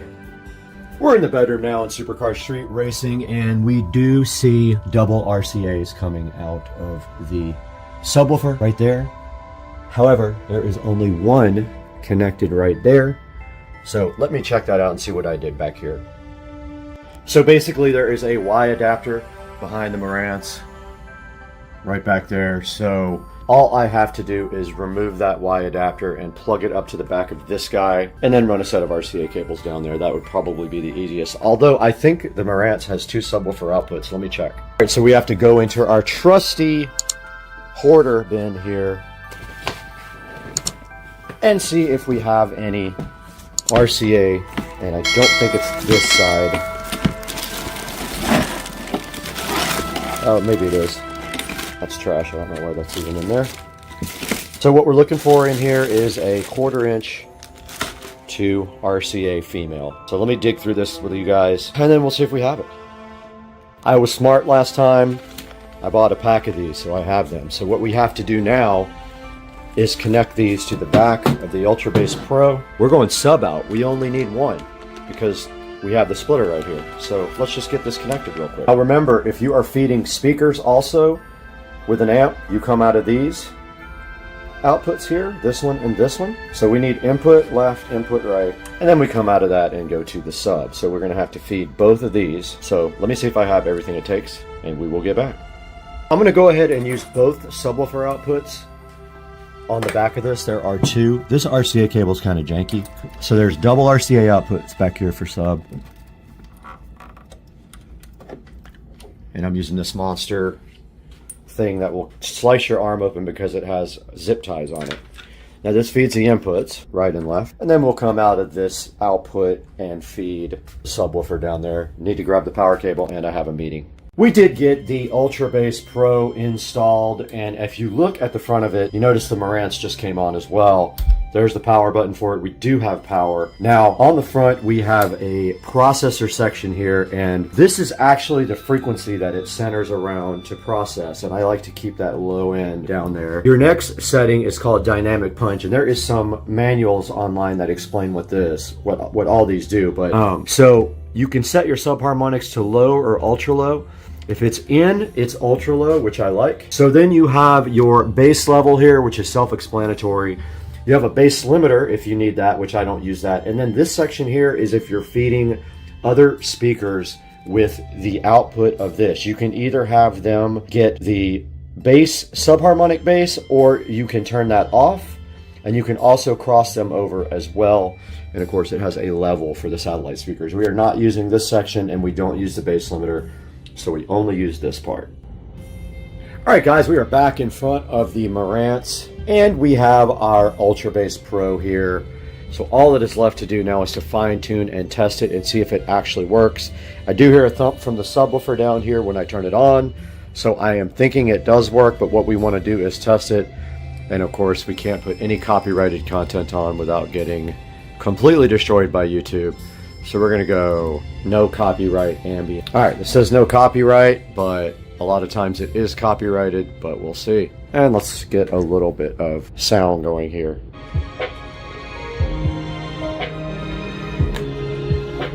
Okay, I don't see any lights on this. I went ahead and cranked up the level on the bass. We have our Govee Dreamview in the background there, lit up. All right, we got Blade Runner 2049 here, and I'm hoping that I don't get copyright on this. Can't show much of the audio because it'll definitely get me, but let's see if we got some bass response here. Finally got some movement of some LEDs, and we are watching Blade Runner now in 4K Dolby Digital Audio, and this looks amazing. And I'm just going to step back here to limit the copyright. Let's see what's going to happen here, but so far this thing's making some good subsonic bass. Let's see what happens here when we go a little bit further. Yeah, so all this stuff is copyright, so I can't show you all of it or let you hear all of it, but we can go to the movie. Yeah, and then we can go back here and go back to YouTube. I definitely hear the Behringer. Alright guys, we sampled some music on the Behringer Ultra Bass Pro EX1200, and I am happy with my purchase. Like I said, you cannot get these anymore, and if you get one like the DBX or the PV, they're going to cost you $300 or $400. I paid $125 plus shipping for this one. And this is my third one. I have one on the whole home audio system there in the closet, and then I have one in the home theater room as well.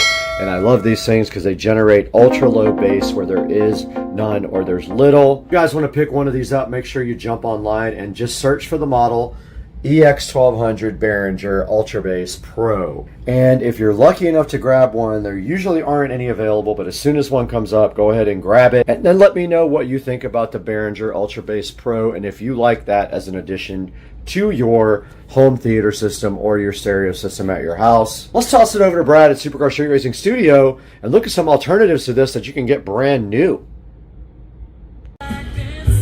What are you doing up there, dude? Why are you on the wall, dude? There's no power. Guys, welcome back to the studio, and today we just got done getting our house spray foamed. Super hyped about that, and it might come up in a new video, but for today, we're here to talk about the Behringer Ultra Bass Pro EX1200 digital subharmonic synthesizer. Now, the most important thing about this EX1200 is you can't find it hardly anywhere anymore. If you go online and search right now, there is none available for sale. It hasn't been made for quite some time, so they are getting very thin in the herd, and it's very hard to find one. You can see when this one was sold 8 years ago, it was only $89, and if I would have known that, I would have bought like 10 of them, but they are hard to get. And if you go to eBay here, they are none available on eBay either. But if you do go to eBay, you can find one of your alternatives, and that is a DBX 120. So if we put in DBX 120, there probably is a bunch of different versions of this here. You can see right here, we have the old school one that is analog right here.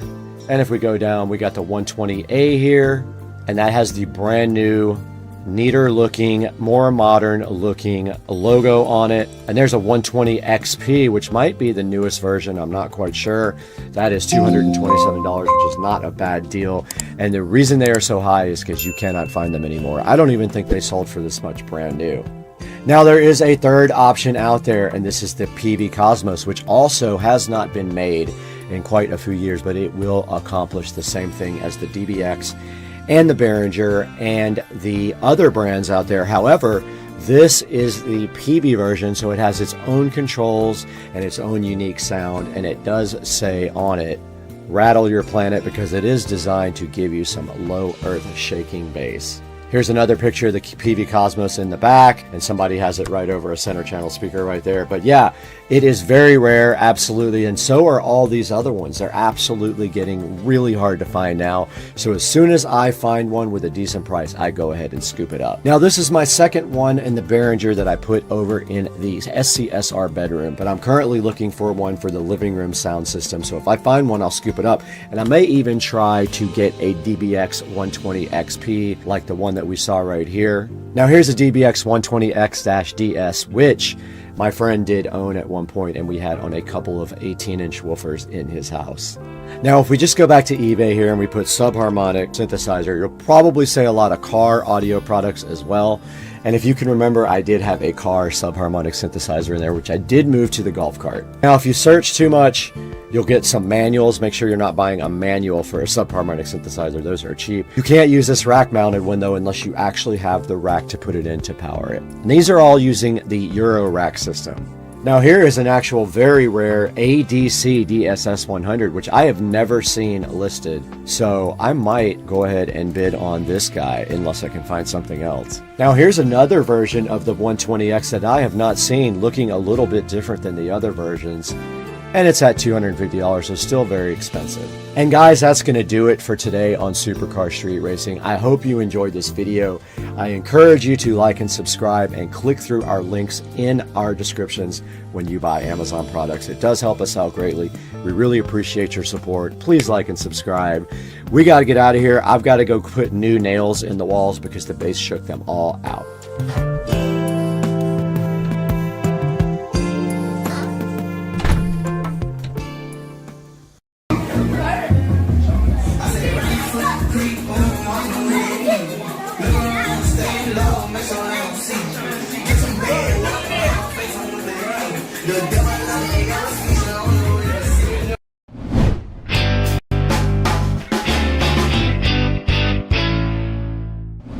Hey, what's up everybody? Welcome back to Supercar Street Racing again. Today we're in the SCSR compound garage here with Dukes of Duval with kind of a special project for the Club Car Precedent. Joe, what's going on today in this video? Power Euros reached out to us, wanted to know if we were interested in one of their new 48-volt lithium batteries. This battery is an awesome opportunity for us because I had a battery which I've already taken out and we found a new home for that battery. This one's going to give us a lot more opportunity because of how small and compact it is to put some additional items in there that we talked about prior, increasing the size of the amp for the stereo system and whatnot. So this is a great opportunity for us to find some additional room and put in a really robust battery. I think it's going to be an awesome project.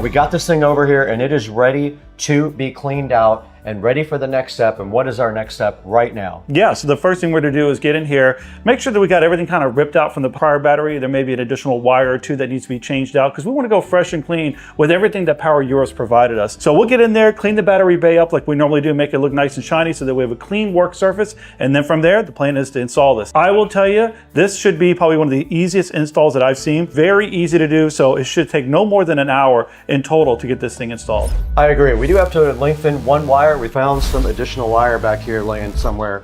We're just going to use some wire like this to go ahead and lengthen our positive wire that goes to our voltage reducer. Correct. That feeds our amplifiers and everything else. That needs 12 volts on the cart. We also are going to be prepping the battery bay by wiping it out and vacuuming it and getting it perfect like we did last time when we did the first project. Like Joe said, all the legwork is mostly done. We spent a lot of time last time cutting things away from the bay to make room for the old battery. That makes the new battery install even easier. We do have to pull a couple of cables to the front. What do we have to do as far as cable pulling to the front of the car? So Power Euros provides a different gauge than what we had before. This is a little bit smaller, but I like it because it gives more room inside my dash to store other things. So I'm really excited about installing that. So once that gets installed, we have to basically connect some of the cables that we already have ready to go, power, negative, and a few other things that we have hooked up to the voltage reducer, and it should be pretty much plug and play. Correct. And we also thought about one thing. We do have a hard plug for the new charger. We're thinking about maybe cutting the old port so that we can make it a cleaner install and splicing into the port so that we don't have to have an actual physical male-female extension cord to charge. But even if you don't have that, it's very easy with this setup to simply plug it. And it's really kind of nice because if you're going somewhere and you forget to bring your specific charging cord that goes with some of these charging ports, this uses just a regular extension cord. Super easy, very convenient. It is. So why don't we get going here and start on the first part of the project, and that is going to be actually cleaning out your battery bay. Let's do it.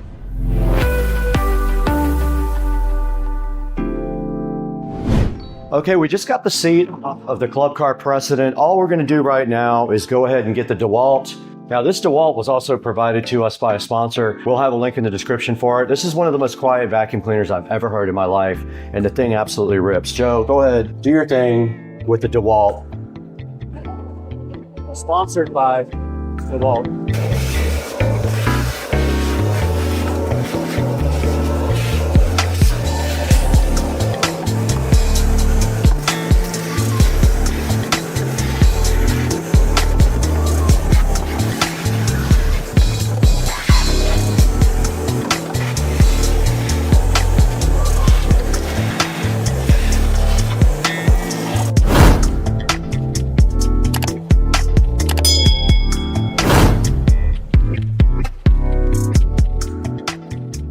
So I just want to say real fast, one of the great things is that this thing had a prior lithium battery in there. It is so clean compared to what it used to be like when you had those old batteries. I mean, it was in there for probably 2.5 years, and literally we just got a little bit of cleaning up to do, and what a testament to lithium. Yep, I agree, and I'm gonna grab all of our cleaning supplies out of here. I'm gonna grab some cleaning detergent, cleaning liquids, and some rags. We got our Clorox bleach-free cleaner.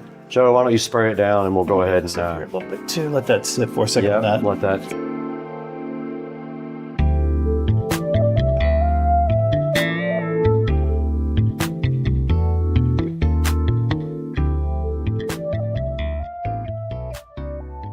We're right behind the 2017 Club Car Precedent here, and laid out on the back of the golf cart, we have everything that came with this kit. Can you go over a few things here that came with this and kind of explain what they're for? Yeah, quickly. So obviously we have a mounting bracket that's specific for a Club Car Precedent. We are not going to be using this. So that we can put out of the way, but it is a nice thing for someone to have if they haven't already installed a lithium battery in there. So we also have this gauge here that we're going to be installing. This will give us some basic information about the battery. Also, we have our charger that's going to be on board, which is very, very nice to have. So your charger will always go with you. Okay. A couple of connectors here that will go to leads to the batteries for the positive and negative. Also another communication cable so that we'll know what's going on with the battery.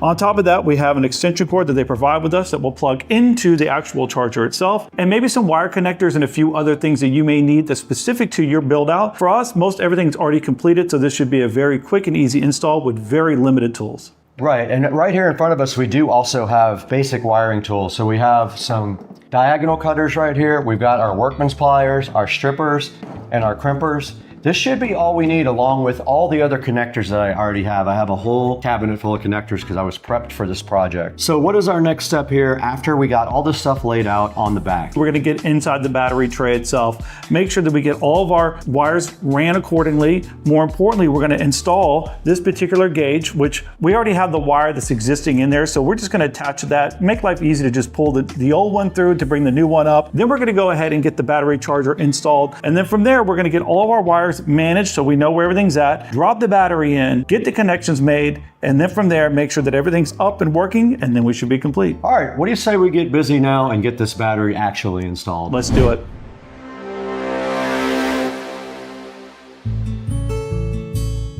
Okay, we're out here by the cart again, and I have Joe's new gauge pod cable right here, tied to the old one to pull through. I'm gonna go ahead and get this done while he's gone and mount his gauge so that it's all done. Let's get it done now. All we have to do is pull this through, except guess what? It's probably zip tied.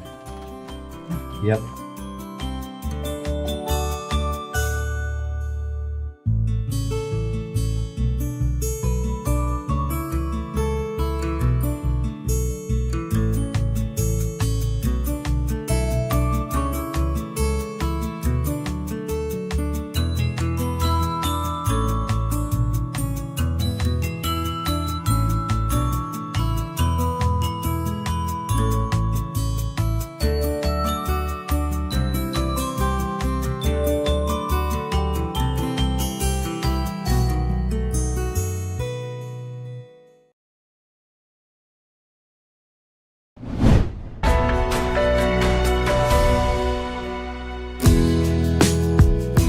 I decided to remake the wire that goes to the voltage reducer. So I've got new ends right here. I'm gonna go ahead and put a new shrink wrap on it as well. So all we have to do is get this into here and go ahead and crimp it down and then shrink wrap right over the top of it. Let's see if my crimpers can handle this big unit right here. So the end on the voltage reducer is a lot smaller than the end on the battery. So it needs a smaller type of connector there. This wire is huge.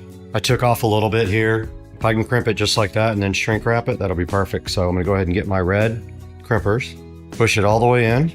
This is crimped. I found the unlock I never knew was there. Now we need to go ahead and shrink wrap on top. So we need our heat gun.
All right, let's get the battery back in here, Lynn.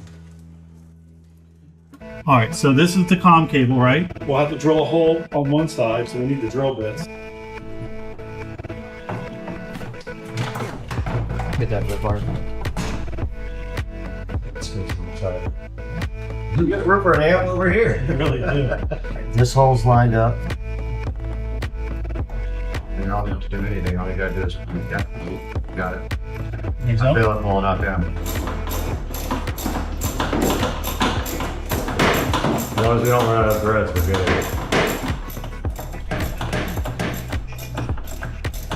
good. Oh wow, yeah, I see it. All right, take that off. Sorry, I should have.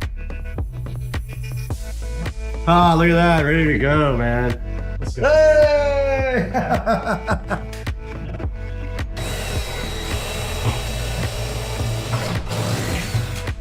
That's solid as rock. I mean, we could put another one in there if we really felt like we needed to, but like, You don't need it. no, it ain't going nowhere.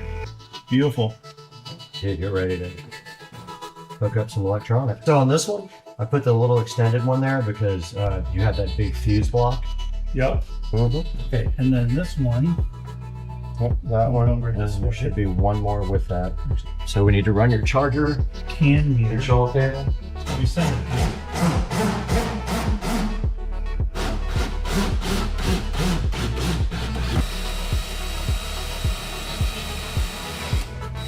Wait till it goes.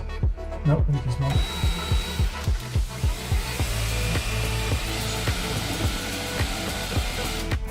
This side, what? We're trying now.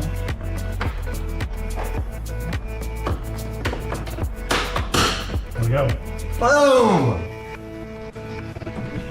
Clean. Okay, so this goes on the back, which is will be the fun part, trying to get this to go on here. Fat fingered it? I don't know. How the hell do you tighten it? Needle nose? I guess. Otherwise it's gonna vibrate off. Can you get this in there? Maybe you could get a socket like this.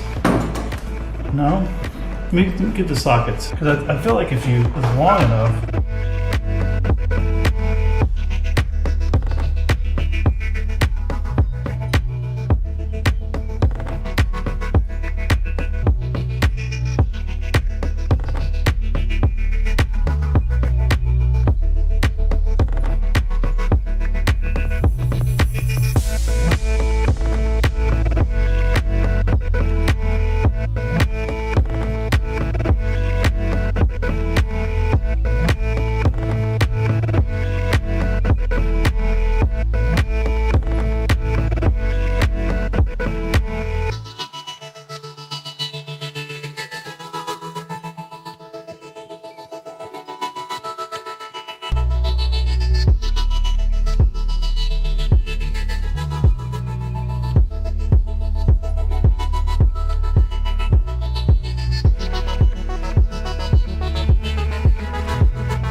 What's going on, guys? Supercar Street Racing here. That was the install of the Power Urus 48-volt lithium-ion battery. Now, this is the part where we would have taken you guys on a test drive. However, Joe had some problems with his golf cart before we put this battery in. And when we were about to do the test drive, the golf cart died. And we've been talking to the manufacturer of his controller, and it looks like maybe his controller died. So we were not able to finish the test drive, but we just want to say thank you, Power Urus. Their battery is awesome. It's smaller than the other battery that was in there, which makes it much more compact and easy to use. It's an awesome battery, really, really cool install with a nice little display. And we want to just say thank you one more time to them. There will be a part 2, so stay tuned for part 2, Power Urus install. As soon as we can get the golf cart repaired, that's gonna be coming right to you. Thank you guys for 1 million views on our Nabby scooter video and over 250,000 subscribers.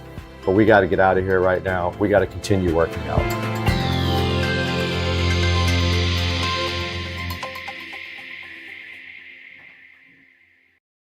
We have a bunch of goodies sitting here, this not being one of them. This is, though, for the new 5.1 surround sound setup for the living room. And part of the goodies are right here in this box. We got a lot to open up. Let's get busy.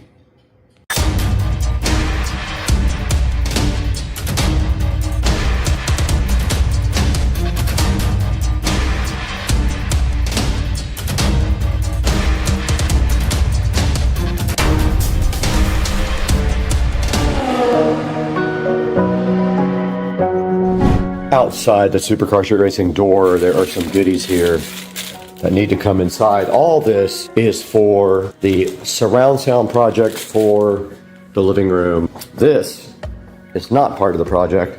This is for a return. This thing died within a couple of weeks. And this big box out here is most likely speakers, which I cannot carry while you guys watch. Overnight, the other speakers and stuff came in from Mika. We have now 4 of the 8-inch Mikas and 1 of the center channel. And I will show you the plan for this. We're here in front of the entertainment center from IKEA, and the current plan is to mount the television. It's a 75-inch Omni 4K television from Amazon.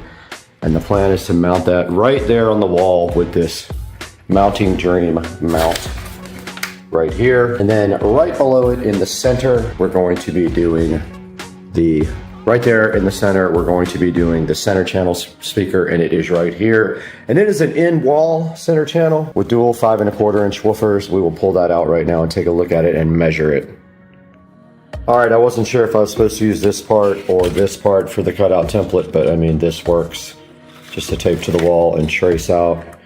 So it's going to go about right there and right next to the stud, right between the 2 studs there, hopefully. So only thing we got to be careful of is there might be wires inside the wall. So when we cut, we got to be careful. Here's an inside view of the Mika with the 2 5 1/4-inch woofers and the single tweeter, and a look at the side at the mounting depth on the actual speaker. All right, I have measured the wall. It is 78 inches. I found the edges of the studs are on this side of the tape and this side of the tape. The center channel speaker mounts right between it. That is the center. And then we have our cutout template somewhere. Here is our cutout template. So all we have to do now is center that right there and level it. Let me grab the tripod. So I'm gonna hold off on doing this part because basically I don't know where the speaker is gonna go yet. And I don't know if the amplifier is going to go on top of this or under till I get it, and it hasn't even shipped, and I bought it 2 days ago. So I messaged the seller on eBay and said, where's my amplifier? And I'm just waiting to hear back when they're gonna ship it. If they don't ship it by the end of the day today, I'm gonna go ahead and cancel the order because I need that sooner than they feel like they're gonna ship it to me. And it is Friday, but yeah, I'm not exactly sure about the placement of the center channel yet. This is kind of a rough estimate of where it's gonna go. Even if the amplifier sits on top, this will not interfere with the amp, but I don't know how low the TV is going to hang because I don't have the television yet. I gotta do some measuring with the TV before. All right, I completely forgot we already have one of these so we can measure it. This is the order that I placed for the Cinema 70S. So yeah. We can go ahead and measure this now and see if it's going to fit in the entertainment center. So this is 17.5 wide by 4 1/4 tall. So let's go measure the space. All right, here is the space available. It is very, very slim. No way. No way. It is probably 1/8 of an inch from being able to fit. We have 4 exactly here, and the receiver is taller. It's going to have to go on top.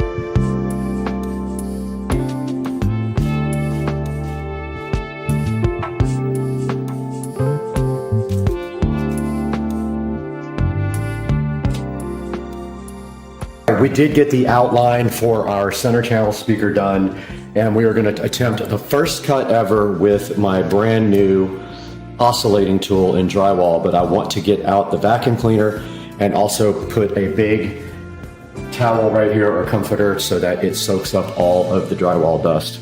All right, we got our brand new oscillating tool here, and Joe the other day put this on upside down. It goes like this. He had it on the opposite way and it got caught right here. I actually changed my mind. I'm gonna use this circle bit. I think it'll be better.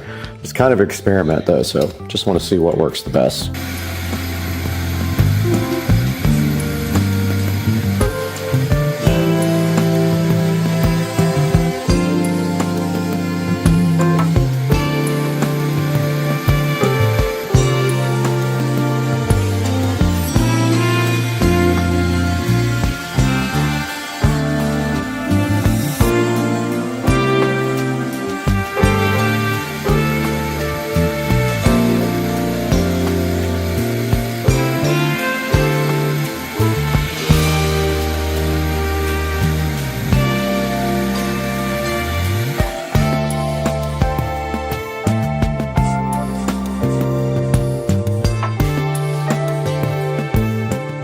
Okay, I'm going to try to mount this low voltage electrical box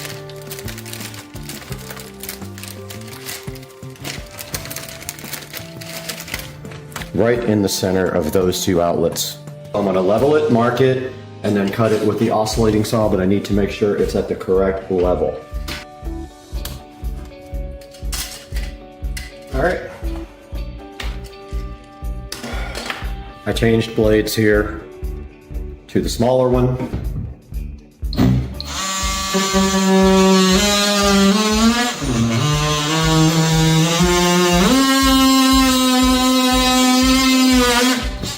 That's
Alrighty then.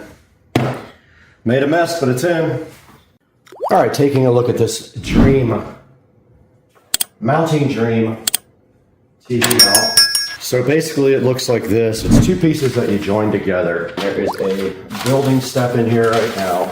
So we can't attach the brackets to the TV because we don't have the TV. So step one is there. Step two is attach the wall plate to the wall, but you have to assemble the wall plate first. So you get parts 4 and 5 out. These are the wall brackets. Or the TV brackets. We don't need those yet. So this is 4 and 5. And I'm going to get something to put on this thing to protect it. So you put 4 here and 5 here. And they slide together just like that.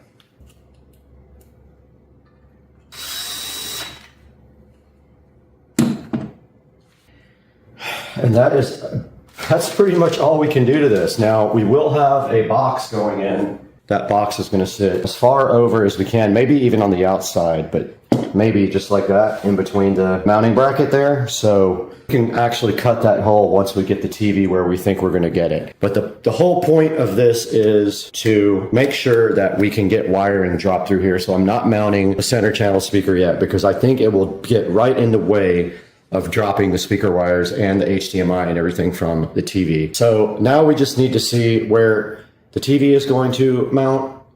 We want to make sure the bottom of the TV doesn't cover the center channel speaker, so we're going to try to hit that close. So we can't do anything until Monday when the TV gets in, and today's Friday, so we're kind of stuck on this. Yeah, so we got to put the mounts on the back of the TV, measure from actual where the mount sits on this to the bottom of the television, take that distance and go up, and then that's where we mount the actual wall mount. So we'll see you guys on Monday.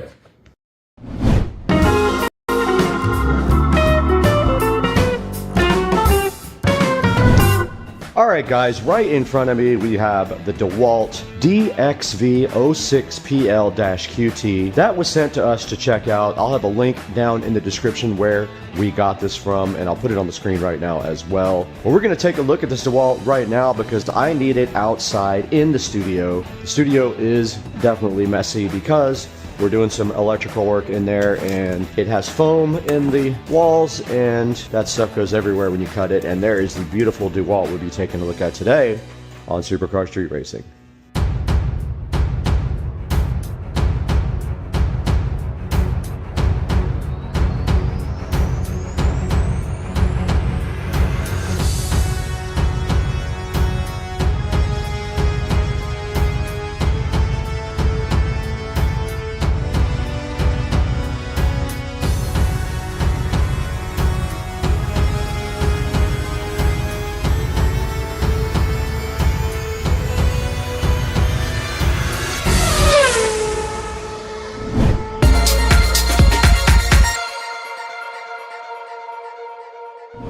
Inside of the DeWalt box, we can see some cool things right on top. There is an attachment here, just like that. There is also this cool hose. And the DeWalt comes straight out of the box, like that. Very easily unboxed with plastic around it. And inside of the box, a couple of more attachments here. They're just extensions for this attachment here. What else came with the DeWalt? Let's see. Everything else is inside of it. So they did give you a lot of other cool options. There is a look at the filter that it uses. There is also a bag here, and we will be taking a look at how to actually install the bag. And that thing pinched my finger right here when I pulled this out. It got me good, so be careful. There's some wheels in here as well. Some cool little attachments. This thing is awesome. I'm so hyped. All the attachments are in there. The wheels should be self-explanatory. They just go directly in. Really cool looking. I love the black on yellow. They want you to screw the wheels on with these 4 screws right here that comes with it. So we'll have to get our drill out for that. All right, those are ready to go. There's a cartridge filter cleaning guide. Filter's already on. Position the bag so that it is distributed around the inside of the tank. Okay, I put the bag inside of there. It just said position it inside there. There's not much really. Oh, Bubba, you love Squirrel TV. Give your friend a hug. Oh my goodness, so cute. Oh, that's so nice of you to pet your friend. And then he ran away from you. I don't know which one to choose today. Let's take a closer look. Hey everyone, welcome back to Supercar Street Racing. We're out here in the SCSR compound garage today with 3 awesome scooters from Navi. We've got the Navi ST3 Pro, the Navi XT5 Pro, and the Navi UT5 Ultra X. 3 amazing scooters from the lineup from Navi. Now here's the thing, this isn't just one of those comparison videos where we just read off specs. Today, we're going to tell you about real-world performance because we've spent a lot of time on all 3 of these scooters. We've had these things all over Amelia Island, we had them in all the local parks and on the local streets, and we also took these things to downtown Jacksonville. And we did a super long ride on the UT5 Ultra X. It's right here in this video. So today, we're going to break down the specs and features of all 3 of these scooters, tell you about our real-world riding experiences, tell you what each scooter is best for, and ultimately help you decide which Navi scooter you should buy. Because honestly, these are all amazing scooters, but each one is different for different riders. We're going to let you know why. If you're looking for range, comfort, commuting, weekend fun, or something more powerful for longer rides, one of these is going to probably stand out more than the other 2. So make sure you stick around to the end of the video, because at the end, we're going to help you decide which Navi scooter you should buy. And if you enjoy electric scooters, tech reviews, e-bikes, golf carts, make sure you hit the subscribe button and the bell icon, because we've got more coming your way. All right, let's get right into this. Joe, roll the clip.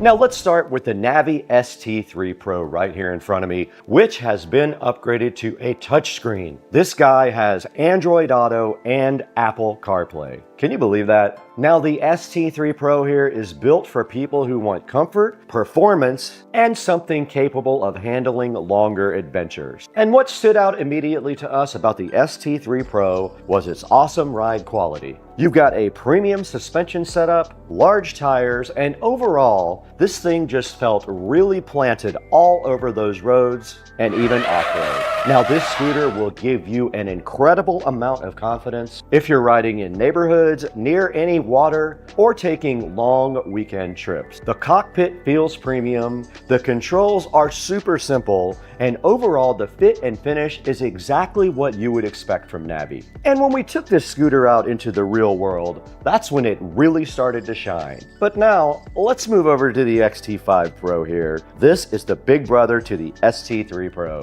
Now, this XT5 Pro here brings a little bit different of a personality to the party. This one feels like a scooter designed for versatility. Now, whether you're just cruising around town in your own neighborhood, or at local parks, or taking a long ride, the XT5 Pro feels like it could do a little bit of everything.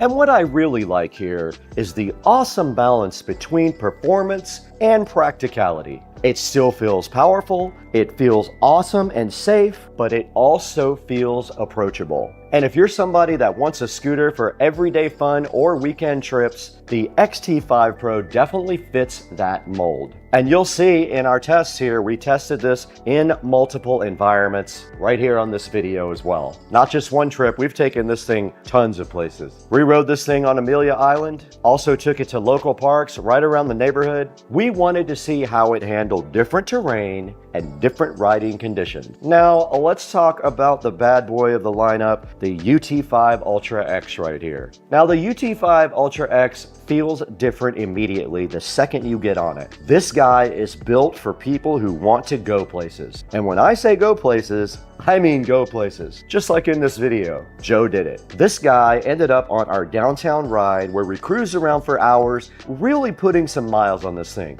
We tested this thing all day long for 2 days. And the one thing you notice immediately about the UT5 Ultra X is how comfortable it feels for longer rides. And when you're putting miles on your scooter, ride stability matters and comfort definitely matters. And this scooter really impressed us in both of those areas. Joe rode all the way way from downtown to Cliff's Bar and Grill, around 16 miles, and honestly, that was one of the best tests you could ask for a long distance ride on a scooter. It's right here. Now, if you're looking for a scooter that can be your daily commuter or your weekend adventure, this guy deserves a look. So, on paper, all three scooters are impressive, but specs only tell half the story. The real question is, how do these three scooters actually feel in the real world? Let's roll the footage.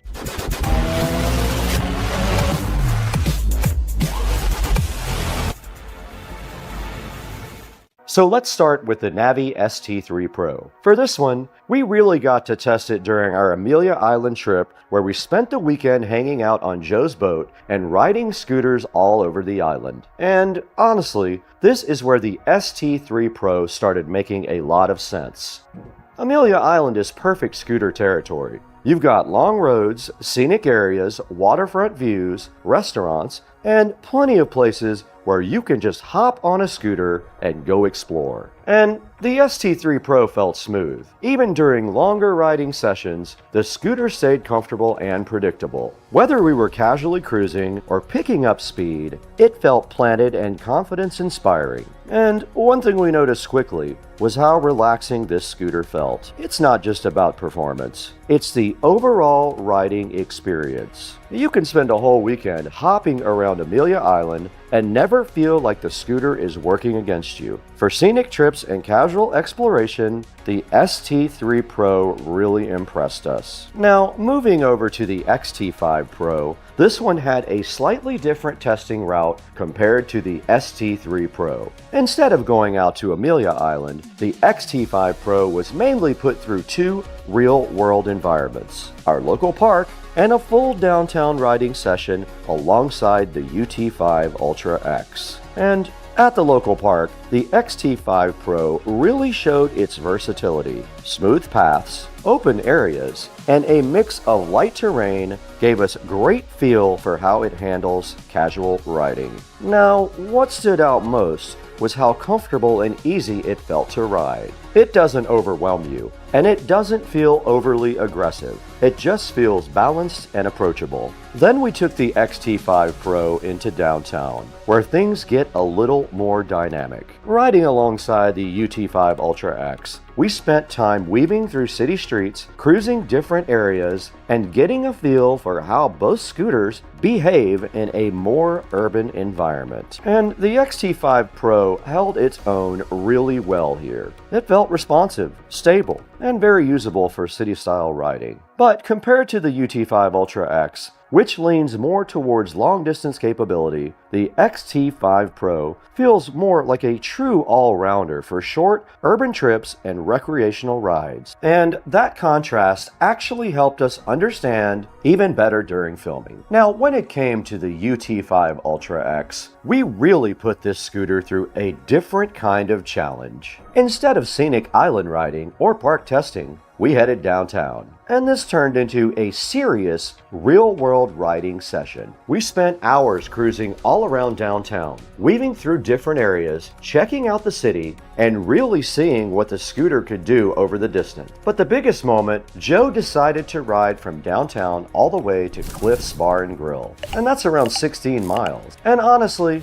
that kind of trip tells you a lot about a scooter. When you're riding far, you notice everything: comfort, battery confidence, ride quality, stability. And in all those areas, the UT5 Ultra X really delivered for Joe. For riders looking for a true commuter or somebody that wants confidence on longer rides, this scooter feels like it belongs in that conversation. It handled downtown riding great, but the long distance test is what really stood out, because not every scooter is something you'd want to ride 16 miles. This one is. This one made that kind of trip realistic.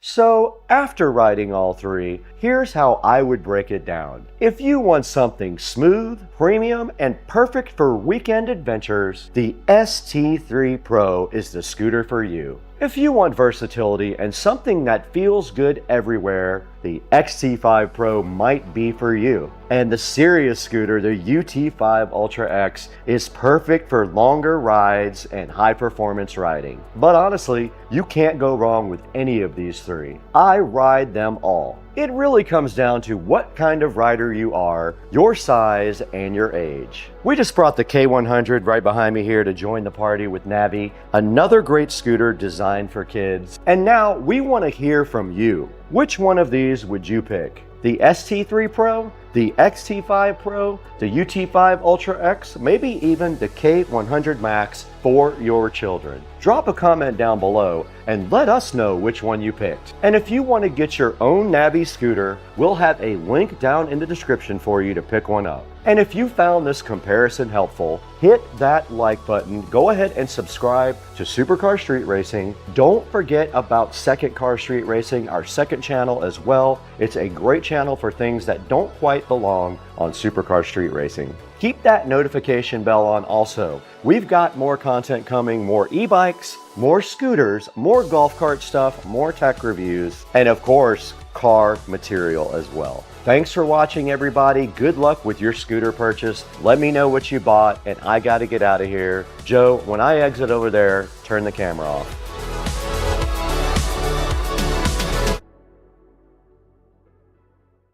Now, we would like to welcome back a great sponsor of Supercar Street Racing. Charge has been a long-time sponsor of us for a while. We did feature their power bank in another couple of videos, and it is sitting directly on my scooter outside, but they wanted us to take a look at this charger because it is kind of unique. This boasts to be the first QI2 power bank with active cooling. It has this really cool, sleek, transparent design. I'll throw some pictures of it up on the screen right now. It offers 3x 15 watt max charging on the wireless side. Now it can do 30 watt two-way charging over the USB-C port. So you can charge this guy and charge other things with that port. It has an integrated foldable kickstand, as you can see right there. And it does RGB, which I love their products, how they always have something really cool on them. Now, when this thing actually starts charging, you will see the RGB light up right there. It's pretty cool. Now, it has something called a unique low current mode also, and this guy is 100% airline safe. And you can see right here, I've got it sitting directly on the wireless part of my phone, and it is charging right there. You can see the RGB right there as it's going. Very cool. You just sit it on top of your phone and it starts wirelessly charging it. Very neat device. Go ahead and check out the Ice Mag 2 in the description. Buy from our sponsors and tell them Supercar Street Racing sent you so they come back. He's coming back. Yep. He's gonna take it. Yep. Yep. Absolutely. Oh my goodness, that's amazing. Go. Oh, let's go. Guys, here is the here's the Starlink mission. This is the first time I've ever seen this from Jacksonville. This is absolute.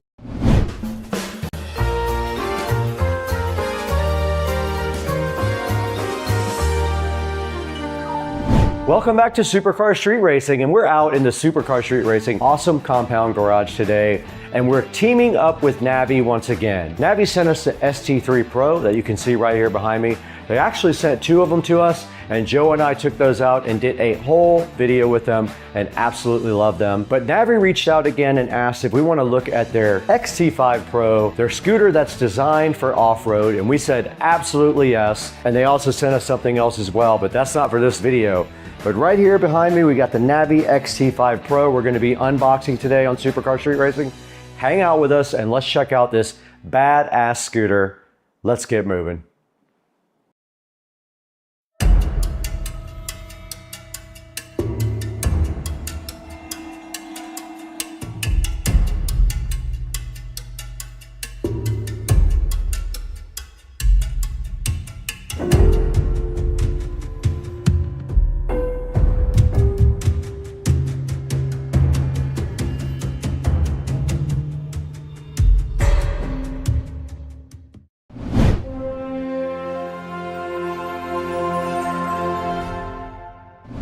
We're back in the SCSR compound garage, and today we have the Navi XT5 Pro scooter right here behind me. And Navi asked us if we wanted to take a look at their off-road version, and of course I said I would be happy to do that for them. I would love to, and it's right here in this box behind me. Now the cool part about the XT5 Pro is that it features a rally-inspired design. It's also got a 2200 watt powerful motor. That is going to be ideal for taking this guy outside and on the trails or in the park or whatever you plan to do with it. We're gonna check out also the 4 riding modes that are offered.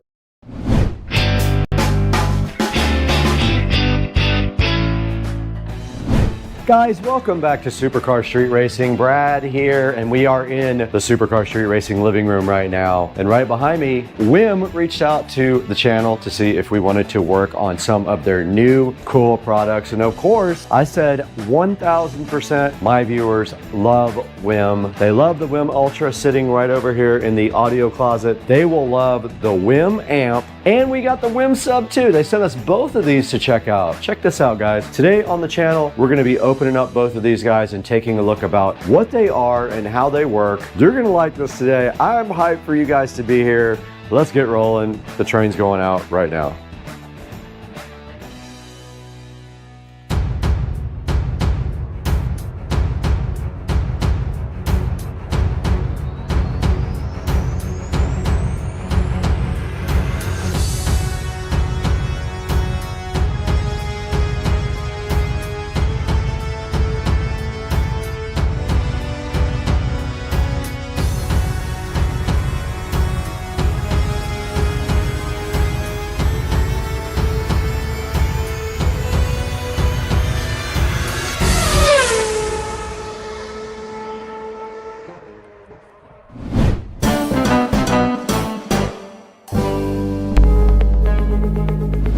We are back in the Supercar Street Racing amazing living room. You got Brad here again as usual. And today is Friday, so I'm super hyped about the weekend coming up, but I'm even more hyped about the Wim Amp Ultra sitting right here, so flying fresh. And then also the Wim Sub. I have not even cracked the box open on this because I wanted you guys to see it when I see it. And look at this Wim Amp Ultra right here. This is so perfect for a lot of different people. You're gonna be so hyped when you see this. And it has a built-in amplifier. That's why it's called the Wim Amp Ultra. Not to be confused with Winamp, the MP3 player on the PC. But let's go ahead and see what this is all about today. I love Wim, and I have one right over here. You guys have seen this. This is my whole home audio system right here, and the Wim is sitting right there and supplying the entire house with killer audio. And so of course we love it. So let's go ahead and see what these two things are all about today. We're gonna get these things unboxed here momentarily.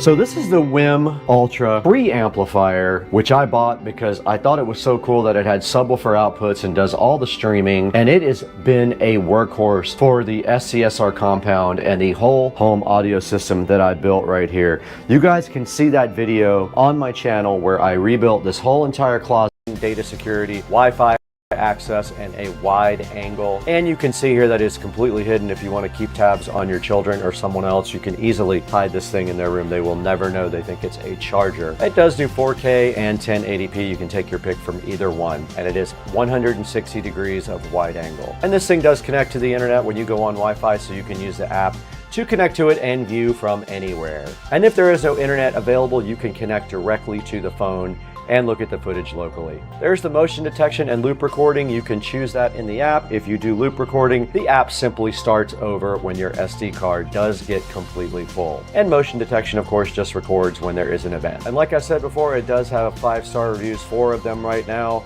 I have worked with CamDuck before. Now I have 2 of their devices in the house, so that is super exciting. Go ahead and get your CamDuck. I will put a link in the description. Please always click through the affiliate links that I provide because it really is helpful to Supercar Street Racing. That is the only way we make any money for the channel, and the channel does lose money You don't have to buy the cam duct here even. If you want something else from Amazon and you click on that link, you can go ahead and buy anything you want and I'll get an affiliate share of that revenue, and I would be so grateful to you guys for that. And this is the Supercar Street Racing dashboard. You can see we have 214,654 subscribers. We couldn't have done it without you. The channel is built on you guys. You are the main part of the channel, not me. So thank you so much for all your help and support and watching and liking all of the videos. I got to get out of here though.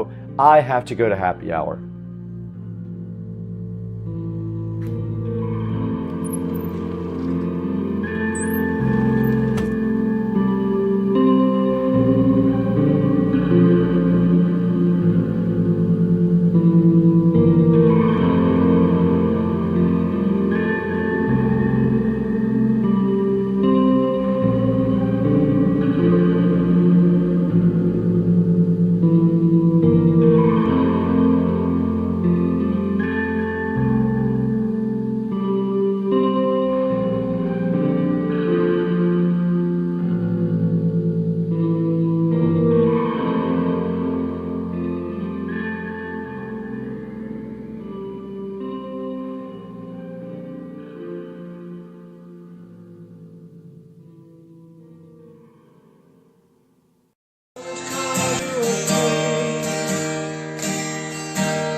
Honey, I know times have changed.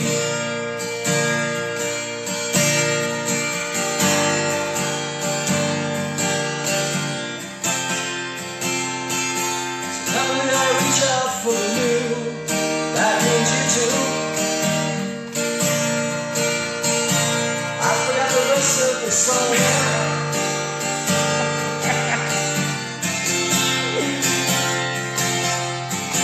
I know this part. Purple rain, purple rain.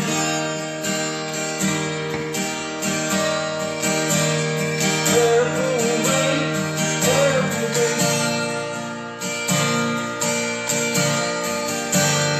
Purple rain, purple rain. I only like to see you crying in the purple rain.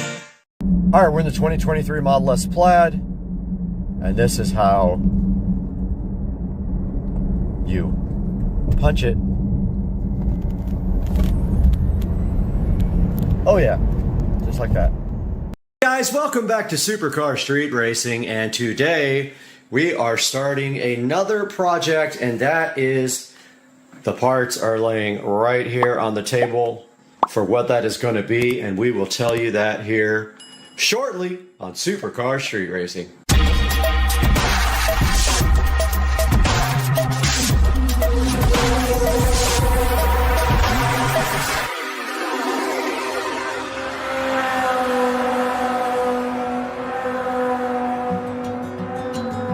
Guys, welcome back to Supercar Street Racing. I'm Brad, bringing you a new project for today, and that is we are going to be hanging a TV right there in the center of that wall in my garage. I realized the other day when I was working out here, I really need a television out here that can articulate. So I did buy an articulating mount for it, and I'll take a step back here and show you how that's going to be. We'll be able to kind of bring the TV out and tilt it this way. And then we will run the wiring up through the wall into the attic, and it will be run on a Fire Stick. And now I will show you the television that's going to go right here. We've got this full motion TV wall mount here. We've got an RGB Govee LED Alexa smart strip light for behind the TV. And we've got an outlet to put behind the TV for a power for the TV and also USB. Now I took a chance on this guy, not understanding or knowing. I'd never bought a mount like this that just has one single up and down. I usually buy the long way mounts, so I'm gonna try this one for the first time and let you guys know how I like this new type of mount. Guys, we are back in the office and this is the sacrificial lamb. This is my Sharp Aquos television. I actually have two of them. I have had them for over 10 years and they have been amazing. They are 1080p. They got the old school RCA inputs in the back as well as HDMI. That tells you how old they are. They don't have S-video, so they're not quite that old, but they do have RGB, which tells you something. These TVs are old.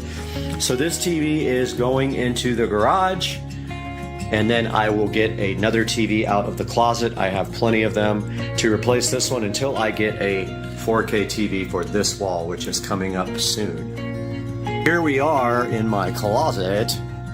Yeah, so I have a number of televisions here that are smaller that will probably go in place of that one until I get a 4K for the wall. This is kind of my electronics overload in the closet here. You guys have never seen it, but yeah, that's the Supercar Street Racing electronic closet overload. Okay, it does tilt, so it's staying. It's right here is the tilt mechanism. It does tilt slightly. So that is the TV mount. The electrical outlet, which has USB, I'm thinking if I need any USB power behind the TV, it's convenient to plug straight in and not have to use a brick. And our Govee light strip right here. And yeah, so I'm already seeing that I might need a USB power because there's only two outlets here and I've got three things to power. And inside the Govee USB strip, this is the smart Wi-Fi strip. There's our actual strip. You know, guys, you guys know I have a lot of these already. So yeah, we can't use this to power the Govee strip. We actually have to use the adapter. But that's fine. I'll put a little multi-plug on the back there if I can. Yeah, so that is what we have to do this project starting tomorrow.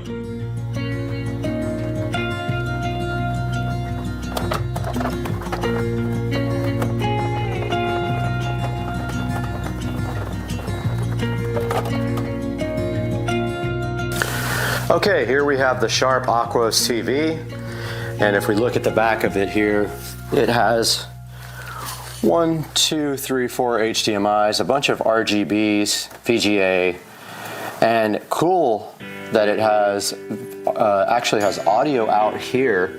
I think this is actually an audio input. Yeah, I think this is input, this is output. So we're actually going to run RCA cables from this to an amplifier is what I think we're going to do, or it is line out though, it's not speaker controlled. I think, it does have a headphone jack on the side, so that's what we're going to use so that we can control the audio level from an amplifier. It's going to go up through the attic, and then there's going to be an amplifier on top of these cabinets up here and a subwoofer, and then we'll feed the garage in-ceiling audio from that amplifier. So yeah, we'll use this headphone jack out here on the side. But first things first, we got to get this mount connected and everything. So I'm going to go grab that. Okay, we have our mount here and our little lithium-ion screwdriver and all the accessories that come with this. And so basically this is the way this works. This guy goes to the back of the TV here, like this. It literally doesn't need anything else, and then it just hangs on. It doesn't look like I need any of the little arms here or anything. It looks like it will bolt directly to this, as the mount has just the right VESA screw holes here. So this should be easier than I thought.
Okay, we got our floor condom ready, and we will be gentle in putting this on its face to remove. Still got the plastic on it, I think.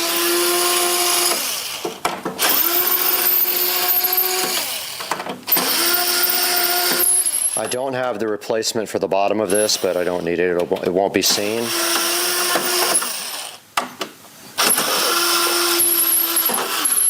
And there it is. The stand is off of the TV. Easy peasy, pumpkin squeezy. So we do have a toolbox up on the bench. I want to make sure that the bottom of this TV does not interfere with the toolbox opening. So we're going to measure from the bottom of the mount. Actually, we're going to measure from the center of the mount to the bottom of the TV, because it's about 10 inches, 9 3/4. So we need to be at least 10 inches above the toolbox right here,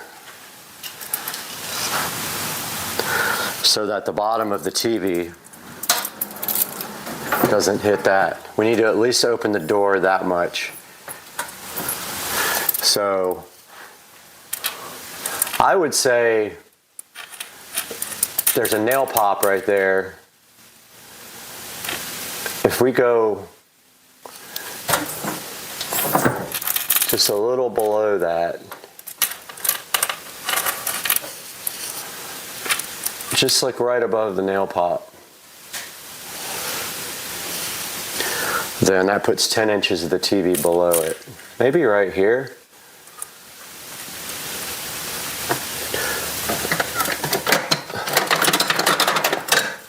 Puts the bottom of the TV somewhere down in here. Almost perfect. Right where that dot is.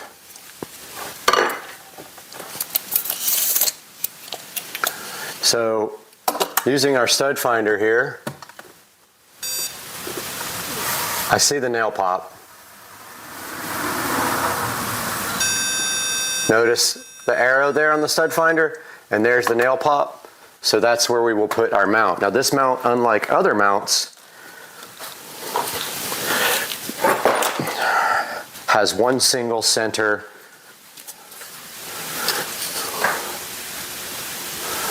So it will actually mount like that. So that's the center. Then all we have to do is, we just need to put the center in. Then all we have to do is literally level by going left or right.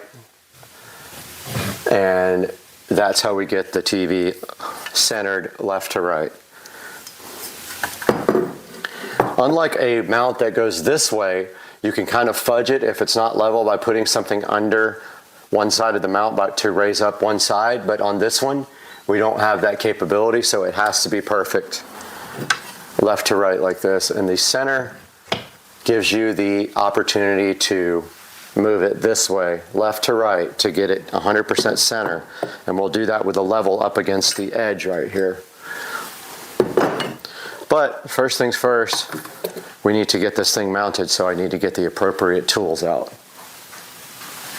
Okay, here's what they provide us to mount the TV.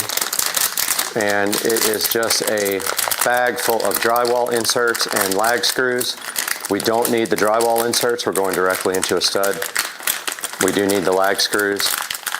Really only need two, one for the middle and one for the top or bottom. And here's a good look at that hardware that they give you.